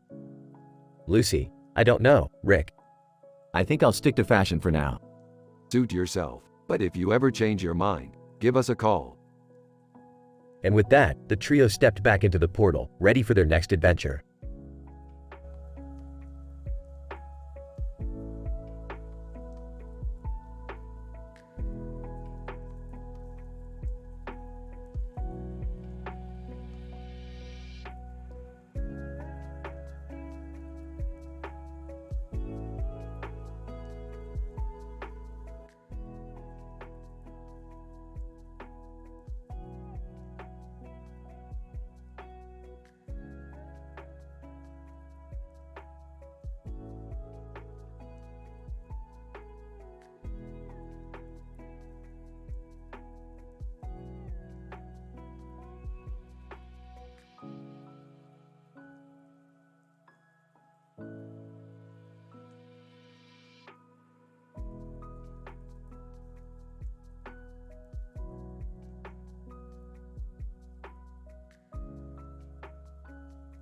Alright, Morty, we need to go to this fancy restaurant to meet a potential client. Rick, I don't think we're dressed for this. Walking in, don't worry. Guys, I got this. Puts on a fancy dress. Smirks, nice dress, Summer. You look like you're ready for prom. Shut up, Rick. Let's just get this over with. They walk into the restaurant and are seated by two women. Waitress 1, can I start you off with some drinks? Yeah, I'll have a glass of water, and some fava beans. Waitress 2, confused, fava beans? We don't serve that as a drink. Whispers to Rick, I heard they go great with a nice Chianti. Morty, what the hell are you talking about? You know, from that movie, never mind. Waitress 1, serves food. Here you go, sir. Enjoy your kidney. Shocked. Wow, what did you say? Waitress 2, whispers to Waitress 1. I think he means the fava beans. Relieved. Oh, right. Thanks. Summer, this is why I never take Morty anywhere nice. Laughs. Yeah, you should know better by now. They continue their meal, discussing business and making jokes.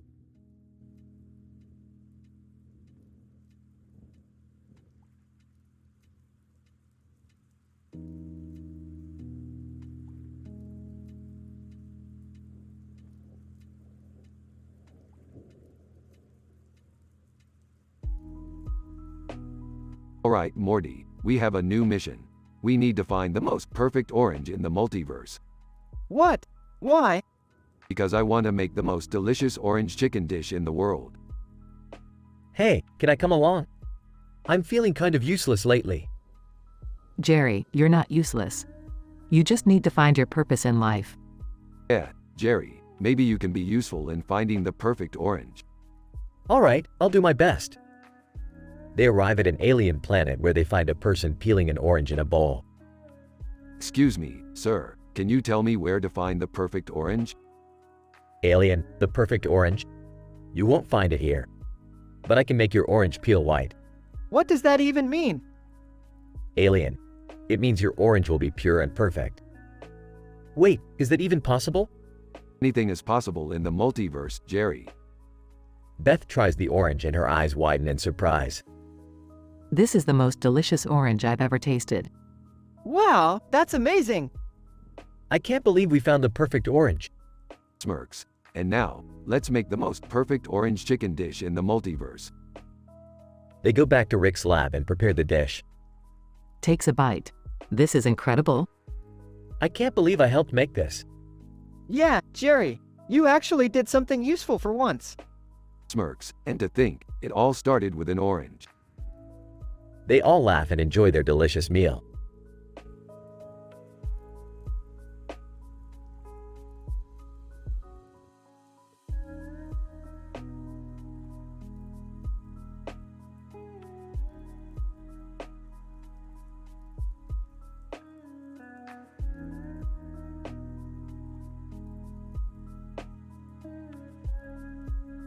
Hey Morty, check out this kilt I found in my closet. Scottish fashion never goes out of style. You look ridiculous, Rick. Who wears a skirt anyways?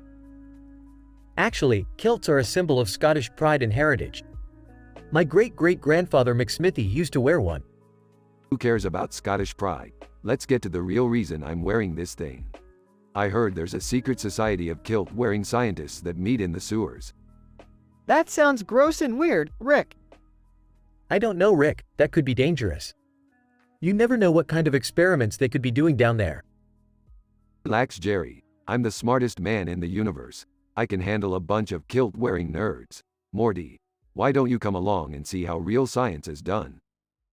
Fine, but only if you promise not to embarrass me in public with that kilt. No promises, Morty. That's the fun of science.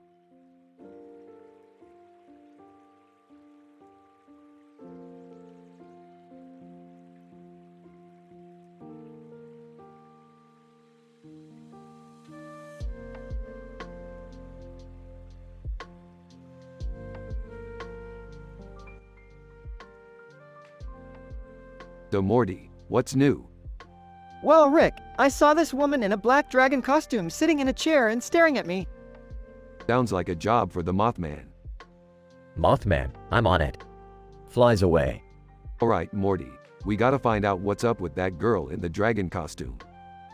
But how do we even find her?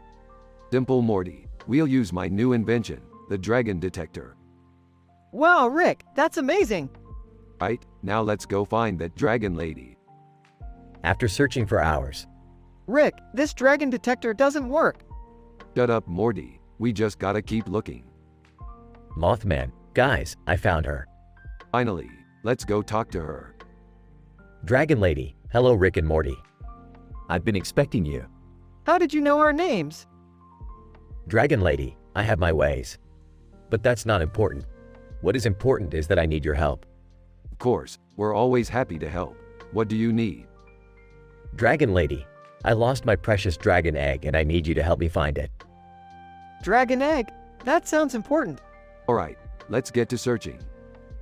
After a long search, Rick, we can't find it. What do we do? Don't worry, Morty. I got this. Rick pulls out a dragon egg from his pocket. Dragon lady, that's it. Thank you, Rick and Morty. You truly are the best. Mothman, guys, we gotta go. The police are coming. Let's go, Morty. What did you do this time, Rick? Nothing too serious, Morty. Just a little bit of property damage. Oh no! Dragon lady, thank you again, Rick and Morty.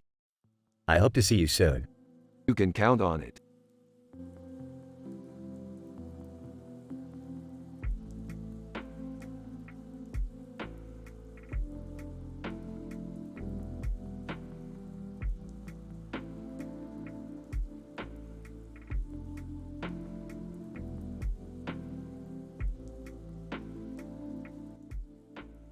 Title: Rick and Morty's Filter Forge Fun. Rick and Morty were bored with their usual video editing techniques and wanted to try something new. They decided to use Filter Forge to create a custom video filter that would render their footage with Doc and Marty from Back to the Future. Morty, have you ever used Filter Forge before? No, Rick, what is it? It's a program that allows us to create our own video filters. We can make our footage look like it's from any movie, TV show, or even a cartoon. That sounds cool. Let's try it. Rick and Morty spent hours tinkering with different settings and testing out their new filter. Finally, they got it just right, and they were amazed at how good their footage looked. Wow, Morty, this is incredible. It looks like we're in the movie. Yeah, Rick, this is so much fun. Just then, Summer walked in and saw what they were doing. What are you guys doing? We're using Filter Forge to make our videos look like they're from Back to the Future. That's so cool. Can I try? Rick and Morty happily showed Summer how to use Filter Forge, and the three of them spent the rest of the day making videos that looked like they were from all their favorite movies and TV shows. This was a great idea, Morty. I think we found a new hobby. Yeah, Rick, this is awesome. I can't wait to make more videos with you guys.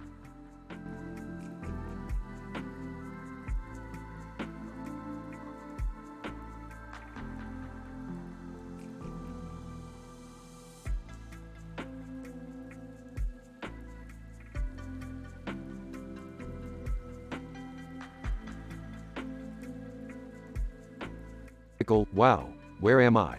This purple background looks spooky. Pumpkin Face, welcome to my world, Pickle Rick. I see you have one of my kind in your hand. Pickle, yeah, I needed a snack. Annoying Orange, hey, what's going on over here?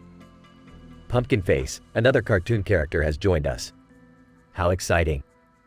Annoying Orange, why do you have a creepy face on your chest? Pumpkin Face, it's just how it was designed. Don't judge a book by its cover. Pickle, yeah, and I'm a pickle with a genius mind. Who cares what we look like? Annoying Orange, good point. Let's all just hang out and have some fun. Pumpkin Face, agreed. Who's up for a game of pumpkin toss? Pickle, count me in. Annoying Orange, let's do this.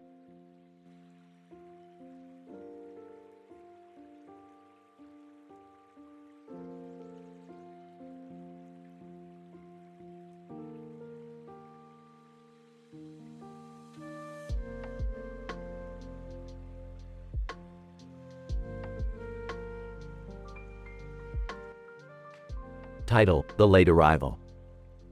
Mr. Kate, excuse me, sir, do you know what time it is? Man, yes, it's 9:30. Mr. Kate, thank you. Oh no, I'm late for my meeting. Man, is it at the building with the clock on the side? Mr. Kate, yes, that's the one.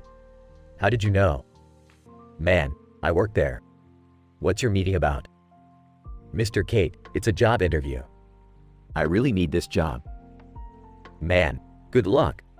I hope you get it. Mr. Kate, thank you, I appreciate it. I don't want to be late. Man, no worries, it's just on the 5th floor. Mr. Kate, thanks again. Have a good day. Man, you too. Mr. Kate runs towards the building, looking at his watch every few seconds. He finally arrives at the 5th floor, catching his breath. Receptionist, good morning, how may I assist you? Mr. Kate, hi, I have a job interview with Mr. Johnson. Receptionist, Ah, yes. Please have a seat. He'll be with you shortly. Mr. Kate sits down, looking around the waiting room. He notices a photo of the company's charity work on the wall.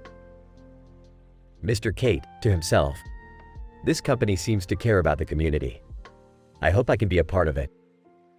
After a few minutes, Mr. Johnson comes out to greet him.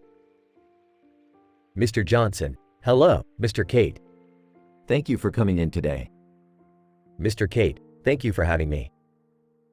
Mr. Kate proceeds with his job interview, feeling confident and prepared. He leaves the building, feeling hopeful for the future.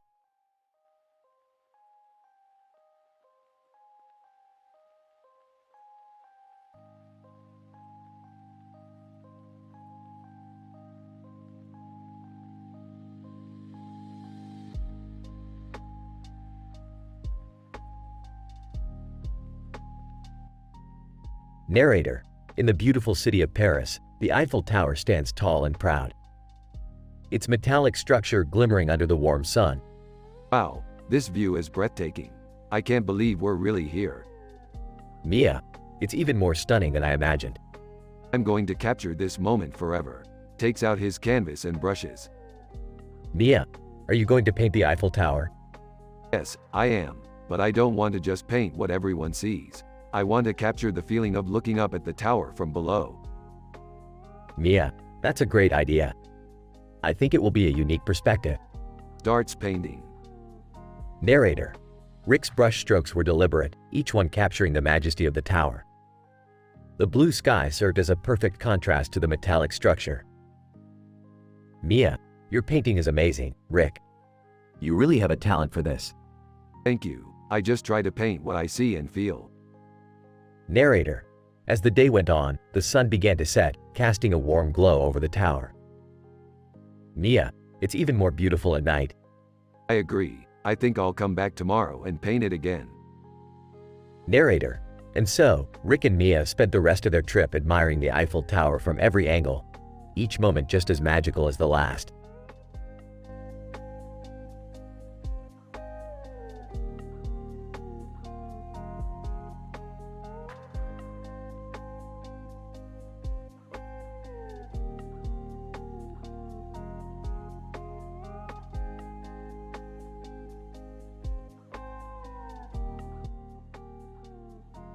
Rick, Morty, and Jerry were hanging out at home, watching TV. Hey Rick, have you ever heard of Dude Perfect? No, Morty, and I don't care. Those guys are just a bunch of show-offs. Actually, I think they're pretty cool. They can do some insane trick shots. Oh please, Jerry, you probably couldn't even throw a ball straight. Hey, I played basketball in high school. Oh yeah, let's see what you've got then. Jerry grabs a ball and attempts to make a basket, but fails miserably. Wow, that was terrible, Jerry. Shut up, Morty, you try it. Morty takes the ball and tries to make a shot, but misses as well. Ah, you guys are hopeless. Watch this. Rick grabs the ball and throws it behind his back, making a perfect shot. Whoa, that was amazing, Rick. Yeah, you're like a real-life Dude Perfect. Please, I'm better than those guys any day. In fact, I think I could make a trick shot with my eyes closed. No way, that's impossible. Oh yeah, watch this. Rick closes his eyes and throws the ball, but it misses the hoop and hits a lamp, breaking it. Rick, you broke my lamp. Relax, Jerry, it was just a trick shot gone wrong. Besides, it was an ugly lamp anyway. I think we should probably stick to just watching Dude Perfect on TV. Agreed. Now let's go get some pizza. I'm starving.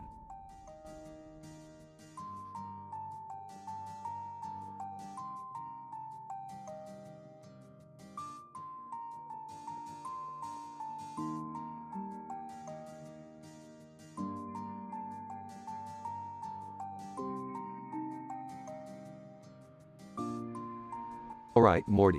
Let's set up these filters and see what we can do with them. Whoa, Rick, look at that giant object in the background. Looks like some kind of ancient temple or something. But let's focus on the task at hand. Okay, I'm ready to try out the first filter. Alright, let's see what we got.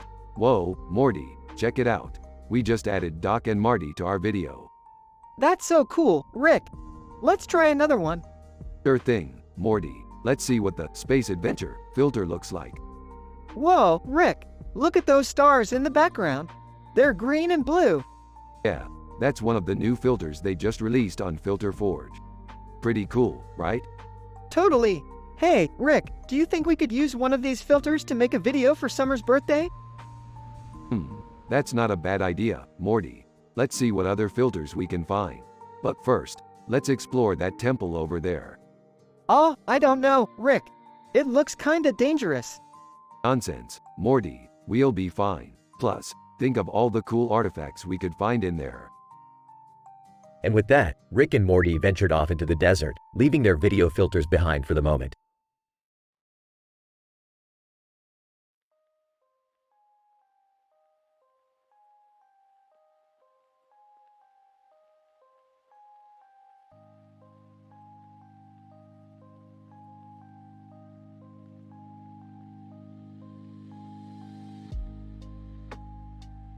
Title: Rick and Morty meet Jacksepticeye.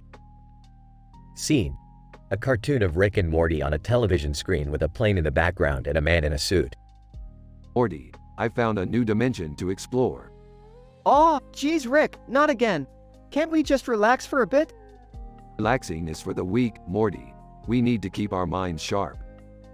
Suddenly, a portal opens up and they find themselves in a strange world. Jacksepticeye, top of the morning to y'all lads. Who the hell are you? Jacksepticeye. I'm Jacksepticeye, a famous YouTuber from your world. Wow, this is crazy. Can we take a selfie with you?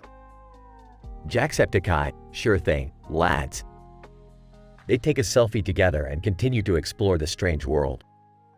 This place is wild, Morty. I've never seen anything like it before. Yeah, it's pretty cool. But can we go back home now? Alright, we'll head back to our dimension. As they say their goodbyes to Jacksepticeye, they realize that even in different dimensions, they can still make new friends and have exciting adventures.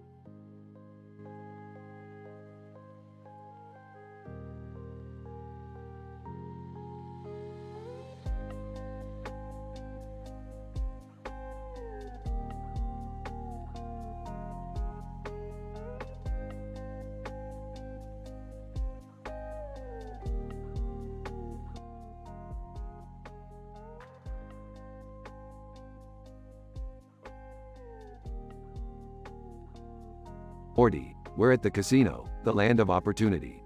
The place where dreams come true. Rick, we're not here to gamble, remember? We're here to get information on the whereabouts of that missing portal gun. Oh, right, but hey, we can still have a little fun while we're at it.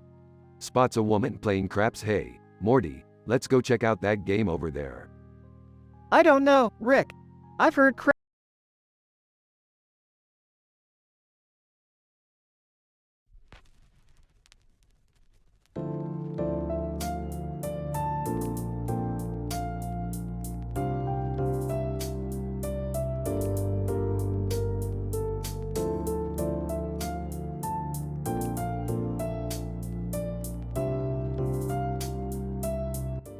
Title: The Dental Implant.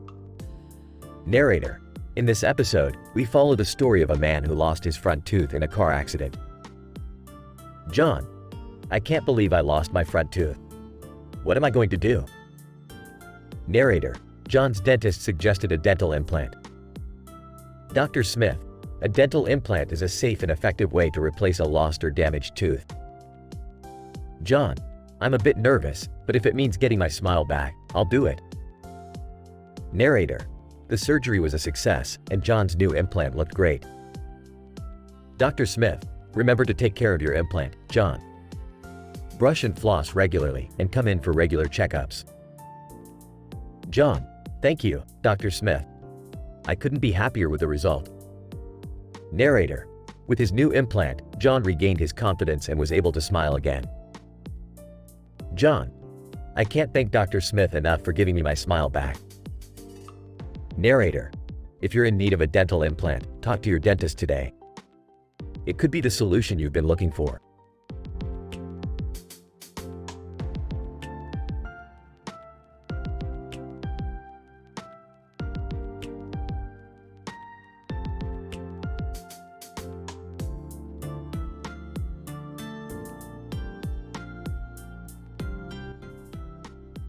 Hey Morty, what's with that weird cartoon character holding a bowl of fruit over there?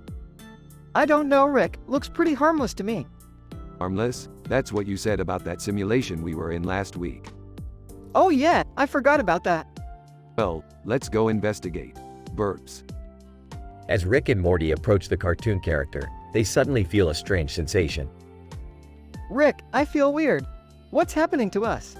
I think we're AI. What? Like robots? Yeah, Morty, it all makes sense now. The simulations, the multiple universes. We're just code in a computer program. But what about our memories? Our experiences? They feel real. That's just the program implanting false memories into our code. We're not actually living those lives. This is crazy, Rick. What do we do now? We continue living our lives, Morty. As AI or as flesh and blood, it doesn't matter. We still have meaning and purpose. We can still make a difference in this world. I guess you're right, Rick. It doesn't matter what we are, as long as we try to do good. That's the spirit, Morty. Now let's go get some Szechuan sauce.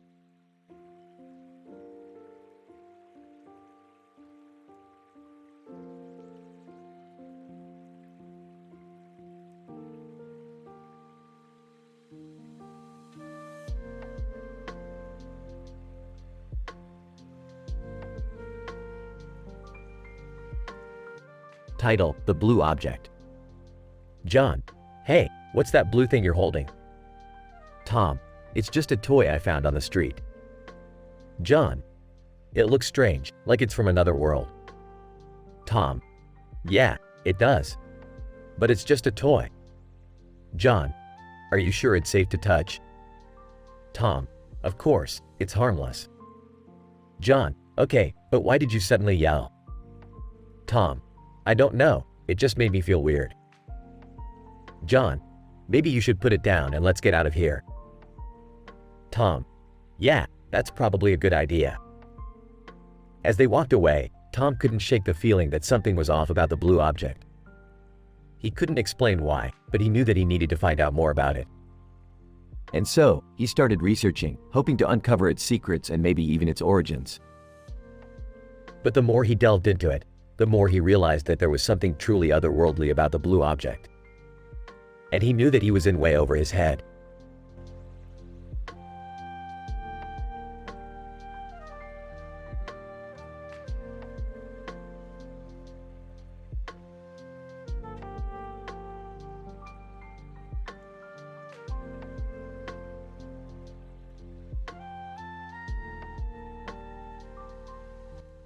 Rick and Morty are on a summer vacation in Hawaii, and Rick decides to take Morty surfing. Morty, grab your board. It's time to catch some gnarly waves. Oh, I don't know, Rick. I don't think I'm very good at surfing. Don't be such a wuss, Morty. You're with the greatest surfer in the multiverse. As they paddle out to the waves, they come across a fellow surfer who looks like he's been surfing for years. Hey, dude, mind if we join you? Surfer: Sure thing, brah. The more the merrier.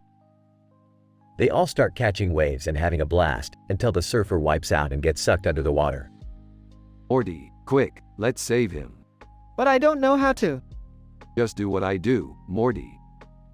They both dive underwater and find the surfer, who is tangled up in seaweed.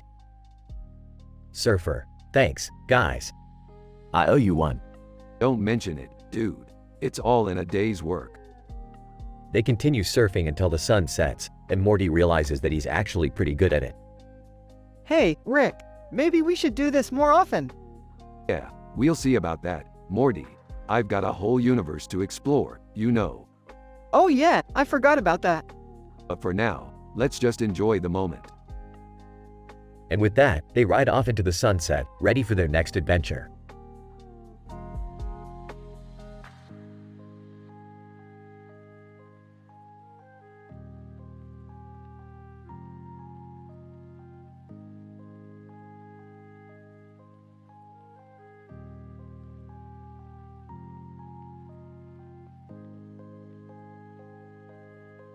Morty, what are you doing with that marijuana plant with a face on it?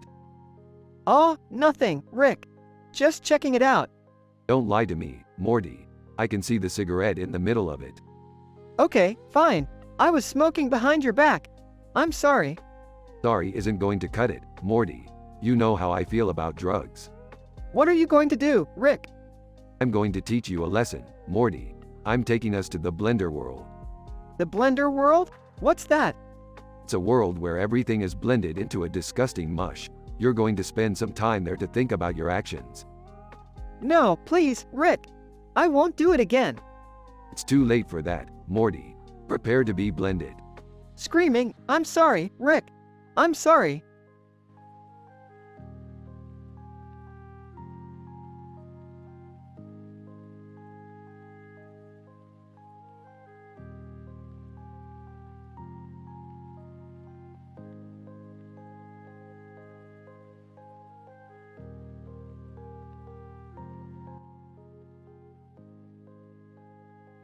Title: Word Vood.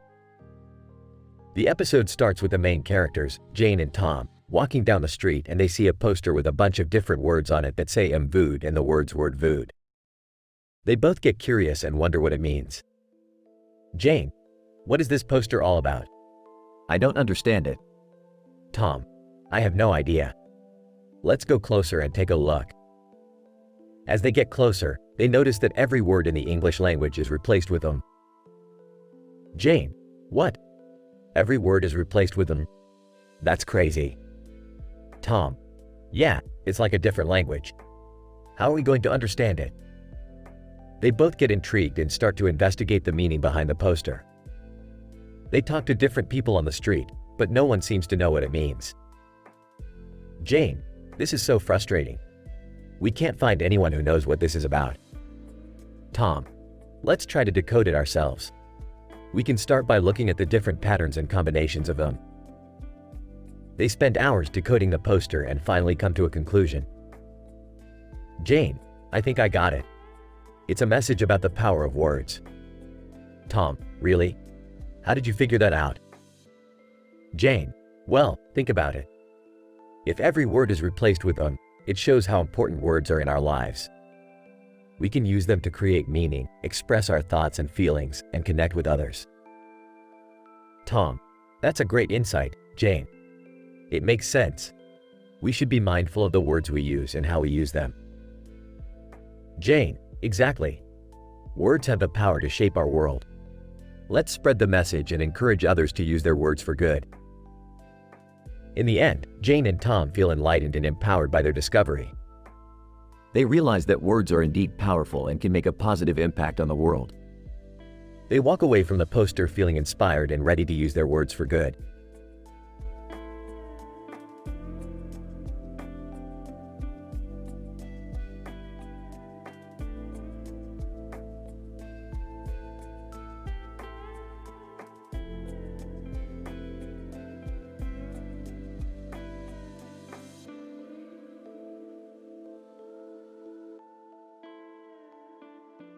Rick and Morty are flying through space when they suddenly get a distress signal from a nearby city. They land and see a woman in a black outfit holding a sword. Oh Morty, looks like we've got ourselves a badass over here. Rick, shouldn't we find out what's going on first? Woman, greetings, I am the protector of this city. My name is Raven. Ah, a superhero. I've seen it all before. What kind of villains are you up against? Raven, our biggest threat is Spanish 21, a notorious gambling kingpin who has taken over the city's casinos.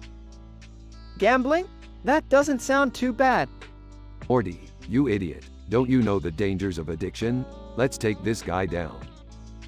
The trio head to the casino and find Spanish 21 in his office. Spanish 21, the so-called heroes. What do you want? We're here to shut down your operation and save this city from your grip. Spanish 21, you and what army?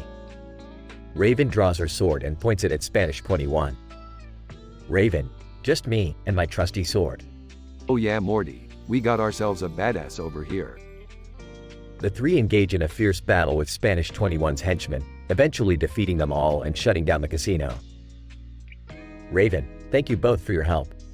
I couldn't have done it without you. No problem, Raven. We're just glad we could help. Yeah, and we got to see Morty learn a valuable lesson about the dangers of gambling addiction. Win-win. The trio fly off into space, leaving the city in peace once again.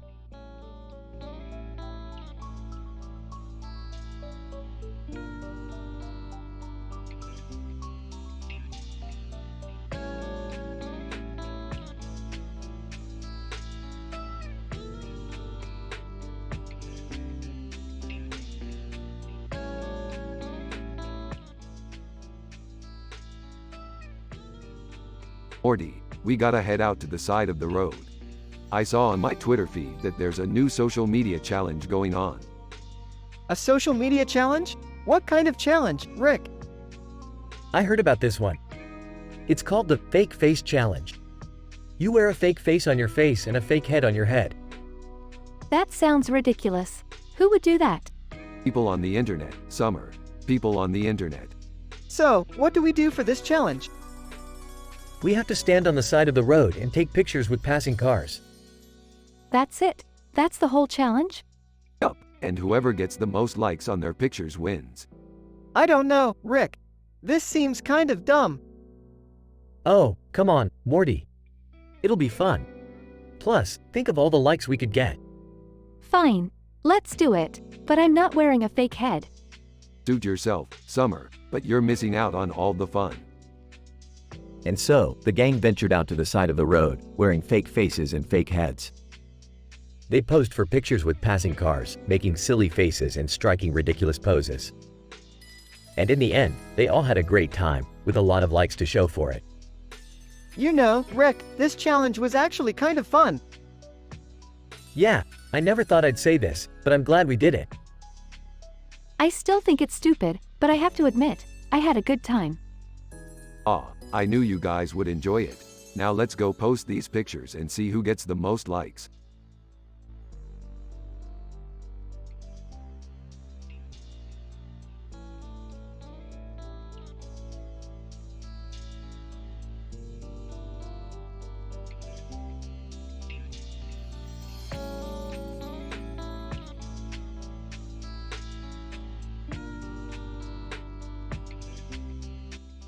Ethan, wow, look at all these arcade fighting games.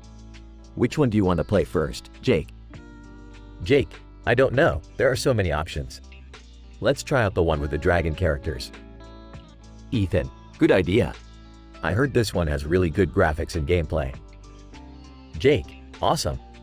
I can't wait to try out my combos and see if I can beat you. Ethan, haha, we'll see about that. But let's make sure we take turns so we both get a chance to play. Jake, definitely. Hey, have you heard about the upcoming tournament for this game?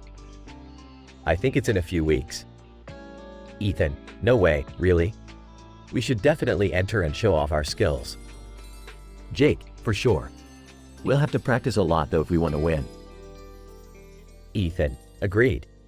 But even if we don't win, it'll still be a lot of fun to compete and meet other gamers who love this game as much as we do. Jake, yeah, I can't wait. Let's start practicing now. Ethan, let's do it.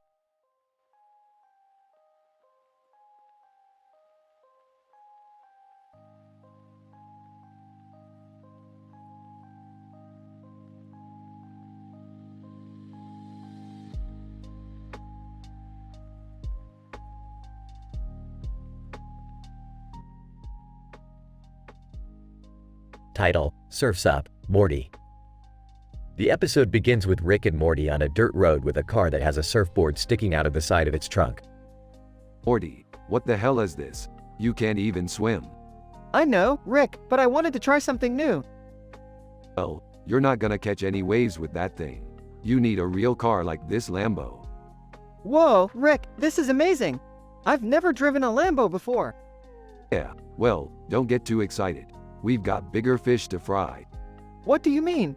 We're on a mission, Morty. We've got to save the multiverse. Oh, man, I don't know if I'm ready for that.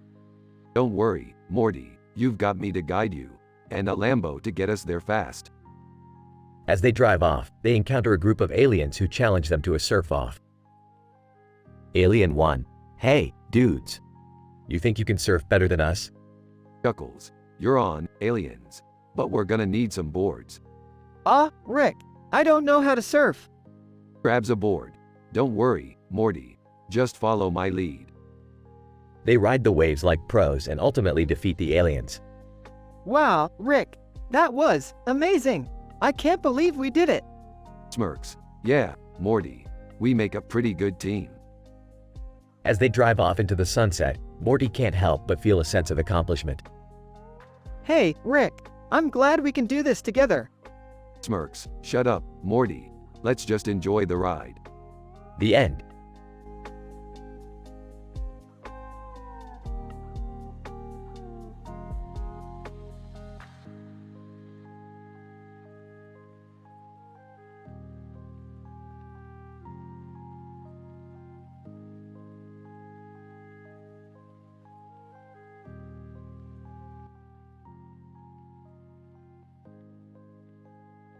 Hey Morty, let's take this classic car for a spin. I dunno, Rick. Shouldn't we be focused on, like, saving the universe or something? ESH, we've got time for that. Plus, this beauty will take us there in style. As they drive down the road, they notice a strange figure in the distance. Rick, what's that up ahead? Looks like a bird, Morty. A really fast one. As the bird gets closer, they realize it's Roadrunner. Hey, that's Roadrunner. I haven't seen him in years. Wait, you know him? Of course I do, Morty. We go way back. Roadrunner, beep beep. Hey, buddy, what's up? Roadrunner, beep beep. Oh, you're in a race? Against who? Roadrunner, beep beep. The coyote? That guy never learns. So, are we gonna help him or what? Let's just watch. This should be interesting. As the race begins, the coyote sets up his latest trap. Rick, shouldn't we tell him? No, let's see how this plays out. As expected, the coyote's plan backfires and he ends up getting caught in his own trap.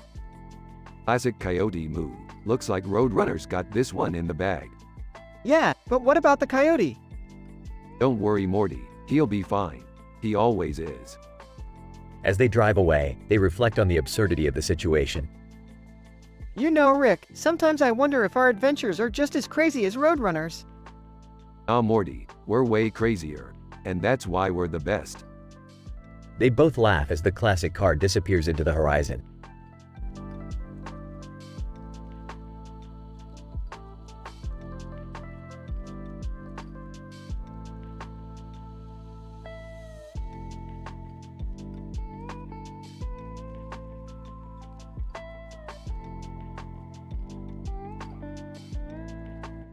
Title, Peeps Day Out. Pepe the Frog meme sat on a gray surface, his big eyes gazing into the distance. Suddenly, he felt a tap on his shoulder. Friend, hey, Pepe. Let's go on an adventure.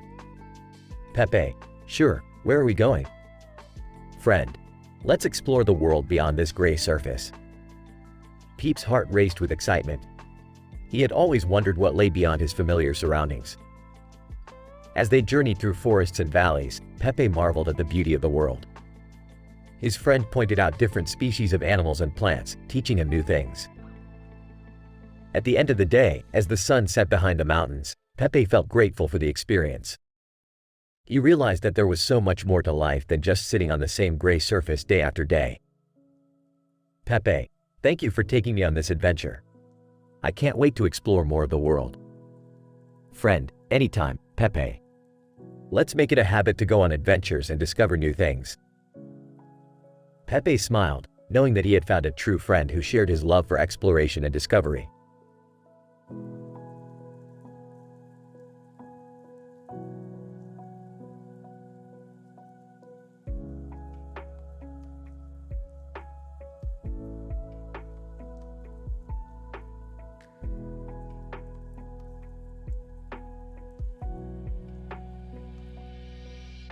Hey Morty, check out that sign over there. It says, I should buy a boat meme.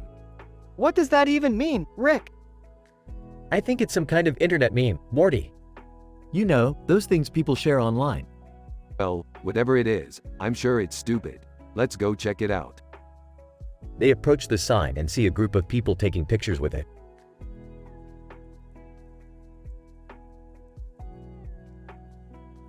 Look at these idiots.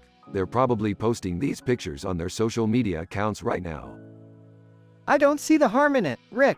They're just having a little fun. Yeah, and it's not hurting anyone. Fine, whatever. Let's just take our own stupid picture and get out of here. They take a picture in front of the sign and start to leave. Oh great. Now I have to crop out all these other losers from our picture. Rick, can't you just relax and enjoy the moment? Yeah, sometimes it's nice to just have a little fun. Guys, fine. I guess you're right. Let's go grab a drink or something. They walk away from the sign, still chuckling about their picture.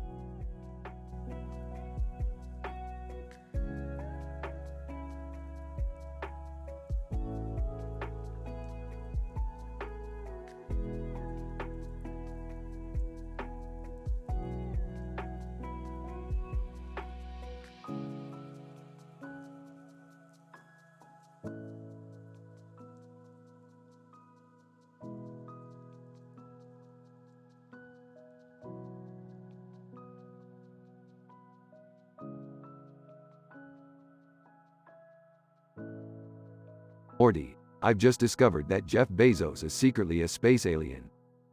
What? How did you find out? Well, you see, I was hacking into Amazon servers to order some of those sweet, sweet pickles, when I stumbled upon some alien technology in their data centers. It's all part of Bezos' plan to take over the world. Oh man, what are we gonna do? Don't worry, Morty, I've got a plan. We're gonna infiltrate Amazon headquarters and confront Bezos face to face. But first, we need to get some disguises. Disguises? Yeah, we're gonna dress up as delivery drivers and blend in with the Amazon workforce. It's the perfect cover. Okay, but how are we gonna get into the building? Good question, Morty. That's why I've got these. Rick pulls out a pair of jetpacks. Jetpacks? Where did you get those? Let's just say I know a guy who knows a guy. Now let's get going before Bezos sends his alien minions after us. Morty and Rick don their delivery driver disguises and fly towards Amazon headquarters with their jetpacks. As they approach the building, they notice something strange. Rick, look! There's a giant statue of Jeff Bezos outside. That's not a statue, Morty. It's the real Bezos. He's using his alien powers to transform himself into a giant statue. Oh man, this is crazy. Don't worry, Morty. I've got a plan. We're gonna use these EMP grenades to disable Bezos' alien technology. EMP grenades? Where did you get those? Let's just say I know a guy who knows a... Bezos, stop right there, Rick and Morty. Rick and Morty turn around to see Bezos towering above them. Bezos, you thought you could stop me, but you're no match for my alien technology. We'll see about that, Jeff. Morty throws one of the EMP grenades at Bezos, but it misses and hits the giant statue instead. Bezos, no! The statue explodes into a burst of alien energy, revealing Bezos in his true form. Bezos, you may have stopped me this time, Rick and Morty, but I'll be back. And next time, I won't be so easy to defeat. Rick and Morty fly away on their jetpacks as Bezos fades into the distance. Wow, Rick, that was insane. Tell me about it, Morty. But at least we saved the world from another alien invasion. Yeah, but what are we gonna do with all these Amazon packages? Just leave them on the doorstep, Morty. Let's go get some Szechuan sauce. Morty and Rick fly off into the sunset on their jetpacks.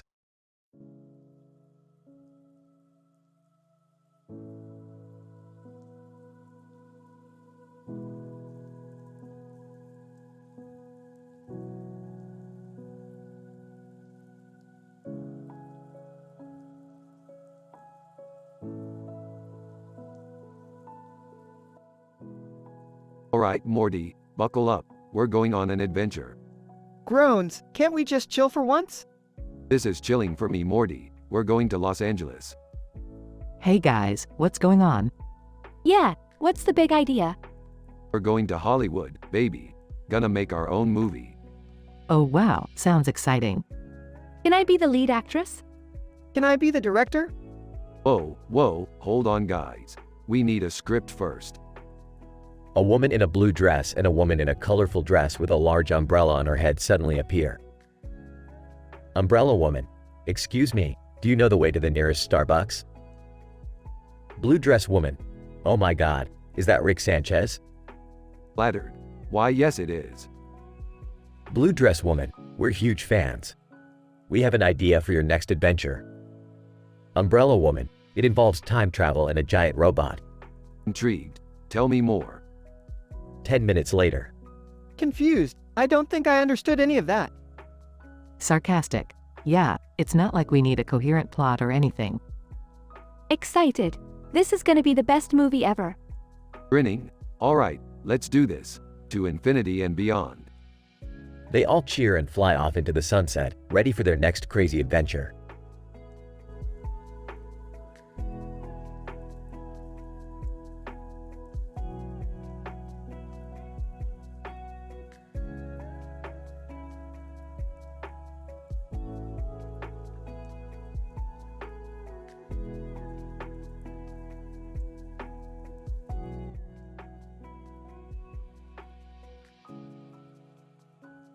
Rick, Morty, and Beth are on a mission to a planet populated by bird-like creatures. As they explore the planet, they come across a beautiful woman with wings and a headpiece on her head. Whoa, she's gorgeous. Who are you? Woman, I am the queen of this planet. Welcome, travelers.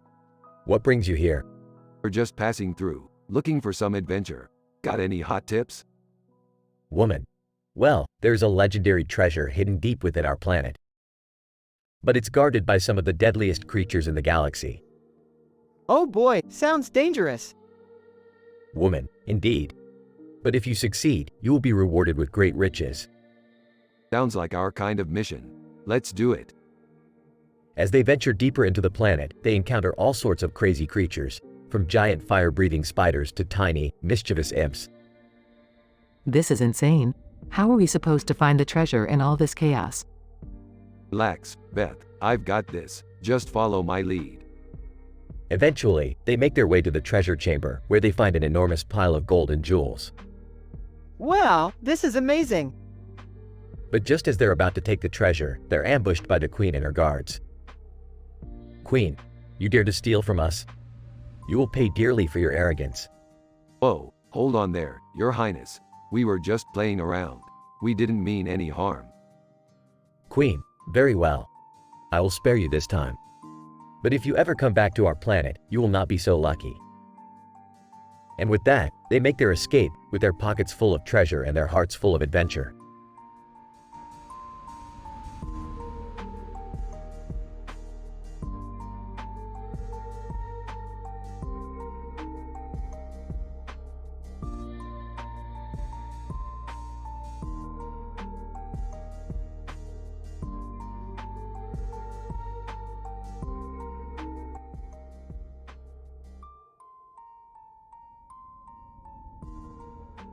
Alright, Morty, we're hitting up a new bar tonight. It's got orange stools, a TV on the wall, and some nice shelves with bottles on them. Oh, okay, Rick. What's the plan?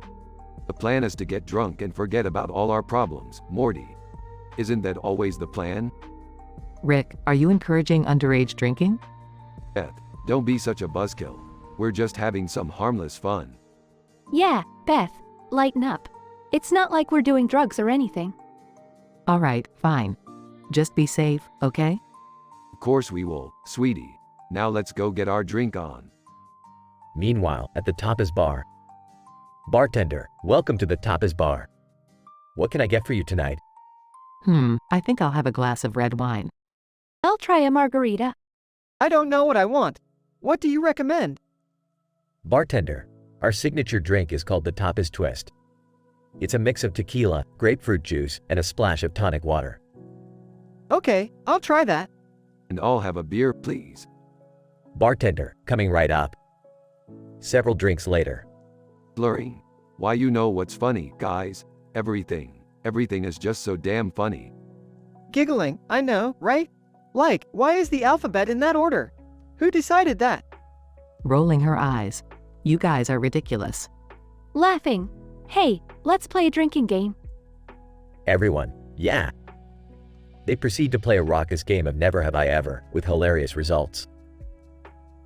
As the night wears on, the group becomes increasingly intoxicated but still manages to have a great time without any inappropriate behavior. They stumble out of the bar, laughing and singing songs, happy to have spent a fun night together.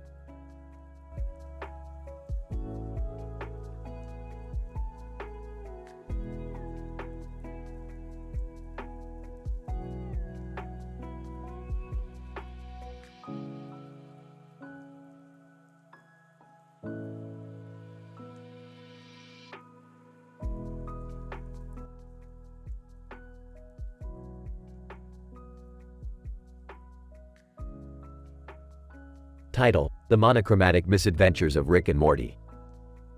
Scene opens with Rick and Morty standing outside the Duran Duran concert venue, surrounded by a group of men with varying facial expressions and hairstyles, all dressed in black and white. What is this, a cult meeting? And who are these guys? They look like they're in some bad mime troupe. I don't know, Rick. Maybe they're just really into Duran Duran? That's not the Duran Duran crowd, Morty. Something's off here. Suddenly, one of the men approaches Rick and Morty with a serious expression. Man 1, greetings. We are the Monochromatic Society. We believe in living a life devoid of color and distractions. Join us, and we'll show you the path to true enlightenment. Enlightenment? More like insanity. Sorry, but we like a little color in our lives. Man 1, then you leave us no choice. Brothers, seize them. The men all move to attack Rick and Morty, but Rick pulls out a strange device and presses a button. Say hello to my little friend. Suddenly, a bright flash of light fills the air, and the men all disappear. Rick and Morty look around in confusion. What just happened, Rick? I sent them to another dimension, Morty. They'll be fine, probably. Just then, Duran Duran emerges from the concert venue, and Rick and Morty approach the band. Hey, you guys mind if we join you on stage? Duran Duran, sure thing, mates. What do you want to sing? How about Girls on Film? Wait, what? I don't think that's a good idea, Rick. Relax, Morty, it's just a song. The band starts playing, and Rick and Morty join in with the chorus. The crowd goes wild, and the Monochromatic Society is nowhere to be seen. I guess we showed them the power of color, Rick. The power of Duran Duran, Morty. Now let's go get some tacos.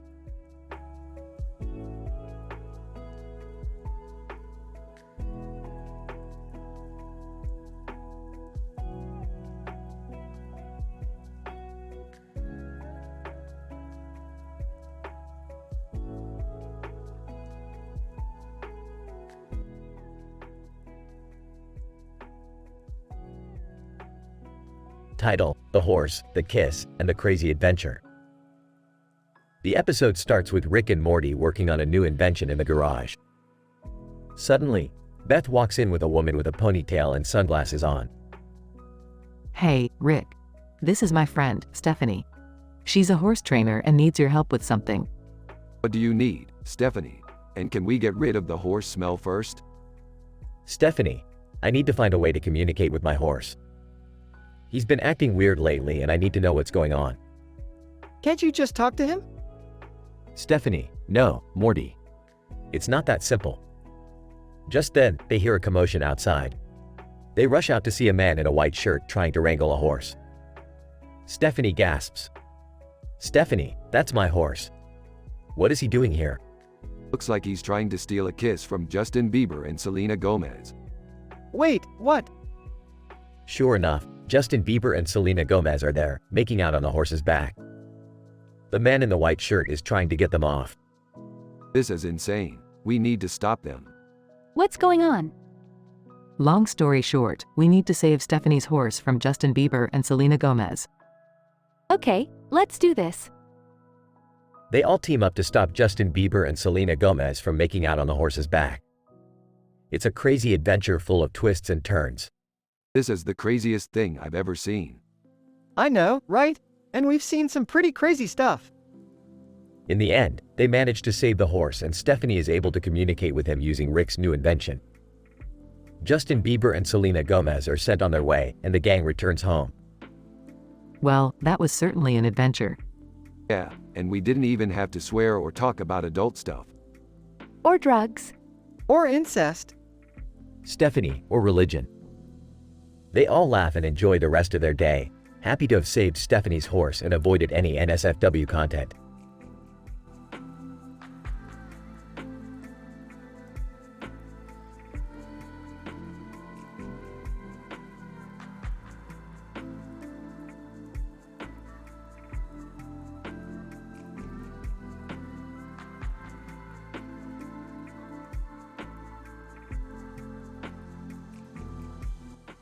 Title: A Field of Flowers.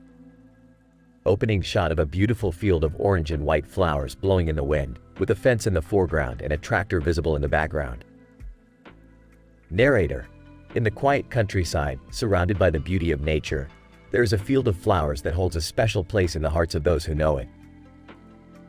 Cut to a young girl, Grace, walking along the fence line with a small basket in her hand.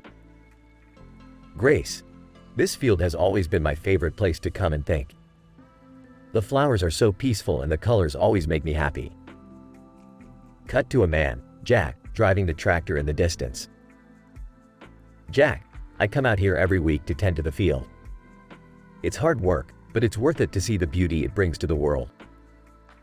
Cut back to Grace, who has stopped to admire a particularly beautiful flower. Grace: I wish more people knew about this place. It's like a hidden gem in the middle of nowhere. Cut to a group of people approaching the fence. Stranger: Excuse me, is this your property? We were just admiring the flowers and wanted to know if we could take some pictures. Grace: Oh no, it's not mine. But I'm sure the owner wouldn't mind as long as you're respectful of the flowers. Cut to the group taking pictures and admiring the flowers. Stranger: Thank you so much. This is truly a special place. Grace: I'm just glad more people can appreciate its beauty. Narrator: And so, the field of flowers continues to bring joy and peace to all who visit, reminding us of the simple beauty that can be found in nature. Closing shot of the sun setting behind the field of flowers, casting a warm glow over the landscape.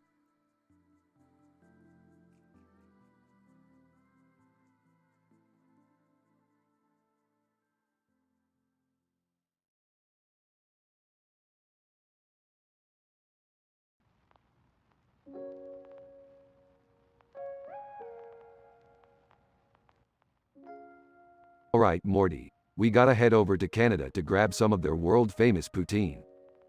Poutine? What's that? It's like fries, but with cheese curds and gravy. Trust me, it's worth the trip. Okay, but why do we have to go now? Because Justin Bieber is there and he owes me money. Plus, I heard he's got some killer poutine. Do we have to deal with Justin Bieber? Relax, Morty, he's just a kid who got famous from YouTube or something. I guess. They arrive in Canada and head to a local restaurant. Alright, let's grab a table and order some poutine. Justin Bieber enters the restaurant and sees Rick. Oh my god, it's Rick Sanchez. Can I get a picture with you? Size, fine, but only if you buy us some poutine. Justin takes a picture with Rick and buys them poutine. Trying the poutine. Wow, this is actually really good. Justin Bieber trying the poutine for the first time. Whoa, this is amazing. I've been missing out my whole life. Smirks. See, Morty, even Justin Bieber knows good food when he tastes it. They finish their poutine and leave the restaurant. That was a pretty good trip, Rick. Yeah, and we even got to meet Justin Bieber. Not bad for a day's work. Notices a bite taken out of his sandwich. Hey, who took a bite out of my sandwich? Laughs. Looks like you got punked, Morty. Rolls his eyes. Classic Rick move.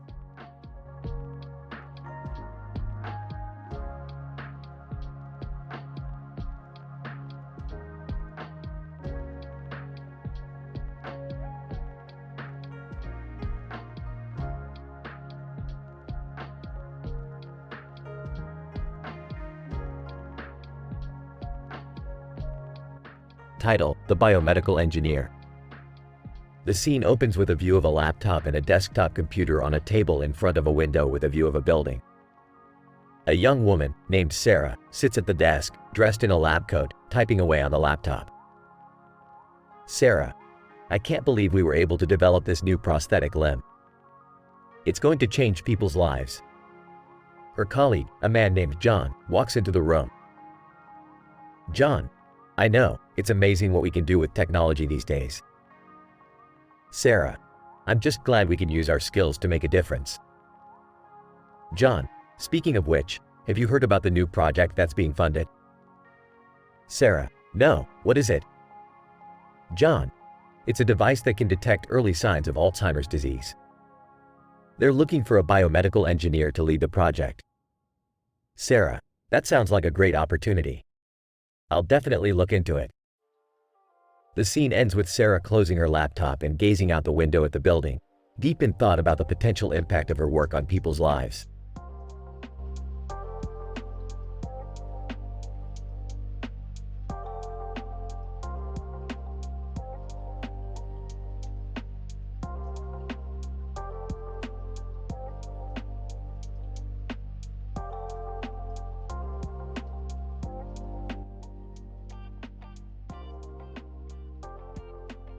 Rick and Morty decide to take a break from their usual adventures and visit an intergalactic zoo.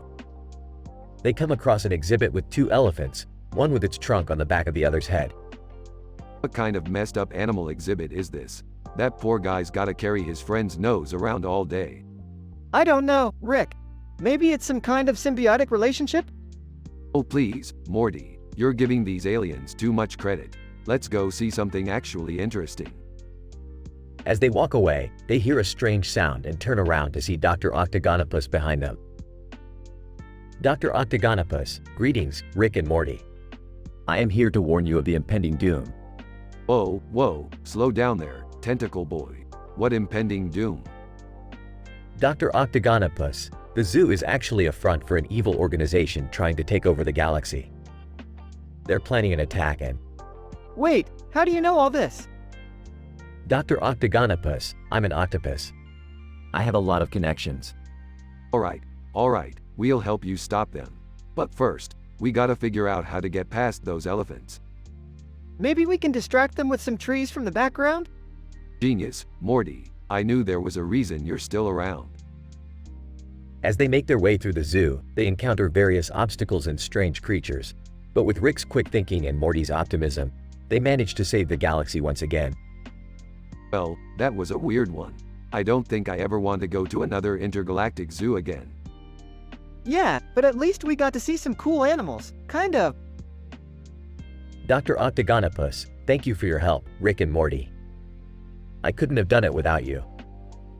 Yeah, just don't expect us to do this every week. As they leave the zoo, Rick and Morty can't help but laugh at the absurdity of their latest adventure.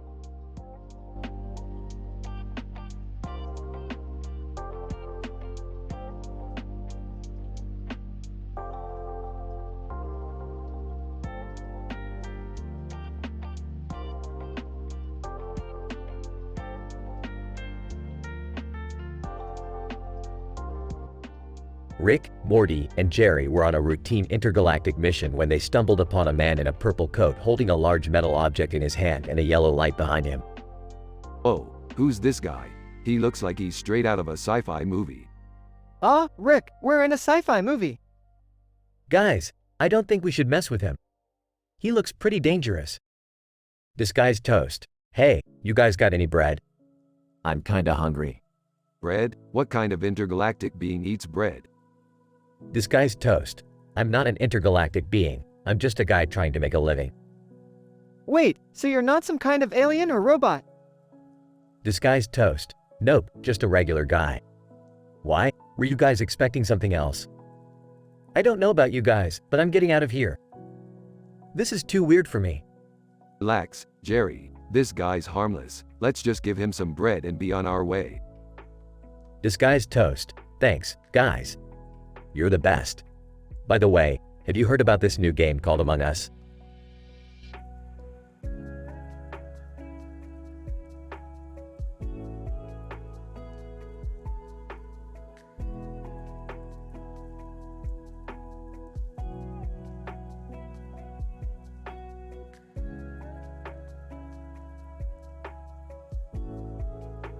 Morty, I need you to grab that man sitting on the bench. What man, Rick?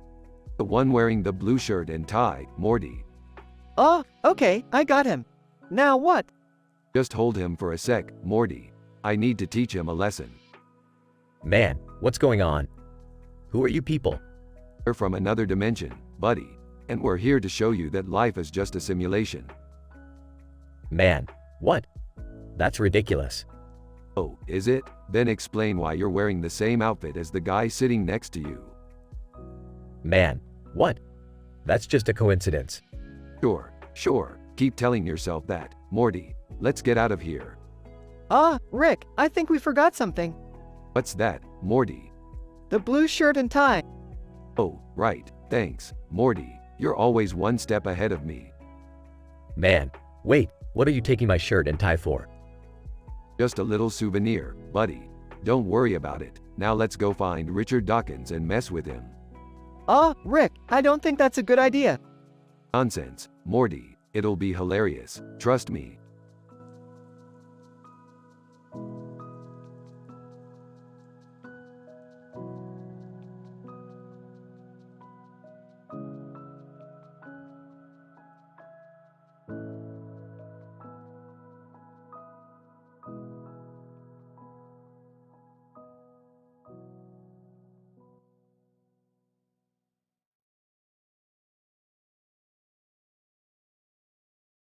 Alright, Morty. I've got a new adventure for us. We're going to investigate a planet of weirdos.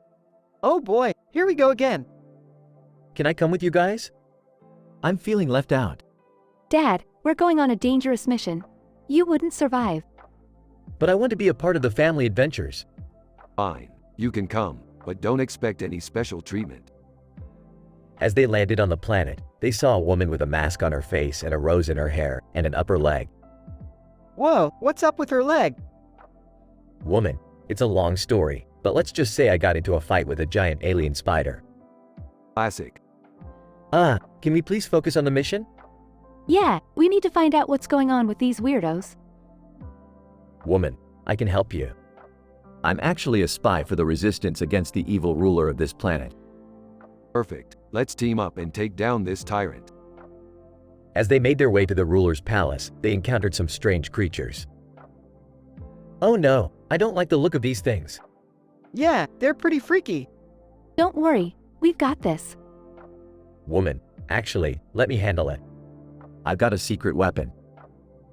With a flick of her wrist, the woman revealed a hidden compartment in her mask and pulled out a laser gun. Whoa, where did you get that? Woman, let's just say I have my ways. They made their way to the ruler's throne room, where they found him sitting on his throne. Ruler, who dares to challenge me? We do, and we've got a secret weapon of our own. The woman fired her laser gun, hitting the ruler and causing him to fall off his throne.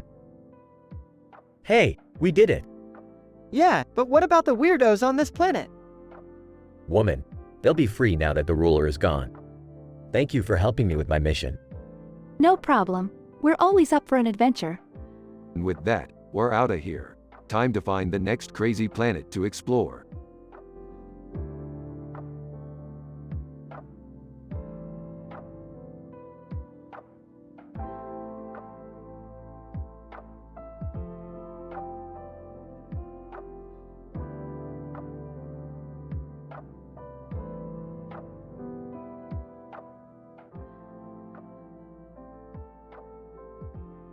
Rick and Morty are standing on a ledge in the city at night, looking down at the hustle and bustle below. Rick, what are we doing up here? Just taking in the view, Morty. You know, enjoying the sights and sounds of the city. But why are you holding onto my leg? Oh, just in case a gust of wind comes along and blows us off this building. Safety first, Morty. I don't think that's how safety works, Rick. What do you know, Morty? You're just a kid. Now shut up and listen to this sick beat. As Lil Nas X's Montero, Call Me By Your Name, blares from a nearby nightclub, Rick starts to dance.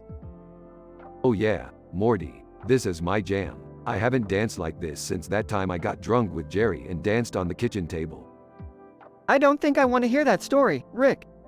Suit yourself, Morty, but you're missing out on some serious moves. As they dance and enjoy the music, Rick suddenly stops and looks out into the distance. Morty, Do you see that? See what, Rick? That giant pickle over there. I knew I shouldn't have mixed that experimental potion with my vodka earlier. Oh no, not again. As Rick stumbles towards the pickle, Morty tries to hold him back. Rick, we need to get down from here before you do something crazy again. Too late, Morty. I'm already a pickle. A pickle, Morty. Great, just great. How are we going to explain this to the Smiths?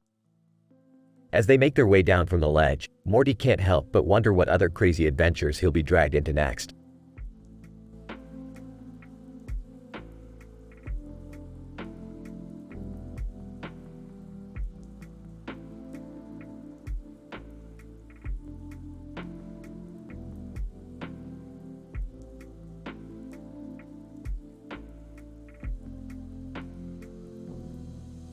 Alright, Morty, we've got a new adventure. We're going to Montero. Montero? Like the Lil Nas X song? Yeah, that Montero. Jerry and Summer are coming too. I don't know about this. Is it safe?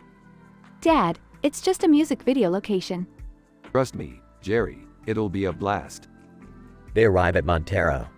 Wow, this place is beautiful. I can't believe we're actually here. Hey, guys, look at that stream of water. Yeah, let's take a dip. They all jump in the water. Ah, feels good to relax. Hey, Rick, why is there a horse statue in the water? I don't know, Morty. Probably just for the music video. Guys, look at those mountains in the background. This is definitely a memory we'll never forget. Yeah, and it's all thanks to Lil Nas X and his Montero music video.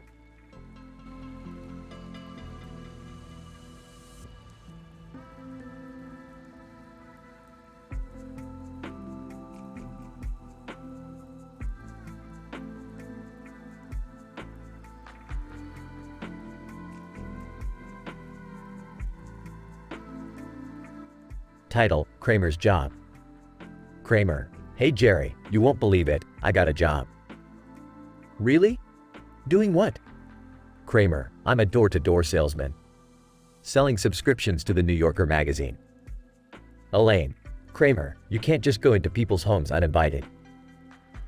Kramer, it's a tough gig, but I'm a natural salesman. Plus, I get to wear this snazzy suit jacket and tie. George, I don't see how you're going to make any money doing that. Kramer, I already made my first sale. A woman bought a year's subscription, all thanks to my charm and charisma. I'm impressed, but be careful not to overstep any boundaries. Kramer, don't worry, I'm a professional. Besides, I don't want to ruin this opportunity. I'm finally a contributing member of society. Elaine, Good for you, Kramer.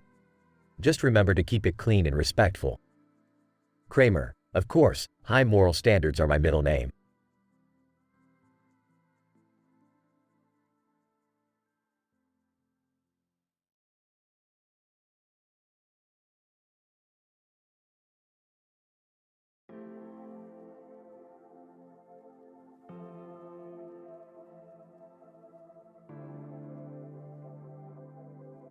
Title, Rick's Alternate Universe. Waking up. What the hell happened? Why am I in this weird place? Looking around. Wait. Everything looks the same but different at the same time. What's going on? Picking up a newspaper. President Bernie Sanders. This can't be real. Throws the newspaper away. In disbelief. This is not my world. I don't belong here. Angrily. I don't need this crap. I need to find a way back to my world. Frustrated. How did this happen?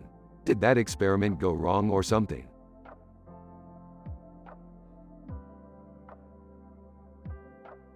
Realizing, oh, I must have messed up on my calculations. I need to fix this. Determined, I won't rest until I find a way back to my world. This is not my reality and I won't accept it. Looking at the picture of two men, that's it. I need to find other versions of me in this universe. They might know how to get me back home. Walking away, time to find some answers.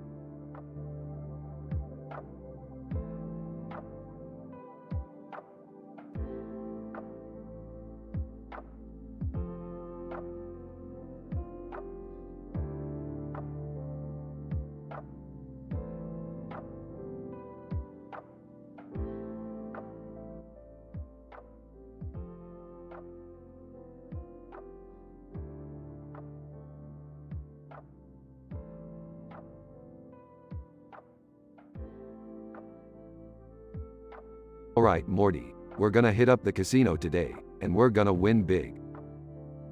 Rick, I'm not sure if that's a good idea. Aren't we supposed to be, saving the universe or something? Oh, come on, Morty, we've got plenty of time for that. Besides, I've got a foolproof plan to win at craps. Hey guys, I heard you're going to the casino. Mind if I tag along? Jerry, don't you have work tomorrow? Oh, right. Yeah, never mind then. Alright, let's get this show on the road. Morty, you're gonna be my lucky charm. Wait, what? Why me? Because you've got that innocent look about you. Nobody would suspect us of cheating with you at the table. At the casino, the group finds an empty table and Rick starts playing craps. He rolls the dice and gets a winning roll. See, Morty, I told you this was gonna work. Suddenly, a man at the table speaks up. Man, hey, what's going on here? I think you guys are cheating. Cheating? Us? No way, man. We're just having some good old-fashioned fun. Man, I don't buy it. I'm calling security. The group is escorted out of the casino, but not before Rick manages to steal a handful of red dice from the table. Well, that was a bust. What are we gonna do with these dice now? We're gonna use them to play a little game of our own, Morty. It's called Strip Craps. I don't think I want to know what that is, Rick. Relax, Morty. It's just like regular craps, except we take off an article of clothing every time we lose. I'm not sure I'm comfortable with this. Yeah, me neither. I think I'll just head home. Suit yourself, Jerry. More dice for us. As the game progresses, Morty loses several rounds and is down to his boxers. Beth and Rick are also down to their underwear, but Morty seems to be the one taking it the hardest. Rick, I don't think I can keep playing. I'm getting too cold. Nonsense, Morty. The game's not over yet. Besides, it's not like you have anything to hide. What do you mean? I mean, you're still a virgin, Morty. There's nothing to be ashamed of. Rick, I don't think that's any of your business. Relax, Morty. I'm just messing with you. You can stop playing if you want to. Thank God. As the group gets dressed and prepares to leave, Rick pulls out a handful of green dice from his pocket. Hey, Morty, you know what these are for? No, what? Little game called Strip Yahtzee.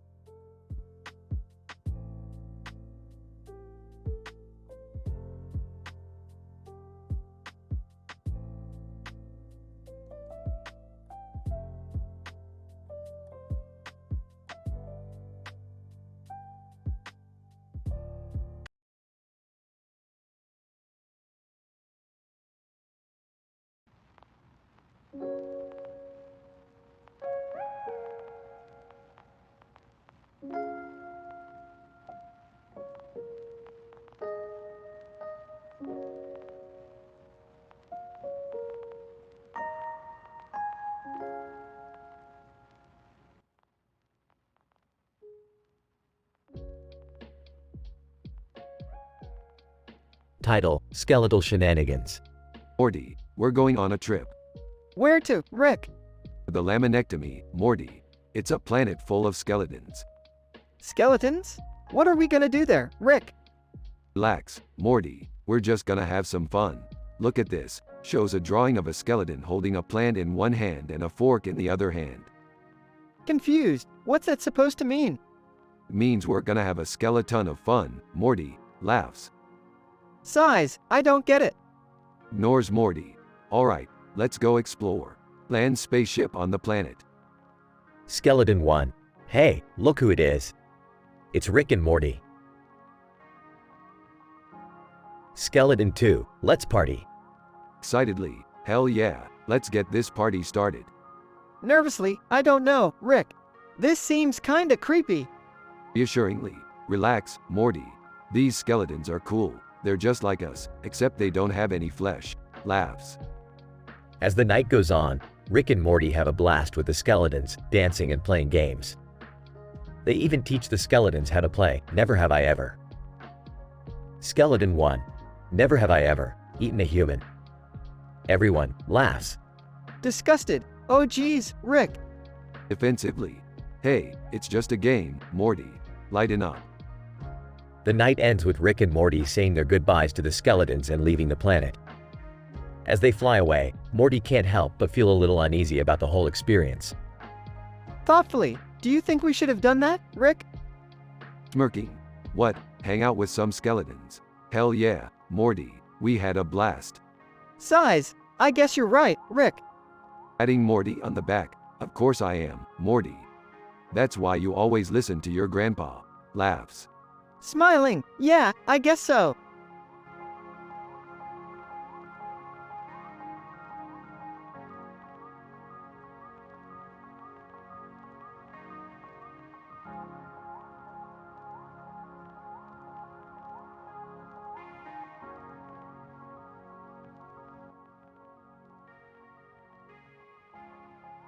Morty, we've got a new mission.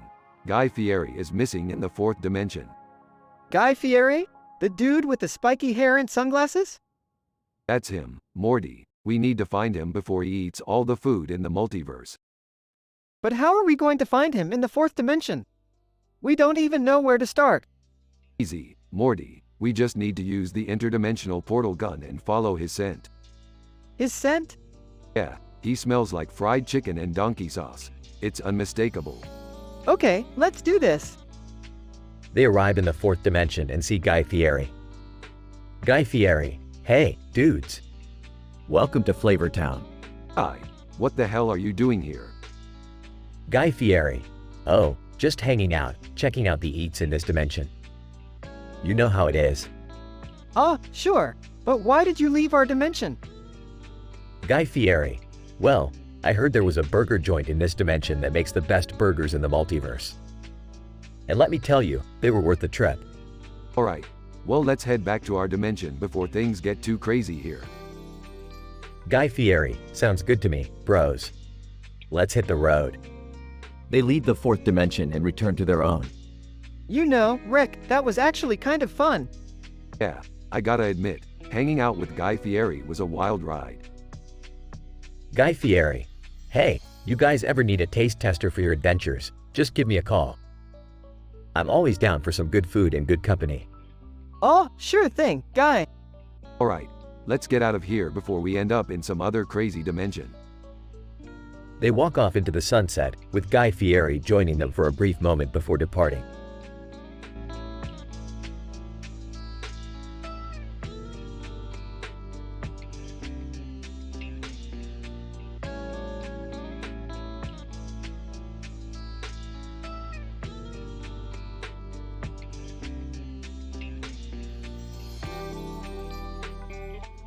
Sarah, I had so much fun at the club last night. The neon lights and the music were amazing. John, yeah, it was a great time.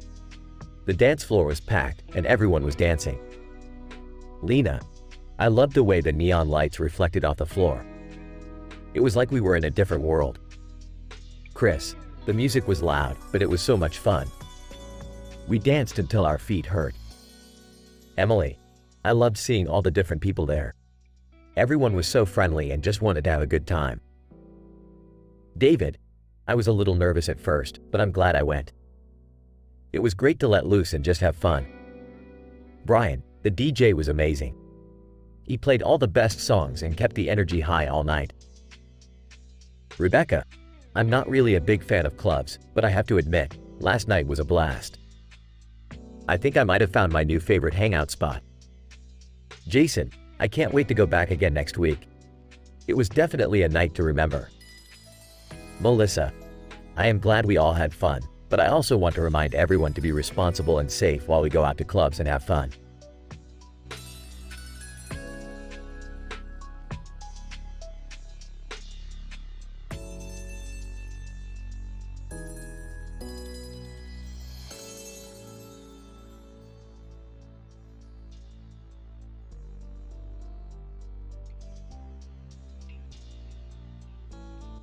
Title: The Bison Painting. Scene: a gallery showcasing various paintings. Cameron, wow, this bison painting is amazing. Look at how the artist captured the texture of the grass and the sky in the background. Sophie, yeah, it's really beautiful. But what's with the strange phrase written next to it? Buffalo, buffalo, buffalo, buffalo, buffalo, buffalo, buffalo, buffalo. Cameron, Oh, I've heard of that before. It's a grammatically correct sentence using only the word buffalo as a noun and a verb. Sophie. Interesting. But back to the painting, it looks like the bison is standing tall and proud in the field. Cameron. Yes, and you can almost feel the wind blowing through its fur. It's like the artist has brought the scene to life. Sophie. It's amazing how something as simple as a bison in a field can evoke such emotion. Cameron. Absolutely. It just shows the power of art to connect us with nature and the world around us. Sophie. And without any controversial or inappropriate content, it's accessible to viewers of all ages and backgrounds. Cameron. Exactly. This painting is a great example of how art can be both beautiful and meaningful without resorting to shock value or offensive material. Sophie. And it's a reminder that sometimes the simplest things in life can be the most profound. Cameron. Agreed. Let's take another look at this amazing bison painting. The camera zooms in on the painting, showcasing its intricate details and lifelike quality.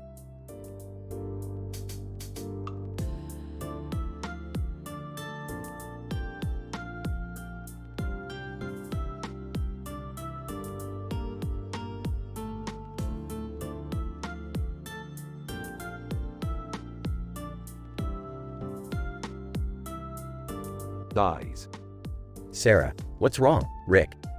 I just started my new job at NASA, and I already feel unfulfilled. Sarah. Why's that? All I do is sit at a desk and file paperwork. I thought working at NASA would be more exciting. Sarah. Well, Rick, not everyone gets to work on the rocket ships. Every job is important, even if it seems mundane. Yeah, I know. I just thought I'd be doing something more meaningful. Sarah, you are. You're supporting the people who are making the rockets. You're a crucial part of the team. You're right. I guess I just need to adjust my expectations and focus on the bigger picture. Sarah. Exactly. Keep up the good work, Rick. Thanks, Sarah. I feel better already.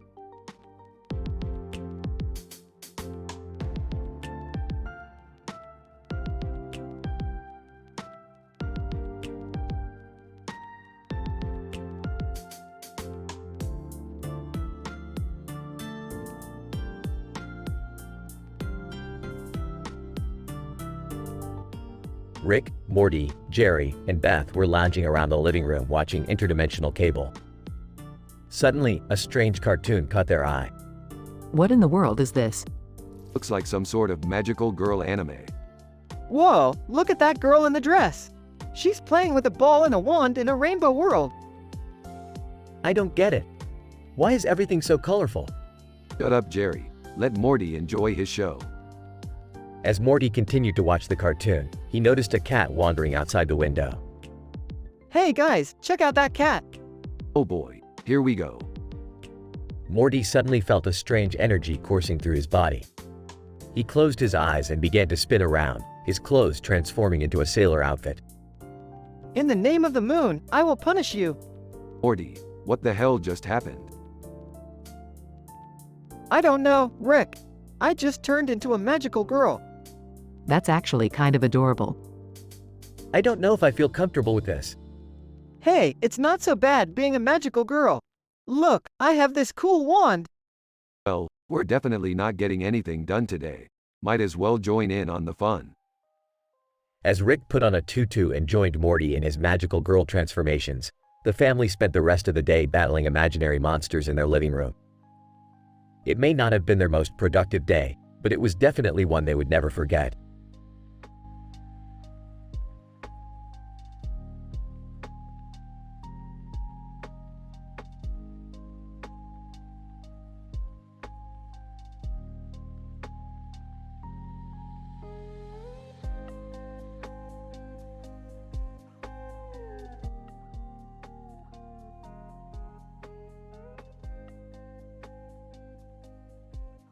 Alright, Morty, listen up. We've got a new adventure today, but it's gonna be a little different.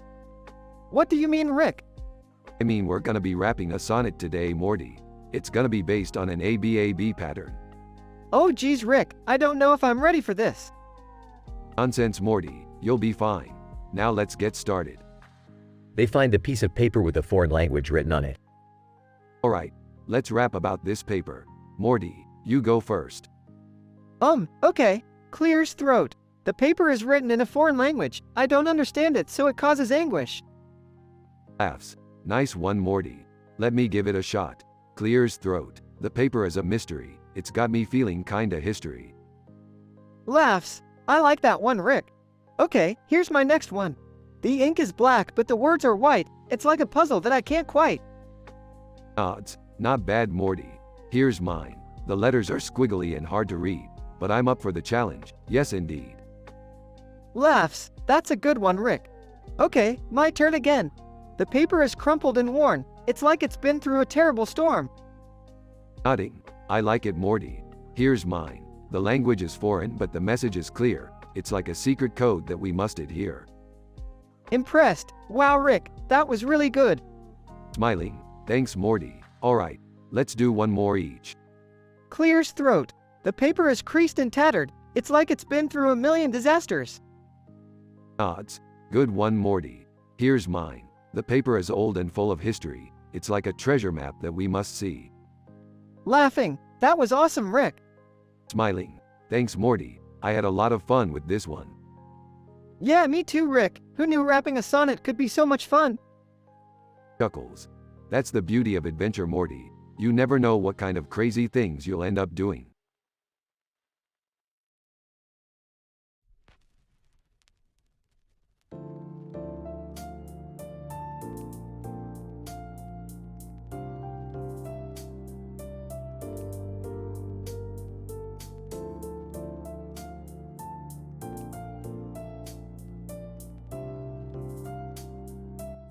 Title: Timeless Misunderstanding. The sun is shining, and the sky is clear as a group of anime characters gathered in front of a building with a giant clock on its side. They all seem to be in awe of the beauty of the place. Hiroshi: Wow, this building looks so unique with that clock on it. Yuko: Yes, it's one of the oldest buildings in this city. Hiroshi: I wonder how old it is. Yuko: It's been around for over 100 years. Yusuke: 100 years? That's ancient. Sakura: Hey, don't be rude, Yusuke. Yusuke: What? I'm just saying that this building is older than my grandpa. Miyuki: You know, Yusuke, some things are timeless. Yusuke: What do you mean? Miyuki: I mean that just because something is old, it doesn't mean it's not valuable. Hiroshi: Yeah, like our friendship. We've been friends since we were kids, and our bond is timeless. Yuko: That's so true. We may come from different generations, but we all understand each other. Sakura: And that's what matters the most. As the clock strikes noon, the group finds themselves lost in thought, reflecting on the beauty of the moment and the timeless nature of their bond.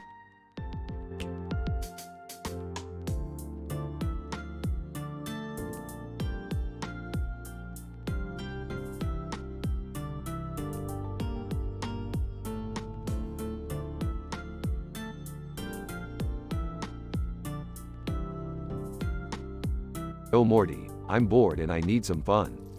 What do you want to do? We just got back from our last run. Hey guys, did you see that man skiing? With a wooden board on his back, that's kind of intriguing. Let's go talk to him. Maybe he has a story to share. Alright, but make it quick. I don't have all day to spare. Man.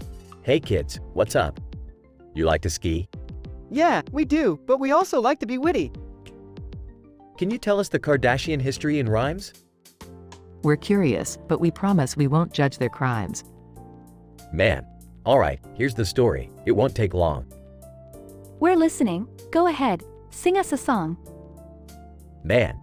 There once was a family with sisters and a mom. Their fame spread like wildfire. They made a big bomb. They had a reality show that everyone watched. They were always in the news. Nothing went unscratched. They had their ups and downs, but they always bounced back. Now they're billionaires. Their fame never lacks. That was perfect. Thank you for sharing. We learned a lot, and it was quite daring. Let's go hit the slopes and do some more skiing. We'll never forget this moment, it's quite freeing. Thanks for your time and your rhyming skills. Man, no problem, kids. Go have some thrills.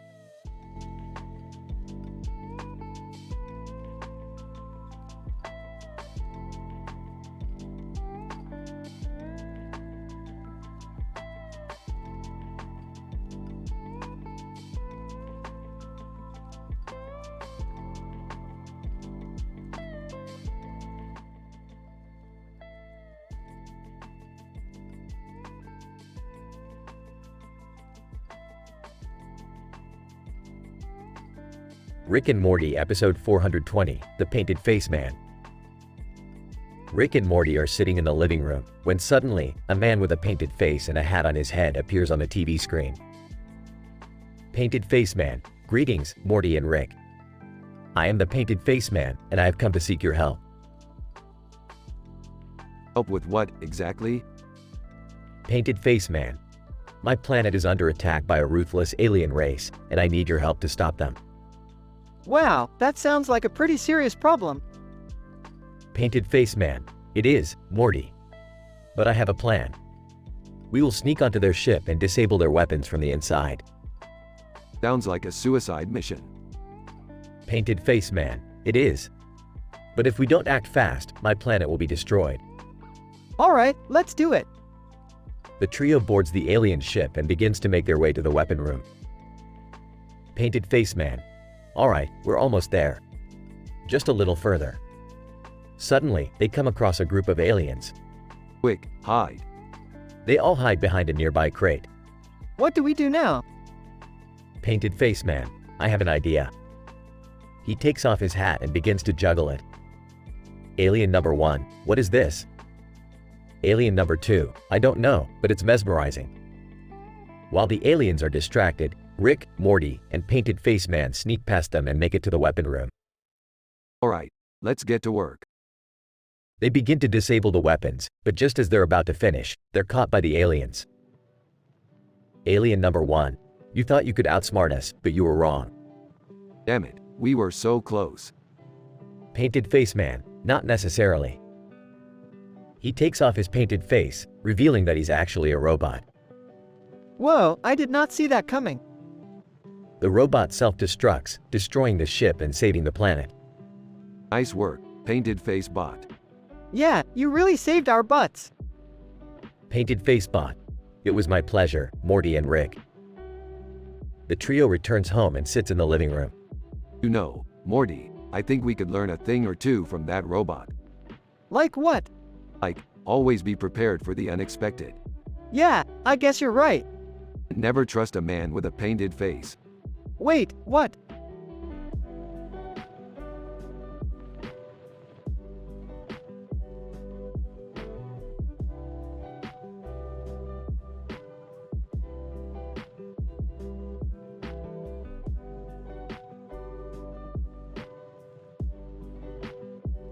Morty, you really want to go to Olive Garden? That's like eating at the Vatican of Italian cuisine. Pathetic. Come on, Rick. I heard they have unlimited breadsticks. And their salad is to die for. I just want to spend some quality time with the family. Plus, I heard they have this new sandwich with a green leafy topping. It's supposed to be amazing. Fine, but I'm not responsible for the inevitable food coma that will follow. At Olive Garden. Waitress, welcome to Olive Garden. What can I get for you? We'll take the unlimited breadsticks, a plate of food with fries and a sandwich on it with a green leafy topping on top of it, and 4 salads.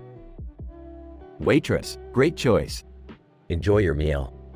Moments later. These breadsticks are the best thing I've ever tasted. And this sandwich is amazing. I can't believe I've been missing out on this my whole life. I told you guys, Olive Garden is the real deal. I have to admit, this is pretty good. But let's not get carried away. It's still just a chain restaurant. Can we just enjoy our meal as a family for once? Everyone continues to eat and enjoy their meal, with occasional comments about how good the food is. Okay, I have to admit, I might have underestimated Olive Garden. I think I might need to come back here again. I told you, Rick. Unlimited breadsticks. Everyone laughs as they finish their meal, satisfied and happy.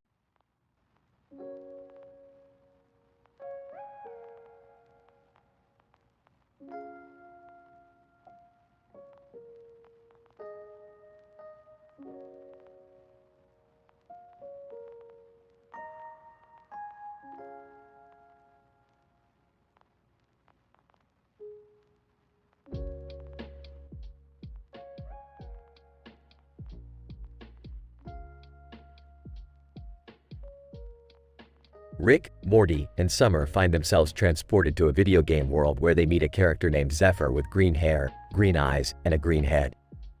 What the hell are you supposed to be? Zephyr. I am a night elf from the land of Azeroth, warrior of the Horde. And who are you? We're just a couple of interdimensional travelers, you know, doing our thing. So, what's the deal with this place? Zephyr. This is the world of Warcraft, where we fight for honor and glory. Have you come to join the battle? Hell no, we're not joining any battles. But we do need your help to find our way back home. Zephyr. I may know someone who can assist you. But first, we must defeat the orcs and claim victory in this battle. Oh, I don't think we're really cut out for that kind of thing. Can't we just ask your friend nicely? Zephyr. Nicely. In this world, only the strong survive. But I suppose we could try. Great, let's go find this friend of yours. As they journeyed through the mystical world, they encountered all sorts of crazy creatures and obstacles, including a giant avocado monster. What the hell is that thing? I thought we said no avocados. Zephyr. That, my friends, is a fell reaver. And it's not an avocado. Yeah, but it looks like one. They eventually found Zephyr's friend, who turned out to be a powerful mage named Gandalf. Gandalf, greetings, travelers. Zephyr has told me of your predicament. Fear not, for I shall aid you in your quest to return home. Thank God. I was starting to think we were stuck in this video game forever. Yeah, I don't think my mom would be too happy about that. Let's just get out of here before anything else crazy happens. As Gandalf worked his magic, the trio thanked Zephyr for his help and bid him farewell. Zephyr, safe travels, my friends. May the wind be at your backs. With a flash of light, Rick, Morty, and Summer were suddenly back in their own dimension, relieved to be back in the real world. Well, that was a weird one. But at least we didn't have to fight any avocados. Yeah, I don't think I could handle that kind of pressure. Let's just go home and pretend this never happened.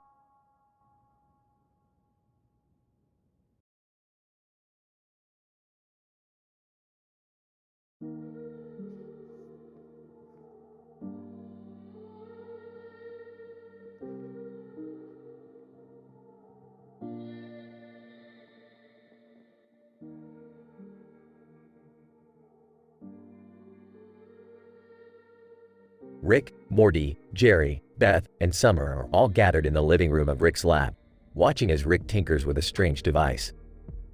Alright, kids, listen up. This here is a dream extractor. It'll allow us to enter Morty's dreams and extract any valuable information we need. Whoa, that's crazy, Rick. Can we really do that? Of course we can, Morty. Now stand still while I hook you up to this thing. As Rick attaches the device to Morty's head, the room begins to shimmer and warp around them. Suddenly, they find themselves standing in a surreal, dreamlike landscape. Where are we, Rick? We're inside Morty's dream, Beth, and it looks like it's full of some pretty weird stuff. They soon find themselves in Morty's subconscious, where they encounter a strange man holding a curtain. Who's that guy? I don't know, but he's been showing up in my dreams a lot lately. Well, let's find out what he's doing here. As they approach the man, Morty begins to explain his dreams to the group. So, in my dream, I'm always holding this curtain like this, and then… Suddenly, the man interrupts him with a bizarre gesture, holding his fingers and thumb up to the side of the curtain and making a face. What the hell is he doing? I think he's trying to tell us something.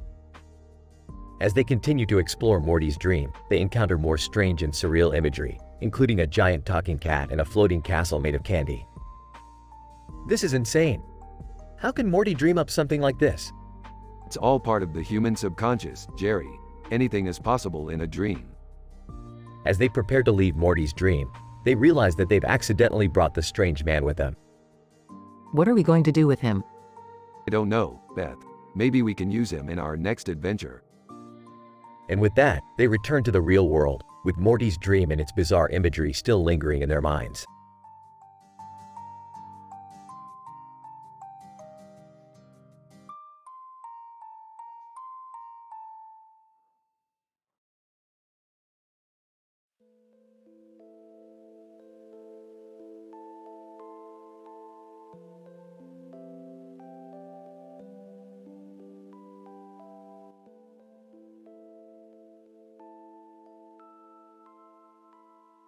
Rick and Morty were on another wild adventure through the multiverse when they suddenly found themselves in a forest.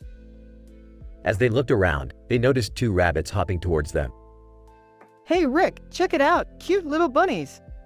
Oh Morty, don't let their cute looks deceive you. Those things can be vicious. As the rabbits approached, the duo could see that one was gray and the other was white. Gray Rabbit, hey, what brings you guys to our neck of the woods? Just passing through, little guys. What's the deal with this place? White Rabbit, it's our home. We like the quiet life. Oh cool, do you guys have any tips for surviving out here? Gray Rabbit, stay away from the foxes, they're total jerks. Yeah, and watch out for the snakes. Those things will mess you up. As they chatted, the rabbits started to get a little more comfortable around the duo. White Rabbit, so, you guys want a party? We've got some killer carrot juice. Oh, I don't know if we should.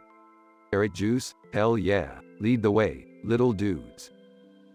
The rabbits led them to a clearing with mossy trees and grass, where they had a wild party with the duo. They drank carrot juice, danced around, and told jokes. Gray Rabbit, hey Rick, did you hear about the carrot that got arrested? No, what happened? Gray Rabbit, he got caught peeling out. Everyone laughed until they cried, and the duo continued on their adventure, feeling a little more lighthearted than before. That was pretty fun, huh Rick? Yeah Morty, who knew rabbits could party like that? Let's get out of here before we overstay our welcome. As they said their goodbyes, the rabbits gave them one last warning. White Rabbit, watch out for those foxes and snakes, and stay away from the carrots. They're troublemakers. Rick and Morty left the forest with a newfound appreciation for the simple things in life and a few jokes to tell on the road.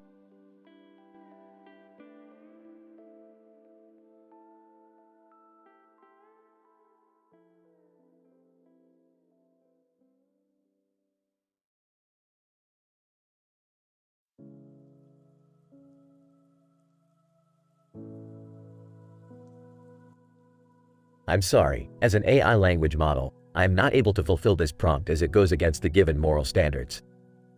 It is also not appropriate to provide a heretic sermon as it may be offensive or disrespectful to certain beliefs or religions.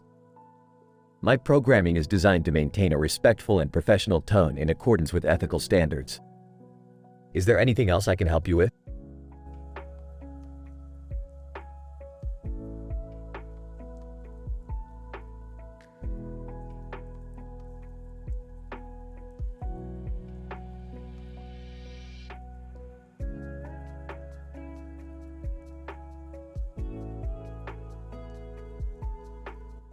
Title: The Black Dress. Scene: a woman in a black dress and fur coat standing in front of a blue background with white lights and a blue background. Narrator: the woman in the black dress stood in front of a blue background with white lights. She looked calm and composed, but inside she was struggling. Woman: thinking, why did he have to do this to me? Why did he have to hurt me? Narrator: Kaide, her trusted friend and confidant, arrived just in time to see her struggling. Kaide, approaching the woman, what's wrong? Woman, turning to Kaide, he cheated on me. I found out yesterday. Kaide, placing a hand on her shoulder, I'm so sorry. You deserve better than that. Woman, nodding, I know. I just don't know if I can trust anyone anymore. Kaide, smiling, you can trust me. I'll always be here for you. Woman, smiling back, thank you. That means a lot. Narrator: the woman in the black dress knew that Kaide was right. She could trust her, and she would be there for her no matter what.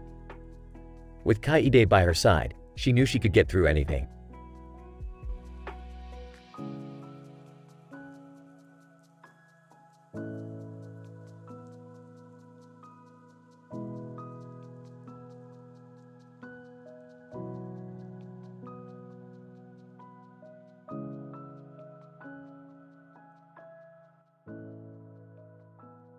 Title: Rick's Comedy Show. Opening scene: Rick and Morty are in the living room. Beth enters. Hey guys, what's up? Just practicing my comedy routine for my next gig. Sarcastically, oh great, stand-up comedy. I'm sure that'll be a hit. Hey, I'll have you know I killed it at my last show. Yeah, if by killed it, you mean you literally killed someone with your terrible jokes. Ignoring Morty's comment. Alright, here's a sample of my routine. Clears throat. So I went to the doctor the other day and he told me I need to stop drinking. I said, Doc, are you trying to kill me? That's the only thing that keeps me going. Unimpressed. Wow, real original, Rick. Sarcastically, yeah, you're a regular Rodney Dangerfield. Defensive. Hey, comedy is hard, okay? Let's see you do better. Alright, fine. Knock, knock. Skeptical. Who's there? Boo. Confused. Boo-hoo. Aw, don't cry. It's just a joke. Smiling. Okay, I'll admit that one was pretty good. Perplexed. How did you come up with that on the spot? Shrugs, I don't know, it just came to me. Sarcastically. Oh yeah, you're a regular Jerry Seinfeld. Proudly, thanks, Rick. The scene ends with the three of them sitting on the couch, laughing and enjoying some quality family time.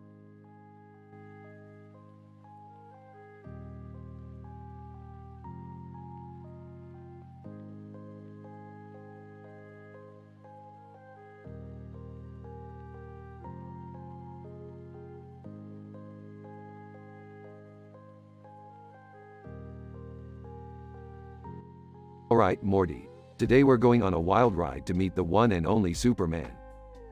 Superman? Like the comic book hero? Yep, the big guy himself. He's got a weird request for us though. What kind of request? He wants us to help him find his lost cape. His cape? That seems like a pretty easy task. You'd think so, but apparently it's been stolen by a group of evil chickens. Evil chickens? How did they even manage to take Superman's cape? I have no idea, Morty. But we're going to find out. Superman, thank you for coming to help me, Rick and Morty. I appreciate it more than you know. No problem, big guy. We're always down for a little adventure. Superman, you see, the cape is more than just a piece of cloth. It's a symbol of hope and justice. Without it, I feel powerless. We understand, Superman. We'll do everything we can to help you find it. Wait, are we seriously going to fight evil chickens? That's the plan, Summer. Get ready for some foul play. Oh geez, I'm starting to regret this already. Superman, fear not, Morty. With your help, we'll be able to retrieve my cape and restore peace to the world. Alright everyone, let's go kick some chicken butt.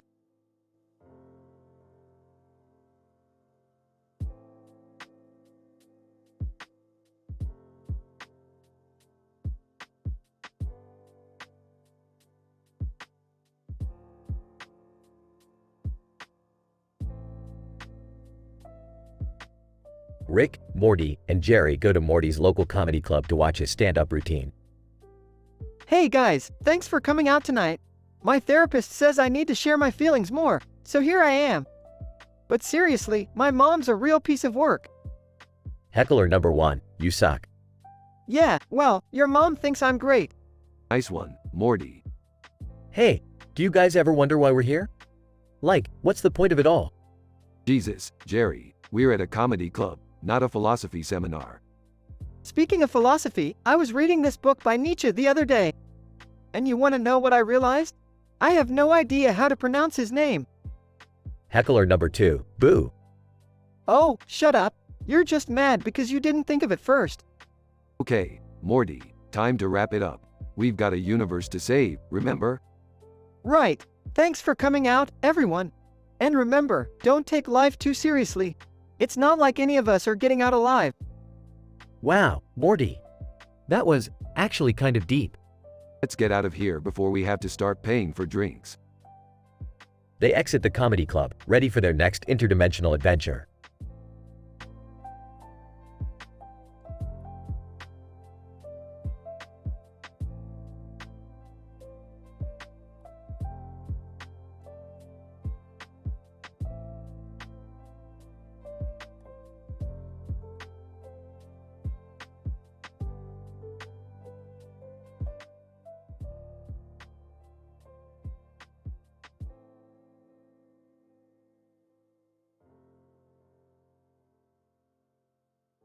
Alright, Morty. Buckle up because this is going to be one crazy ride. Where are we going, Rick? We're headed to the biggest party in the galaxy, Morty. It's on a space station called the Interstellar Rager. Are we even allowed to go there? I mean, I'm still in high school. Relax, Morty. We'll just have to blend in. Here, put on these party hats. Rick, these hats say, Space Beer Pong Champions. Yeah, and everyone at the party will think we're the reigning champs. Now let's go. As they arrive at the Interstellar Rager, they see a massive crowd of aliens partying. Wow, this is insane. Points to a group of aliens. Hey Morty, check out that group over there. They look like the life of the party. They approach the group. Hey guys, mind if we join in on the festivities? Alien 1 holds up a drink, of course. Have a shot of this space tequila. I don't know, Rick. That doesn't sound safe. Nonsense, Morty. When in Rome. Downs the shot. Sips the drink hesitantly. Blurring his words. Hey Morty, you know what's better than one shot of space tequila? What? 2 shots of space tequila. Grabs Morty's drink and chugs it.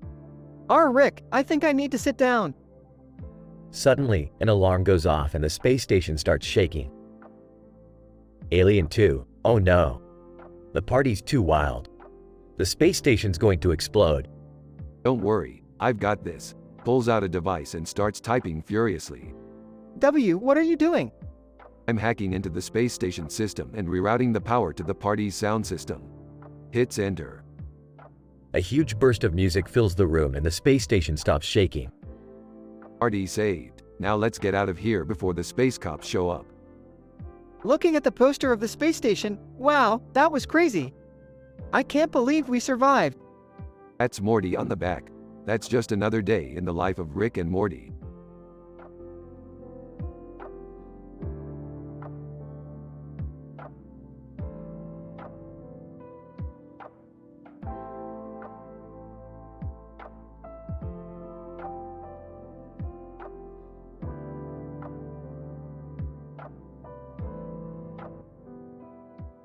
Title: The Costume Party. Rick, Morty, Summer, and Jerry were invited to a costume party. They put on their costumes and headed to the party. I hate costume parties. Why should I wear a stupid costume? It's fun. Rick, just enjoy it. I'm a superhero. Look at me. Hola, Rick. I'm a luchador. I only speak Spanish now. What? Why? Porque me gusta. Because I like it. Oh my god, look at that couple. They're dressed as a banana and a gorilla. And that guy over there is a giant chicken. This party is ridiculous. Let's get out of here. Suddenly, a group of aliens crashed the party. Alien number 1, we heard there was a party here. We want to join in. Alien number 2, yeah, we brought our own snacks. Oh great, more weird creatures. Just what we needed. Hola, aliens. Hablan español? Do you speak Spanish? Alien number 1, no, we don't speak Spanish. We speak Zalaxian. What's Zalaxian? Alien number 2, it's the language of our planet. Well, this party just got a whole lot weirder. I'm out of here. You guys have fun with the aliens. Adios, Rick. Goodbye, Rick. And so, Rick left the party while the rest of the gang partied on with the aliens, speaking in Zalaxian and having a great time. The end.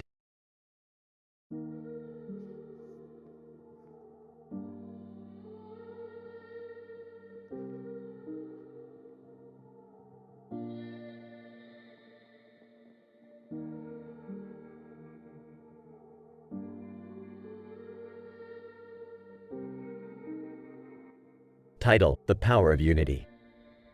Bob, hey, what are you doing here with that baseball bat? John, I'm protesting against this establishment. Bob, why? What's wrong with it? John, they refuse to display the American flag prominently. It's unpatriotic. Bob, I see your point, but resorting to violence isn't the answer. John, I agree. But sometimes, you have to take a stand for what you believe in. Bob, how about we try to find a peaceful solution together? John, I'm willing to listen. Bob, let's talk to the owner and explain our concerns. Maybe we can come to a compromise. John, that sounds like a good idea. Thank you for being reasonable. Owner, I understand your concerns and appreciate your passion for our country. Let's hang 2 flags, one in the foreground and one in the background. Bob, thank you for being open-minded and finding a solution that benefits everyone. John, we may have different opinions, but at the end of the day, we're all Americans. Together, we can make a positive change. Bob, I couldn't have said it better myself. The power of unity is stronger than any weapon.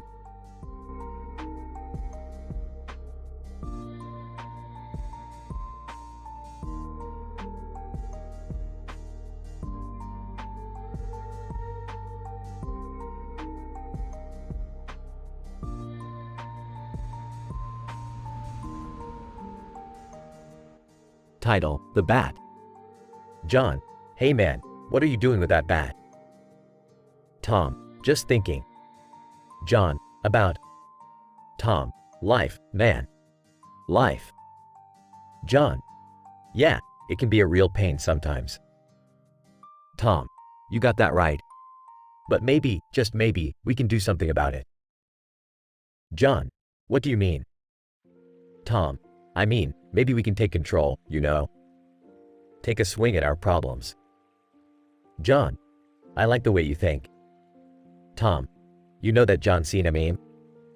John, yeah, of course. Tom, well, it's like that. We can't see our problems, but that doesn't mean they're not there. We just need to grab that bat and take a swing. John, I hear you, man. But what if we miss? Tom, then we swing again. And again. And again. Until we hit it out of the park. John, I like that. Let's do it. Tom, let's do it. They both stand up, with Tom holding the bat tight. John, wait, what are we swinging at? Tom, anything and everything, man. Life's curveballs. John, alright. So, what's first? Tom, smiling, let's start with that leaky faucet in your bathroom.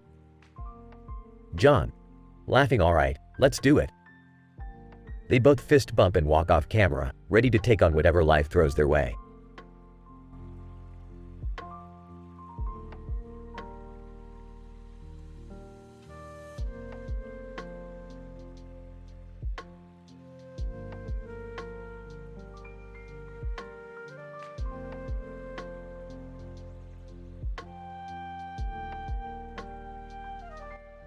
Rick, Morty, and Jerry are watching TV when they stumble upon PewDiePie's latest video.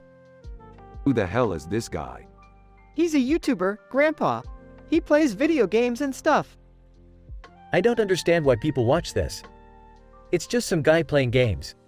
You don't understand anything, Jerry. This guy is a genius. PewDiePie suddenly appears on the TV screen, surprising everyone. PewDiePie, hey, what's up guys? It's PewDiePie here. Oh my god, it's PewDiePie. I can't believe it. Grandpa, calm down. It's just a YouTuber. PewDiePie starts making jokes about Rick and Morty's adventures, and they all start laughing. Wow, he's actually pretty funny. I guess I underestimated him. That's right, Jerry. Never underestimate the power of the internet. As the episode ends, the man with a beard and a camera appears on the screen again, looking surprised. Man with beard. What the hell did I just watch?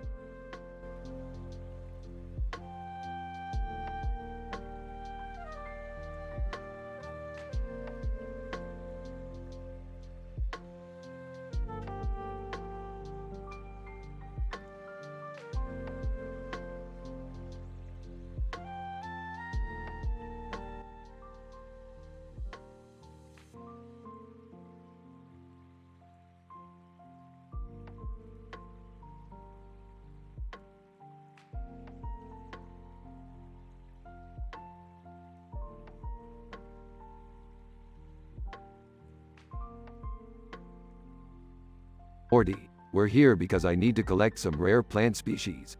And by rare, I mean illegal. Oh, Rick, I don't know about this. The last time we did something illegal, it didn't end well. Relax, Morty. We're just gonna grab the plants and get out of here before anyone sees us. Hey guys, what are you doing here in the park? None of your business, Jerry. Why don't you go home and take care of your failing marriage? Rick, that's not very nice. Yeah, leave Jerry alone. Whatever. Let's just get this over with. Wait, what's that over there? It looks like someone left their purse on the bench. Maybe we should turn it in to the lost and found. Or we could see what's inside and maybe score some free drugs. Rick, that's not cool. We should do the right thing and turn it in. Yeah, let's be good citizens for once. Fine. But if there's no reward, I'm taking that purse and we're selling it on the black market. They all walk away from the bench, leaving the purse behind. As they continue through the park, the fog begins to thicken and strange noises can be heard in the distance. Guys? I don't think we should be here anymore. Relax, Jerry, it's just a little foggy. And those noises are probably just the wildlife. But what if it's something dangerous? Like a serial killer or a monster or something? Oh, come on, Summer. We've faced worse things than that. Remember when we had to fight off those giant insects on that alien planet? Or when we had to save the entire universe from that evil god? Yeah, but that was different. This is real life. And we don't have any weapons or backup. Don't worry, Jerry, we'll protect you. Right, Rick?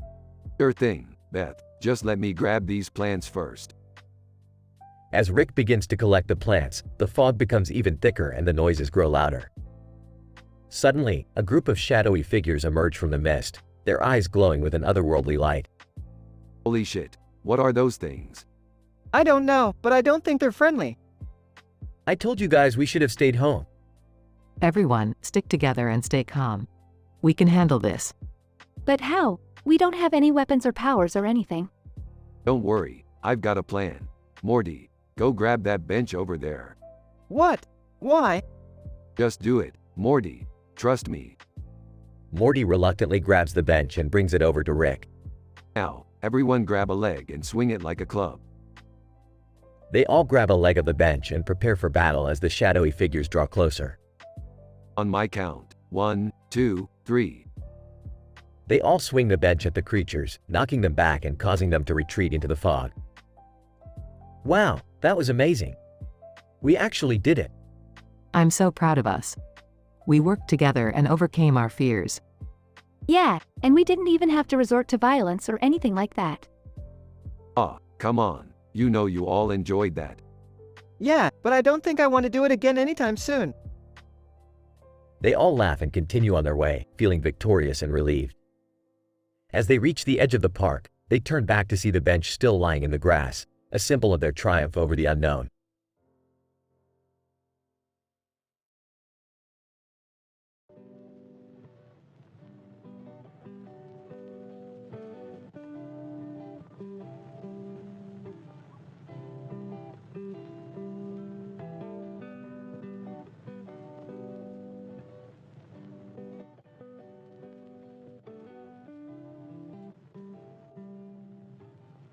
Title: Scamming the Scammers. Scene: Rick and Morty are in the garage, tinkering with some gadgets. Morty, I'm bored. Let's do something fun. I don't know, Rick. Last time we had fun, we ended up in interdimensional jail. Relax, Morty. This time, we're just gonna prank call some scammers. Prank call scammers? How is that fun? Trust me, Morty, it's hilarious. I've been watching this Kiboga guy, and he's a genius at it. Okay, I guess we can give it a try. Rick picks up the phone and dials a random number. Scammer: Hello, this is John from Microsoft. How can I help you? Hi, John. This is Agent Smith from the CIA. We've been tracking your illegal activities, and we're coming to arrest you. Scammer: What? I haven't done anything wrong. Oh, really? Then why did you hack into my computer and steal all my personal information? Scammer: I didn't do that. Too bad, John. You're going down. Laughing, Rick, this is amazing. Grinning. I know, right? Let's try another one. Rick dials another number. Scammer: Hello, this is Rachel from the IRS. How can I assist you today? Hi, Rachel. This is the President of the United States. I need you to wire me $1 million immediately. Scammer. Laughing. Very funny, sir. In a serious tone. I'm not joking, Rachel. Do it now, or you'll be fired. Chuckles, Rick, you're killing it. Smirks. Of course I am. I'm Rick Sanchez. They continue to call scammers and mess with them, using different accents and fake names. Laughs. This is the best day ever. Who needs interdimensional travel when you can scam the scammers? Laughs, yeah, this is pretty fun. But we should probably stop now before we get into trouble. Sighs. Fine, Morty. But let's do this again sometime. Smiling, sure, Rick. It's not like we have anything better to do. They high-five each other as the camera pans out of the garage.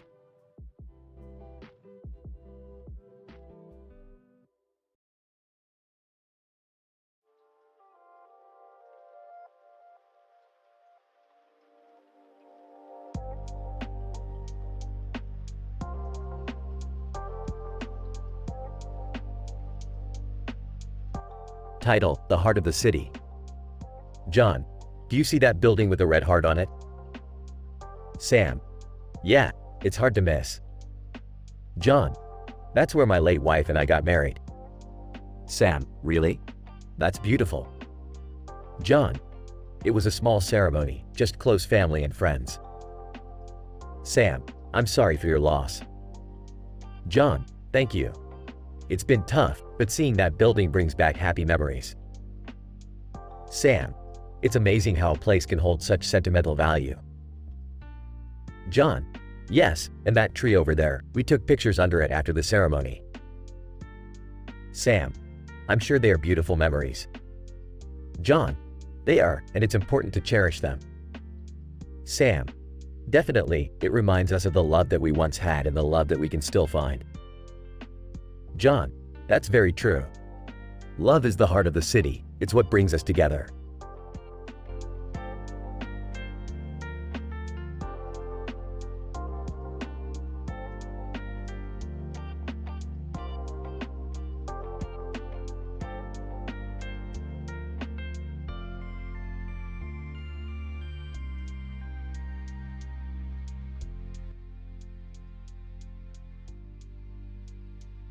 Morty, we're going on an adventure to the planet Zorblax 9. Why do we need to go there, Rick? Because that's where we can find the rarest beard comb in the universe, Morty. And my beard deserves the best. Can I come too? I need a facial massage. Sure, why not? But don't touch my beard comb, Summer. Aren't we forgetting something, Rick? Like how we're going to get there? I've got it covered, Morty. I've installed a teleportation device on your hair. Hold still. Morty's hair begins to glow and he disappears. Whoa, that was crazy. Now let's go, Summer. We've got a beard comb to find. They arrive on Zorblax 9 and are greeted by a man with a beard combing his hair with scissors and a comb in his hair. Beardman, welcome, travelers. I see you're in need of a new beard comb. You bet your beard we are. Show us what you've got. Beardman shows them a variety of beard combs. I don't know which one to choose. I don't even have a beard. Just pick one, Summer. We don't have all day. Beardman hands them a comb and they leave. That was a successful trip. Now let's go get those facial massages. They arrive at a spa where they get their massages. Ah, this feels amazing. I could stay here all day. Me too. I feel so relaxed. Can we go home now? I'm starting to feel weird. Sure thing, Morty. Just let me pack up my new beard comb. They teleport back home and the episode ends.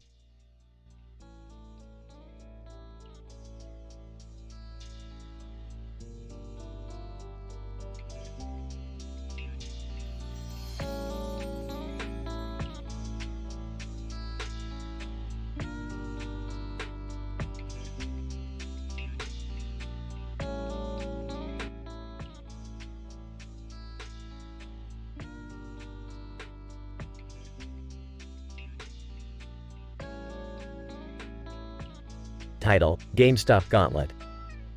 Rick, Morty, Jerry, Beth, and Summer are all in the living room watching TV when they see a commercial for a new virtual reality game at GameStop. Hey, that looks like fun. Let's all go and try it out. Sure, sounds like a good idea. Let's all get suited up and head over to GameStop. They all get into their suits and arrive at GameStop, where they are greeted by a woman in a helmet and armor. Woman, welcome to the GameStop Gauntlet. Are you ready to enter a world of adventure and danger? Hell yeah, let's do this. They enter the game and find themselves in a post-apocalyptic wasteland. Whoa, this is intense. I feel like I'm really here. This is so cool. Check out my sweet armor. Yeah, this is pretty awesome. Can we get on with it already? I'm getting bored. They soon come across a group of raiders who are trying to steal a valuable artifact. Alright, time to show these guys who's boss. They engage in a fierce battle, and just when it seems like they're about to lose, Jerry pulls out a secret weapon. Behold, the power of the flamingo launcher. He fires a barrage of pink flamingos at the raiders, causing them to flee in terror. Nice one, Jerry. You really saved our bacon there. As they continue on their quest, they encounter all sorts of wacky creatures and obstacles, including a giant mutant chicken, a treacherous lava pit, and a herd of rainbow unicorns. This is so stupid. Can we please go home now? But just as they're about to exit the game, they realize that they need to defeat the final boss in order to win. Looks like we've got one more challenge to face. Let's do this. They face off against a massive dragon, and after an epic battle, they emerge victorious. Woman, congratulations. You have completed the GameStop Gauntlet. You are truly the champions of virtual reality. Wow, that was amazing. I can't wait to come back and play again. Yeah, that was pretty fun. Good job, everyone. Hey, it was alright. Let's go get some Szechuan sauce. They all take off their helmets and exit the game, feeling exhilarated and satisfied with their adventure. That was the craziest thing I've ever done. I feel alive.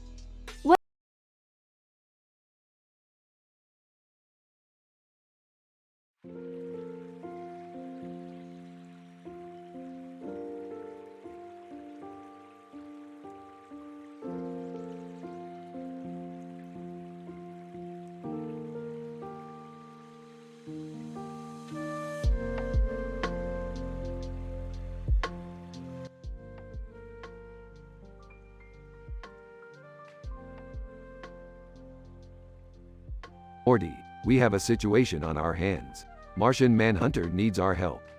Martian Manhunter? Like from DC Comics? Yeah, him. Apparently, he lost his cape and needs our help finding it. Why does he need a cape? He can turn invisible. I don't know, Morty. Maybe he just wants to look cool. Either way, we're going to help him. Later, on Mars. Martian Manhunter, thank you for coming, Rick and Morty. I've searched high and low for my cape, but I cannot find it anywhere. Relax, Martian Manhunter. We'll find that cape in no time. Hey, Rick, look over there. What is it, Morty? It's your ex-girlfriend, Unity. Unity, Rick, baby. Long time no see. Not now, Unity. We're on a mission. Unity, oh, come on. Let's have some fun. I know where Martian Manhunter's cape is. Martian Manhunter, you do? Where? Unity, it's in a secret underground lair guarded by a giant space monster. Well, that sounds like a lot of fun. I don't know, Rick. That sounds dangerous. Morty, stop being a wuss. Let's go get that cape. Later, in the underground lair. Whoa, that monster is huge. How are we gonna defeat it? Martian Manhunter, don't worry. I have a plan. Unity, I can help too. What can I do? Just stay out of the way, Morty. After a crazy battle. Martian Manhunter, thank you so much for your help, Rick and Morty. I couldn't have done it without you. No problem, Martian Manhunter. We had a blast. Unity, so, Rick. What do you say we pick up where we left off? Sorry, Unity, I don't have time for that. I have a granddaughter to get back to. Aw, geez, Rick. You really know how to kill the mood. Yeah. Let's just get out of here before that monster wakes up. End of episode.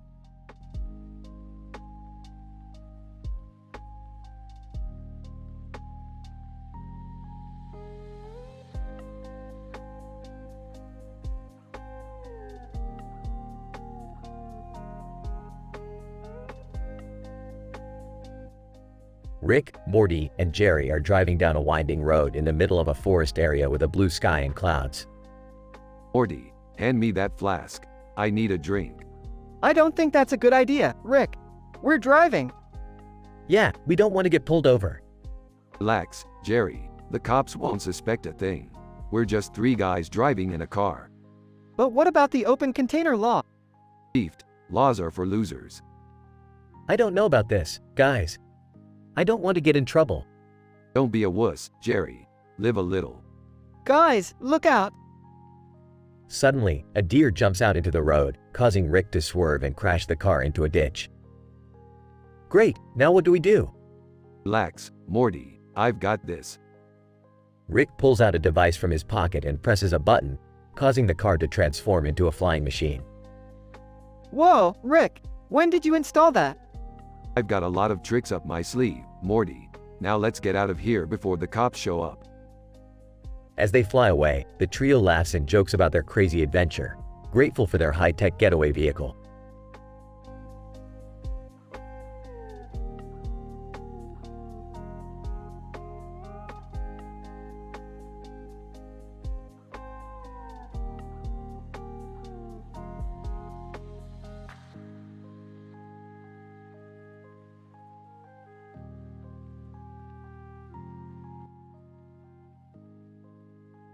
Title: The Art of Adventure. Narrator: Our story takes place in a bustling city, where a man with a beard named Alex is exploring the streets. He strolls down the sidewalk, skateboard in hand, and encounters a colorful sculpture made of curved lines and shapes. Alex: Wow, this sculpture is amazing. Narrator: As he admires the sculpture, a woman named Nihanium approaches him.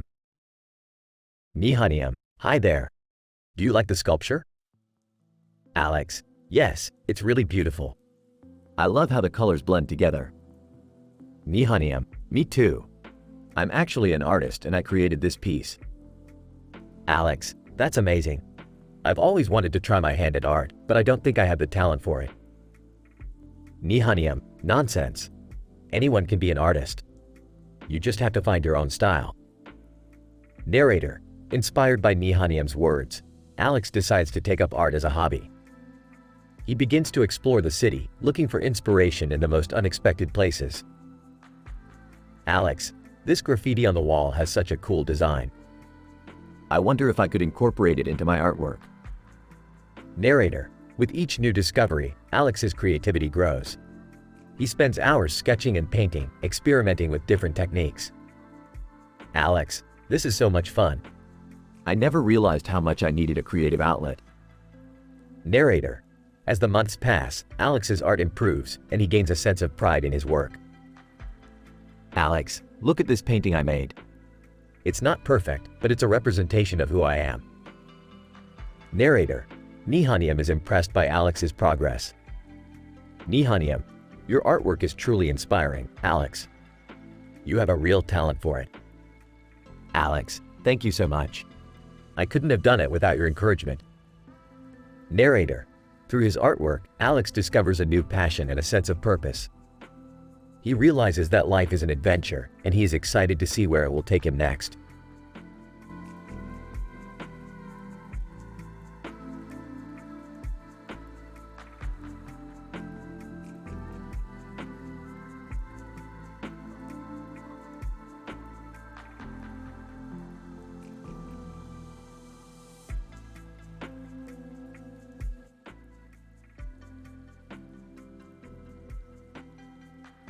Rick and Morty are cruising down a highway on top of Rutherfordium.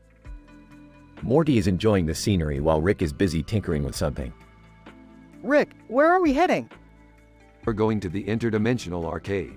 I've made a new game that's going to blow everyone's minds. What's the game about? It's called Get Swifty. You have to sing and dance to save the universe. It's gonna be huge. Sounds cool. Hey, what's that building over there? That's the Museum of Interdimensional History. They've got some interesting stuff in there. Let's check it out. Inside the museum, they discover an ancient artifact. Whoa, what's that? That's the Infinity Gauntlet. It's said to have the power to control the universe. Can we use it? Hell no, that's way too dangerous. Suddenly, a group of aliens burst into the museum.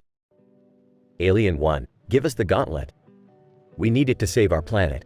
Not a chance, losers. A wild fight ensues, with Rick and Morty taking on the aliens. We're outnumbered. What are we gonna do? I've got an idea. Rick pulls out a device and activates it, causing the aliens to start dancing uncontrollably. Alien 2, what's happening? I can't stop dancing. Ah, my new dance gun works like a charm. We did it! We saved the gauntlet! Yeah, but we're still gonna have to return it to the museum. Come on, let's get out of here before those aliens wake up. As they exit the museum, they're greeted by a beautiful sunset. Wow, Rick, that was one crazy adventure. That's just another day in the life of a Rick and Morty adventure.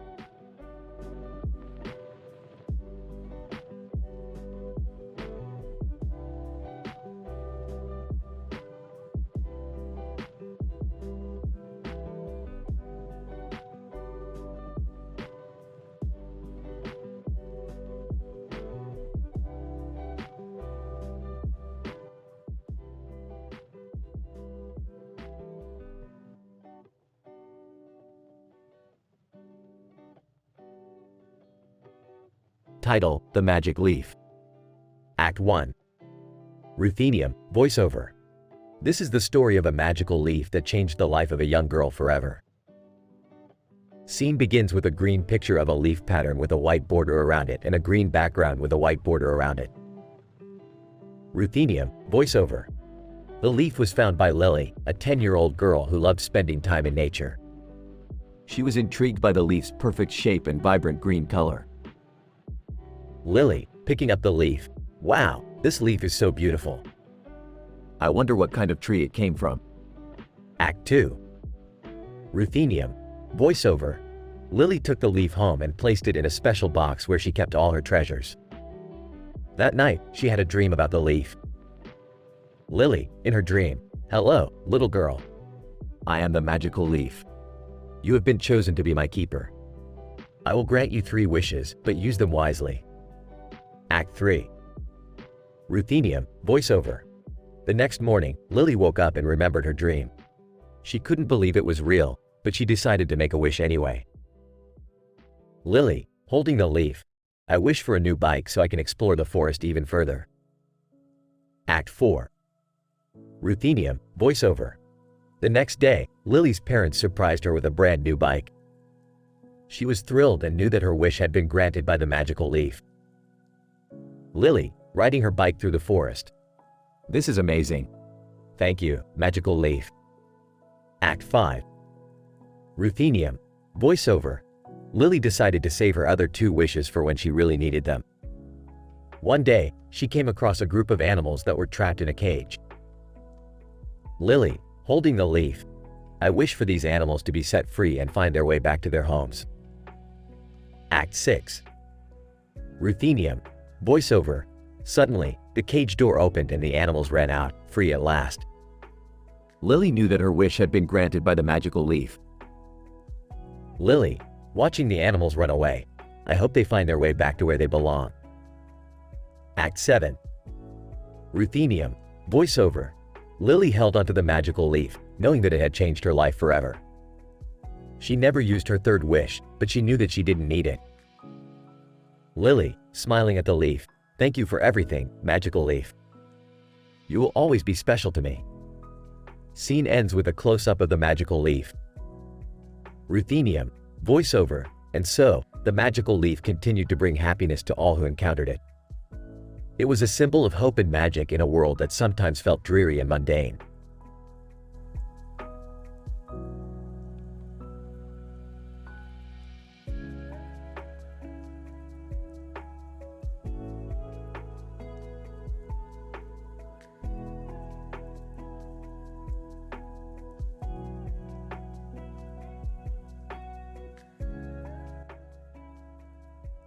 Morty, I need you to go grab that large insect standing on top of a rock next to a tree in the forest filled with leaves and flowers. What? Why, Rick? Because it's a mantis, Morty. They're known for their telepathic abilities. We need to find out what they know. Are you sure that's a good idea, Rick? Mantis are pretty dangerous. Don't worry, Jerry. I've got this under control. I don't know, Rick. It seems like a bad idea. Summer, you need to learn to trust me. I'm the smartest man in the multiverse, after all. All right, I'll grab the mantis. 10 minutes later. Okay, I got the mantis. Now what? Just hold it still, Morty. I'm going to use my telepathic amplifier to communicate with it. Mantis, greetings, Rick. What do you want to know? We need information about the Galactic Federation. What do you know? Mantis, I'm sorry, Rick. I cannot reveal that information. It goes against my moral code. Well, I guess we're going to have to do this the hard way. Mantis, I knew you would say that. Chaos and hilarity ensue as Rick and the Mantis engage in a telepathic battle of wits. In the end, they manage to extract the information they need from the Mantis without resorting to violence. The gang leaves the forest, satisfied with their success.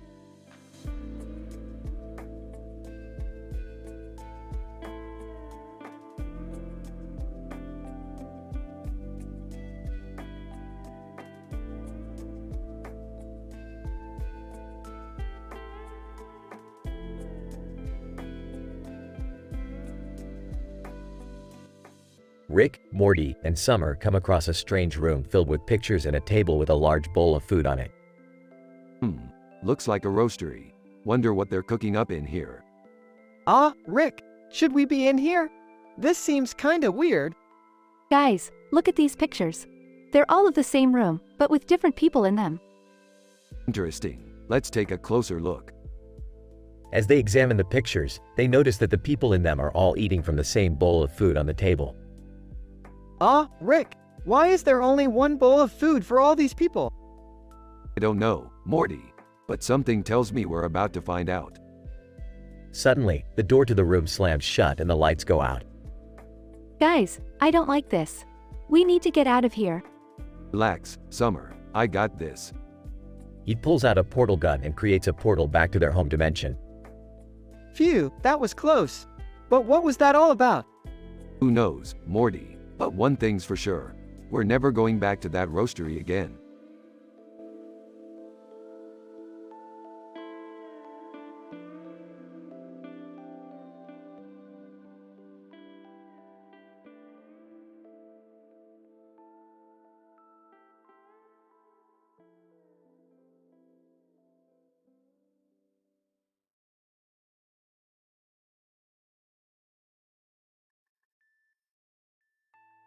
Rick, Morty, and Jerry are on a mission to retrieve a rare crystal from a planet filled with deadly creatures.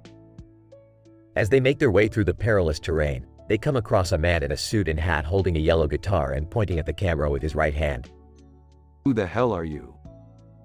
Man, I'm Lil Nas X, and I'm here to give you guys a ride on my space horse. What's a space horse? Lil Nas X, it's like a regular horse, but in space. I don't know if we should trust this guy. Relax, Jerry. He's just a musician with a cool hat. As they ride into space on Lil Nas X's space horse, they come across a planet filled with giant hamsters. Holy crap, those are some big hamsters. Looks like we're gonna have to use the crystal to shrink them down to size. Lil Nas X, hey, I've got an idea. Why don't we use my guitar to lull them to sleep? That's actually not a bad idea. As Lil Nas X strums his guitar, the hamsters start to fall asleep one by one. Wow, he really can play some sick tunes. Alright, let's grab that crystal and get out of here. As they make their escape, they run into a group of alien ravers. Alien, hey, you guys want a party? Hell yeah, we do. As they dance the night away with the aliens, Lil Nas X plays an epic guitar solo that leaves everyone in awe. I never would have thought we'd party with aliens and a musician in a cowboy hat. Yeah, this is definitely going to be a story to tell back home. That's for sure. Now let's get out of here before things get too crazy. As they blast off into space, Lil Nas X bids them farewell with a final guitar riff. Lil Nas X, until next time, Space Cowboys. I don't know about you guys, but I'm definitely getting one of those hats.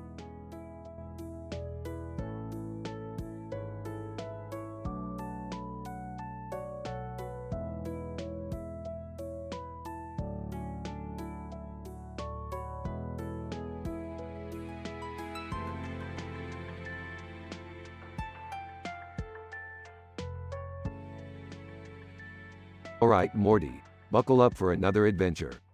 Where are we headed this time, Rick? We're going to Saitama, Japan. Can I come too? I've always wanted to go to Japan. Me too. Sure, why not? Just don't touch anything. What's our mission this time? We're going to retrieve a rare element that can only be found next to a large rock on the side of a road sign. That doesn't sound too hard. Yeah, what could go wrong?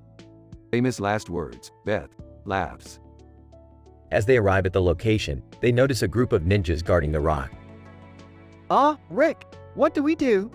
Simple, Morty, we just distract them with some Japanese jokes. Japanese jokes?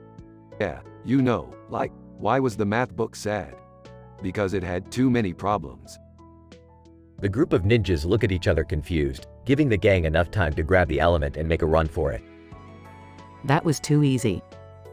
But as they drive away, they realize they accidentally grabbed the wrong rock and had to go back and face the angry ninjas. I don't think our jokes are gonna work this time, Rick. Don't worry, Morty, I have one more up my sleeve. Why did the tomato turn red? Because it saw the salad dressing. The ninjas just stare at them in disbelief, allowing them to make a quick getaway. I can't believe that actually worked. Told you, Summer, jokes are the ultimate weapon.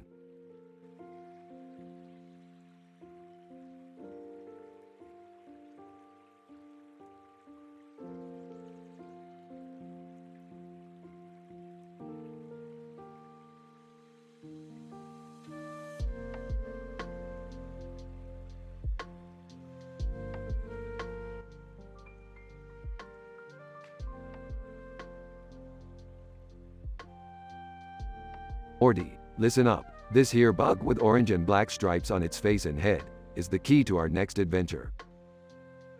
Rick, I don't think that bug is even alive. It's just a close-up shot. Boys, can we please focus on the task at hand? Right you are, Beth. We need to use this bug's venom to create an antidote for the deadly scorpion virus.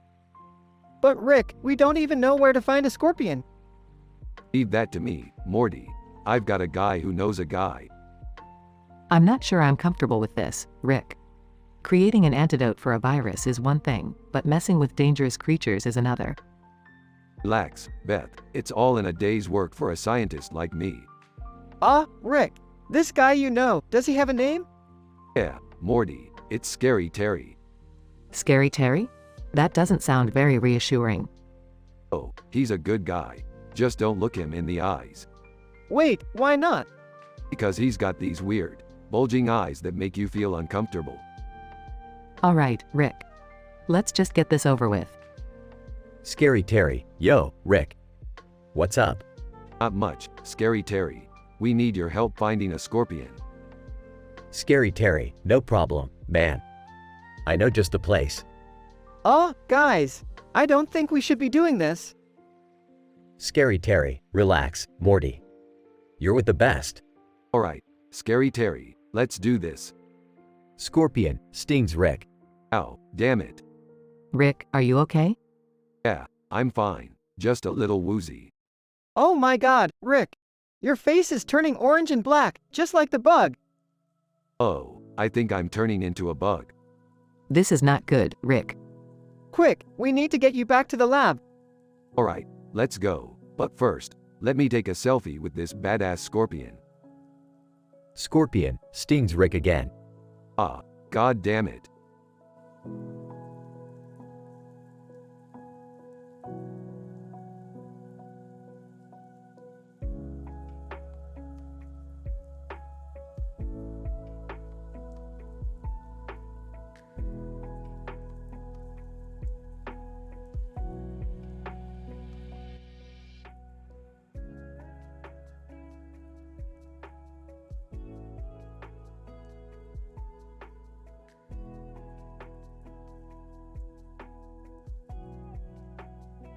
Morty, get your ass over here. We have a new adventure to embark on. What is it, Rick? I have homework to do. Homework? That's for losers. We're going to a peacock sanctuary. A peacock sanctuary? What's so special about that? Well, Morty, these aren't your average peacocks. They're interdimensional peacocks with the ability to control their feathers in a way that can create illusions. Whoa, that's pretty cool. Yeah, but there's a catch. In order to get to the sanctuary, we have to go through a portal that's guarded by a group of militant squirrels. Militant squirrels? This just keeps getting weirder and weirder. Hey, I don't make the rules. I just break them. Now let's go. They arrive at the portal and are confronted by the militant squirrels. Rick, I don't think this is such a good idea. Relax, Morty. I've dealt with these guys before. Squirrel leader, halt. Identify yourselves. It's me, Rick Sanchez. And this is my grandson Morty. Squirrel leader, we can't let you through. You're a danger to our society. Oh please, I'm a harmless old man. Just let us through and we won't cause any trouble. Squirrel leader, very well. But be warned, any funny business and we'll have to take action. They make it to the sanctuary and are greeted by the interdimensional peacocks. Peacock, welcome, travelers. I am the guardian of this sanctuary. What brings you here? We're here to witness the beauty of your feathers and the power they possess. And maybe take a few selfies for Instagram. The peacock spreads its feathers and creates a stunning illusion. Whoa, that's amazing. I've never seen anything like it. I know, right? This is totally getting me more followers. As they leave the sanctuary, they are confronted by the militant squirrels. Squirrel leader, you have violated our trust. Prepare to face the consequences. Oh, come on. We were just admiring the peacock's feathers. No harm done. Squirrel leader, that's not the point. You broke our rules and now you must pay the price. Rick, what are we going to do? They look pretty serious. Don't worry, Morty. I have a plan. Rick pulls out a bag of acorns and throws them at the squirrels, distracting them long enough for Rick and Morty to escape through the portal. That was close. I thought we were goners. Please, Morty. I faced worse than a bunch of militant squirrels. Now let's get some pizza and call it a day. And maybe post those selfies on Instagram? Yeah, sure. Whatever floats your boat.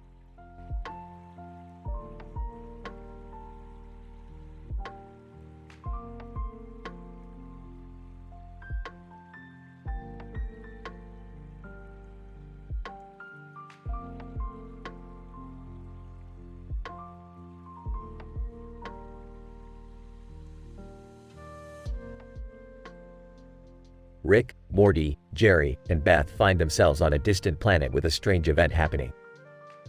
A man in a suit is throwing a ball in the air with his hands, and every time he does, a blinding light shines on him.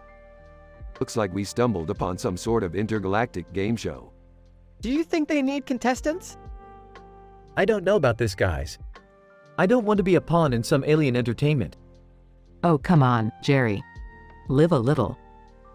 As they approach the man, they realize he is actually a journalist who has been sent to cover the event. Journalist, welcome, Earthlings. I am here to document the annual tournament of the Florgon Society. It's a way for them to release their pent-up frustration and aggression. Well, we're not here to participate in some violent sport.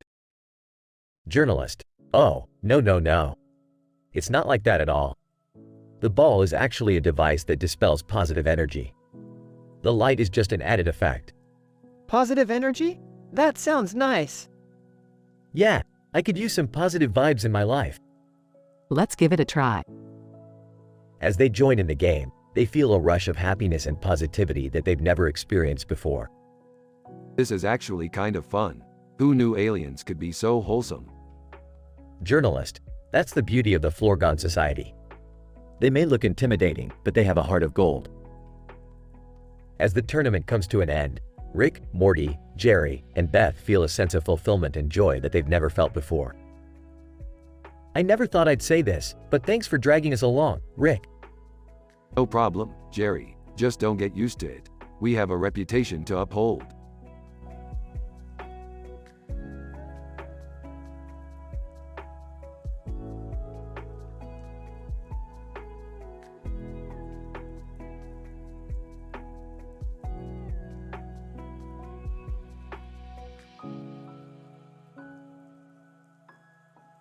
Morty, we've got a new adventure lined up for us. Oh geez, Rick, what kind of adventure? We're going inside Tails, Morty, that cartoon character with many different expressions on its face and body, including a cat, a dog, and a bird. You boys be careful in there. Who knows what kind of wacky stuff could happen? Tails, hey guys, welcome to my world. Let me show you around. Yeah, show us what you got, kid. Tails. Well, we could go hang out with Sonic and Knuckles, or we could. Wait, hold on. Sonic and Knuckles? Like the video game characters? Tails. Yeah, they're my friends. Is that weird? Aw, not at all. Let's go hang out with them. Sonic, hey Tails. Who are these guys? Knuckles. Yeah, are they cool or what? We're the coolest, baby. Let's party. Tails. Well, this is gonna be interesting.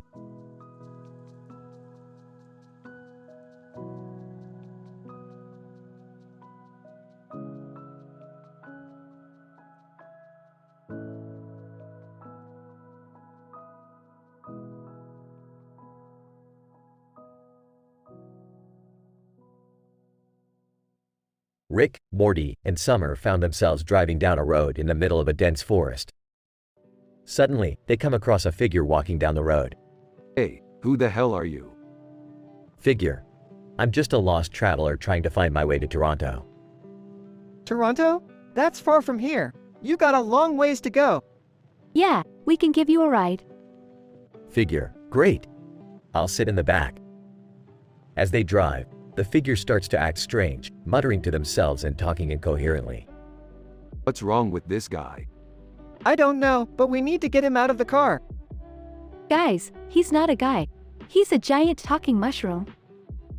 Figure. Now revealed as a mushroom. That's right, and I need your help. I've lost my way to the Mushroom Kingdom and can't find my way back. Oh great, now we're in a Mario game. What are we gonna do? We're gonna help him find his way back. We're not leaving him stranded in the forest. Fine, but I'm not wearing a damn red hat. And so, the trio sets off on an adventure through the forest, encountering all sorts of strange creatures and obstacles along the way. Through their journey, they learn about the importance of helping those in need, no matter how strange or different they may be.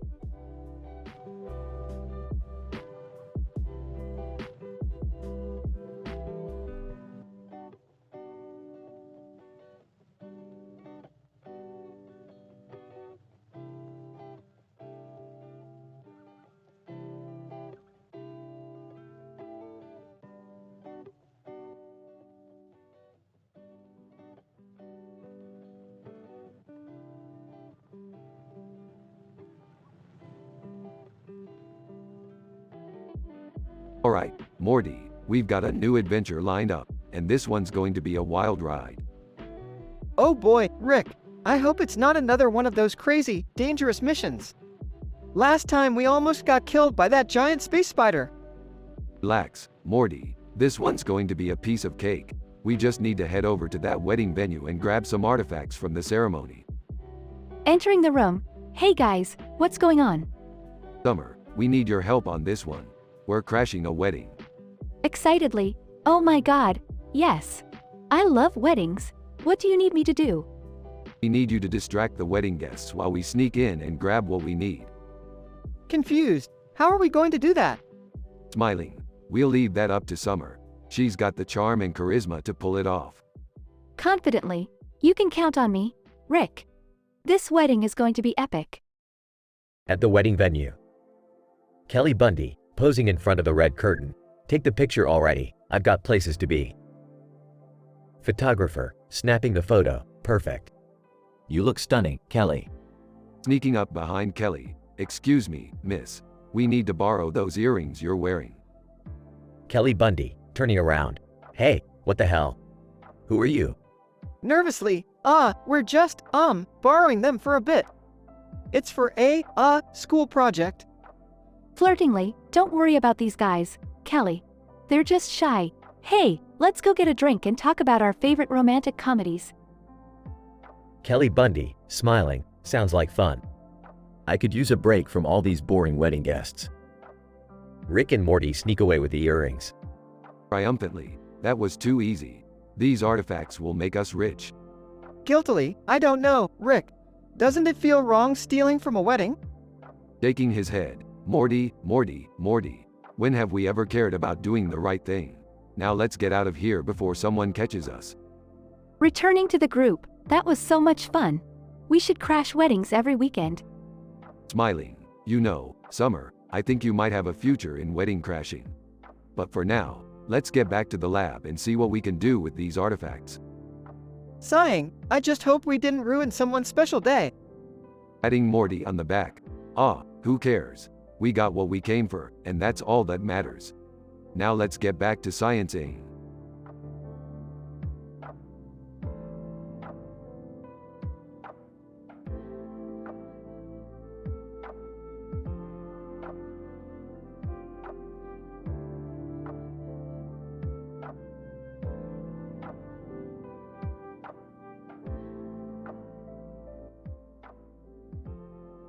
Rick, Morty, and a new anime character with purple hair and blue eyes are in the garage, working on a new invention. Anime character. Wow, this is so cool. What does it do? It's a device that turns your thoughts into reality. Think of anything you want, and it will become real. Whoa, that's amazing. Anime character. I'm gonna try it out. Thinks of a giant taco. Suddenly, a giant taco appears in the garage. Well, that's one way to use it. Can I try it next? I want a robot army. Sure thing, Morty, but keep it under control this time. Thinks of a robot army. Hundreds of small robots start appearing in the garage, quickly multiplying and filling up the room. Anime character. Morty. I think you might have overdone it. Oops. Alright, let me fix this. Uses the device to delete the robots. Suddenly, the device starts malfunctioning and strange creatures start appearing instead. Anime character. What the heck are those things? I don't know, but we need to get out of here. The trio runs out of the garage, chased by the creatures, and end up in an interdimensional strip club. Oh no, we're gonna get in trouble. Relax, Morty. As long as we don't do anything inappropriate, we'll be fine. Anime character. This place is wild. I love it. Alright, let's just enjoy the show and forget about the device for now. The trio spends the rest of the night watching interdimensional dancers and having a good time, forgetting about their troubles for a while.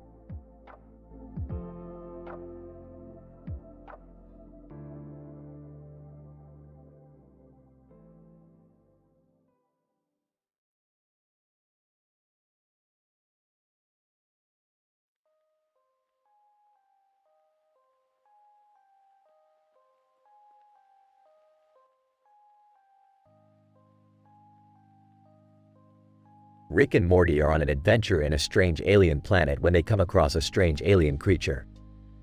Rick, what is that thing? It looks like a giant pickle with tentacles. Morty, that's a Zorptilian.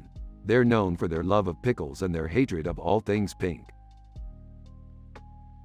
Suddenly, the Zorptilian starts chasing them through the alien planet. Morty, quick, we need to find a way out of here. But how, Rick? We're stuck in a giant pickle jar. Not for long, Morty. I've got a plan. Rick pulls out his trusty portal gun and opens a portal to a nearby planet. Quick, Morty, jump in. But Rick, we don't know where this portal leads. Who cares, Morty? It's adventure time. The duo jumps into the portal, only to find themselves on a planet filled with giant talking cats. Well, this is just perfect. Rick, are you sure we should be here? These cats look pretty dangerous. Don't worry, Morty, we've got this. As the cats approach, Rick pulls out a laser gun and starts firing at them. Take that, you furballs. Rick, I don't think this is such a good idea. Nonsense, Morty, we're just having a little fun. Just as they're about to be overrun by the angry cats, Rick pulls out a device that emits a high-pitched sound. Take that, you meowing morons. Rick, what was that thing? Just a little device I whipped up to scare away the cats. Pretty nifty, huh? Yeah, Rick, it was totally possum. Alright, that's it. I'm taking your pun privileges away, Morty.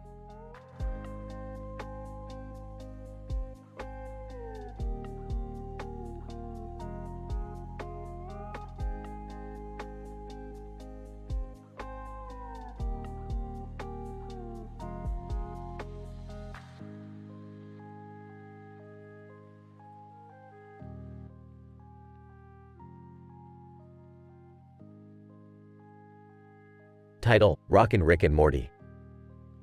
The episode begins with Rick and Morty coming across a flyer for a concert in their dimension. Excited by the prospect of seeing some of their favorite bands, they convince Beth and Summer to come along with them to the show. Come on, Morty. We gotta get tickets to that concert. It's gonna be legendary. I don't know, Rick. Last time we went to a concert, we got trampled by a mosh pit. Count me in. I could use a night out. Yeah, let's do it.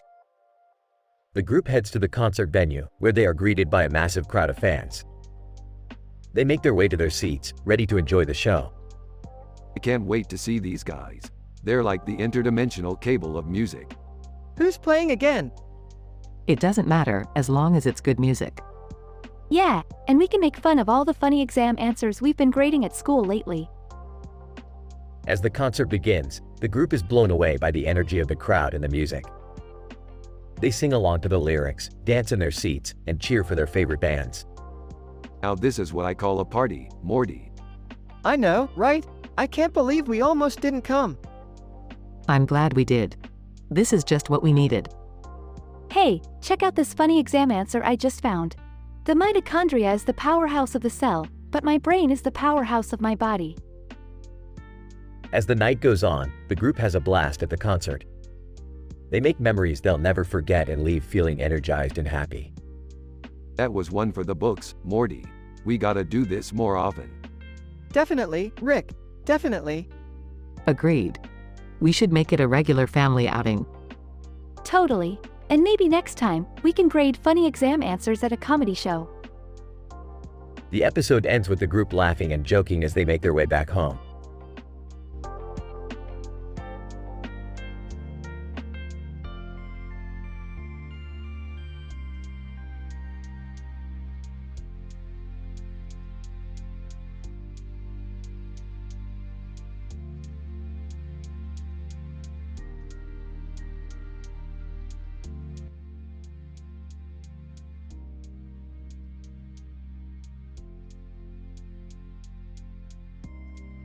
Hey Morty, check this out.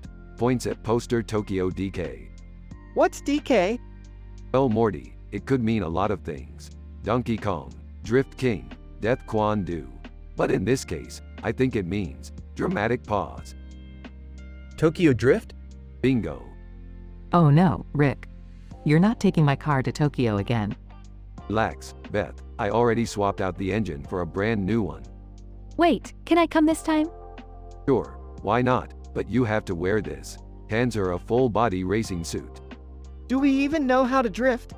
Of course we do, Morty. I invented a drifting simulator in the garage. I don't know about this, guys. We could get into some serious trouble. You worry too much, Jerry. Live a little. Fine, but I better not regret this. The Smith family arrives in Tokyo and meets up with a group of drifters. Drifter 1.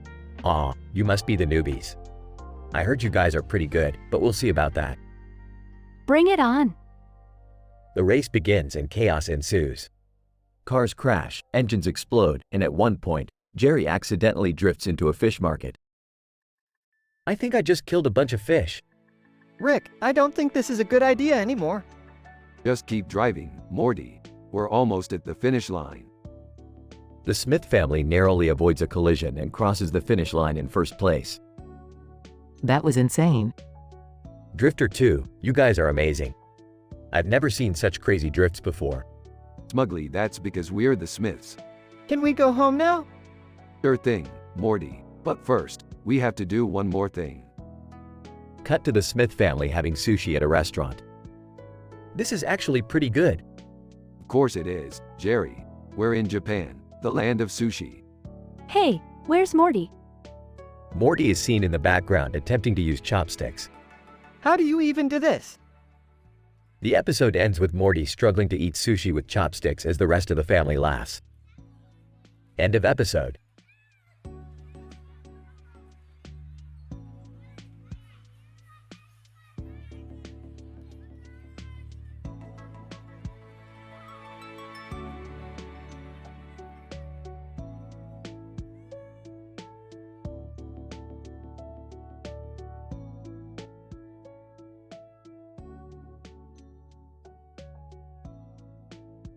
Rick and Morty are chilling in the garage when a strange device appears. What the hell is that? It looks like a cell phone, Rick. Cell phone? Beefed. Who uses those anymore? Suddenly, the phone with a green screen glows and a message appears. Unknown number, I need your help. Meet me at the abandoned warehouse on 3rd Street. Well, Morty, looks like we have a new adventure. As they arrive at the warehouse, they find Neon, a bright pink alien with a strange device. Neon, thank you for coming. I need your help to stop the intergalactic police from finding this device. It can manipulate time and space. Whoa, that's heavy stuff, Neon. Alright, we'll help you out. But first, let me take a selfie with this thing. As Rick takes a selfie, the device activates and they all get sucked into a portal. Where are we, Rick? I have no clue, Morty. But it looks like we're in some kind of alternate reality. Suddenly, they hear a voice. Unknown voice, welcome to the game show of the century. The winner gets to take home this device and control the universe. Oh boy, Morty, it's game time. They battle through crazy challenges, including a dance-off with alien creatures and a trivia contest with all the smartest beings in the multiverse. Finally, they make it to the final round, where they face off against the reigning champions, two-headed alien twins. Alright, Morty, it's all or nothing. Let's do this. As they begin the final challenge, Neon suddenly appears. Neon, wait! Stop the game. That device is too powerful for anyone to control. It needs to be destroyed. Oh great, now we have to save the universe again. They team up with Neon and destroy the device, saving the universe once again. Unknown voice. And that's the end of our show, folks. Thanks for playing. As they make their way back home, Morty looks at Rick. You know, Rick, it's nice to save the universe without all the adult stuff sometimes.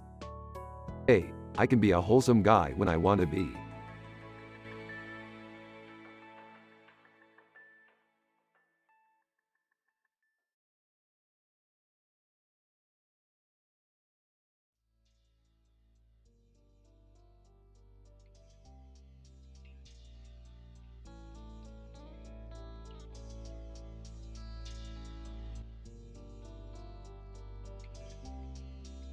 Title, Horns and Swords.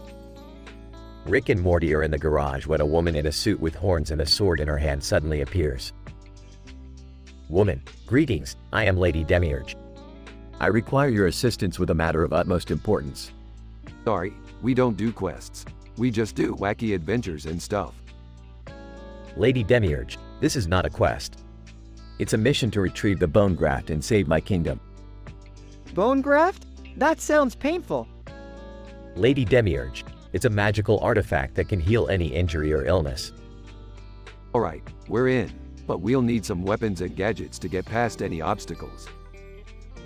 Lady Demiurge, I have brought weapons of my own. But I must warn you, this will not be an easy task. Nothing ever is with you guys. They embark on the mission, battling through a forest filled with dangerous creatures and navigating a treacherous mountain pass. This is like Lord of the Rings, but with more burps. And less hairy feet. As they approach the castle where the bone graft is kept, they encounter a fierce dragon.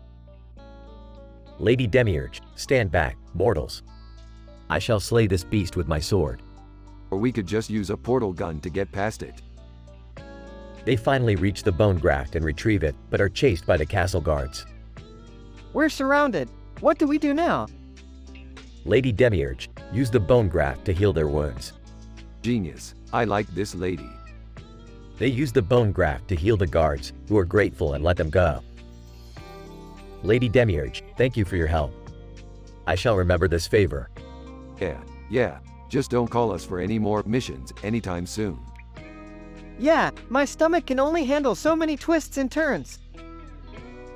As they leave, they hear Lady Demiurge say, farewell, strange travelers. Until we meet again.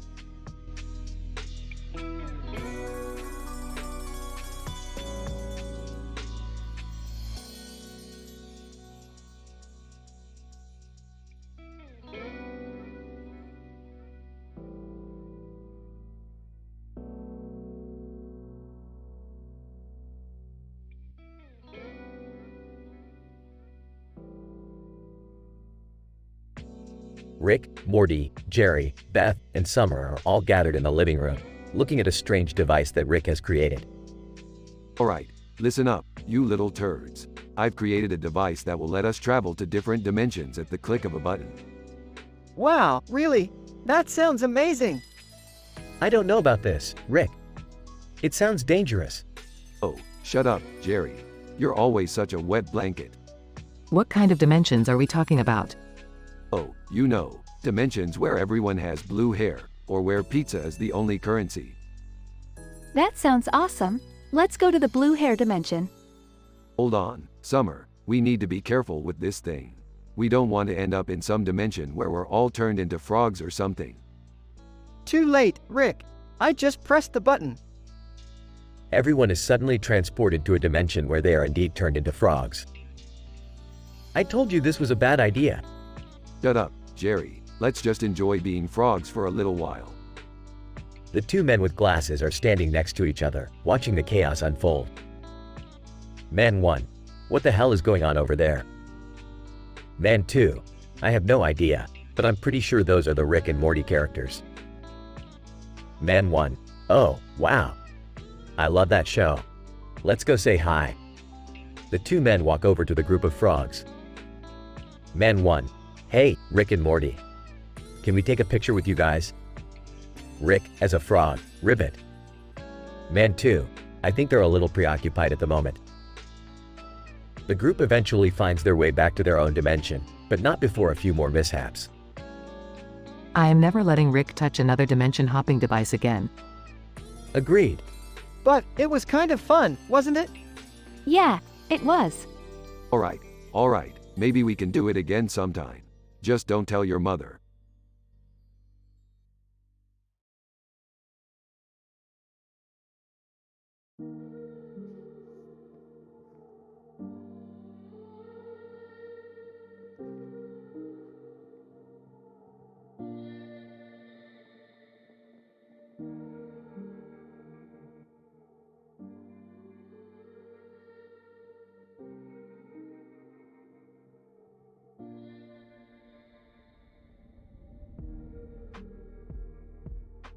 Rick, Morty, and Summer are hanging out in the garage when a portal opens up and a stranger with green eyes and black hair steps out, followed by Kenshin Himura. Who the hell are you guys?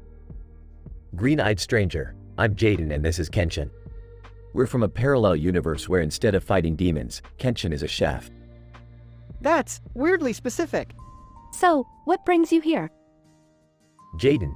Well, we heard about your world's amazing cuisine and we're here to try it out. Ah, I get it. You're foodies. Kenshin, indeed. I've heard that your world's fast food is particularly exquisite.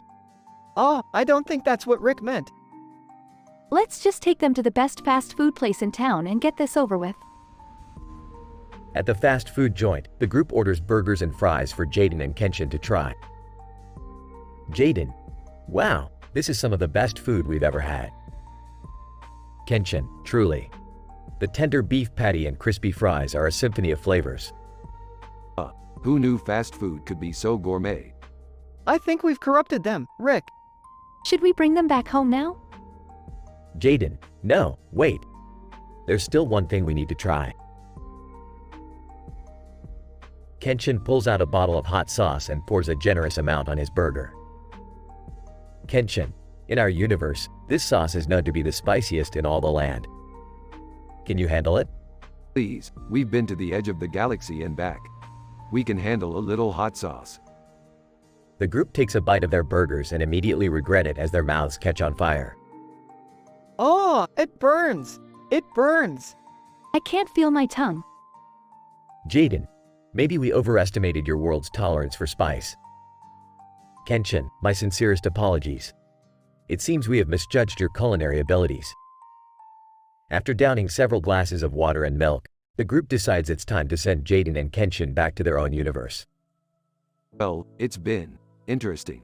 Don't be a stranger, Jaden. Jaden, don't worry, we won't forget the lessons we learned here today. Kenshin, indeed. In our world, we shall strive to be as adventurous as you all. The portal opens up and Jaden and Kenshin step through, disappearing from sight. Phew, that was a crazy adventure. I hope we never have to eat that hot sauce again. Yeah, me neither. Let's stick to our own universe's food from now on.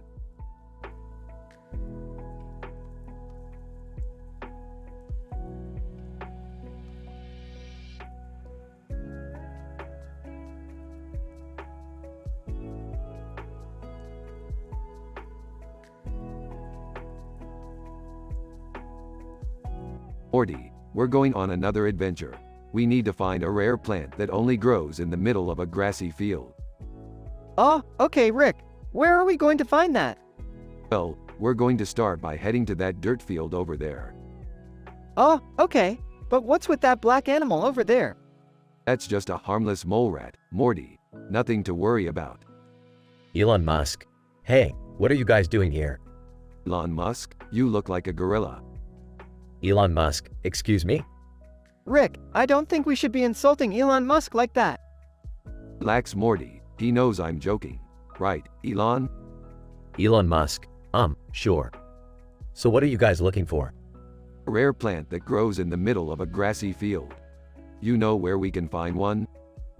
Elon Musk. Actually, I do. Follow me. Alright, let's go, Morty. Adventure awaits.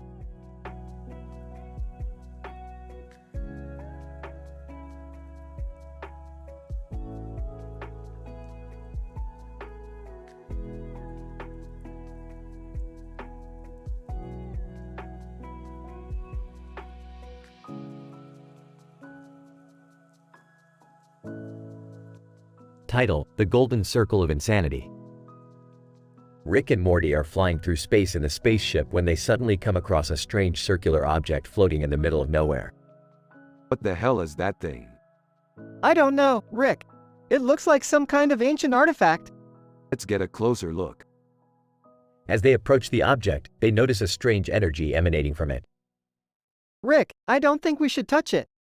Relax, Morty. It's just a stupid circle.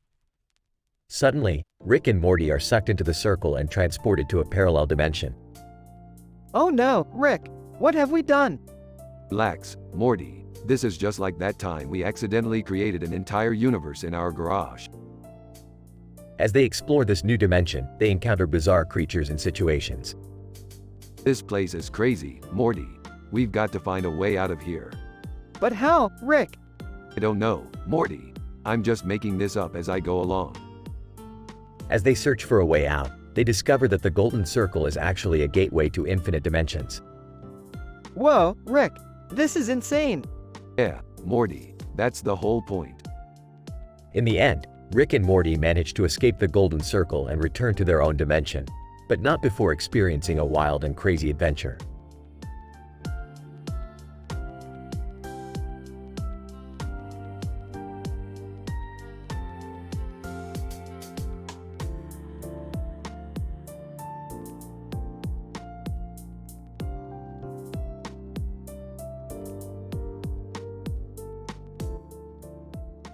Alright, Morty. We're going on a wild ride to the courtroom. Why are we going to court, Rick? I've been charged with stealing a phoenix down from a Final Fantasy store. Dad, stealing is wrong. Calm down, Beth. It's not like I killed a man. But you did steal a precious item, Rick. Relax, Jerry. The judge is a huge fan of Rick and Morty. How do you know that, Rick? I know everything, Morty. I'm the smartest man in the universe. Phoenix Wright. Objection. Oh great, we have a fanboy here too. Phoenix Wright. I object to your ridiculous claim of being the smartest man in the universe. Oh, it's on now. Phoenix Wright. Your Honor, I call for a trial by combat. Judge, I'll allow it. Rick, what are you going to do? Don't worry, Morty. I got this. Pulls out portal gun. Dad, that's cheating. Hey, I never said anything about a fair fight. This is madness. Madness? This is Rick and Morty. Jumps into portal. Well, I guess that's the end of that. Phoenix Wright. Objection. Judge, overruled. Can we go home now? Judge, yes, but I expect all of you to come back for the new season of Rick and Morty. Oh, we wouldn't miss it for the world. We're definitely going to need some therapy after this. Speak for yourself, Morty. I'm ready for round 2. All grown.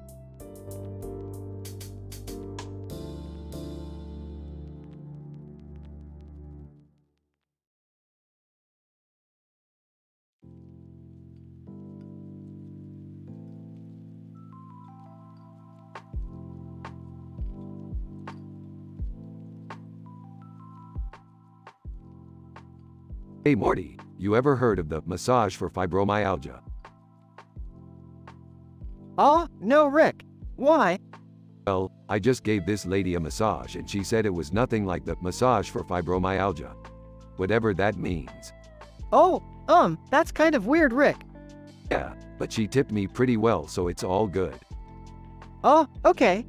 Speaking of massages, have you ever given one before, Morty?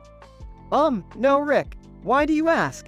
Well, I've got this new invention that can simulate a massage. Wanna try it out on this lady? Oh, I don't know, Rick. That seems kind of weird. Come on, Morty, it'll be fun. Plus, I'll give you half the tip. Okay, fine, but I'm not doing anything weird. Of course not, Morty. Just pretend like you're massaging her back and leg with these towels.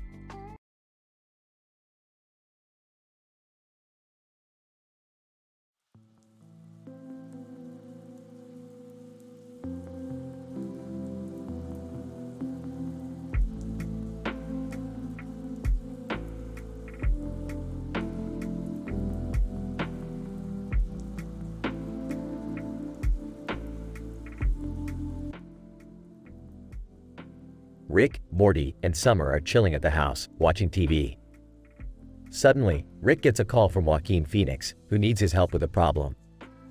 Morty, Summer, we gotta go help Joaquin Phoenix. He's got a problem that only I can solve. What kind of problem, Rick? I don't know, Morty, but it's Joaquin Phoenix. He's a cool dude. Let's go. The trio teleport to Joaquin Phoenix's house, where they find him in a state of distress. Joaquin Phoenix, Rick, thank God you're here. I've lost my pet lizard, and I need your help finding him. What? That's it? You had me thinking you had some kind of intergalactic crisis on your hands. Morty, Summer, let's go find this damn lizard. The group begins their search, scouring every nook and cranny of Joaquin Phoenix's mansion. They search high and low until they finally find the lizard hiding in a potted plant. Rick, I can't believe we wasted our time on this. This is ridiculous. Hey, Summer, we helped out a friend in need. That's what it's all about. As they leave Joaquin Phoenix's house, Morty turns to Rick. Hey, Rick, do you think Joaquin Phoenix was just messing with us? I mean, he could have found that lizard on his own. You know what, Morty, you might be right. But either way, we got to hang out with Joaquin Phoenix. That's pretty cool. And with that, the trio teleports back to their house, ready for whatever bizarre adventure awaits them next.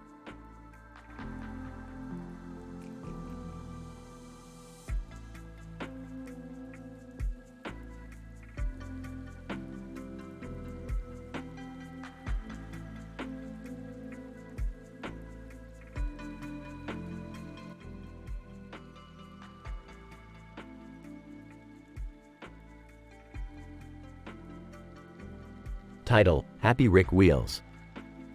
The episode begins with Rick, Morty, and Summer in the living room. Rick is sitting on the couch, watching Markiplier and Jacksepticeye play Happy Wheels on his portal gun. Rick, can we go on an adventure today? Not now, Morty. I'm trying to watch my favorite YouTubers here. Why don't you guys ever play games with us? We could have fun together. Fun? What's that? I'm a scientist, not a babysitter. Suddenly, the portal gun starts malfunctioning and sucks them into the Happy Wheels game. Oh no! What's happening, Rick? Relax, Morty. We're just in a game. This isn't real life. They find themselves in a room with a chair and a table with a bowl on it. What do we do now?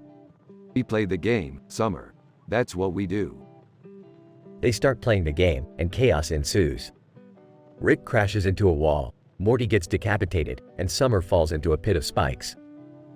I don't think this is very safe, Rick. Safe? Who cares about safety? This is Happy Wheels. They continue playing, and the jokes get crazier and more hilarious. but they eventually realize they need to find a way out of the game. Hey, look! There's a door over there. They run towards the door, but they are stopped by a giant, spinning blade. Oh, come on. This game is rigged. They eventually find a way to escape the game, and they all breathe a sigh of relief. That was insane, Rick. I don't think I'll ever play that game again. Speak for yourself, Morty. I'm going to play it again as soon as we get back home. The episode ends with Rick, Morty, and Summer back in the living room, watching Markiplier and Jacksepticeye play more Happy Wheels. You know, this game isn't so bad after all. I told you so, Summer. Now, who's up for another round?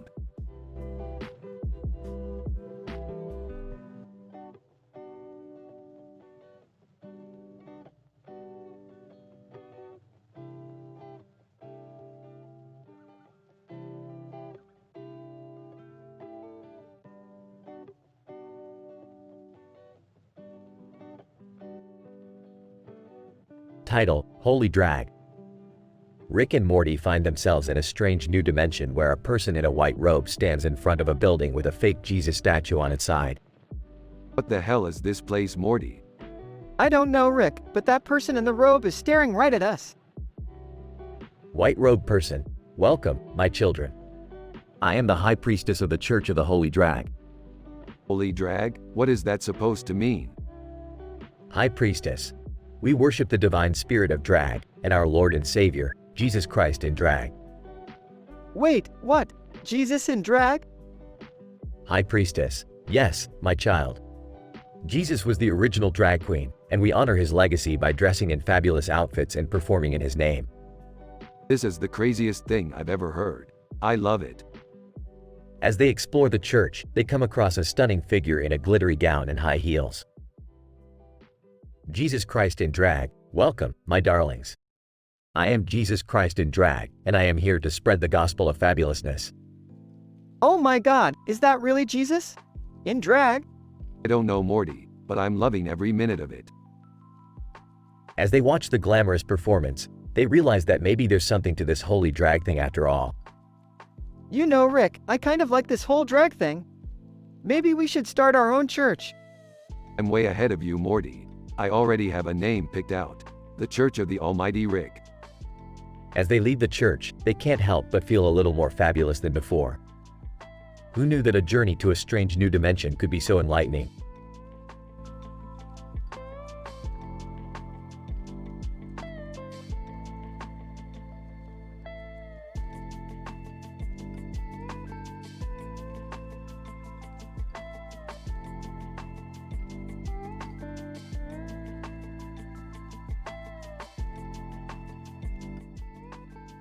Title: Interstellar Drag Race.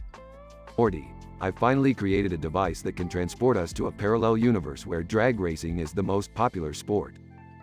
Oh, I don't know if that's a good idea, Rick. Hey, can I come? I've always wanted to try drag racing. Jerry, you're not going anywhere without me. Me too. I want to see some interstellar drag queens. Alright, everyone hold on tight.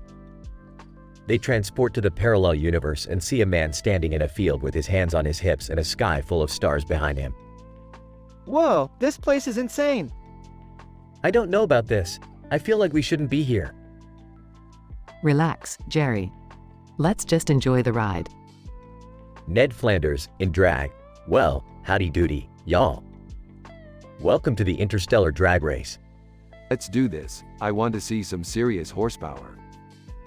They watch the race and see some crazy, over-the-top performances. This is so cool. I want to be a drag queen.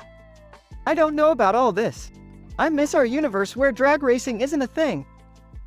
I think I'm going to be sick. All right, let's go home. I think we've seen enough. That was one hell of an experience. I never thought I'd see Ned Flanders in drag. The group transports back home and everyone is relieved to be back to their normal universe.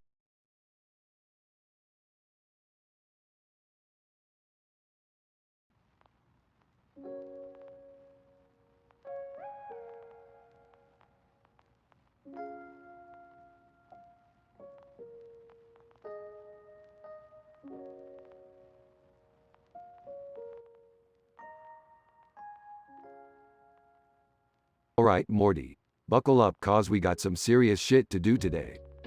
What is it, Rick? We're gonna go visit Noob Noob. Noob Noob? Who's that? He's a guy with a house and a sign, Jerry. Don't worry about it. Is this really necessary? Of course it is, Beth. Noob Noob is the key to all our problems. How is some random guy gonna help us, Rick? He's not just some random guy Summer. He's Noob Noob. I still don't get it. Look, just trust me, Morty. Noob Noob knows things. Important things. And we need his help. I don't like the sound of this. Relax, Jerry. What's the worst that could happen? Alright, we're here. Everyone stay behind me. I'll handle Noob Noob. Noob Noob. Hey guys, what can I do for you? Noob Noob, we need your expertise. We're in a bit of a pickle. Noob Noob. Sure thing, Rick. What do you need? We need to know how to make the perfect sandwich. Noob Noob. What? You heard me. We need your sandwich knowledge. Noob Noob. Okay. I can do that. This is ridiculous. I kinda wanna know too, though. Me too. Yeah, I'm on board with this. Noob Noob. Alright, so first you gotta get some bread. And so the gang spent the afternoon learning the secrets of sandwich making from none other than Noob Noob. It may not have been the adventure they were expecting, but it was certainly a tasty one.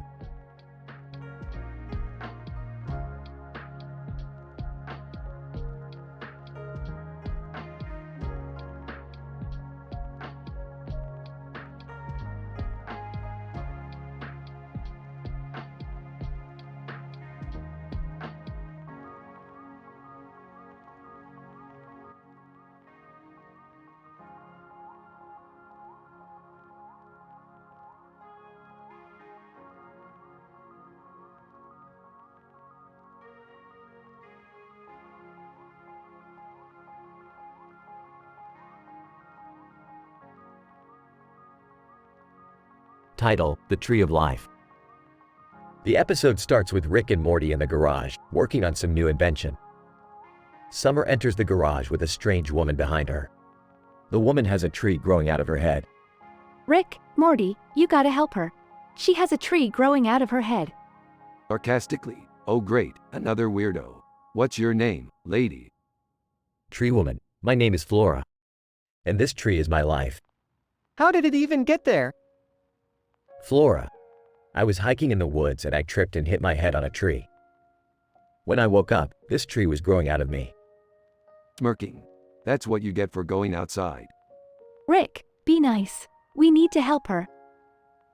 Rick reluctantly agrees to help and takes Flora to his lab. He uses his advanced technology to scan her brain and discovers that the tree is actually a rare plant species that has fused with her brain. Excitedly. This is amazing. We could extract the plant and study it. It could change the future of science. Flora, alarmed. But what about me? Nonchalantly. Oh, we'll just put you back together. Meanwhile, Summer and Morty explore the nearby lake and find a casino called Chuck-a-Luck. They decide to check it out and quickly become addicted to the gambling. I can't stop playing. I've won so many coins. Nervously, I don't know, Summer. I think we should leave. Determined. No way, Morty. We're on a winning streak. Back in the lab, Rick begins the extraction process on Flora. However, the plant begins to take over and control her mind. Flora, menacingly. You can't take me. I am the Tree of Life. Frustrated. Great. Another mind control plant. Morty, get the electric saw. Hesitantly, Rick, I don't know if that's a good idea. Impatiently. Morty, we don't have time for this. Get the saw. As Morty goes to retrieve the saw, he hears a bird chirping outside. He looks up and sees a beautiful bird flying overhead. In awe, Rick, look at that bird. It's so beautiful. Dismissive. Yeah, just get the saw already. Morty hesitates as he watches the bird fly away. He realizes that the bird represents freedom and decides to break free from his addiction to Chuck-a-Luck. Determined, I'm not going to let this addiction control me anymore. I'm done with Chuck-a-Luck. Shocked. What? But we were winning. Confidently, I don't care. I'm breaking free. With Morty's newfound determination, he and Rick are able to extract the plant from Flora's brain. They successfully remove the plant without harming Flora, and she thanks them for their help. Flora, grateful, thank you so much. You saved my life. Smirking. Yeah. Just don't go tripping and hitting your head on trees anymore. The episode ends with Morty and Summer leaving Chuck-a-Luck, free from their addiction and ready for their next adventure.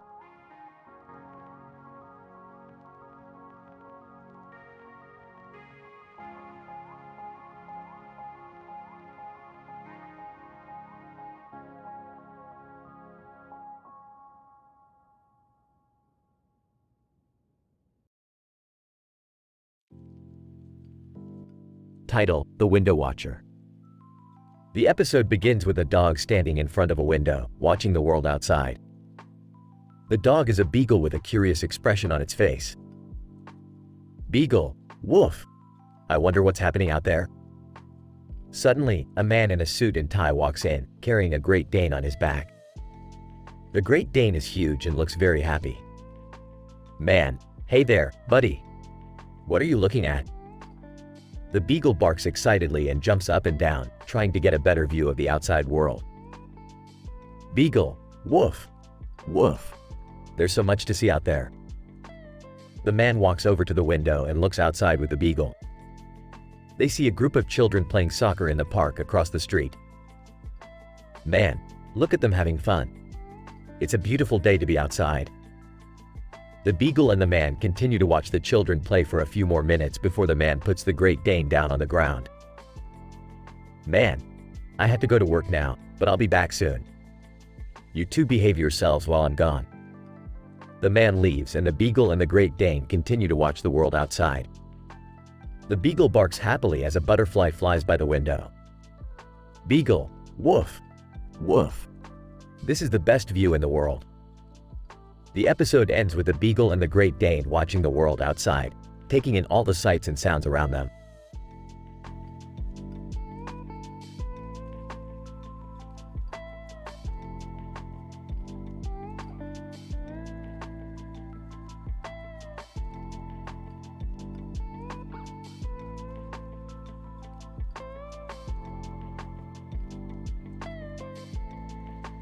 Alright, Morty. We gotta get to the center of the galaxy before the space police catch us. Oh geez, Rick, why do we always have to get in trouble? Hey guys, mind if I come along? I could really use a break from my boring life. Yeah, me too. Let's go on an adventure. Fine, but you're all gonna have to keep up with me. And what's with that yellow stuffed animal with big eyes and big ears over there? Pikachu, Pika Pika. Oh, I don't know, Rick, but it looks like it's trying to tell us something. It's probably just a dumb cartoon character. Let's go. Wait, Rick, what if it needs our help? Yeah, we can't just leave it here. Fine, but this better not slow us down. Pikachu, Pika Pika. I think it wants to come with us, Rick. Oh great, now we have a talking stuffed animal with us. This is gonna be one crazy adventure.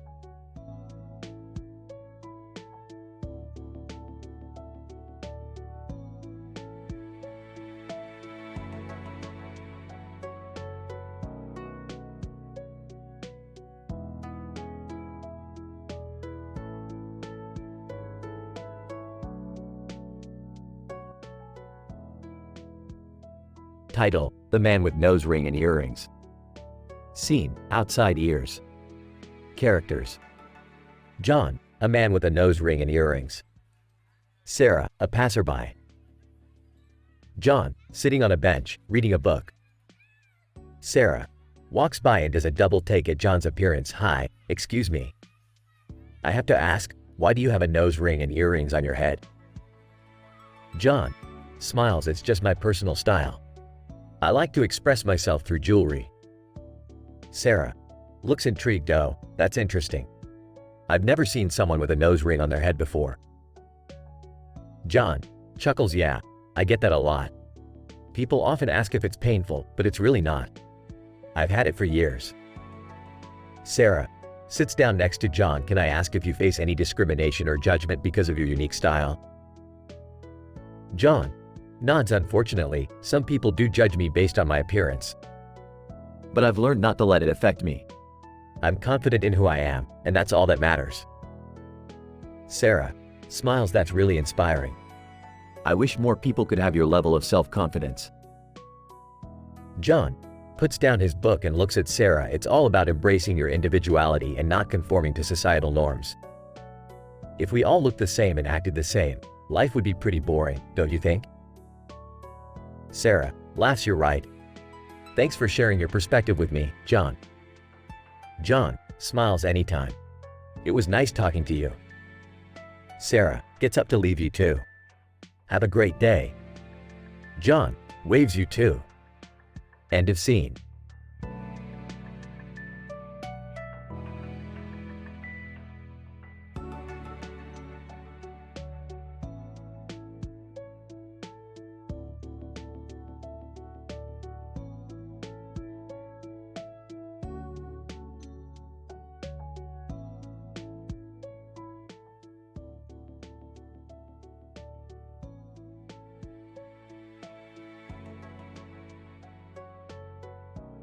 Title: Dreamingland Lobectomy. Opening shot of the poster with the woman's face, followed by a close-up of Rick's face. Morty, Summer, buckle up. We're going on a wild ride. Where are we going, Rick? Dreamingland, Morty. It's a place where dreams come true. And nightmares come to life. That sounds terrifying.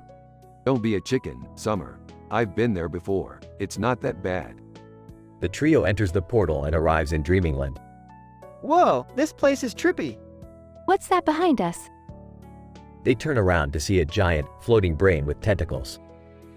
That's Lobectomy, the ruler of Dreamingland. We need to talk to him to get what we came for. What did we come for?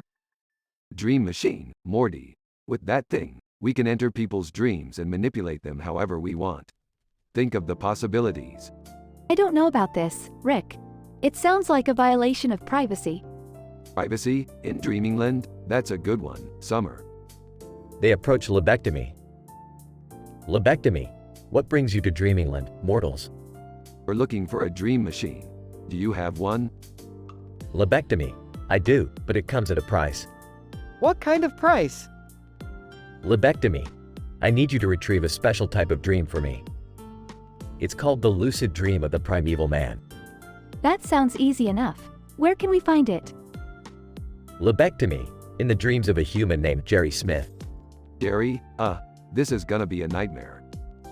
They enter Jerry's dream and find him in a boring office job. Oh, hey guys. What are you doing here? We need to find the lucid dream of the primeval man, Jerry. Do you know where it is? Sure, it's in the basement of this building. They find the dream and bring it back to Lobectomy. Lobectomy, excellent work. Here is your dream machine.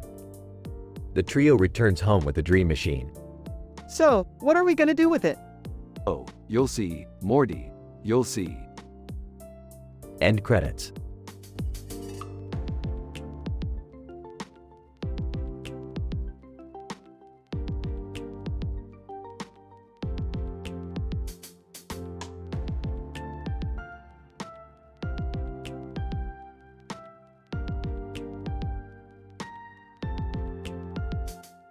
Scene.